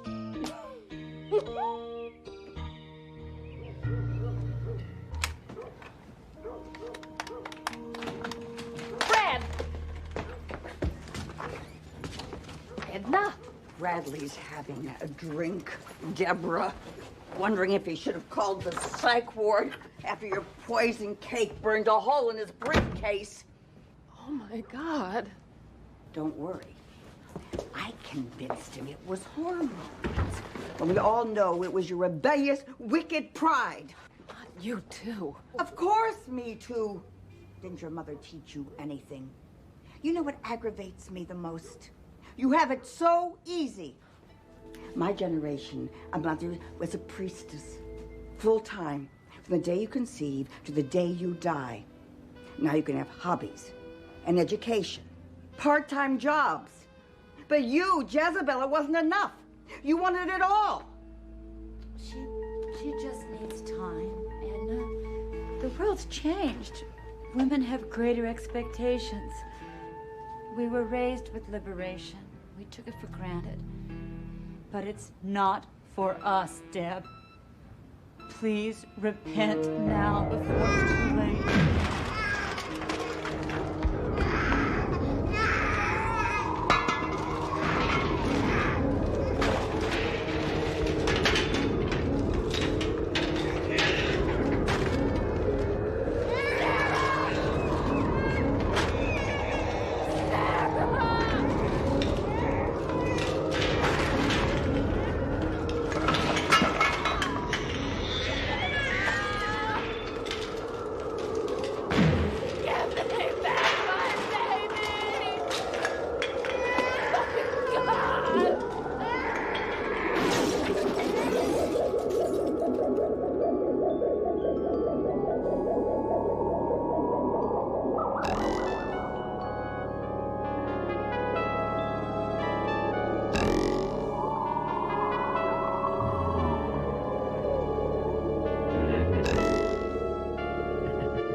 Then will you give me Sarah back?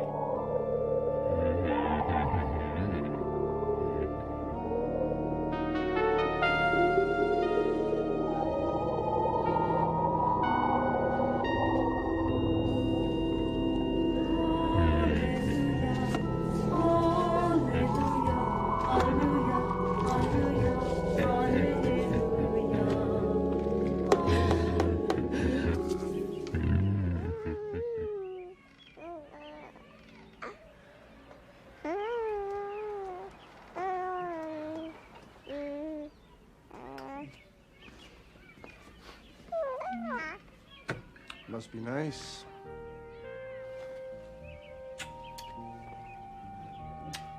Have a great day. You too, dear.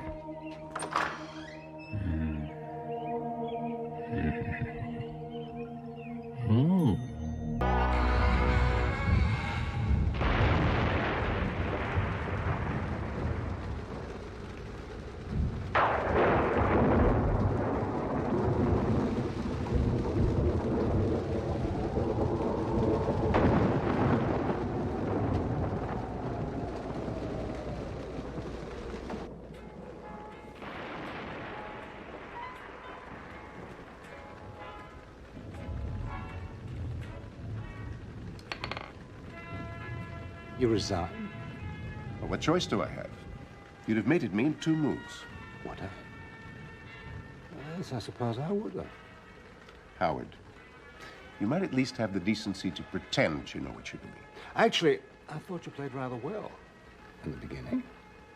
That beginning, I'll have you know, was the classic Capablanca opening, which you destroyed in 1 move. An accident, I assure you. Dash it all, Howard.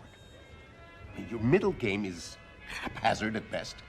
Your end game is a shambles. I mean, look at that board. It looks like a dog's dinner. How do you do it? Frederick, you're by far the better player.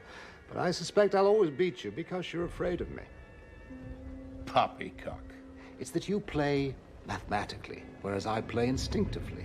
I really don't know what I'm doing. And if I can't guess what my next move will be, neither, it follows, can you. The trick is, I suppose, to expect the unexpected. As I constantly tell my students, the only thing we know for certain in this life is that we know very little.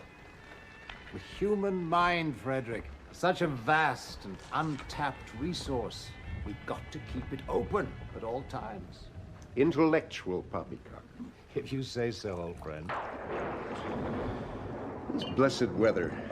I'm afraid our fishing weekend is a complete washout. I've invited you here under false pretenses. I do apologize. Not at all. It's grand to see you again. I checked the forecast. I even checked the almanac. There hasn't been a storm this time of year in over a century. Even in winter, I've never seen it this bad. Well, that's odd. Bless me, that's odd. The village is in complete darkness. There's no light to be seen. Well, perhaps the electricity's out. Except for the generator for my X-ray machine, there is no electricity on this island. I don't like this, Howard. Someone's coming. Where? I don't see. Not from the village, from the other side, from the beach. I didn't hear anything. Did I? I sensed someone. Something. What are you talking about?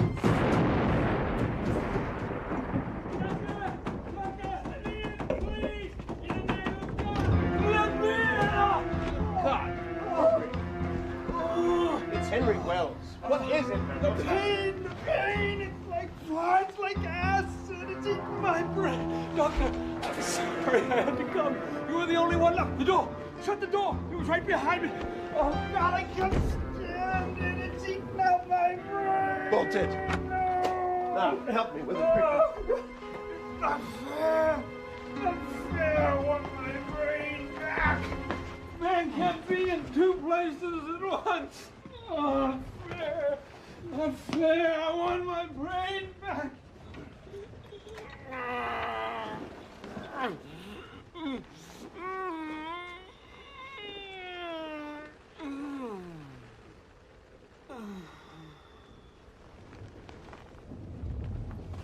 What did he say?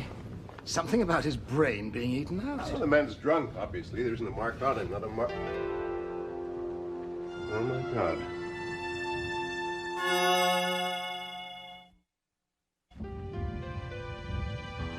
Surely he's been shot. Of course he has. Drunken fool.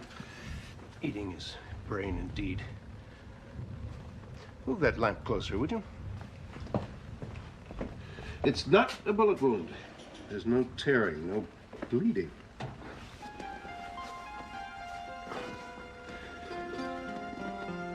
Strange characteristics. Could be either an entry or an exit wound, or both.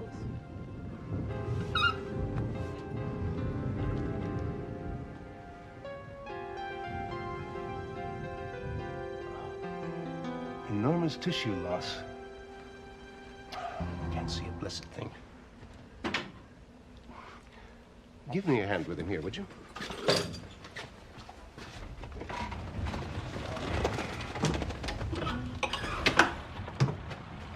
Well, that's new, isn't it? Just got it. It's the only one this side of Boston General. No choice, really. Most of my practice is setting the bones of these drunken fishermen. How does it work? Radioactivity? Yes. Radioactive isotope inside this lead housing here. The gamma rays are projected through this lens here onto this fluoroscope screen.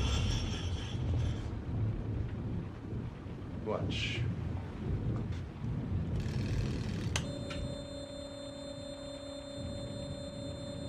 I don't see any bullet, do you? He has no brain. His skull is completely empty. Turn it off! Turn it off! I said off!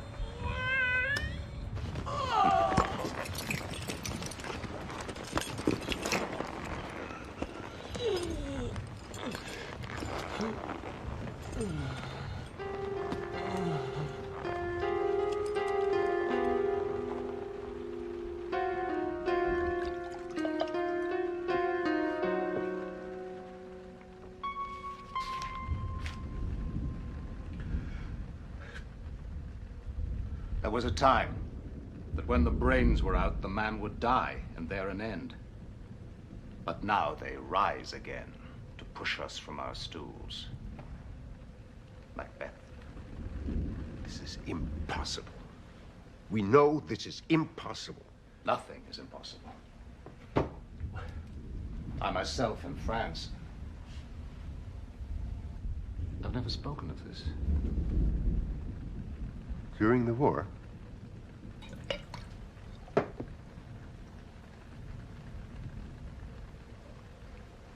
We were pinned down on the beach. Enemy shell went over very close. Someone screamed and I looked up. A soldier was running towards me. The shell had taken his head clean. Clean. As he ran past me, my hair stood on end. You see, the neck was still there, the throat, the vocal cords intact. And he was screaming. He ran for 100 yards and stopped, but he didn't fall. He sort of turned back to look at me. Look at me with what? Then he sat down gently and died.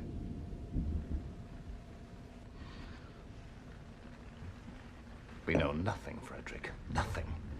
Let us see if we can learn something.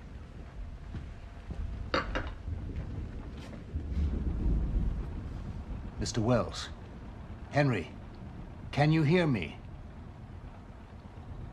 Can you tell us what happened? Do you remember? The light. Big light by Mulligan Point. We all thought some poor ship had run aground.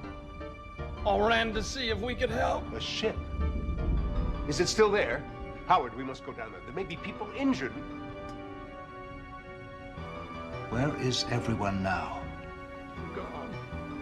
All gone. I'm the last. You're the last. Tell me about the light. Bright light. Bright ship up in the sky. Then it opened up. It looked like a tunnel of fire 1,000 miles long. Then it came out. Do you know, it can walk on water. It can walk on the trees. It made the lightning. What, Henry? Who? The thing, of course. The eye.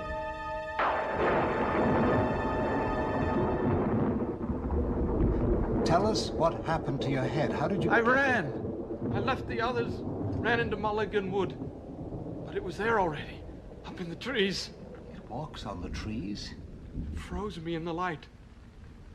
It reached down and touched my head. Light as a feather it was. I don't know how long. When I woke up, I was running here. Here, to this house? I could see the house, but I could also see myself running from up high. Oh, God, no! Make it stop! There is something there, Frederick. Look.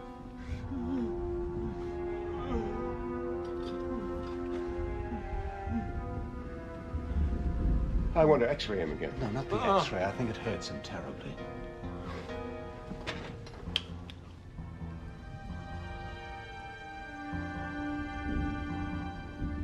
There is something. Those tweezers. Get them quick. No, the longer ones. Quickly.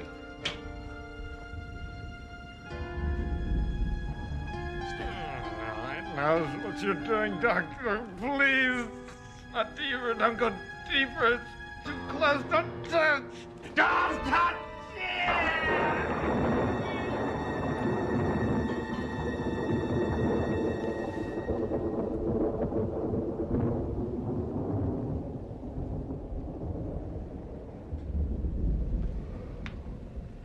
He's dead. He was dead before he came here. He's been dead all along. Like your soldier.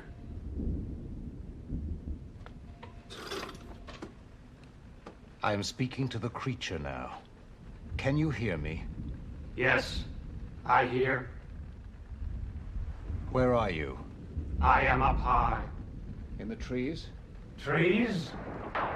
Yes. What is called this place? Mulligan Wood? House. I see the house now, coming near. Nearly. Yes. My dear God, it's on the roof.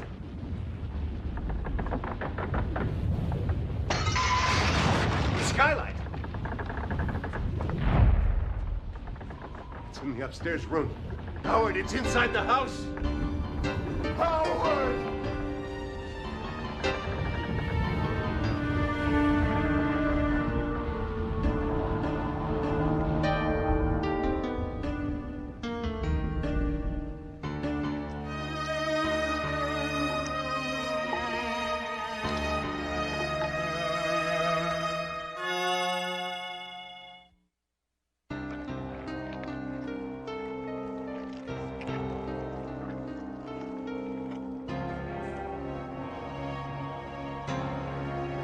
On earth? Be careful, Frederick. Careful!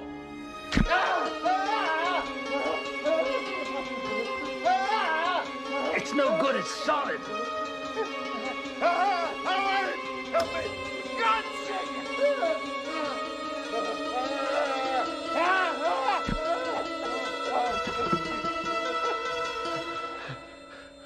How did you know? I didn't, I guessed. It hurt him. He and that thing upstairs are somehow one and the same. What on earth was it? It isn't anything on Earth, Frederick. Whatever it is, it's come a long way, and I think it means business. I suppose that thing down by Mulligan Point is some sort of spaceship. What are you talking about? Show me the isotope. What? The radioactive isotope. Show me. Are you mad? Direct exposure would be suicide.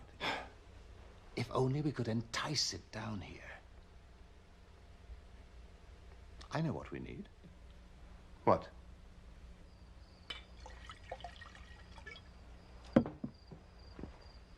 Howard, that thing is upstairs.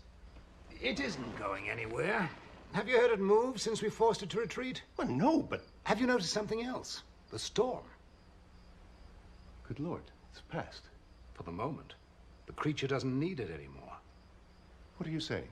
I didn't say it. Wells did. It made the lightning. To conceal its arrival, probably. It made the storm?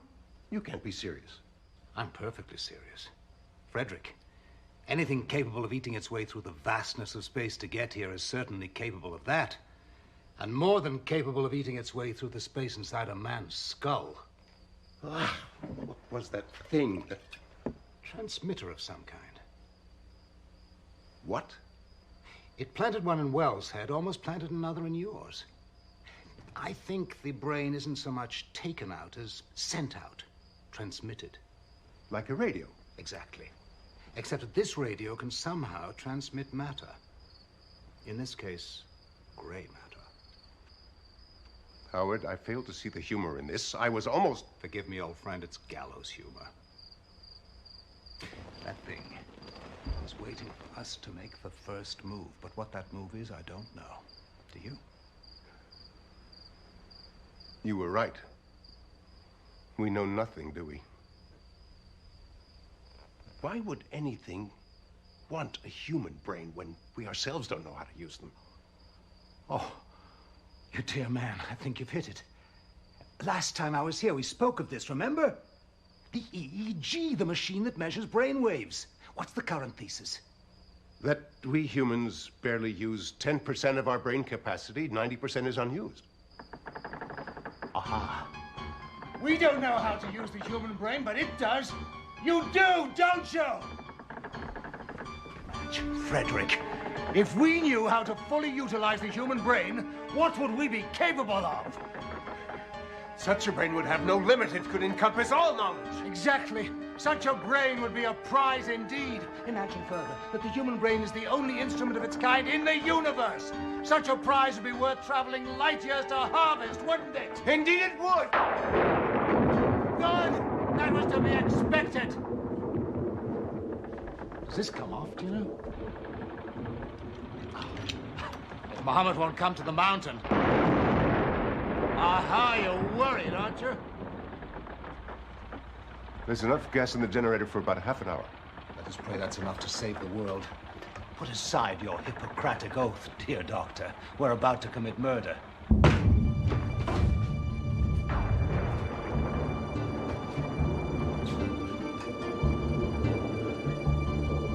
It's gone.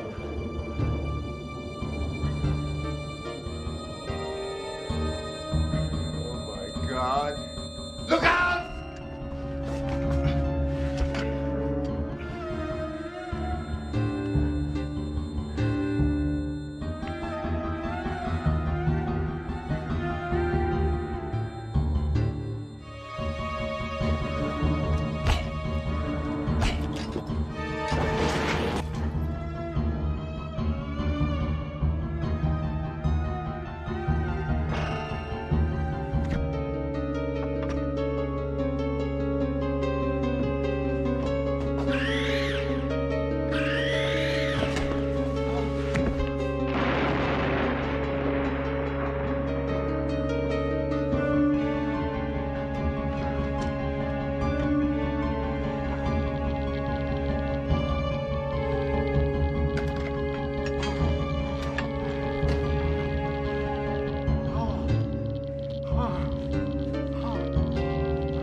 you exposed yourself to the radioactive isotope.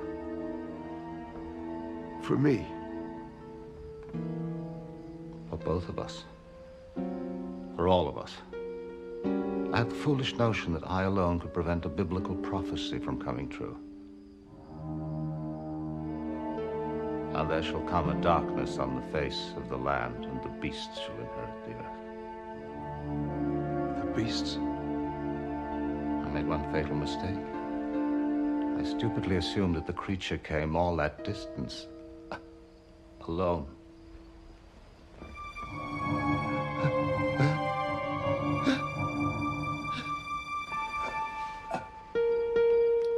One last game. I think you might actually win this one.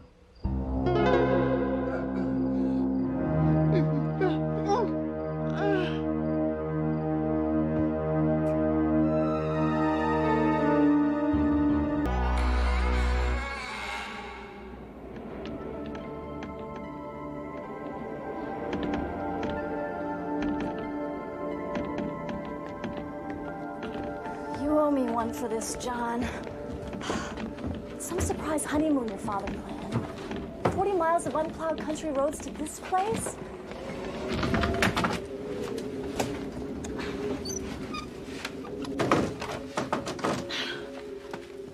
I can't even see the roads anymore.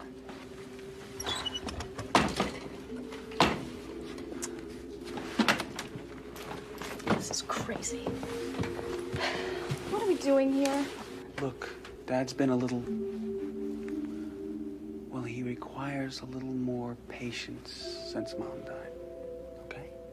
Well, kids, the good news is the place is deserted. What about the roads? That's the bad news. It'll be a couple of days before they get plows up here.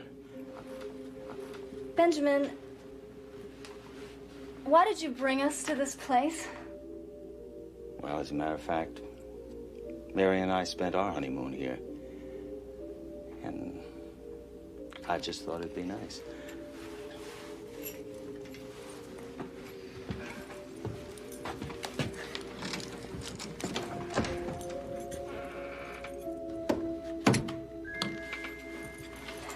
Come here. Oh, no. I got you. Oh, it's the most beautiful woman in the world. Look at that. Creamy, huh?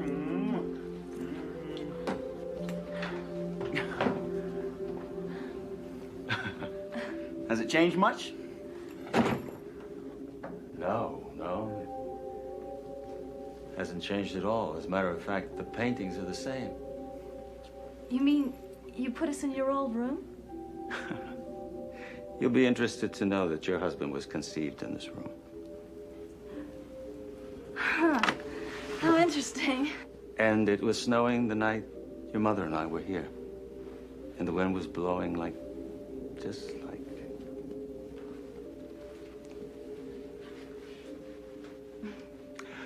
The bathrooms are down the hall. I'll be in my room in case you need me. Well, I'm sure we'll make it through, Benjamin. See you in the morning, Dad.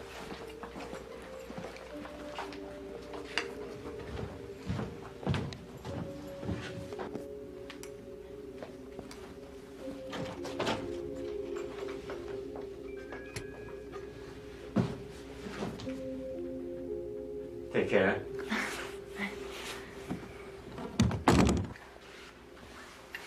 Did you see that? You do the exact same thing. It's bad luck to go into a dark room. Everybody knows that. You know, you're like him in so many ways. There are worse people to be like. But I admit the honeymoon suite is a little strange. Well, maybe he's trying to close up all the old chapters in his life. Mm-hmm. That's a hard thing to do. It's very hard. Hard. Mm-hmm. Yes. Yeah. Oh. What? Oh.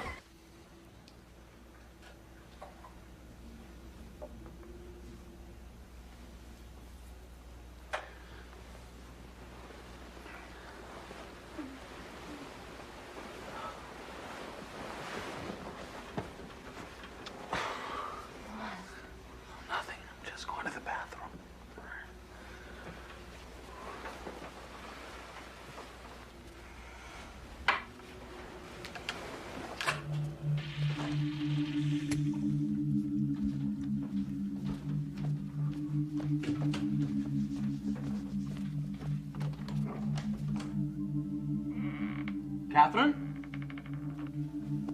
Catherine? Did you turn off the light?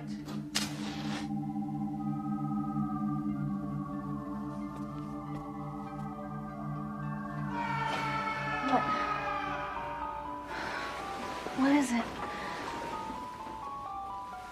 John? John? John? John? John? Have you seen John? John? John?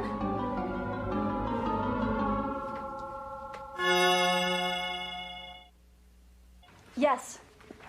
Thank you. I understand, but... Yes. Yes. Thank you.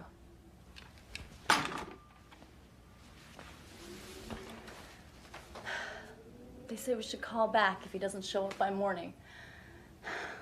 He couldn't have gone outside. We've looked for him everywhere. Where is he? Benjamin? Benjamin, look at me. Is this some kind of sick practical joke? Because if it is, it really isn't funny. It's no joke. Why do I feel like you expected something? You've been walking around all night with a guilty look on your face. I'm going back to my room. Wait. Wait. You know something. It's too late. There's nothing that can be done. And you wouldn't believe me anyway. I loved my wife. I want you to know that. I was faithful to her our whole marriage. Except once. I cheated on her once. I've never admitted that to anyone. Benjamin, what has this got to do? It happened on our honeymoon. On our wedding night. Here. I was walking down the corridor to go to the bathroom.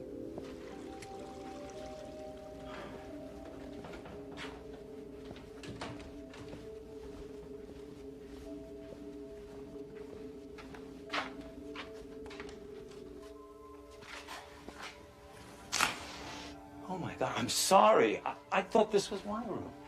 Tell me who you are. Oh, my name is Benjamin O'Connell. I was just... Look, I'm sorry. Please, I'll go. Benjamin O'Connell. You don't have to go. You can stay if you'd like.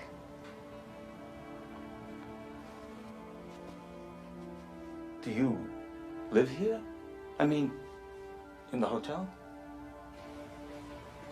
I live here in my room.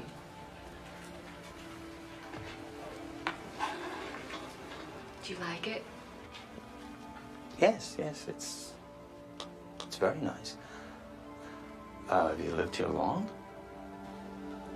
Always. I've been by myself for a long time. Benjamin, you seem like a nice man. Well, thank you. I'd like a nice man to stay with me. To keep me warm when the wind blows.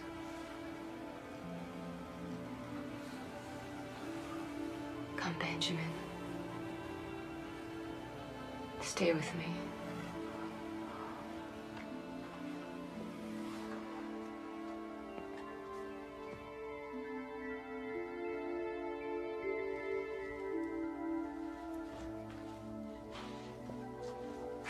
Will you come back? Yes, but I've gotta go now. Go back to sleep. Promise me you'll come back. I promise, but go back to sleep. Benjamin, will you give me a child and will we be together always? There's no doorknob. How does the door open? Tell me. Promise me. I promise. On my honor. To leave the door half open, half closed. A terrible thing. Remember your promise. For both of us.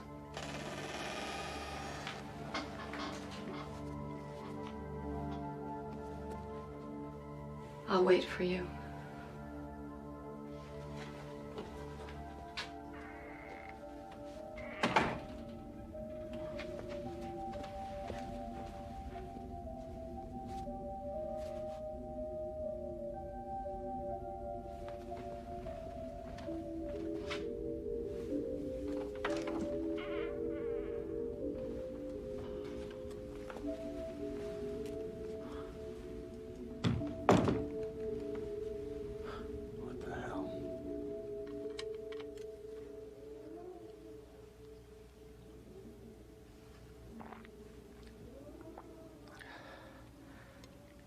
I asked about it the next day. There was no woman of that description staying there. No room like the one that she'd been in. By the time I left, I was convinced it had been a dream. So what are you saying? She was a ghost? That she's been waiting here all these years? No, she wasn't waiting. You see, I never intended to return. It was like she said, a door left half open. I thought I'd escaped. But I hadn't. It was about 8 months later. We were moving into the new house in Millville. I was carrying an old box of clothes down to a storeroom in the basement.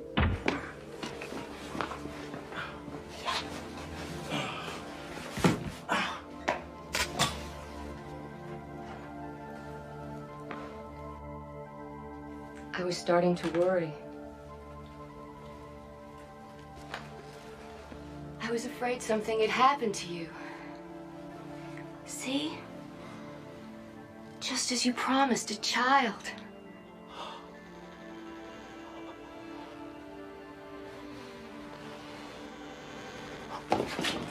Door's always there for you, Benjamin. Always.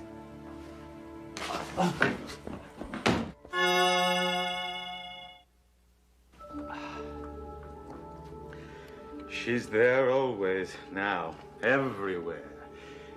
Inside closets, behind neighbors' doors, the door opens. In, out, to the right, to the left. Makes no difference. But who is she? What is she? She's something that exists outside of time and space. Somewhere between here and somewhere else. She would have caught me by now, only luckily I realized that the room only appears when there's darkness behind the door. Oh my God, I've seen into that room over the years. And they're still there. They? She had the child.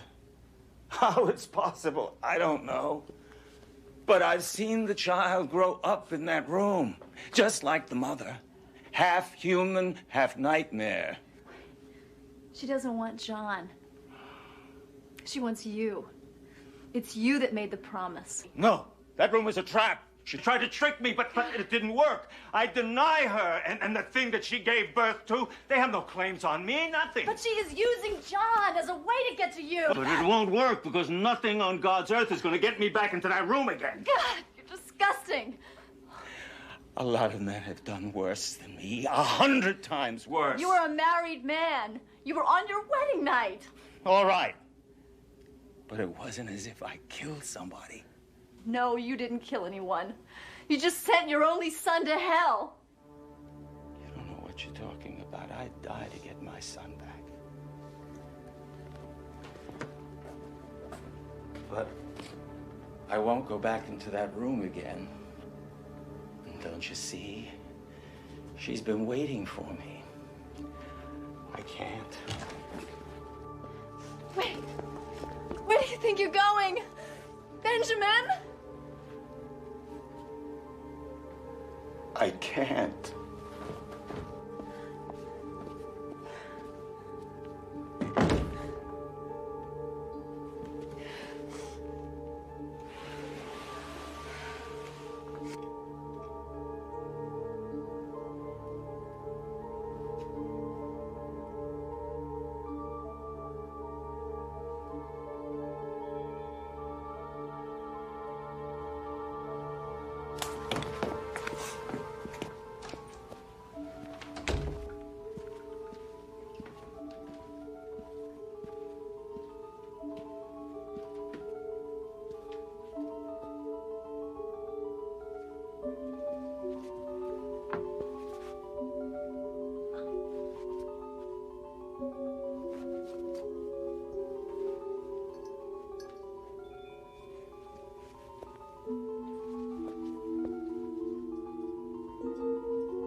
Hello?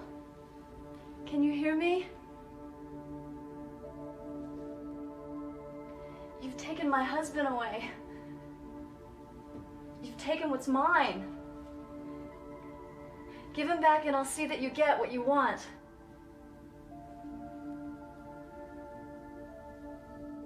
Can you hear me? Please, if you're there, answer me.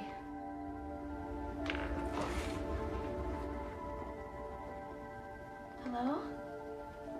Promise. What did you say? Promise about my Benjamin. Yes. Yes, I promise. He promised too. Torn apart by his promise. Torn apart by what should have been and what has been. I swear to you.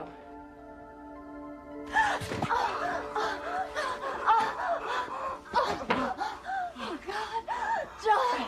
Keep your promise.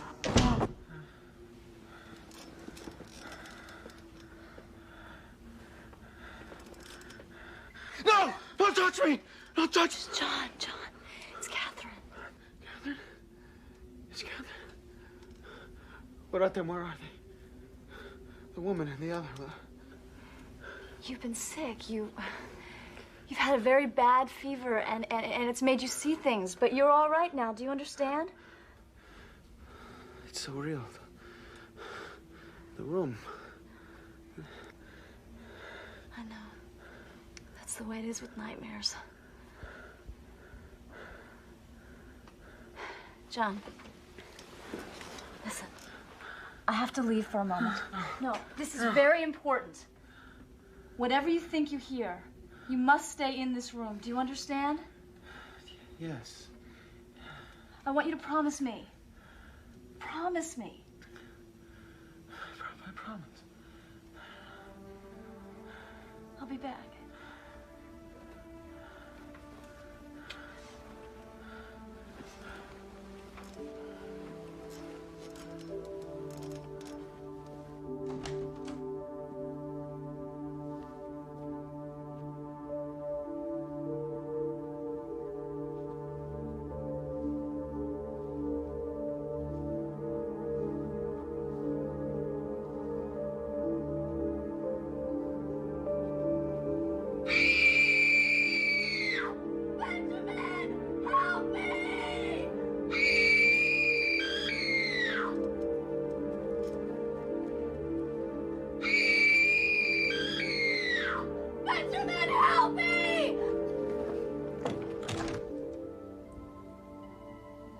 See what you've done to me, Benjamin?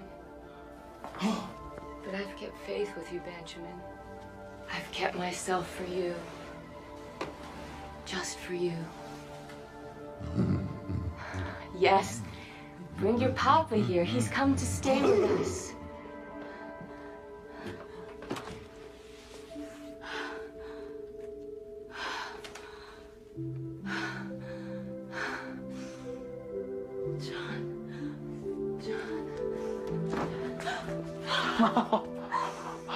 I heard you scream. What happened? Nothing. Never mind. You all right? Get back into bed. Yes, I'm fine. Just get back into bed. I was just afraid for a moment that you'd gone out of the room. I promised you, didn't I? And O'Connell always keeps his word. That's right, sweetheart. That's right.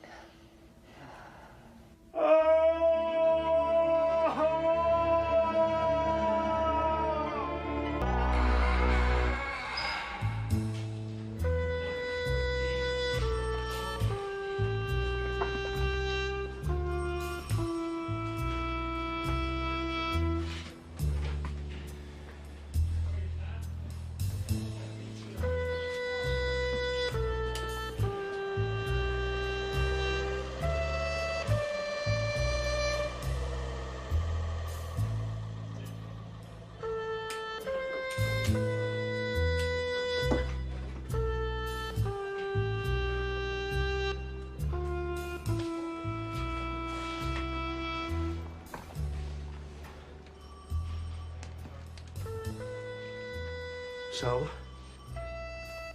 Are you gonna back me up on this, or what? Come on, Pop, have a sip. No, officer. I've been bad. I don't deserve no coffee.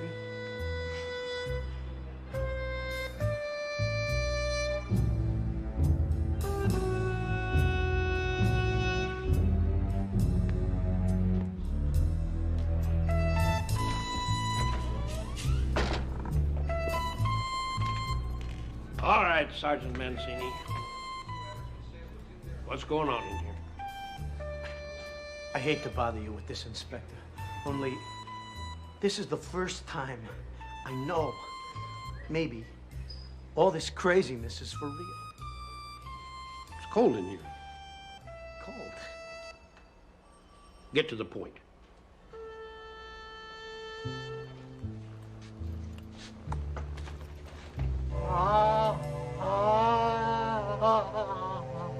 Jesus. So the old man doesn't have any arms, so what? We found him in the subway like this, on a bench. There were no scars at all. His skin was as smooth as a whistle, like it was polished. Me and Parkhurst, we looked them over real careful, didn't we, Parkhurst? Come on, Parkhurst, you gotta back me up on this. You can see for yourself, Inspector. It's like he was born this way. Maybe he was born that way, Mancini. A lot of babies are born that way nowadays. Sign of progress. That's just it, Inspector. We know damn well he wasn't born that way, Parkhurst and me, because just yesterday, we damn near busted him for stealing a couple of pineapples off the Greek's vegetable stand down the street. He run there half a block with those damn pineapples before we stopped him, and he was using his arms to hold the goddamn things. Two of them, 2 arms, just like you and me got. Isn't that so, Parkhurst? Come on, Parkhurst. Damn it, back me up! Okay. I'll, let you two, talk it over.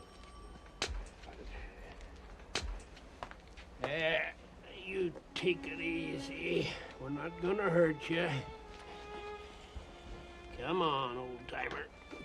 Don't bother with that, Inspector. I'll take care of him. Mancini, you and Parkhurst stay put. All right, come along, my friend. They took him. They took me arms. Who took him, old-timer? Oh, I don't know, officer. I was asleep down there. Asleep by the toll booth where it's safe, you know. But it wasn't safe, because I woke up and my arms were gone, and I never even felt it. I don't even feel it now, mister. I'll be back to talk to you two later. Oh, Jesus. Was I bad? Is that why they done it? Is that why they took him? Is that why they took me arms? No, you weren't bad, old-timer. You were just good.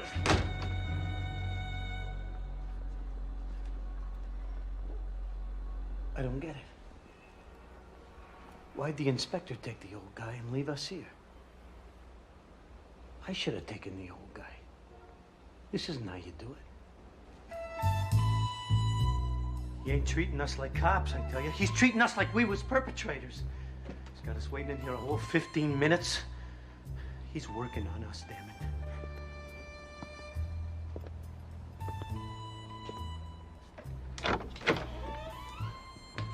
So, we all ready here? You men ready to talk? How about you, Parkhurst? All right. It's like he said. It's like Mancini said. Yesterday, the guy had arms. See, it's like I said, Inspector. It's like with this other stuff. You hear it from the other cops. You see it for yourself, but you think, who's going to believe this? Who's going to believe some bum just lost a chunk of himself? Missing ears, noses, all that, but there's no blood. There's no scars. There's no nothing, for Christ's sake. Who's going to believe you?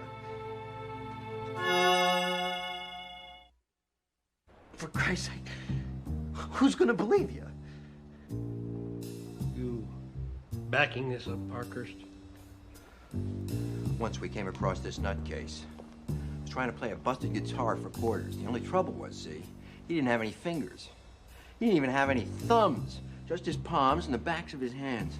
And all smooth around the edges. They were only flippers. Like a seal. He was crying and all, trying to tell everybody that he could play real good. If only they'd heard him yesterday. That they'd come too late. Another guy, he come up to our car, waving his arms, his mouth wide open like he wants to scream something fierce. So I roll down the window. He's not making a sound. I could feel his breath on my face, okay? I could smell it. But he's not making a sound. Then I see the reason why. You don't have no inside to his mouth, see? No teeth, no tongue. He's got nothing inside there at all. It's just a hole. Where do you think that stuff goes, Parkhurst? The eyes, the arms, the fingers. Where do you think that stuff goes? Well, I got an idea about that, Inspector. I haven't told nobody but Mancini here.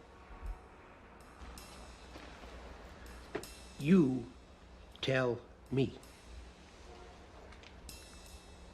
All right, I will. It's this guy, see?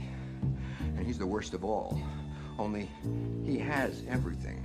He's not like the rest because he's not missing anything. Only none of his pieces match up. Tell me about him, Parkhurst. Go on, tell me about him. He wasn't nothing. Parkhurst, we was wrong about him. Oh, yeah? Hell we was. You wanted me to tell about it, so I'm telling about it, so shut up. We saw him at the far end of the platform, down there in the subway, right? The lower level where the express train stopped. It was maybe around 4 in the morning. It was just him and us. We had the place to ourselves. He was trying to get away from us, only he had to kind of waddle, see? He had to walk in all these different angles. He had to move real funny all over the place. You know, this way, that way, on account he was built all weird and lopsided. Hey, look, Inspector, he's all wrong about this. Parkhurst, he's a little overexcited. All right, maybe the guy was all stitched up like he'd been sewed together a couple of 100 times, but you see stuff like that all the time in this city. It was nothing. You just shut up, Mancini. Go on, Parkhurst. He wouldn't answer to me, this guy, so I took hold of him by his shoulders. It was awful. I can't tell you just why, except one of his shoulders was big, and the other one was small. It felt awful. They didn't match any way at all, those shoulders. When I got him turned round, his face was just like the rest of them. There's nothing on it, like with anything else. He couldn't really talk, only kind of croak, on account his head didn't match his neck, see? I figured what it was he couldn't get enough air through his throat for more than just breathing.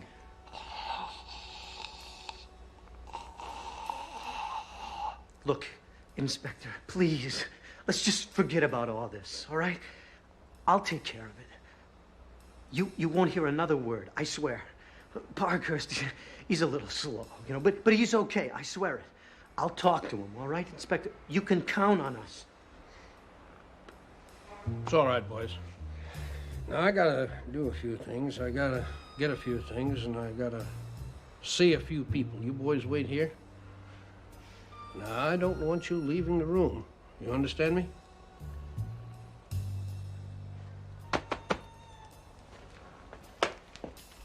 By the way, you boys did right telling me about this. Shows I can trust you. Believe me, you won't regret it.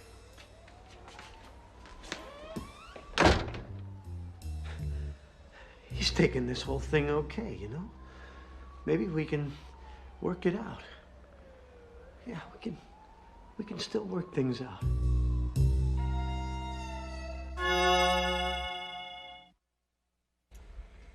It's all right.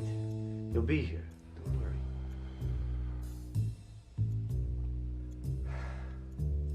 Where is he? What's going on? I gotta get home.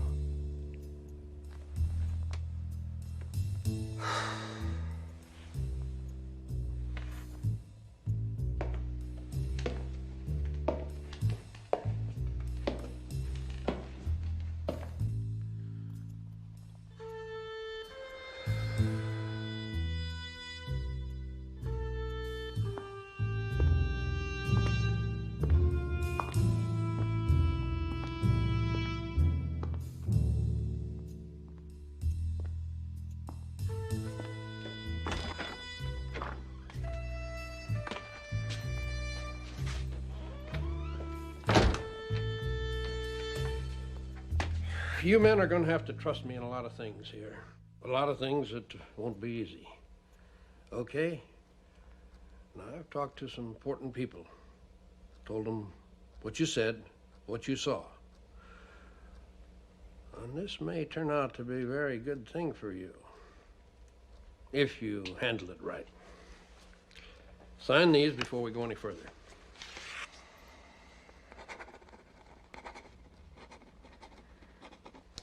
This is... That's right, Mancini. Big stuff. You're in another league. If you want to stay there, you got to be quiet. All right? It's important that you get that through your heads. Because what I'm about to tell you, what I'm about to show you, no one has the idea of what's going on. No one's supposed to have the idea of what's going on. And the important people, the people I talk to about you, they don't want you to tell what's going on. That's why you sign these papers. Of course, you don't have to sign them. It's your choice as a free country. But I have confidence in you boys. You're both good cops, good Americans.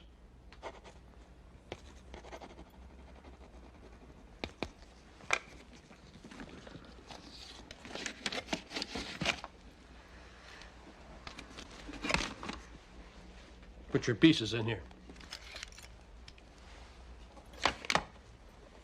My gun?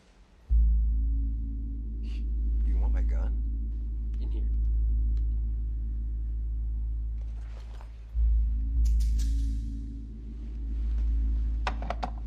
Good boy. I knew I could count on you, Parkhurst.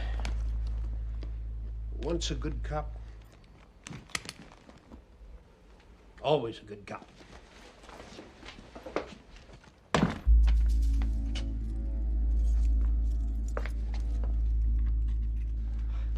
I always wondered what was behind that door. Behind all those locks. You really don't want people in there. That's right. I don't.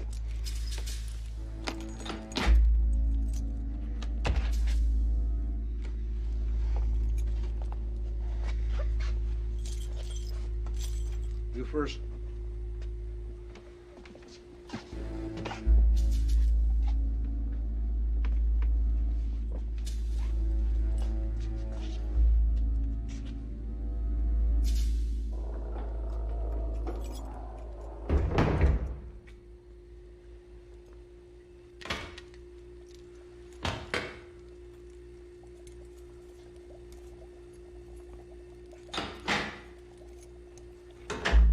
Keep moving. Keep moving. On up ahead. What the hell is... Tell you about it later, Parkhurst. Keep moving. Jesus, there's someone in here. You could say that.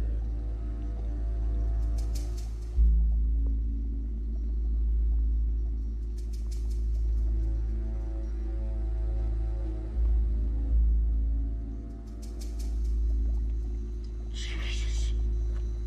These are hands. These fingers full of hands. And they're moving. Could be because you bumped into it, Parkhurst. No. It's the fingers, too. The fingers is moving! All right, Parkhurst. Keep moving.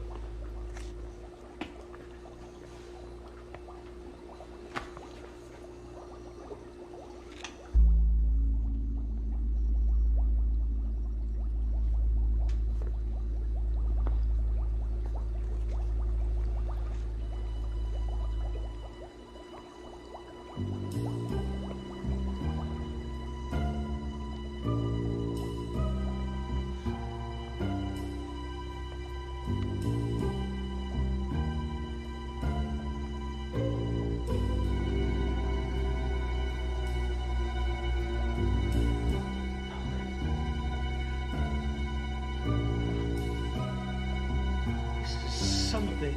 No, honest.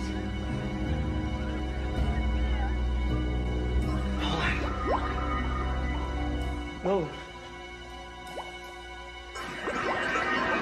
Nolan! Shut up! What What is it? Both of you shut up. That's the way it is down here, okay? Get used to it. It isn't nice down here. What you've seen so far is nothing. If you can't even take that, you're no good to us at all. Do you two understand what I'm trying to tell you? If you can't cut it down here, we can't use you. That thing in there. Is it? Did it really, is that alive? Well, can you handle that? It's alive. It's a woman's head, and it's alive. That glass case has been covered with soot for years, Francine. It's probably been a long, long time since she's even seen a guy. You can't blame her for wanting to kiss you. You up to this, Parkhurst? Yes, sir. Yeah. Well, we'll see. Are you decent?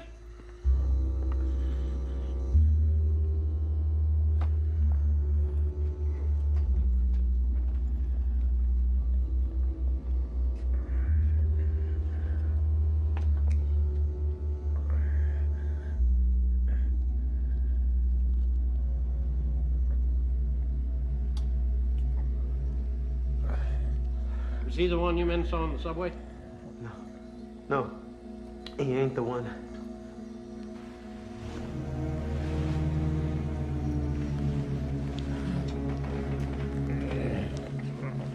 Well, the reason I asked, we got a lot of them out there. You know, it's a funny thing, people don't seem to notice them. I guess that's because of the way the city's going downhill these days.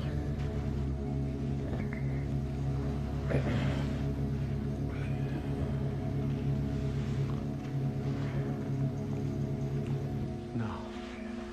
Can't be. No, you wouldn't. Wouldn't do what, Mancini? You made him into a cop.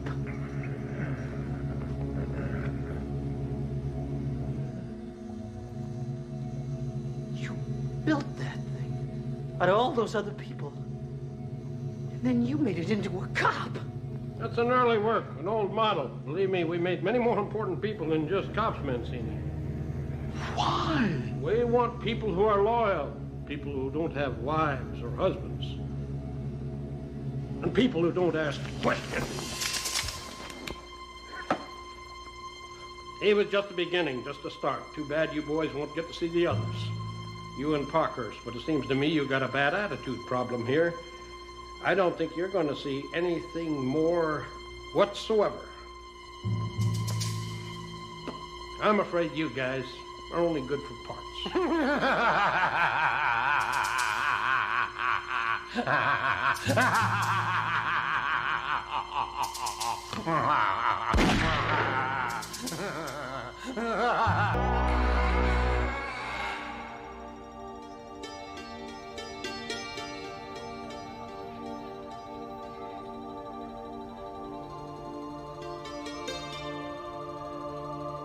Oh, beautiful for spacious skies, for amber waves of grain, for purple mountains, majesty above the fruited plain. America, America, God shed his grace on thee, and crown thy good with brotherhood, from sea to shining sea. With liberty and justice for all. For all. Yes, good. Yo, Herc, man, you don't hurry up, you're gonna be pledging allegiance to the janitor in the hallway while he pushes the broom. You know they close up if you're late, right? Are you kidding? Would Doris let that happen to me?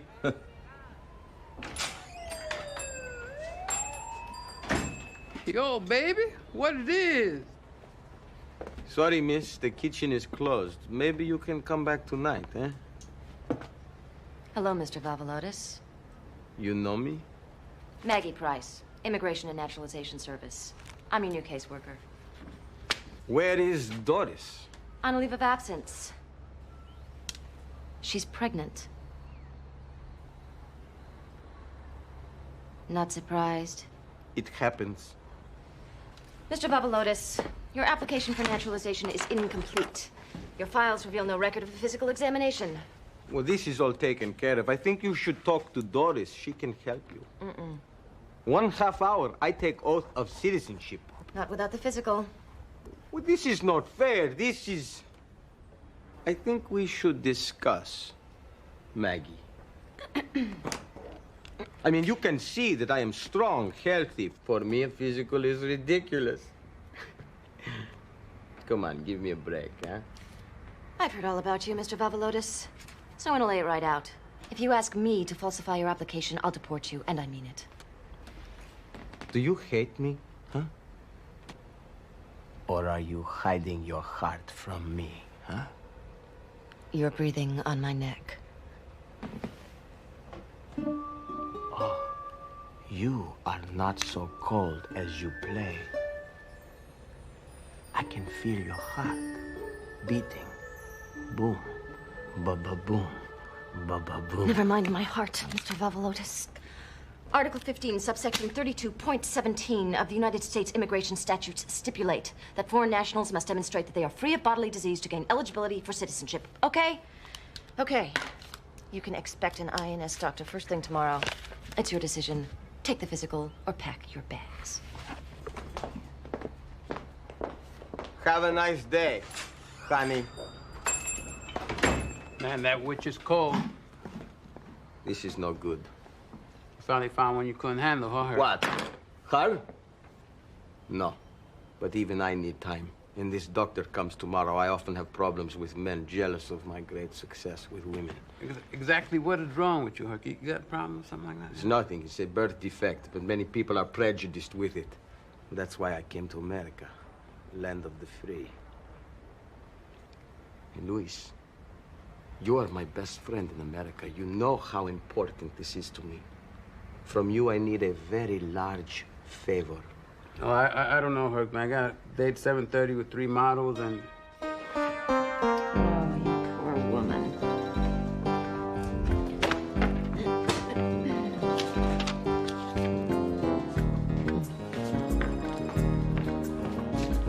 Oh, Maggie. Did you catch up with Vavalotis? Yes. So, how was he? The worst kind of pickup artist. Comes right onto you. No subtlety, no finesse, insulting, degrading. He just stares at you with these bedroom eyes. You feel him stripping you with these eyes. It's so raw. Blatant. Yeah? So you think he was the one who, you know, Doris? Oh, yeah, she's much said so. He even tried to suave me out of making him take the physical. How far'd he get?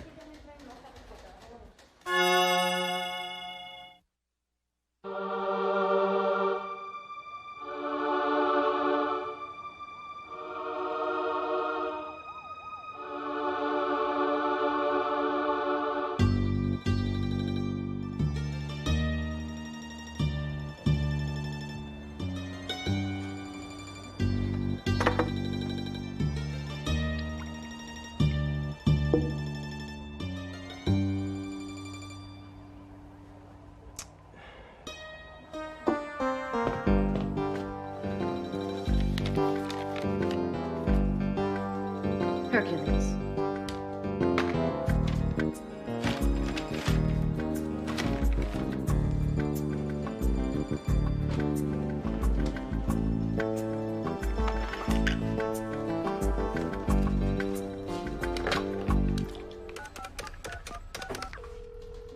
Medical services. Yes, hi, this is Maggie Price. I was just wondering if Dr. Schiller was running on schedule. 1 minute, please. Thanks. Look at this. Thinks he can buy me with coffee and a Danish. Want that? Dr. Schiller isn't in today. Dr. Moss is covering for him. Dr. Moss? Who's Dr. Moss? Yes, that's right. Done with this? They sent Moss to Vavalotis.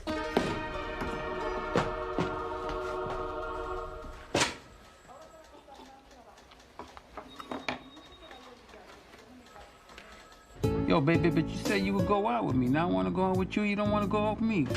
What's... Forget it. baby. Can I help you? I'm Dr. Moss. I have an appointment with Hercules Valvolotis. That's me. Let's do it. You're Hercules Valvolotis? Baby, I'll be anybody you want me to be. Pardon me, miss. Yes. You're the doctor from the INS? I'm Hercules. My friend here was just playing a little joke. I love jokes. You know, I'm a little bit shy about this getting naked in front of a beautiful woman. It is very new to me. Oh, I understand. But I'm a highly trained professional, and I just bet I can find a way to help you relax. Oh, There. Isn't that better already? yes. Of course it is true.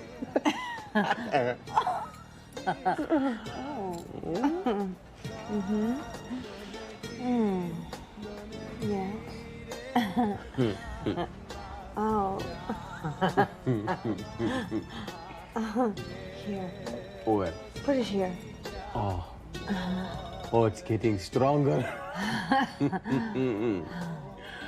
How am I doing? Very well. Oh. A little lower. Oh.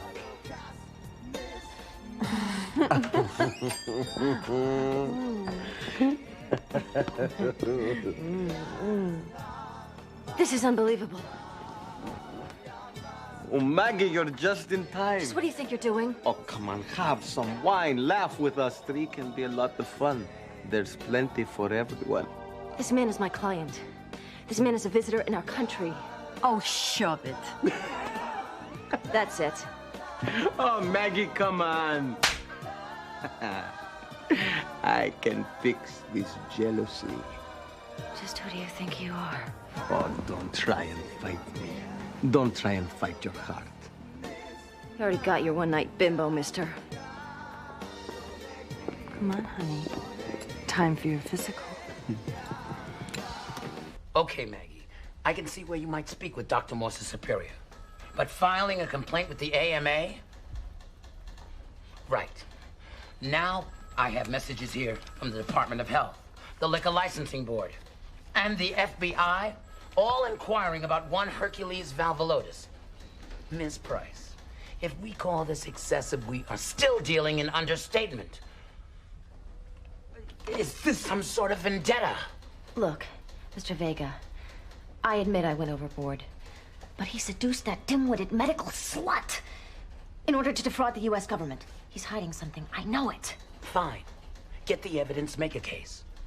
But you have a more immediate problem. Valvolotis filed a complaint against you. Discrimination, harassment, and assault. I don't have to tell you that if the review board finds in his favor, you could lose your job. Oh, God. Assault? Maggie. It was only a slap. Okay. Whatever this fight between you and Valvolotis is, you just lost. If I were you, I'd find some way to get this complaint dropped. Right.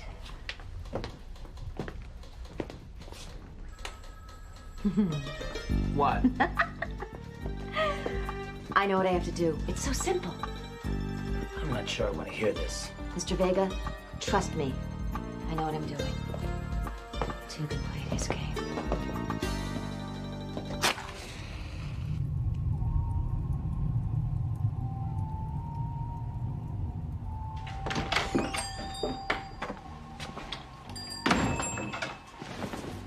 Hello, Hercules. Hello, Maggie. Hercules, why are we at war? Sometimes it is the way of sex. I'm glad we can talk so directly. Hercules, I need you to drop that complaint. Oh. But I needed your help also. But why can't you be honest with me?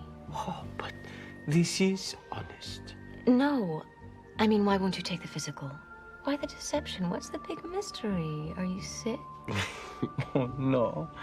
But I have a birth defect. Not a defect, actually. In fact, women like it very much. But I was afraid the doctor might be a man.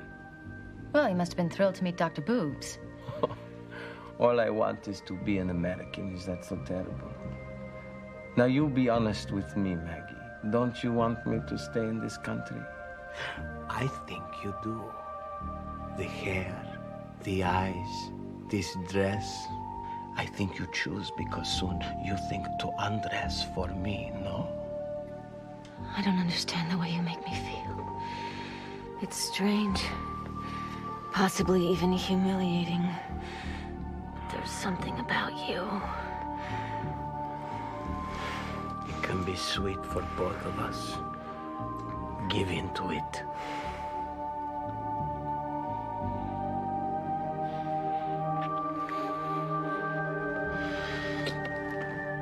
You know why I can resist you, Hercules? Because you're used goods. You can't keep your pants on. I want something real. Cheap flings aren't worth my energy. Cheap, huh? Used? Okay, Maggie. You want to call names? You want to play hard to get? Resist this.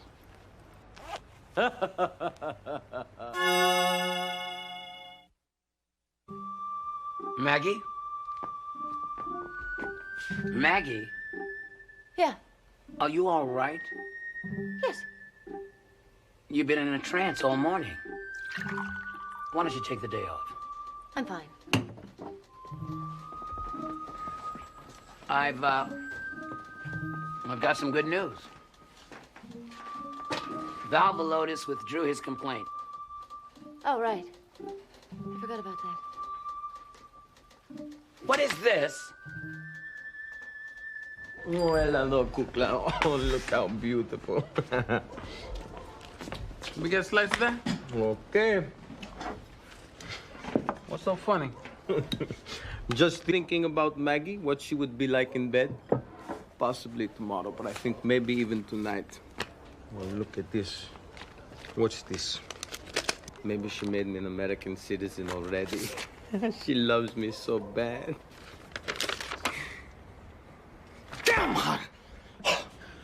Yo, what you trying to do, man? Give me a heart attack? What the hell is it?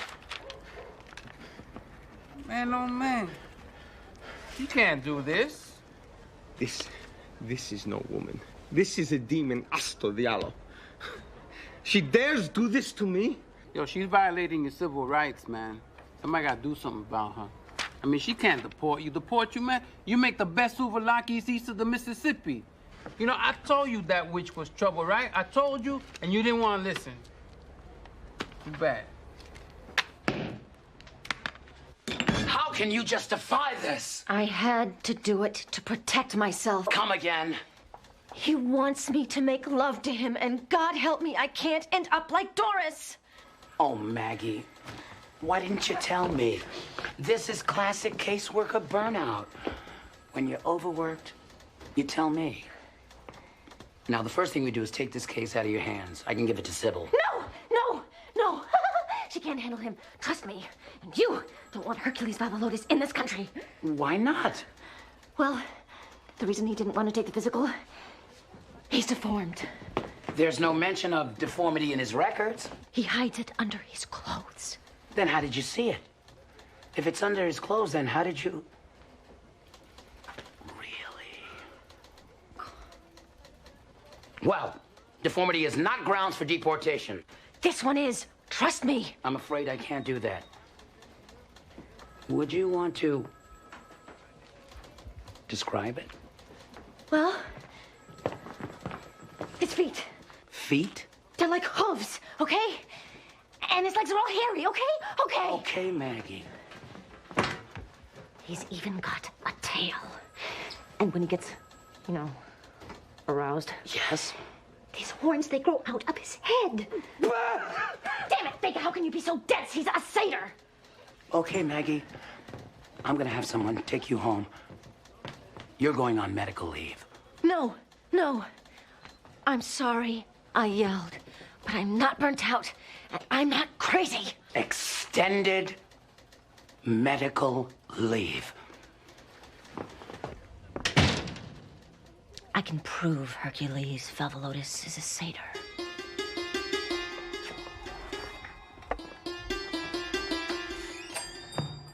Don't turn around. Damn it, Hercules, do exactly as I tell you or I... What? What do you want from me? Okay, now. Drop your pants. No. Shoot me, if you can. Because if you don't... Hercules, stay away!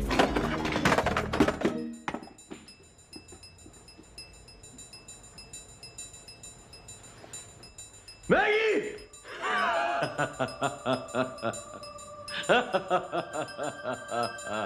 Maggie!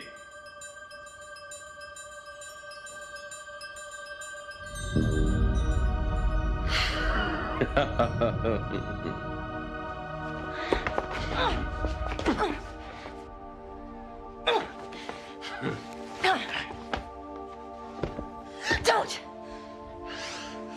I put you above them all, and I was nothing to you. Never in my life have I harmed a woman, but you're no woman. You are a demon sent to destroy me. In my dreams, I plunged my dagger into your breast 100 times. In my dreams, 100 times, I plunged my...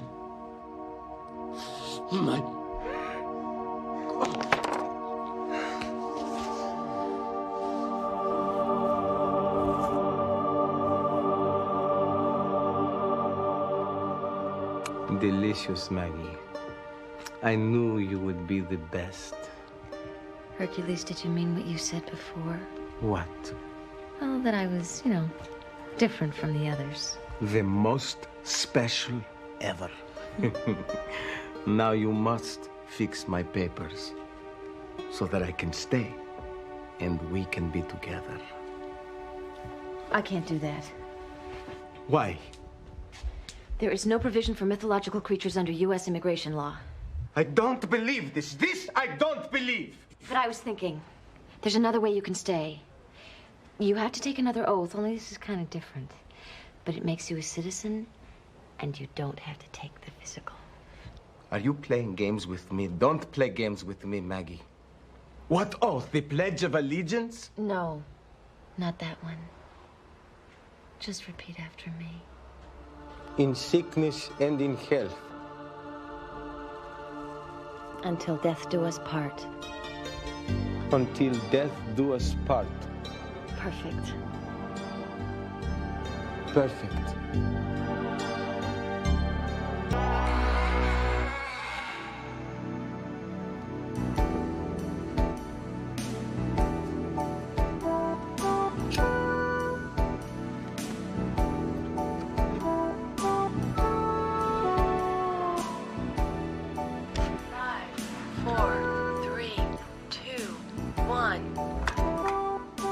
That's right, Buffalo. It's just a little past 3 o'clock in the morning, and you're here on the Ray Bright Show.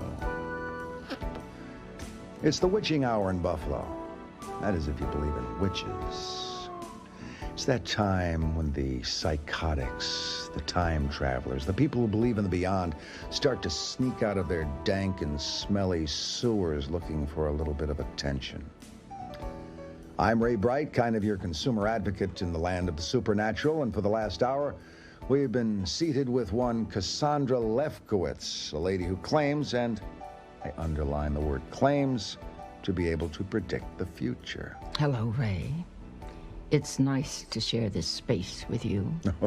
I'm sure it is, Cassandra. There's nothing like a little free publicity, is there? Now, we've been here for more than an hour. And in that hour, we've heard all about your astral projections, your harmonic convergences, your visions of the apocalypse. Let's get real. How about the point spread of the Bills game tomorrow night? Ray, as I've explained, I'm not allowed to use my talents for monetary gain. Right. Right. Then perhaps you could explain to all of us, Cassandra, why your new book, Into the Future, sells for $26. I'm not here to promote the book, Ray. That's a good call. Because right here on page 63, you predict that the Golden Gate Bridge is going to collapse into the Atlantic Ocean. Now, how does that happen? Is that transcontinental transference? It was a typo, Ray. It was one of those silly mistakes, a silly typo. Cassandra, I'll give you a typo. Give me a prediction. The Oscars, the Dow Jones averages, the football game. I've got it. Maybe you'd like to predict tomorrow morning's rush hour traffic on the expressway. Now, that might be a little risky. Ray, don't you understand? I've been sent here to save you. Hey, Deb, did you hear that? She's been sent here to save me. Oh, Ray's gonna be saved. Tonight, ladies and gentlemen, live in our studio, the Mother Teresa of the Twilight Zone. Ray, each one of us has only one specific talent. And mine is that I can see when horrible things are going to happen to people. Well, that's really great. I mean, here I am buried in downtown Buffalo doing an all-night radio gig, and I'm interviewing zombies that bark at the furniture, and you say things are gonna get worse? Sure you don't want to take a shot at traffic? I have a premonition, Ray. I see you confined in a small, dark space with lots of chrome, moaning and writhing and turning and... Hold on a second. Now, you cute little thing, have you been sneaking into my apartment while I haven't been there? Is this all about sex? Is that what it's about? Hey, Buffalo, I swear to you, this chick has never been inside my bedroom. Not in your wildest dreams of the future would that ever happen. You can joke, Ray. But I'm warning you. If you don't change, a terrible fate awaits you. Okay? Change number one. Poof! You're gone. Hey, Buffalo. I'm Ray Bright. We'll be back after these commercials and a general hosing down of the walls in here. Cassie, you were great. They loved you. Ray, I'm not kidding. I'm warning you. Get real, will you? Goodbye. I mean, ciao.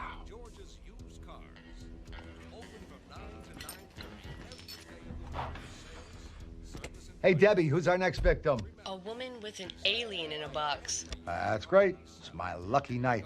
Hey, we still on for breakfast? Of course. That's right, my Buffalo Billies. If you need transportation for going back in time, forward in time, or just around the cosmic block, channel your hide over to George's Used Cars on Delaware Avenue. You tell him Ray Bright sent you, and he'll beat any price in the known universe. And speaking of the known universe, my next guest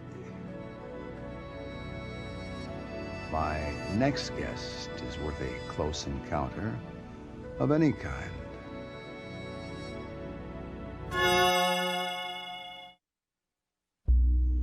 Good evening, Raymond.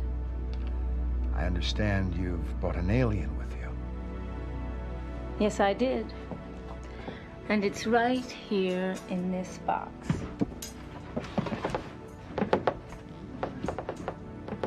I love the way you shake that box, Amanda. Buffalo, too bad you can't be in the studio with me tonight. Actually, it's probably better because I get to spend the evening alone with one Amanda Smith-Jones, a lady who's just too beautiful for radio. You're making me blush, Raymond. I love it when you call me Raymond. You okay? Just a little nervous. I was worried. I didn't expect you to be so nice. Hey, babe. I'm a sweetheart. I'm a compassionate guy. I'm a guy who cares about people. Now, why don't you come on over here and sit down and make yourself comfortable? Well, Hey, talk to Raymond. Come on. Come on. Well... There. No need for you to worry about anything. It's just you and me. So why don't you tell me about your close encounter with the alien? It was terrible. Oh, I'm sure it was. Go on. Well, it all started on a beach in Saint-Tropez. What were you wearing? Nothing. There I was, naked, all alone, when suddenly I had this strange feeling, this sensation and this quivering, and I looked up, and there he was, on top of me. He was on top of you? An alien, standing there. You poor thing. And within seconds, we were traveling upwards through space and time. And it got very, very quiet. I was in a cylindrical room on a white table, and 2 of them held my arms, and 2 of them held my feet, and they all took turns examining and probing me. Ray, we have callers. No calls. Go ahead. Anyway, when it was all over, they explained to me that they were from another planet. A place where they had eliminated evil and hypocrisy and hatred. And the solution is right in this box. Babe, what are you telling me a story like this for? What are you talking about? Hey, babe, I hear it all. Sex on Mars, Kennedy, Marilyn, Elvis, all hanging around down at a convenience store having a ham sandwich. What is a handsome woman like you doing in this place at 3:30 in the morning, feeding me all that mumbo jumbo? I thought you were going to believe me. Fine. You want a fantasy? I'll give you a fantasy. You and me, we leave here right now by limo. We check in at the Ritz Hotel downtown. We get ourselves the honeymoon suite. And I'll tell you what, instead of silk sheets, I'll give you champagne. Instead of time and space, I'll give you a trip to an astral plane that you've never even thought of being on before. Raymond, I'm very hurt. Fine. I'll take a look inside the box. Be careful.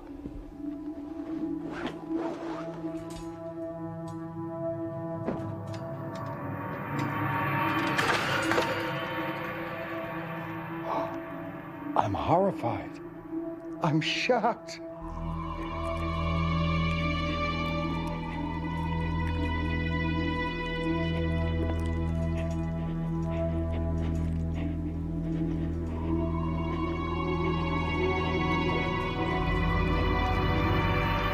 She's evil! She did this to me! Help me! Help me!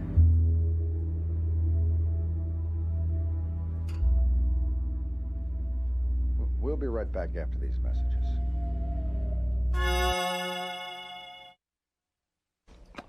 That's right, Buffalo. You can't lose at Madeline's Manicure Mansion. And now a word from Mary's Pizza Palace. Ray, I want to talk to you. When you think of pizza, Don't you go anywhere. do you think of the good old days? The time. Okay, what's up? What are you doing to me? What are you talking about? You're embarrassing me. You're in there trying to pick her up. Hey, you're the producer. I thought I was your girlfriend. Babe. Don't babe me, Ray. You told me. You told me how you screwed up in Los Angeles and Chicago. You told me that I was your last best hope. Debbie, it's you and me together. What goes on in that studio is strictly show business. I am not going to watch you self-destruct.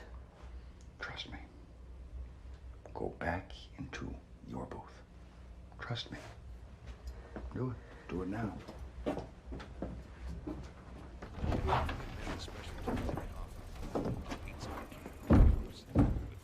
Technical difficulties. I see. You can always tell when you're doing a great show, you get people really angry. Keep up the good work. Hello, Buffalo. You're back on 1020. And for the benefit of those who just joined us, I'm Ray Bright, and with me is one Amanda Smith Jones, who was discovered naked on a beach, abducted by aliens, taken to a cylindrical room where she was probed, given a small monster-like creature that was brought back to Earth to eliminate evil in our civilization. Say hello, Buffalo. Hello, Buffalo. And because this is an equal opportunity station, we'll get old Mr. Slug to say a word or two. Save yourself, Ray. There's still time. Oh, please. Please, Amanda, if that is your name, who put you up to this? What are you talking about? My 13-year-old daughter could make a better puppet than that. What'd you do, to go to ventriloquism school? Candiac, baby, what do I look like? Some kind of a fool? What are you, a member of some suburban witches' coven? No, I'm innocent. No. I know your kind. I know why you hate me. You hate me because I have the power. I have the power that's stronger than crystals. I have the power that's stronger than magic. I have a power that's stronger than all that cosmic crap you people spew. I have the power to change people's minds. I'm that little voice that you hear in the dark. And I can do it all from this little room.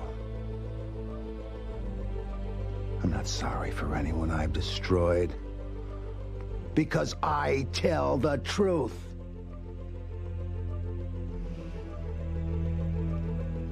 And those people deserve to be destroyed. You're right. People should get what they deserve. So who put you up to this?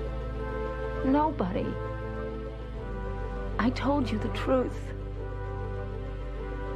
I was just drawn to you. To your power. I couldn't stay away. Prove it.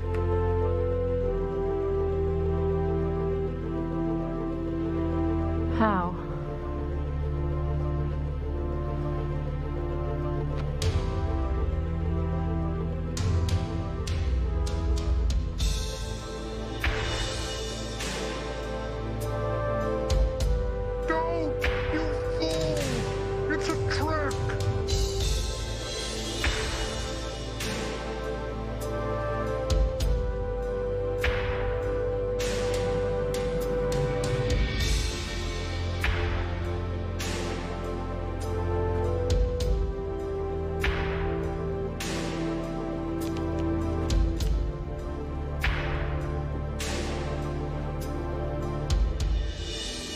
Buffalo, she tasted like a cool Georgia peach on a warm summer evening. Now, are you ready to believe me? Now I'm ready to believe anything. The creature comes from a planet. A universe that's a much kinder place than Earth. Kindness is nice. Like Earth, there was a time they were plagued by hate and hypocrisy. But they realized that hate feeds on hate, so they created creatures like this to devour it. Where's the big deal? They just created something else that kills. Yes, but it's more humane. It can only devour a subject who volunteers. No one gets absorbed who isn't willing. Babe, we could be having great sex in some motel room. Instead, I'm sitting here tonight discussing humane death. Hey, Debbie, do you believe this? Terrific. Looks like I'll be going home, alone tonight? Anyway, for the benefit of my listeners, do you mind if I ask your friend about all of this? Get it directly from the blob's mouth, so to speak.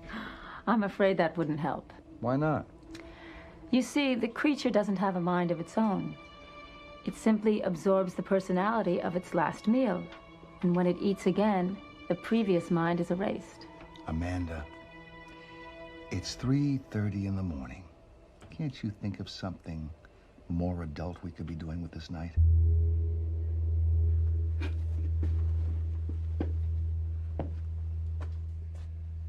I think your little monster there is a fake.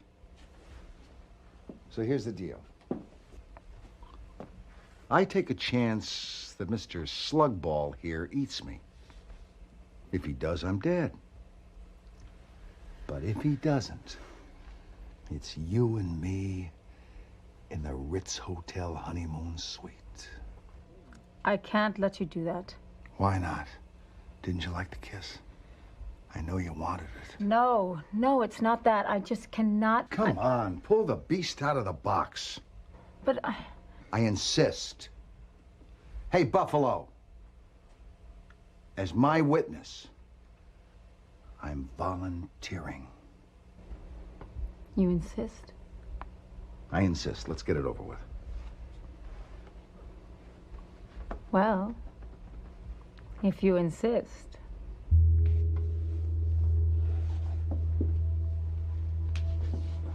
Remember, babe, tonight, you and me at the Ritz.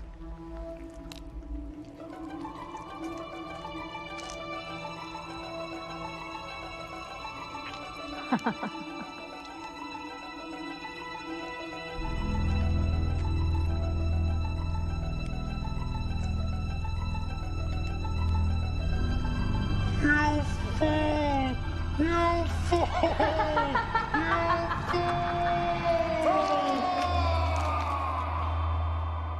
That's right. It's a little after 4 in the morning. They're all out in force tonight. Your psychopaths, your crazies, your time travelers, your nutsos who believe in the beyond. I'm Big Ben Grady, and this is Dallas Talk Radio. My next guest is worth traveling across an entire universe for one little close encounter. Hello, Benjamin. Honey, you know I love it when you call me Benjamin. So what's in the box? A friend from another planet. Forsooth, Love Lawrence is already making me jealous. So do I get to meet him? Of course.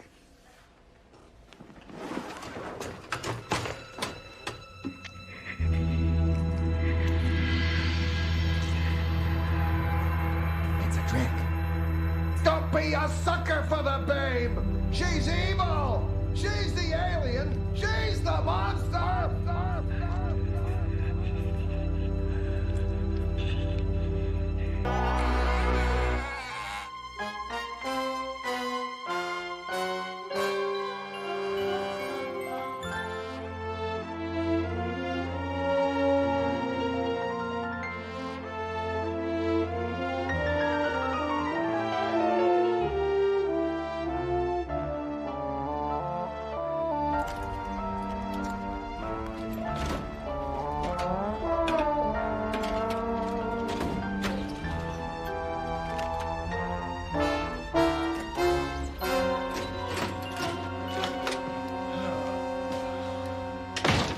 Another disaster.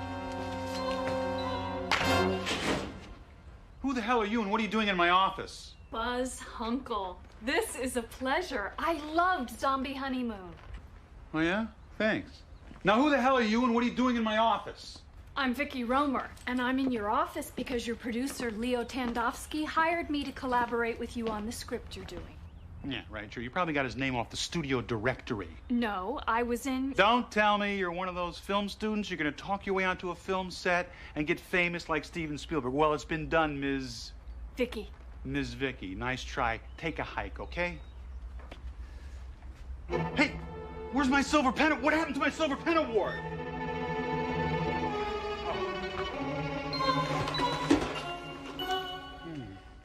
Do you know what this is?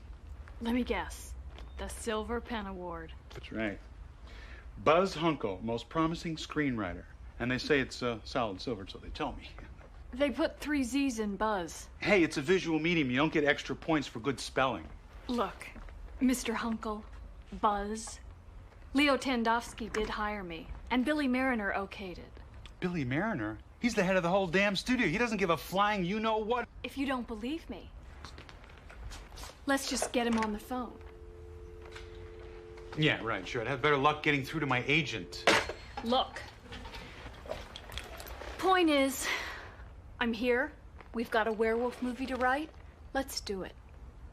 Now, according to Mr. Tandofsky, he wants a script that follows his outline exactly. The outline? You mean his outline? That's what he said.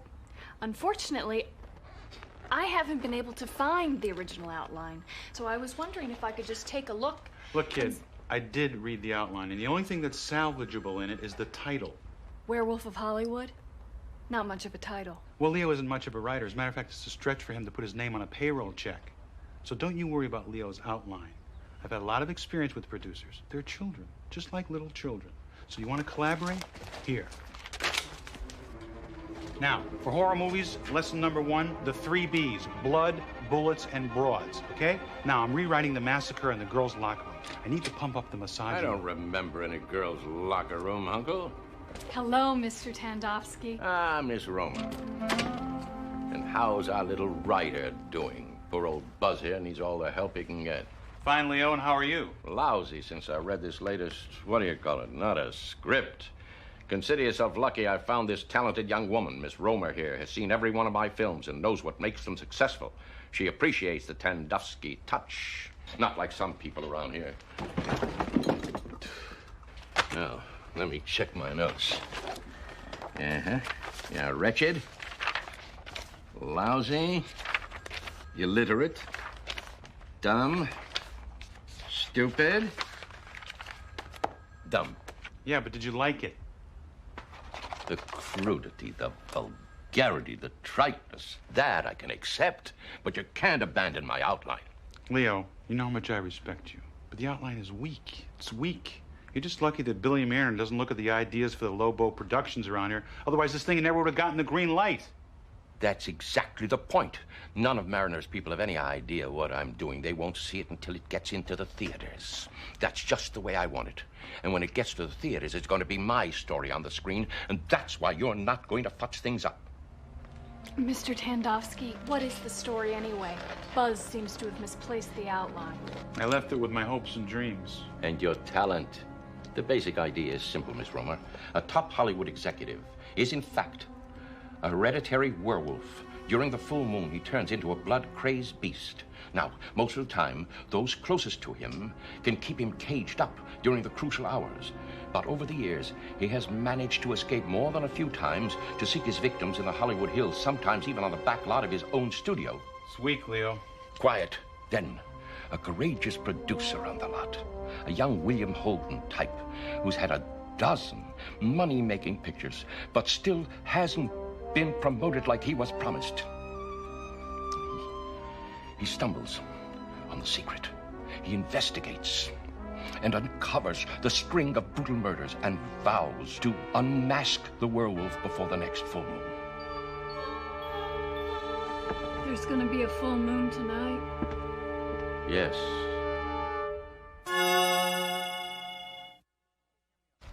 Okay, hear me out on this, all right? Movie stars are attractive, plus they attain great wealth and fame without any significant talent. That's the American dream. Uncle, you're giving me a headache. So we make the werewolf a big star, and the hero is a screenwriter, and they both fall in love with the starlet in the movie. Excuse me, Mr. Tandofsky. Maybe I'm minus a page here, but this outline doesn't have an ending. Yeah, well, that's its strong point. That outline is going to go on screen as written. That'll make Billy Mariner sorry he ever... Well, good afternoon, Billy. Forgive my intruding like this. Bud, isn't it? Buzz. With 3 Z's. Actually, it was you I was looking for, Leo. Oh, so? In view of the exceptional grosses of your last film, we'd like to pass on just a little token of our appreciation. I was expecting something like this. Thanks, Billy. Miss Romer, isn't it? How are you getting along? Oh, just fine. I'm learning a lot from Buzz. We'll have to have a little chat sometime. Keep up the good work, Leo. Nice talking to you, Buzzy. It's worse than I thought. Bonus. Excuse me, Mr. Tandowski, but isn't a bonus a good thing? Not around here. First the bonus, then you're out on the scrap heap. How much is it for, Leo? Bigger than I thought. Oh, this is really bad. All right, Billy. You want to play hardball? Leo Tandowski knows how to play hardball. I'll make them all sorry. This means war. You keep your stupid ideas out of my script. Just follow the outline.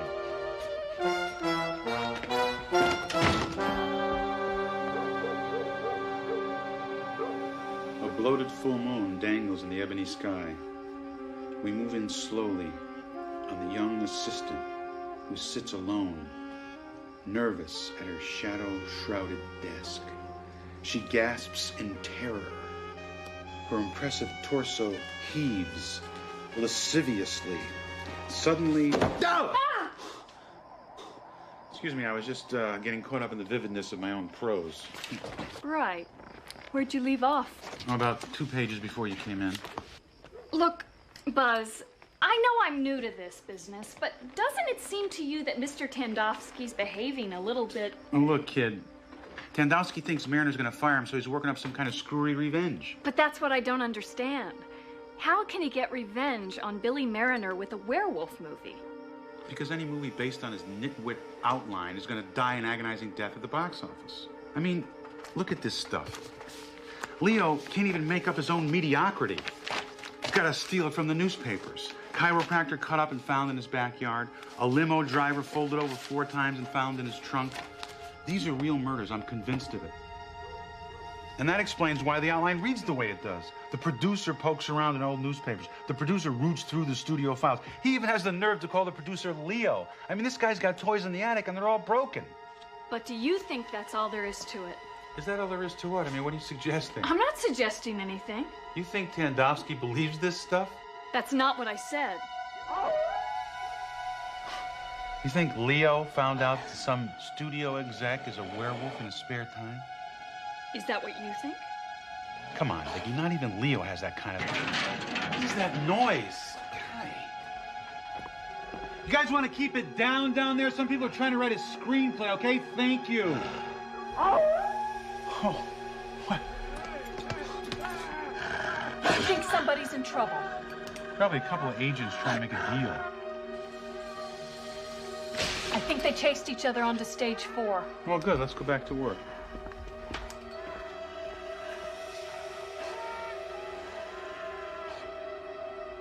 I'm gonna go out and take a look around. Whoa, kid.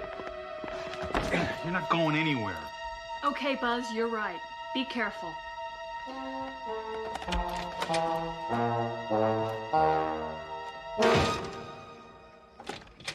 Are you coming with me or what?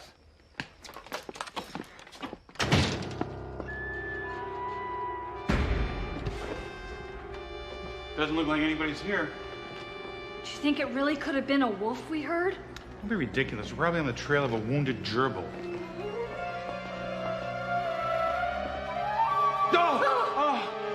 Mr. Tandowski. Is he dead? I don't know. It's either that or a great special effects job.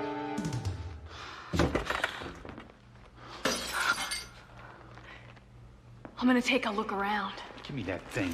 Stay here with Leo.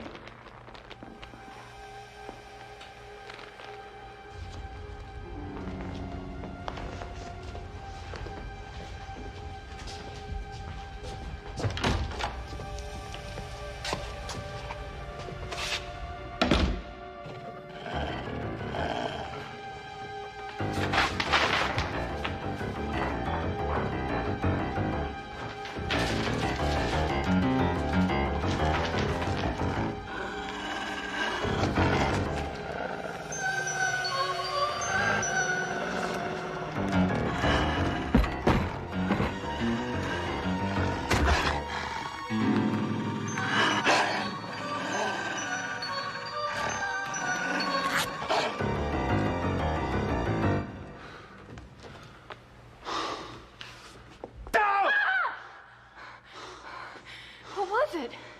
What did you see? The werewolf of Hollywood.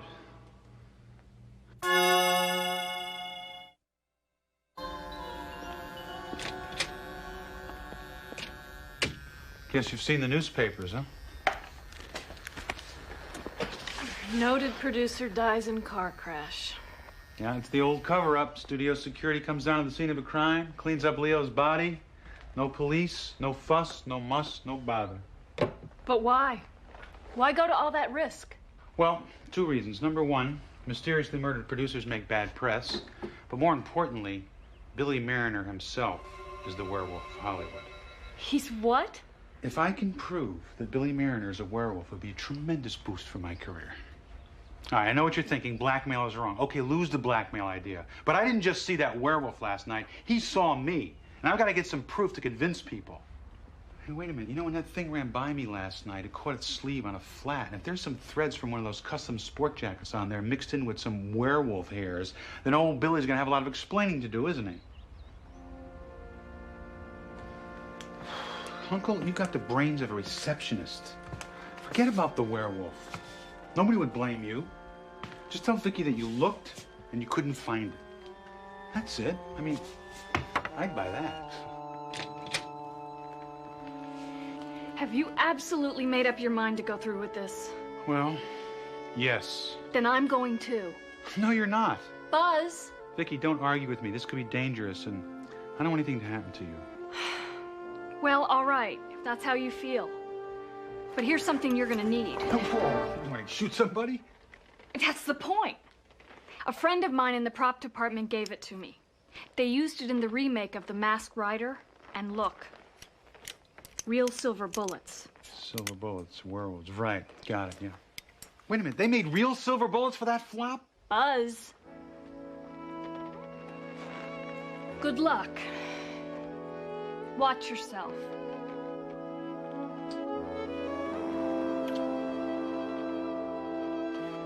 Yeah, well, be sure and worry about me when I'm gone, okay, babe? I will.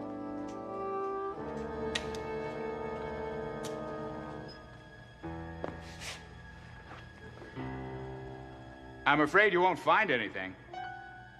I got here ahead of you, Bud. Buzz. How's that? My name is Buzz, not Bud.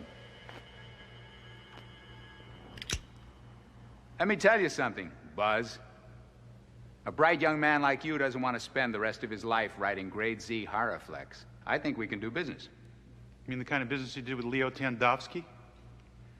Leo Tandowski was a vindictive and perverse little man. Making a movie about my unfortunate genetic defect was in extremely bad taste. And what about your other victims? What errors of good taste did they commit? When I was younger, before I took this job, I could control the changes. Sometimes I could remain human through a whole cycle of the full moon. But let me tell you something, Buzz. The pressures I'm under in this job, the stress, it wears away the self-control. Sometimes it's a full moon. Someone makes me angry. I change. I kill. But you're not going to make me angry, are you, Buzz? That wasn't my plan, believe me. I like to think of myself as a reasonable man. You're on my team, I'm on your team. Buzz, for the price of a little discretion, you could be writing big pictures. I mean prestige productions, major stars, 6 figures, 7 figures. With your talent and your ability to remain loyal, I see you going right to the top. You could work your way up to producer around here. It's not enough, Billy. Really? I see. And just what would make it enough? I want to direct. What is it with you guys? Everybody wants to direct.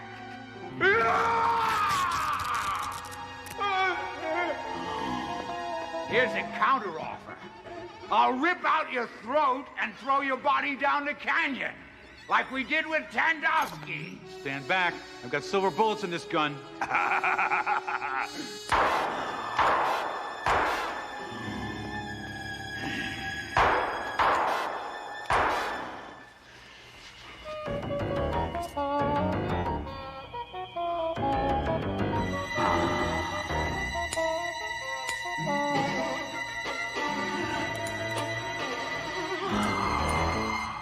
All right, I'll take the deal.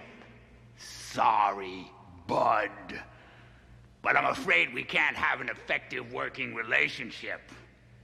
Not after this.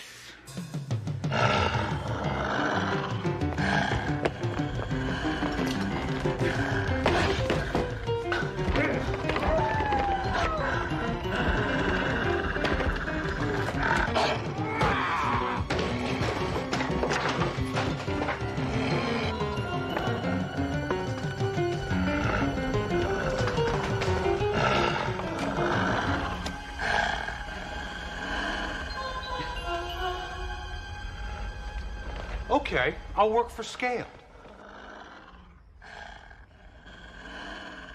Plus 10.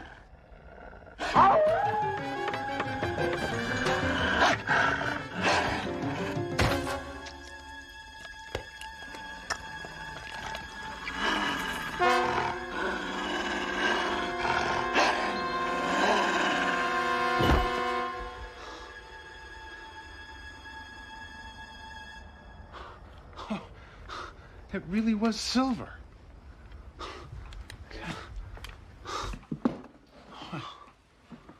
I'll be damned. Oh my God. Are you okay? I got concerned, so I came. Yeah, spare me, babe. I got you figured. What are you talking about? No one but you knew I was going to the soundstage tonight, and Billy Mariner was waiting for me. And those silver bullets, turned out they were regular bullets, the kind that werewolves laugh at. Lucky for me, I remembered that thing was silver, or it'd be me lying dead on that desk. Kid, you sold me out to Mariner for the sake of your pitiful career. You're right, Buzz. I did double-cross you. But not for the sake of my career.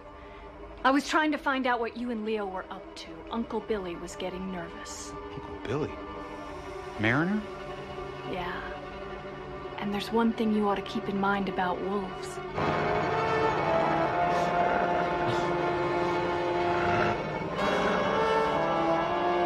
They usually run in packs.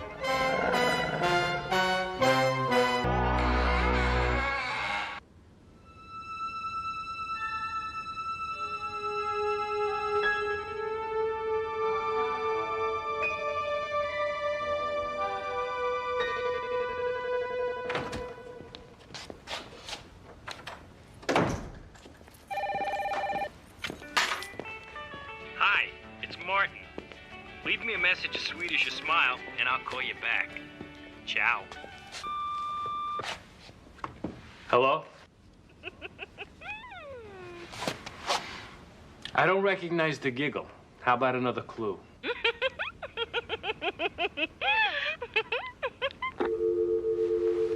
I love it when they play hard to get.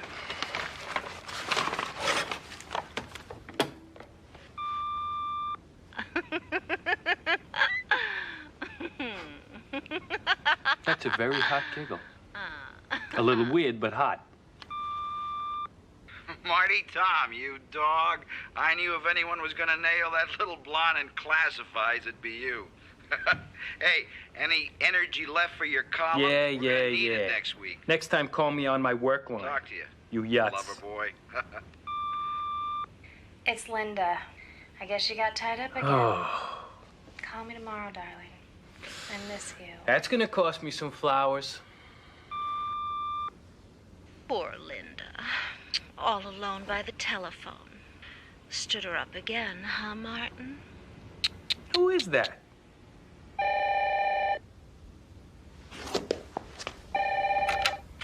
Hello? I miss you.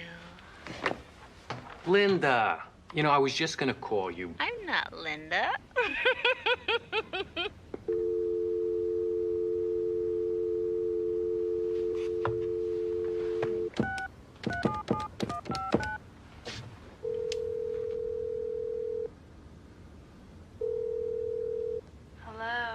Linda, it's Marty. Did you just call me? No, I was asleep. Where were you? Oh. Hey, Tom's wife split on him again last night. I ended up staying at his place.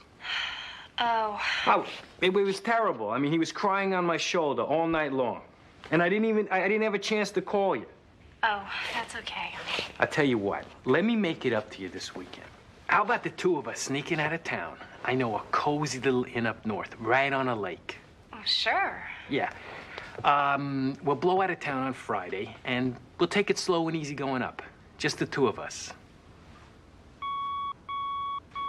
Hey, Linda, hold on. Hello? Hello. Linda, let me call you right back. But... You know, you've been leaving messages all night. Now, who are you? You've seen me around. I have?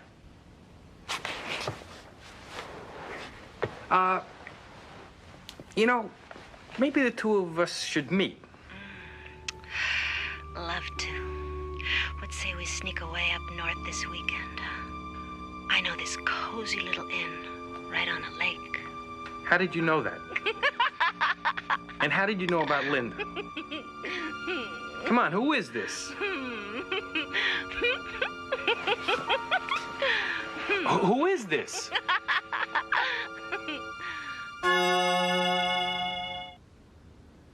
She's been calling me all week, Tom.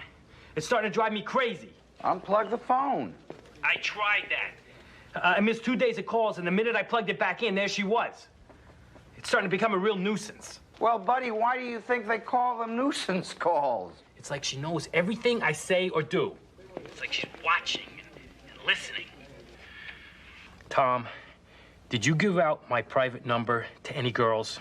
I mean, crazy ones. Not me. Still, you've left a lot of broken hearts in your path. Do you ever think that maybe one of these girls is getting even by messing with your head? No, officer. The woman hasn't actually threatened me, but I was hoping you could just investigate and... Look, I have one line for business calls, and I have one line for personal calls. And when someone's screwing with that, it... How do I know what you're supposed to do? You're the cop!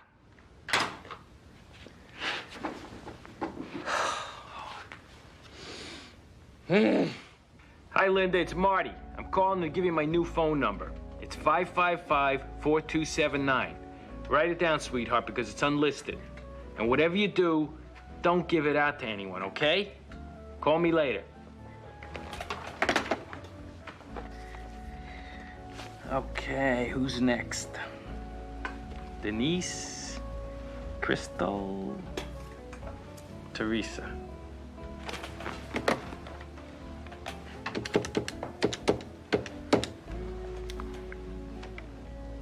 Yeah, may I speak to Teresa? Honeymoon? 4279. You got that? All right, I'll talk to you over the weekend, Ma. Say hi to Dad.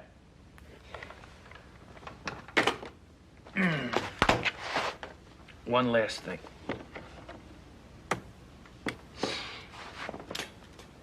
Hi, this is Martin. No music this time, just a simple hello to the favorite few lucky enough to have this number. Leave a message and I'll call you back. Ciao. Sorry, mystery lady, but you've been disconnected.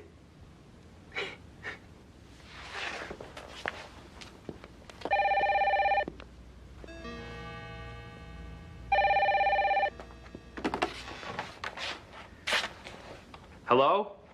Aren't I one of the favored few? I've heard you so many times talking to all those other girls. You say the nicest, sweetest things to them. Sometimes I dream about you saying nice things to me, too. How did you get this number? Talk nice to me, Martin. That's all I want. Is that all you want? Okay.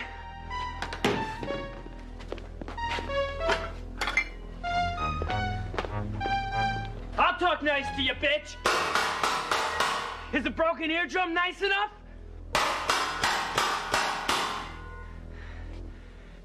It sounds nice to me.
I was sure it was this fat chick who lives down the hall.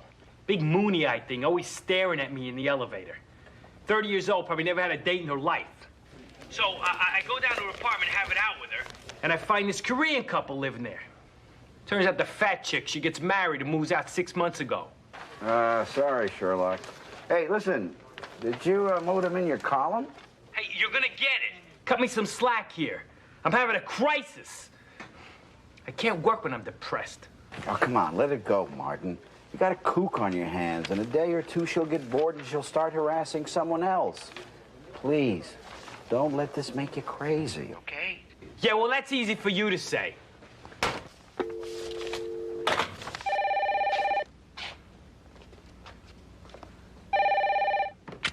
Why don't you drop dead? I'm surprised, Martin. You always say such nice things to your lady friends. Look, you're no friend of mine. You're a sick, lonely woman. I do get lonely. Sometimes it's like the rest of the world passes me by. No one sees. No one understands. I think you get lonely too, Marty. Me? Are you kidding? You want to know how lonely I am? I invite you to stick your butt-ugly face out of whatever hole you're living in and feast your eyes on the girl I have coming over here later. And while you're wasting your crummy life spying on me with your telescope and your wiretap and whatever the hell else you've got, I want you to remember one thing. I'm here with someone else, and you're alone. Linda! Hi. Thank you.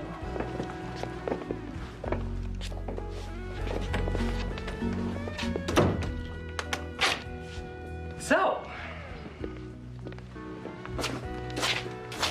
I was a creep and I'm sorry. It's okay. No, I should have never shouted at you the way I did on the telephone. I understand. No, I want to apologize. That's all. Honey, you've been under a lot of pressure. You'll feel better after a night out. I was thinking maybe we wouldn't go out. Oh, but you told me to get all dressed up. I know, but I have a bottle of champagne chilling in the bedroom. And I thought maybe you and I would spend a nice, quiet night. Just the two of us.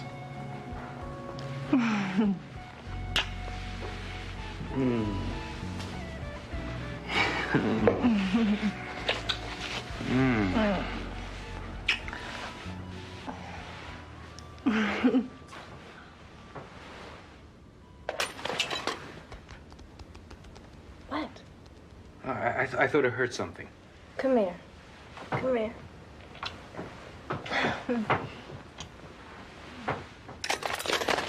I know I heard that.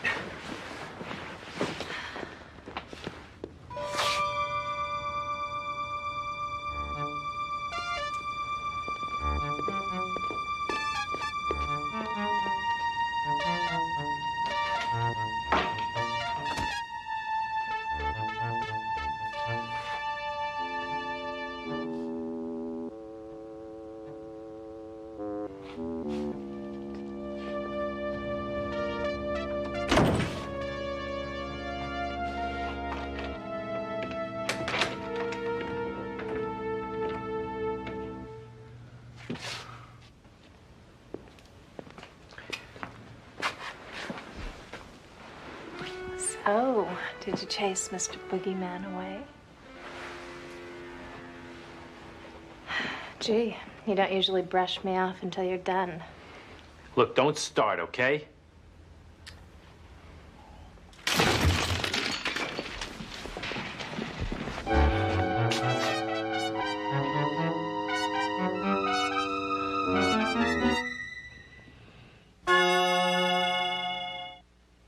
Who's doing this? Where are you? Where are you hiding? Are you enjoying this? Do you like this show? Martin, please.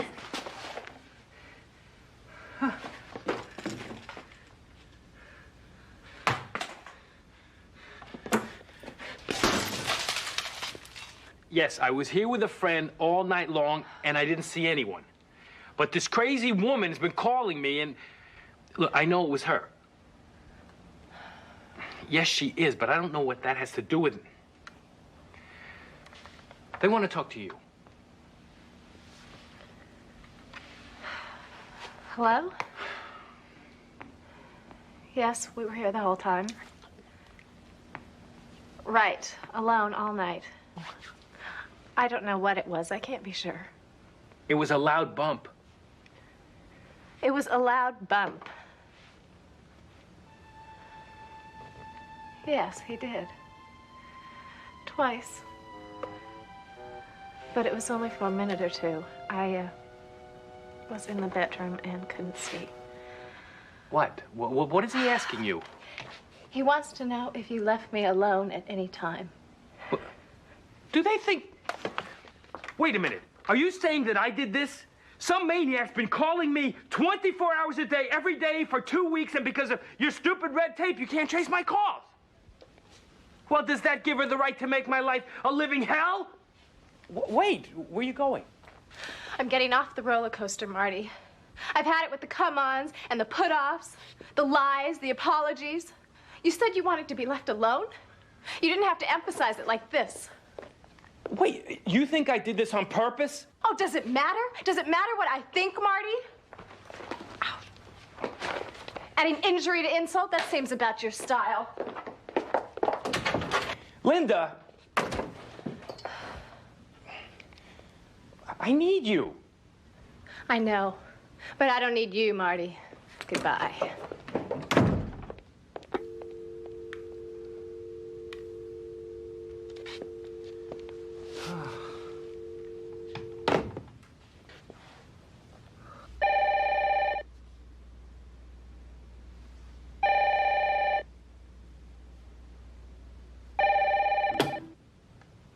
Finally, we're alone. Together.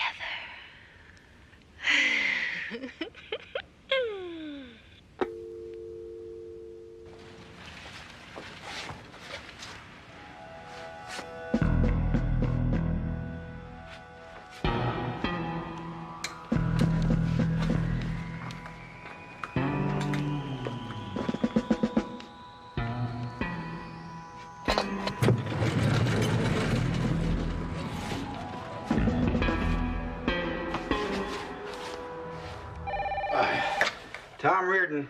Tom, it's Marty. Oh, finally, you're calling. Shh, I don't want her to hear. Look, I know I'm running a little late with the column. Running a little late? Nothing. You blew it, pal, and I had to take the heat. Look, I promise, next time... There's not gonna be a next time. Look, Marty, I had to replace you with another writer. A reliable one. What? I can't believe that. Get help, Marty. Oh, yeah? Well, I don't need you, or your phony concern, or your two-bit rag. I have my computer, my modem, and my talent. 50 newspapers would take me like that. I don't need anybody.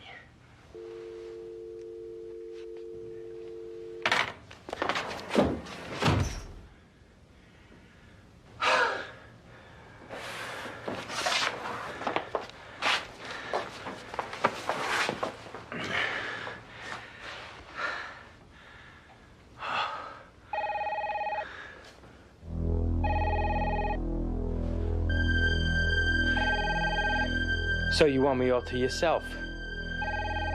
No one from the outside world? Just you and me?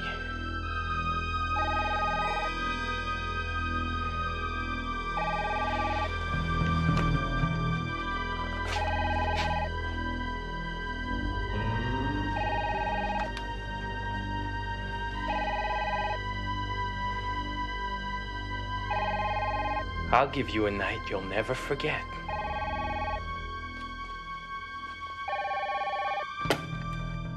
Hi, Marty. You know, I've been thinking a lot about us. Us? Yeah, and about something you said that was missing in my life. I think I know what it is. What? You. My life was a round of endless, empty women. All of them coming and going so fast that I felt lost in the shuffle. I needed someone to snap me out of it. Someone to shake things up and help me look at life in a new way. You did that for me. Oh, Marty. Let's face it, we're two desperate, lonely people. Maybe what we need is each other. Oh, yes. Yes. When can I meet you? I'm not very pretty. If you saw me, you wouldn't want me. Oh, no, baby. It doesn't matter. I love you already. Nothing could change that. Pretty or plain, fat or thin, everybody has a smile. I bet you have a beautiful smile. How about letting me see it? All right. Come closer. To the phone.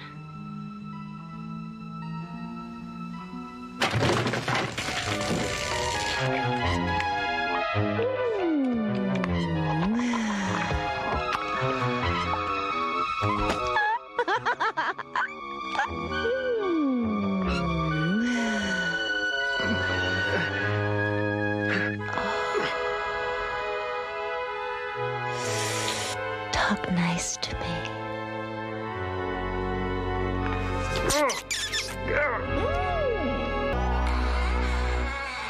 not getting it. You haven't got a prayer. Not a prayer in the world. The way I see it, the East Coast divisions are expendable. They've got to go. Yeah, it's just about the size of it. I really think it's in your best interest to see things my way. Take it to the board of directors? Jimmy, I am the board of directors.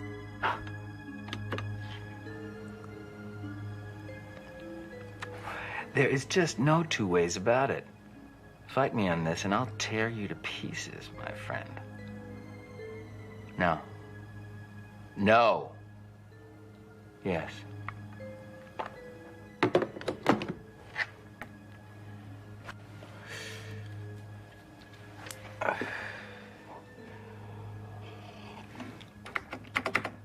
I'll be with you in a minute, Tom. Is that how you really do it, Lawrence, with those little screens? Do what? Ruin old established companies? I don't ruin old established companies, Tom. I use my computers to take over mismanaged ones. Heart and Son has been with my family since the Civil War.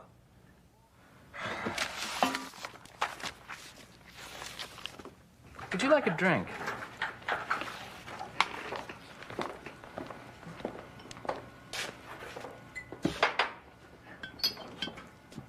My shareholders won't sit still for this. I think they will. In fact, I think when they find out about your losses for next quarter, they'll demand that you sell off the holdings to Heart and Son. Piece by piece.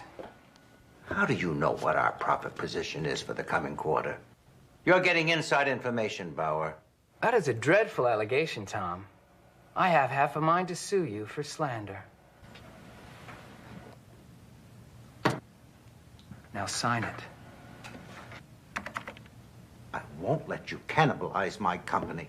Face it, I've got controlling interest. You're my boy now.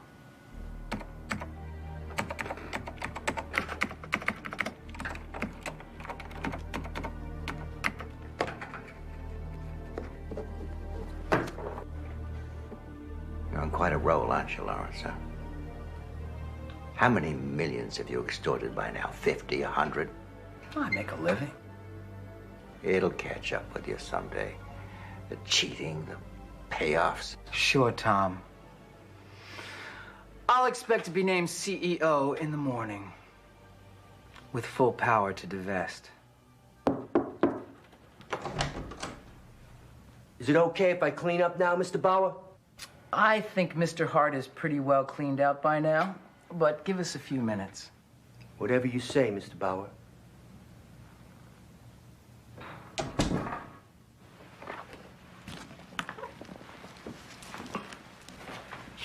Somehow appropriate that the only other person I've ever seen in this office is the janitor. Someone has to mop up the blood you spill.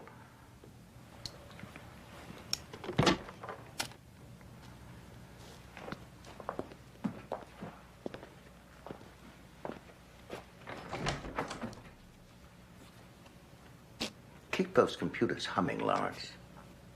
You're going to need all that money someday to pay the lawyers.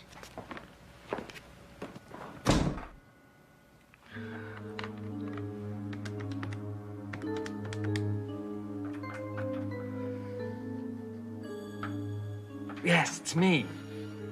Hell yes, it worked.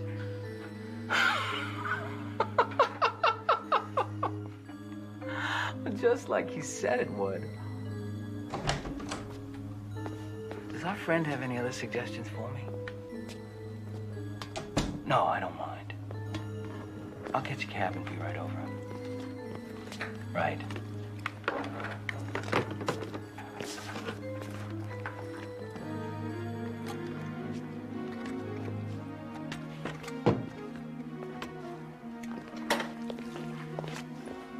Good night. Good night, Mr. Bauer.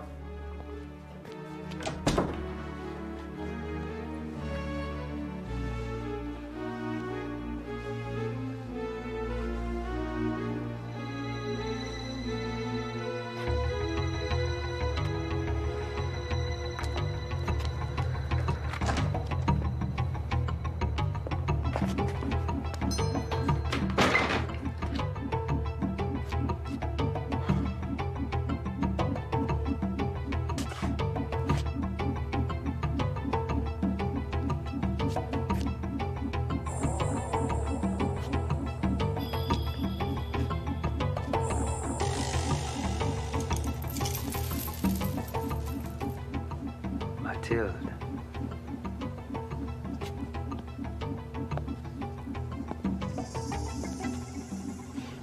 And did you cut him to pieces? That's what a hostile takeover amounts to. And you are so very good at it. Yes, I am.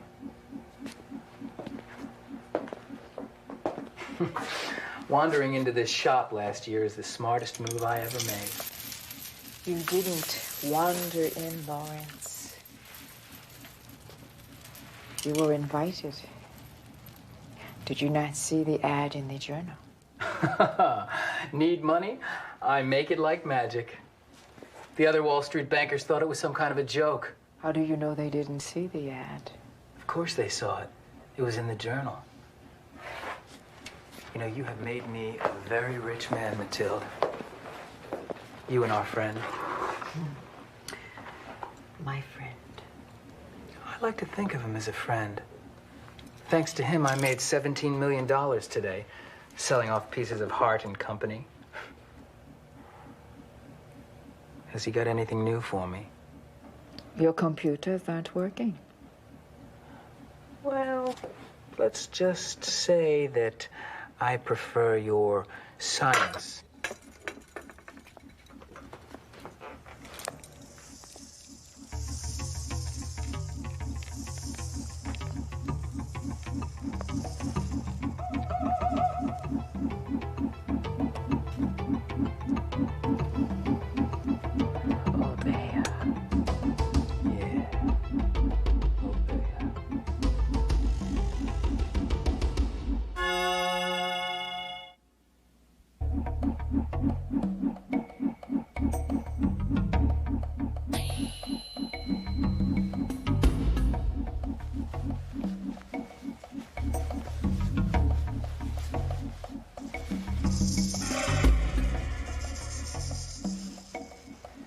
Give me your hand. My hand? What are you doing? You refuse, Obeah? I didn't say that. It's just I don't understand why we're doing the ritual differently, that's all. Tonight, Obeah has something special in store. Bigger than the last takeover?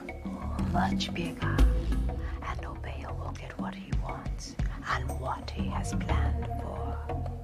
From the moment he first chose you. Hey, let's get something straight here. Nobody chose me. I came in here with a new idea. Real voodoo economics. Oh, you believe that? Others could have taken the risks. They didn't. I did. No one was invited to. Just you. You do this freely? Yeah. Just get on with it.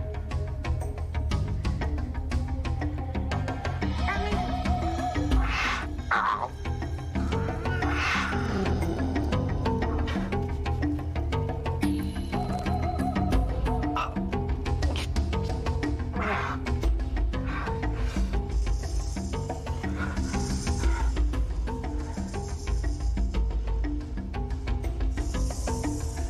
You got a kick out of that, didn't you?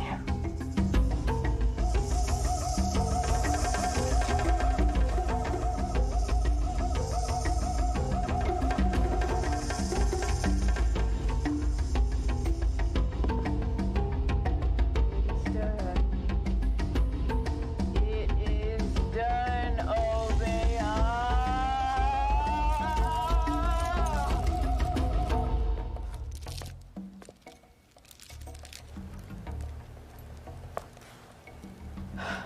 That is all. You can go now. What do you mean, go now?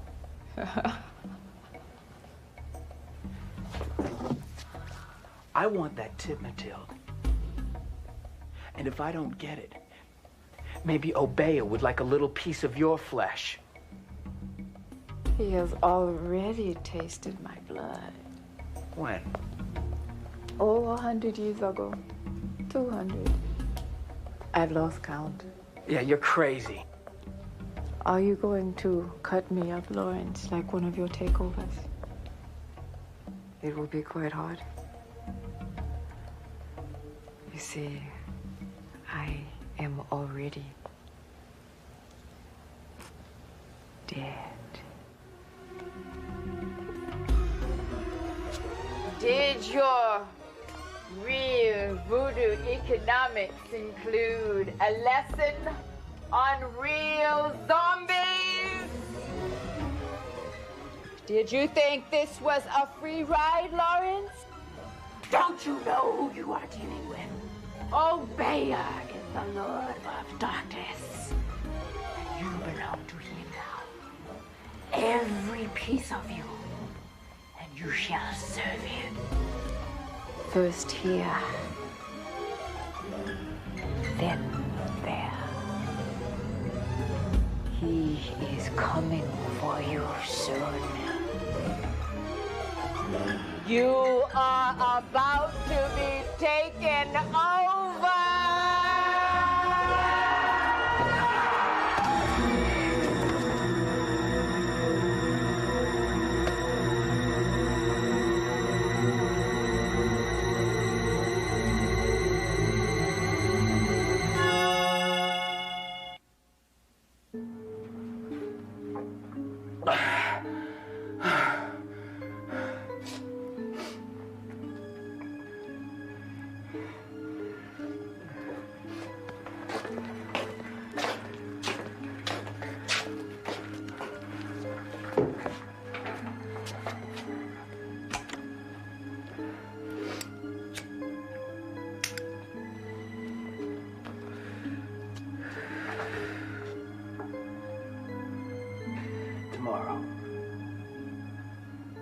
Tomorrow, I'll start selling off Hart and Sons.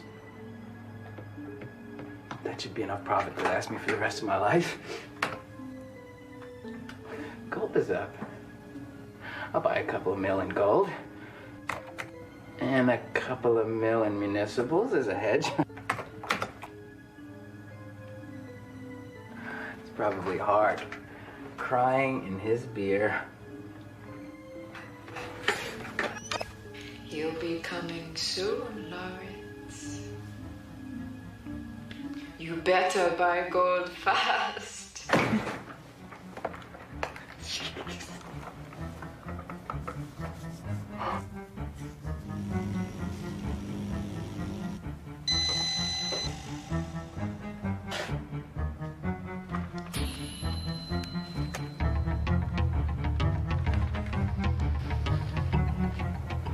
This can't be happening.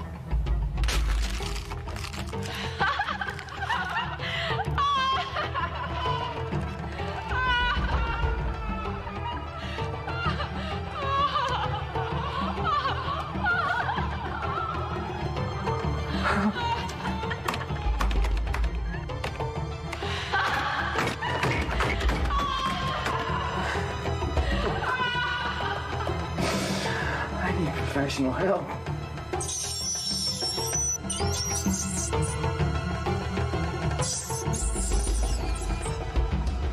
There's no help for you now. How does it feel to be taken home?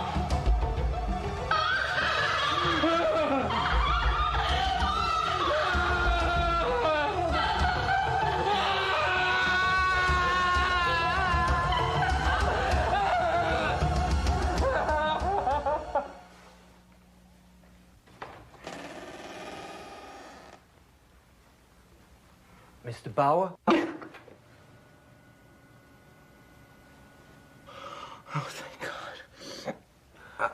I was sweeping up, and I heard a noise. Come in. My gosh, are you okay, Mr. Bauer? Me? I'm fine. What is your name? Ed. Ed, would you like a drink? I'm on duty, sir. On duty?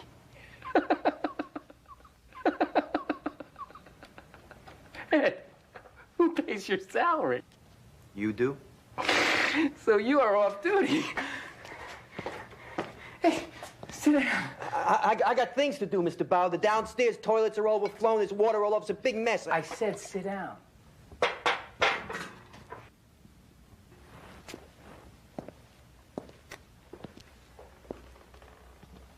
You can stay for a while, can't you? I guess I can. For a while.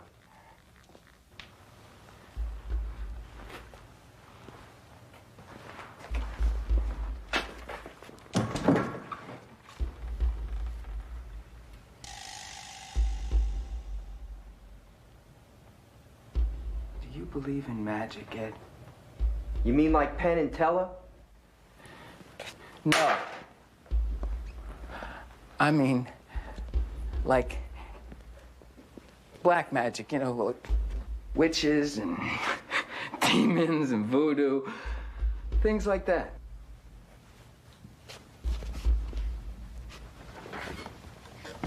I once knew a woman who believed in that stuff. She went completely insane. Just sat in the corner, curled up in a ball, screaming her lungs out, night and day. Well, she's in a better place now. She recovered? Nah, she killed herself with a darning needle and a bottle of liquid drain cleaner. Ugly way to die.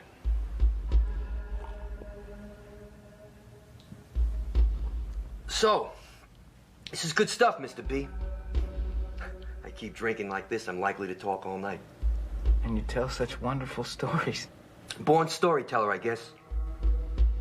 About that black magic stuff, I wouldn't worry about no demons. Hell, they only come after bad people anyway. Is that right? Oh, yeah. And even then, you gotta invite him into your home. Show him a good time. Kind of like you inviting me to have a drink. Even then, they can't do nothing to you. Unless, of course, they got a piece of you. Piece? Yeah. Piece of your hair or blood. They get a piece of you and you can't shake them loose. They just take over. Bit by bit.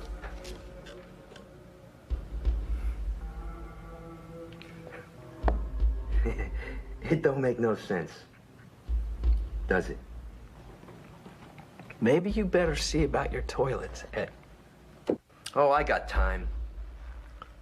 Time is all I got now, really. Since my accident. What happened? You might say I took a fall. A fall? Yeah. Maybe you read about it in the Bible. They call it a fall. I'd say I was pushed.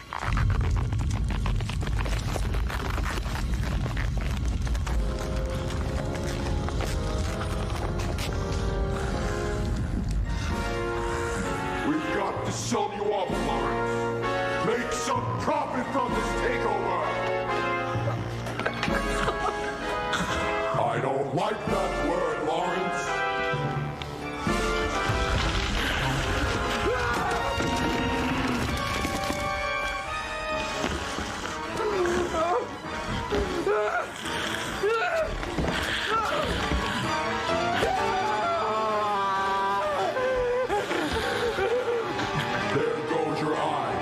Think I can get much for it at the eye bank?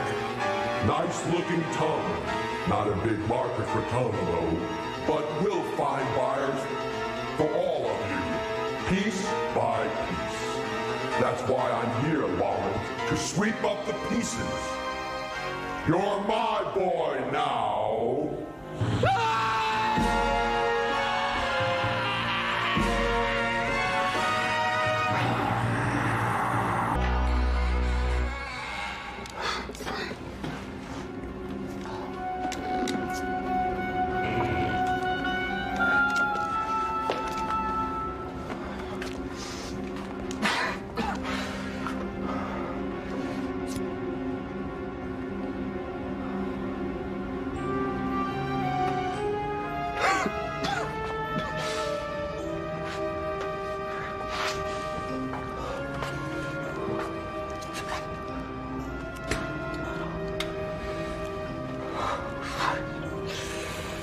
Freezing in the middle of April.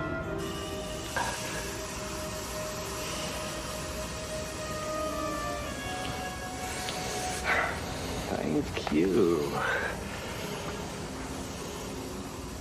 Below freezing in the middle of April, the man says.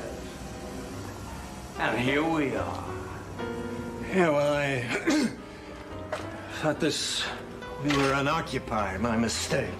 Hey, you hold it there, Sporty.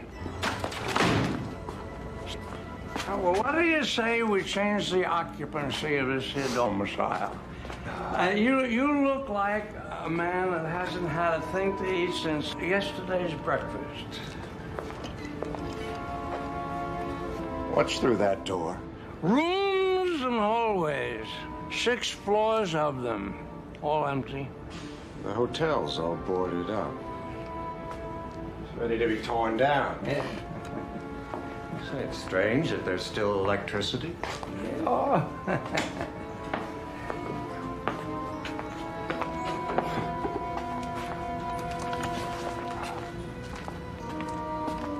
J.J. Fredericks is my name, but my friends call me Freddie. Hey, Mac. Hey, how did you do that? You look like a lover of fine whiskey. I've been known to take a taste.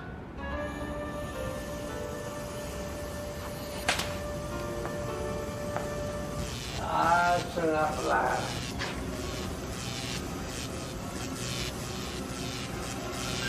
Ah, there you are. Top shelf. Premium. Fine whiskey?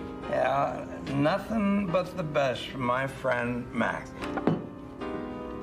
May we never want for a friend in need or a bottle to share with him.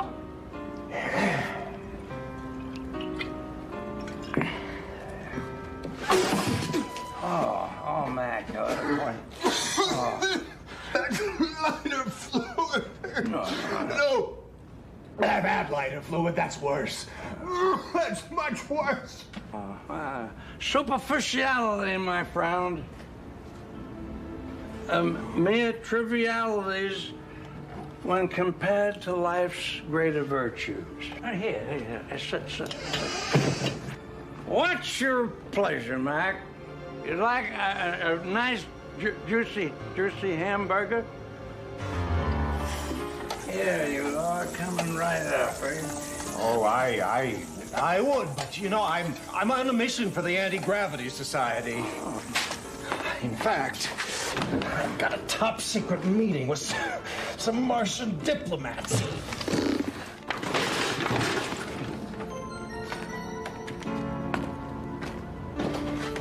Half sour pickle. I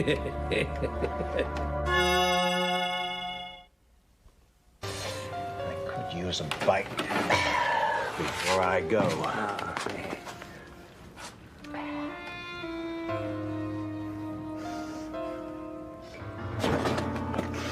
It's sawdust! It's kitty litter. It's worse than your damn whiskey. Never.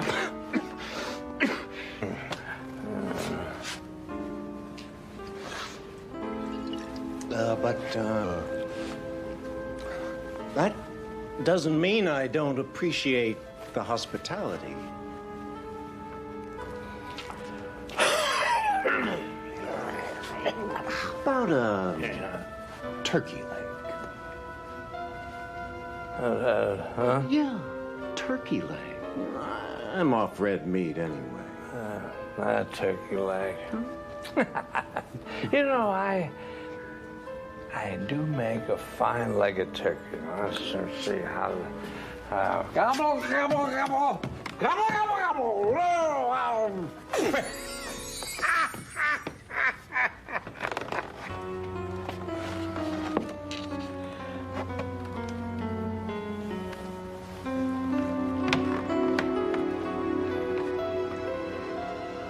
You did it. How long have you been? Oh, how long? Well, I just, you know, I don't have much of a memory, Mac. I have a little. But I do remember that when I was a child, I could spill my milk just by looking at it. How would you like to have a little entertainment? Follow me. Yeah, right this way. Right this way, my friend. All the comforts of home. Hey, wait, this room was empty. That's right. Sit down. Oh, sit down. Go ahead. Oh, it is you, Dolores. You snake.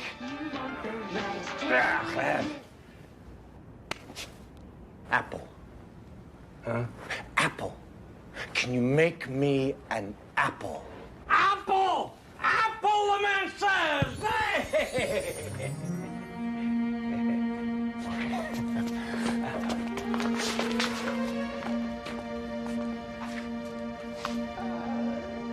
How about a banana then? Oh, I settled for just one.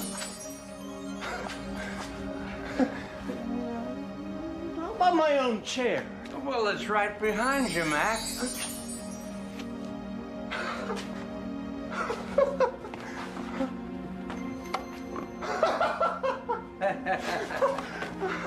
Oh, yeah.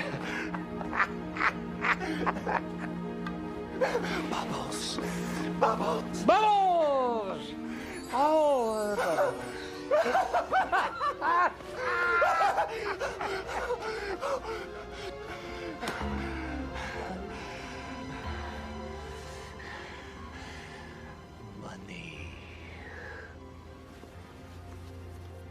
Money. Money, money, money. Money. Money. Money. Money, money, money, money. Money. Many, many from heaven. Money!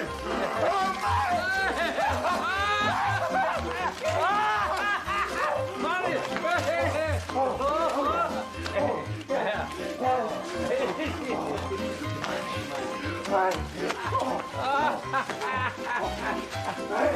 Yes. Oh. It's not supposed to say money. They are originals. They are creations. They are ridiculous. No. Oh, Freddie, you're doing great, Freddie.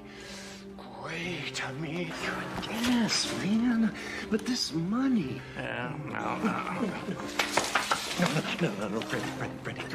$101 bills. Oh, hey. Oh, nothing. Well, I tell you what happened is, well, I got you. Yes. Out of the bottle. Yes. In Mac we trust. This is my picture. What's my picture doing on a damned $1 bill? Freddie, this wouldn't even work in a Monopoly game. Now, wait a minute here. I'm a man. I mean, I'm not some apparatus. I mean, if it's perfection you want, you're in need of a machine. Not a human being.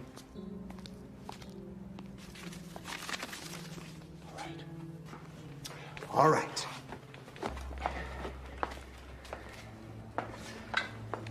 All right, Freddie. How about gold, huh? You can do that. We can do that. We can do that! We can do that! Gold! Gold for my friend! Gold! Yes!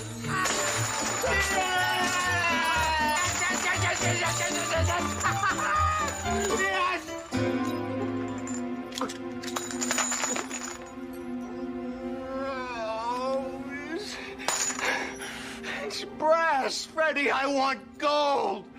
I am the maker. I am a man of vision. Freddie, I am telling you this as a friend. Everything you make is hopelessly flawed. Food is not fit to eat. Whiskey not fit to drink. And this gold. Gold! Be gone! It's gone. I didn't know you could do that. Freddie the maker.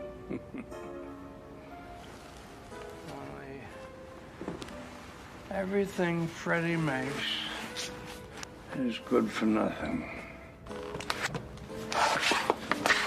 No, Freddie. You are sensational.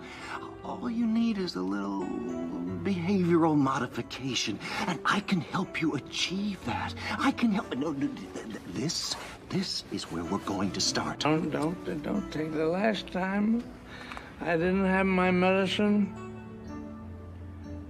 Things happened. Bad things. Oh, would I let anything bad happen to you? Mac, you promised that you'd stay with me no matter what happens? I will never leave you.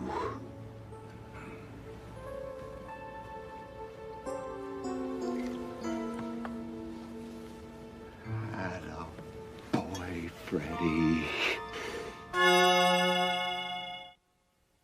You're getting real close, huh?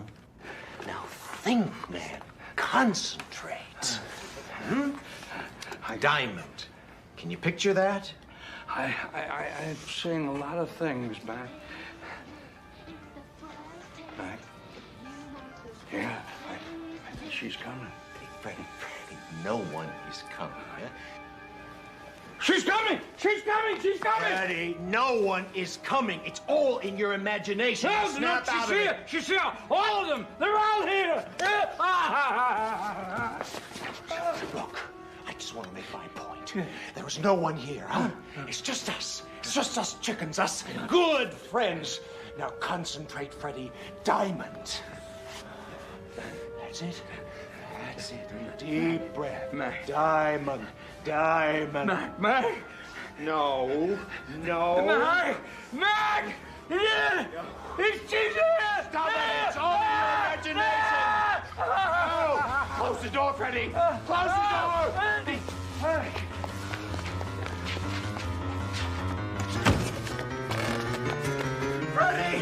Freddie, think of something else! Think of something...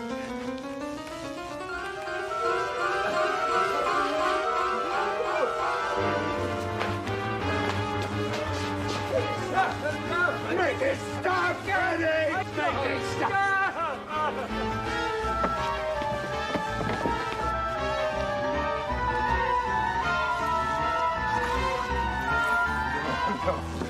Oh, I'm bailing out of this nightmare, old man. No! You promised!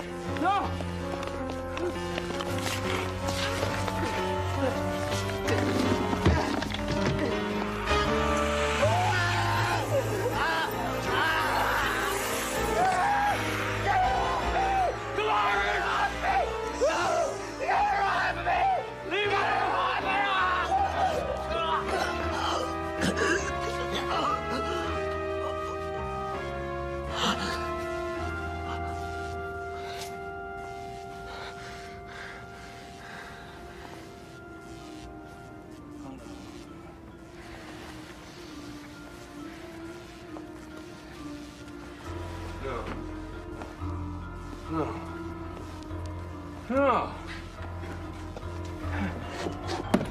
No. I'm sorry.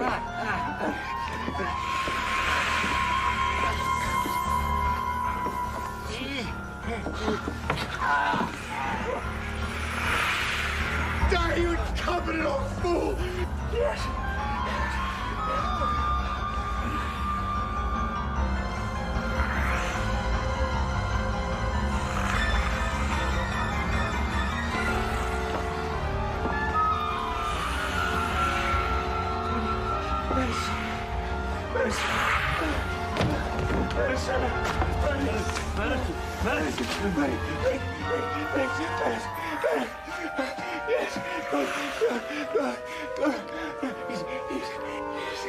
Yes, good. Easy, all right. Okay.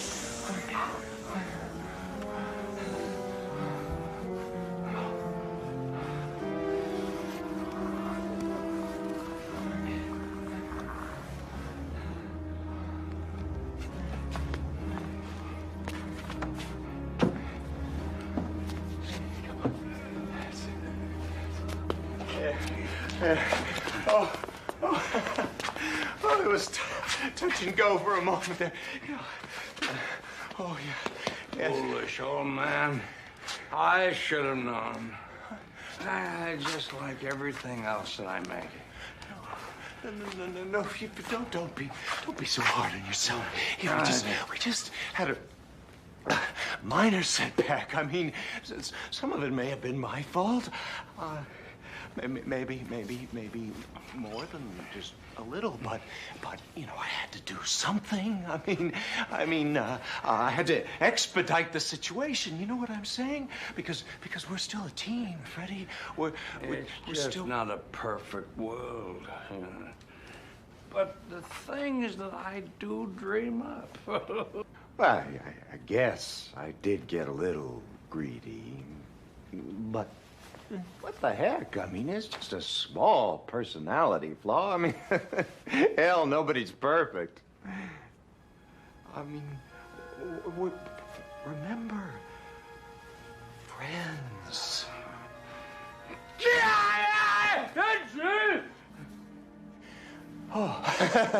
Hey, oh, I didn't know what you were going to do there for a minute, but now, look, Freddie, I know what you're thinking, huh? But I can change, yeah. I mean, I'm human. I've got a brain, see? I can make things better. I'm not like your other creations.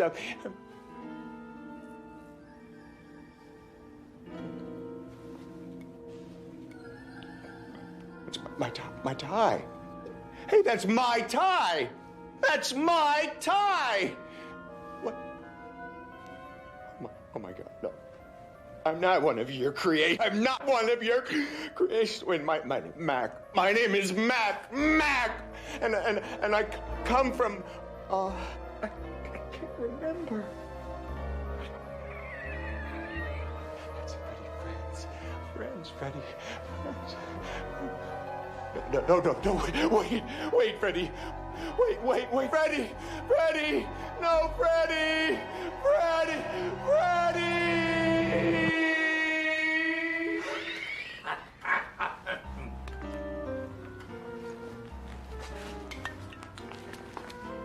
Bartender, I would like a bottle of your finest whiskey.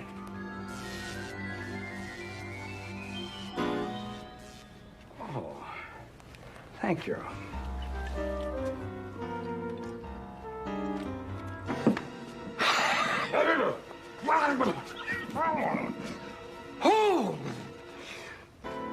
Oh, that is good.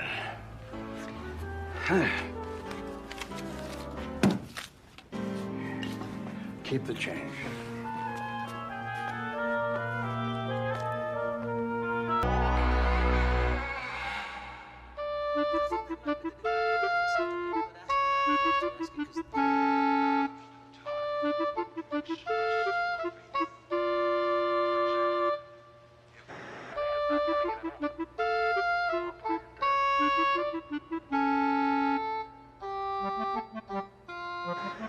A group of long, narrow lakes in New York.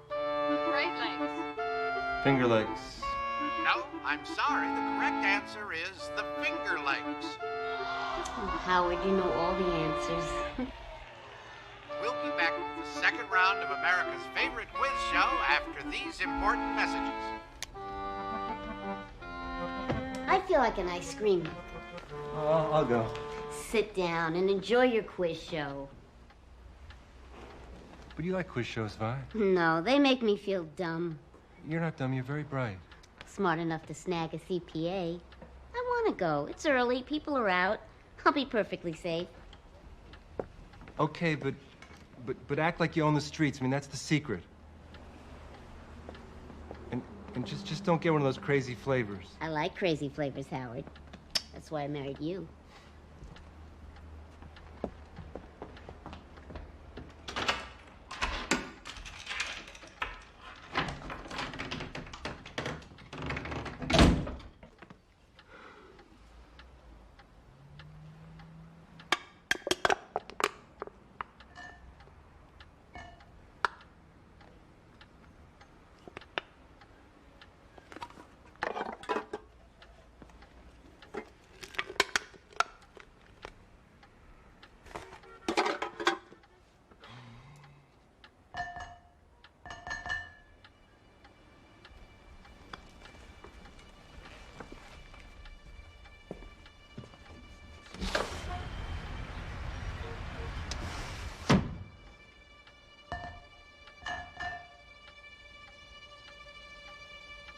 Anybody there?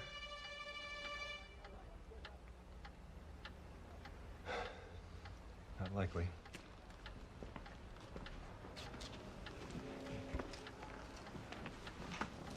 What Russian madman was shot, stabbed, and strangled all in Rasputin. one night? Lenin. No, Rasputin. It's a mouse. Stuck in the tub. When Vi's coming home and the beer in her and... Ay.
girlfriend, Carol Ann Fugate, went on a murder spree in 1956. Charlie Starkweather. No one with a guess? His name was Charles Starkweather. This Air Force test site was originally known as Muroc.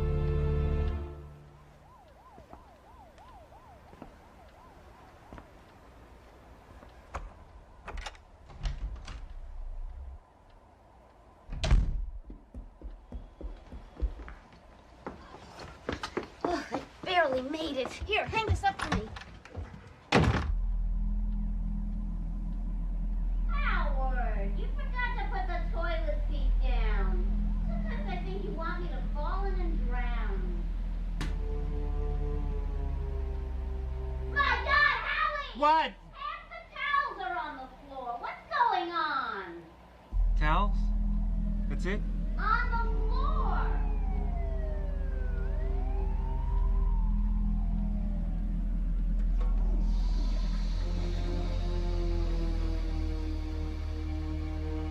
Bye.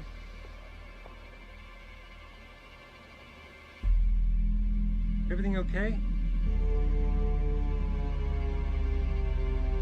Bye.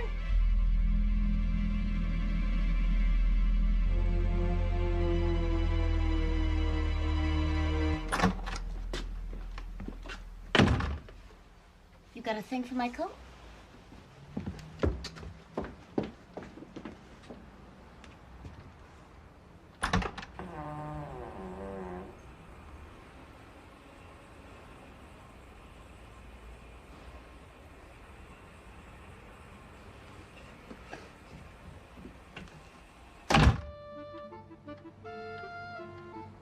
Vi, did you ever see something that wasn't there? Not that I know of, dear. But if you did, would you worry? I mean, if it was just once? And on what I saw.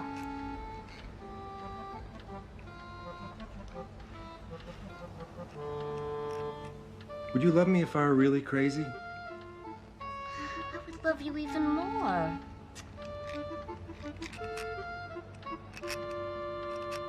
Howard, what are you talking about?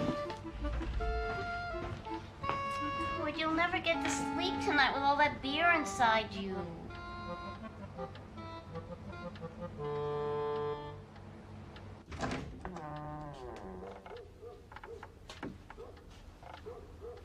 Three beers, Howie. No wonder you're loaded with vitamin P.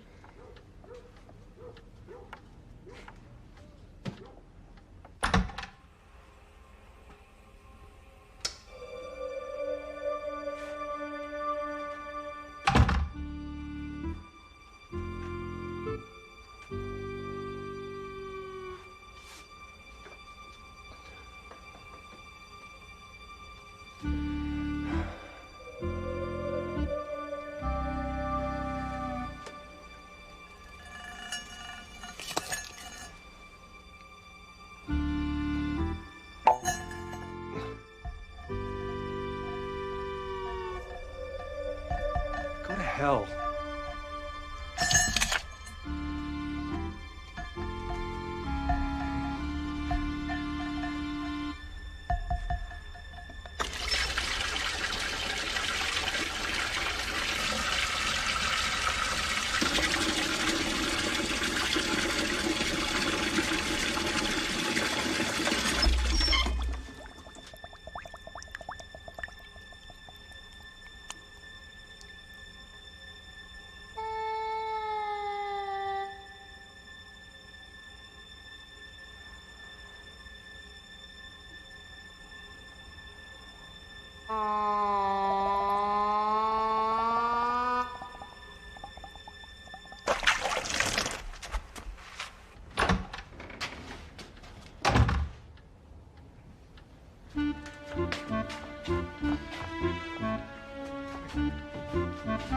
I'm gonna burst.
Dr. Mishkin asked me to come in early today. He's pulling a complete set of uppers.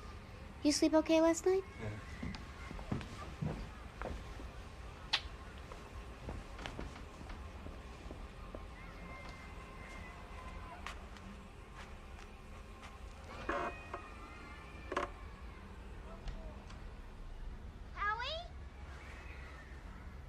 You want to pick up some Chinese on the way home? Sure. Chinese, fine.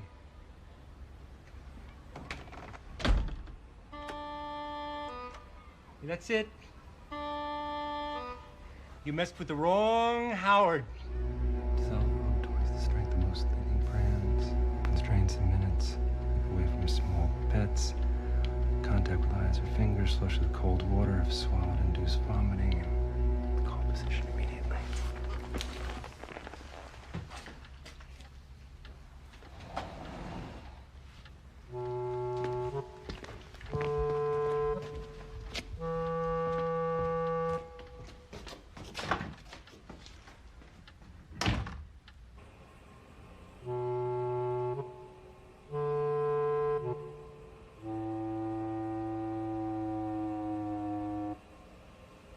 Lunch is served.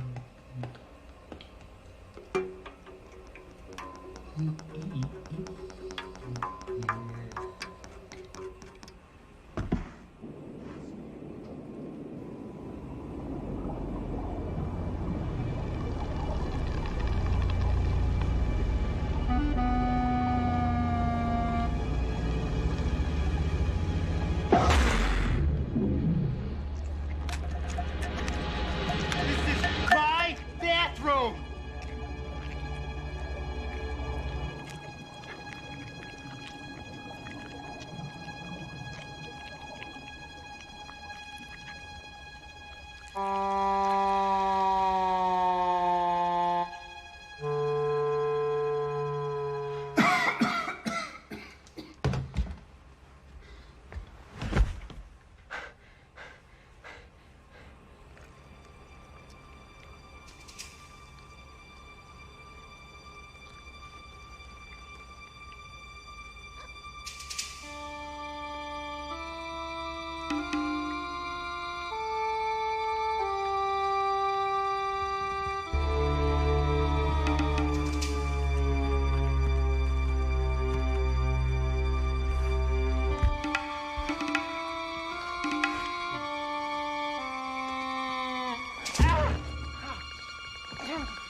What's going on here, Hitler?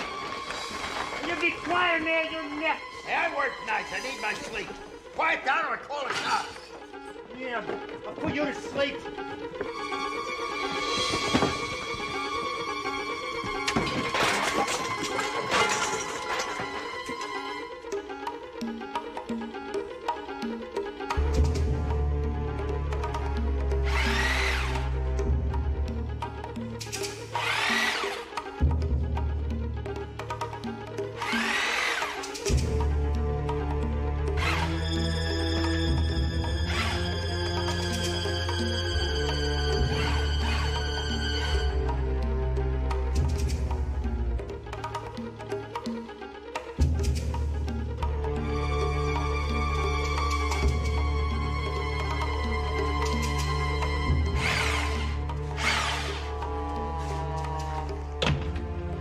Here, fingy, fingy.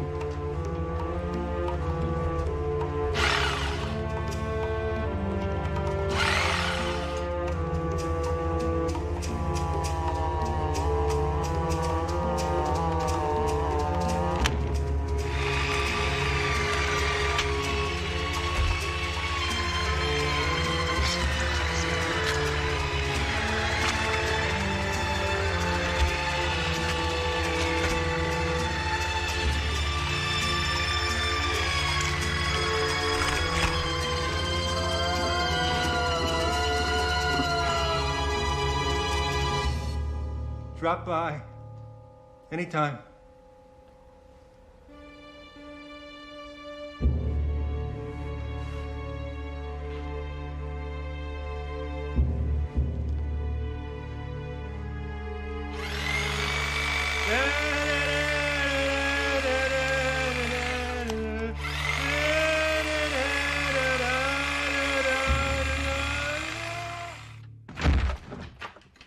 Mr. Mitla?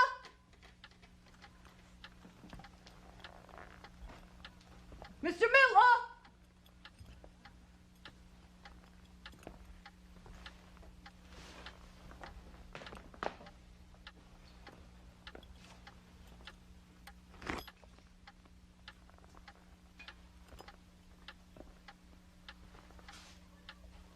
Police! Come on with your hands over your head!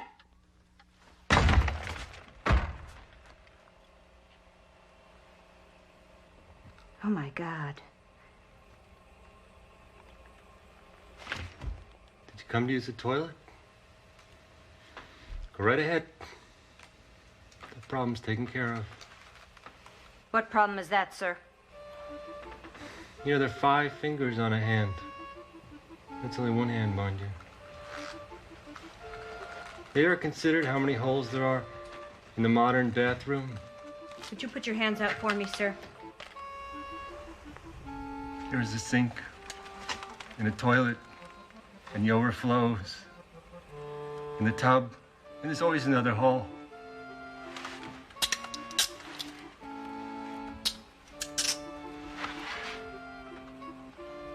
Whose blood is this, Mr. Mitla? That's the fingers. Whose finger? It's a good question. You know, on second thought, I would reckon most strongly against using the toilet. If I were you, officer, I'd hold it as long as I possibly could. What's in there, Mr. Mitla? Oh, I like game shows. But you know, there's one question you know, they never ask. You know, all these terrible things, you know, like murder and robbery, you know, and fingers in the drain, happen to the nicest people.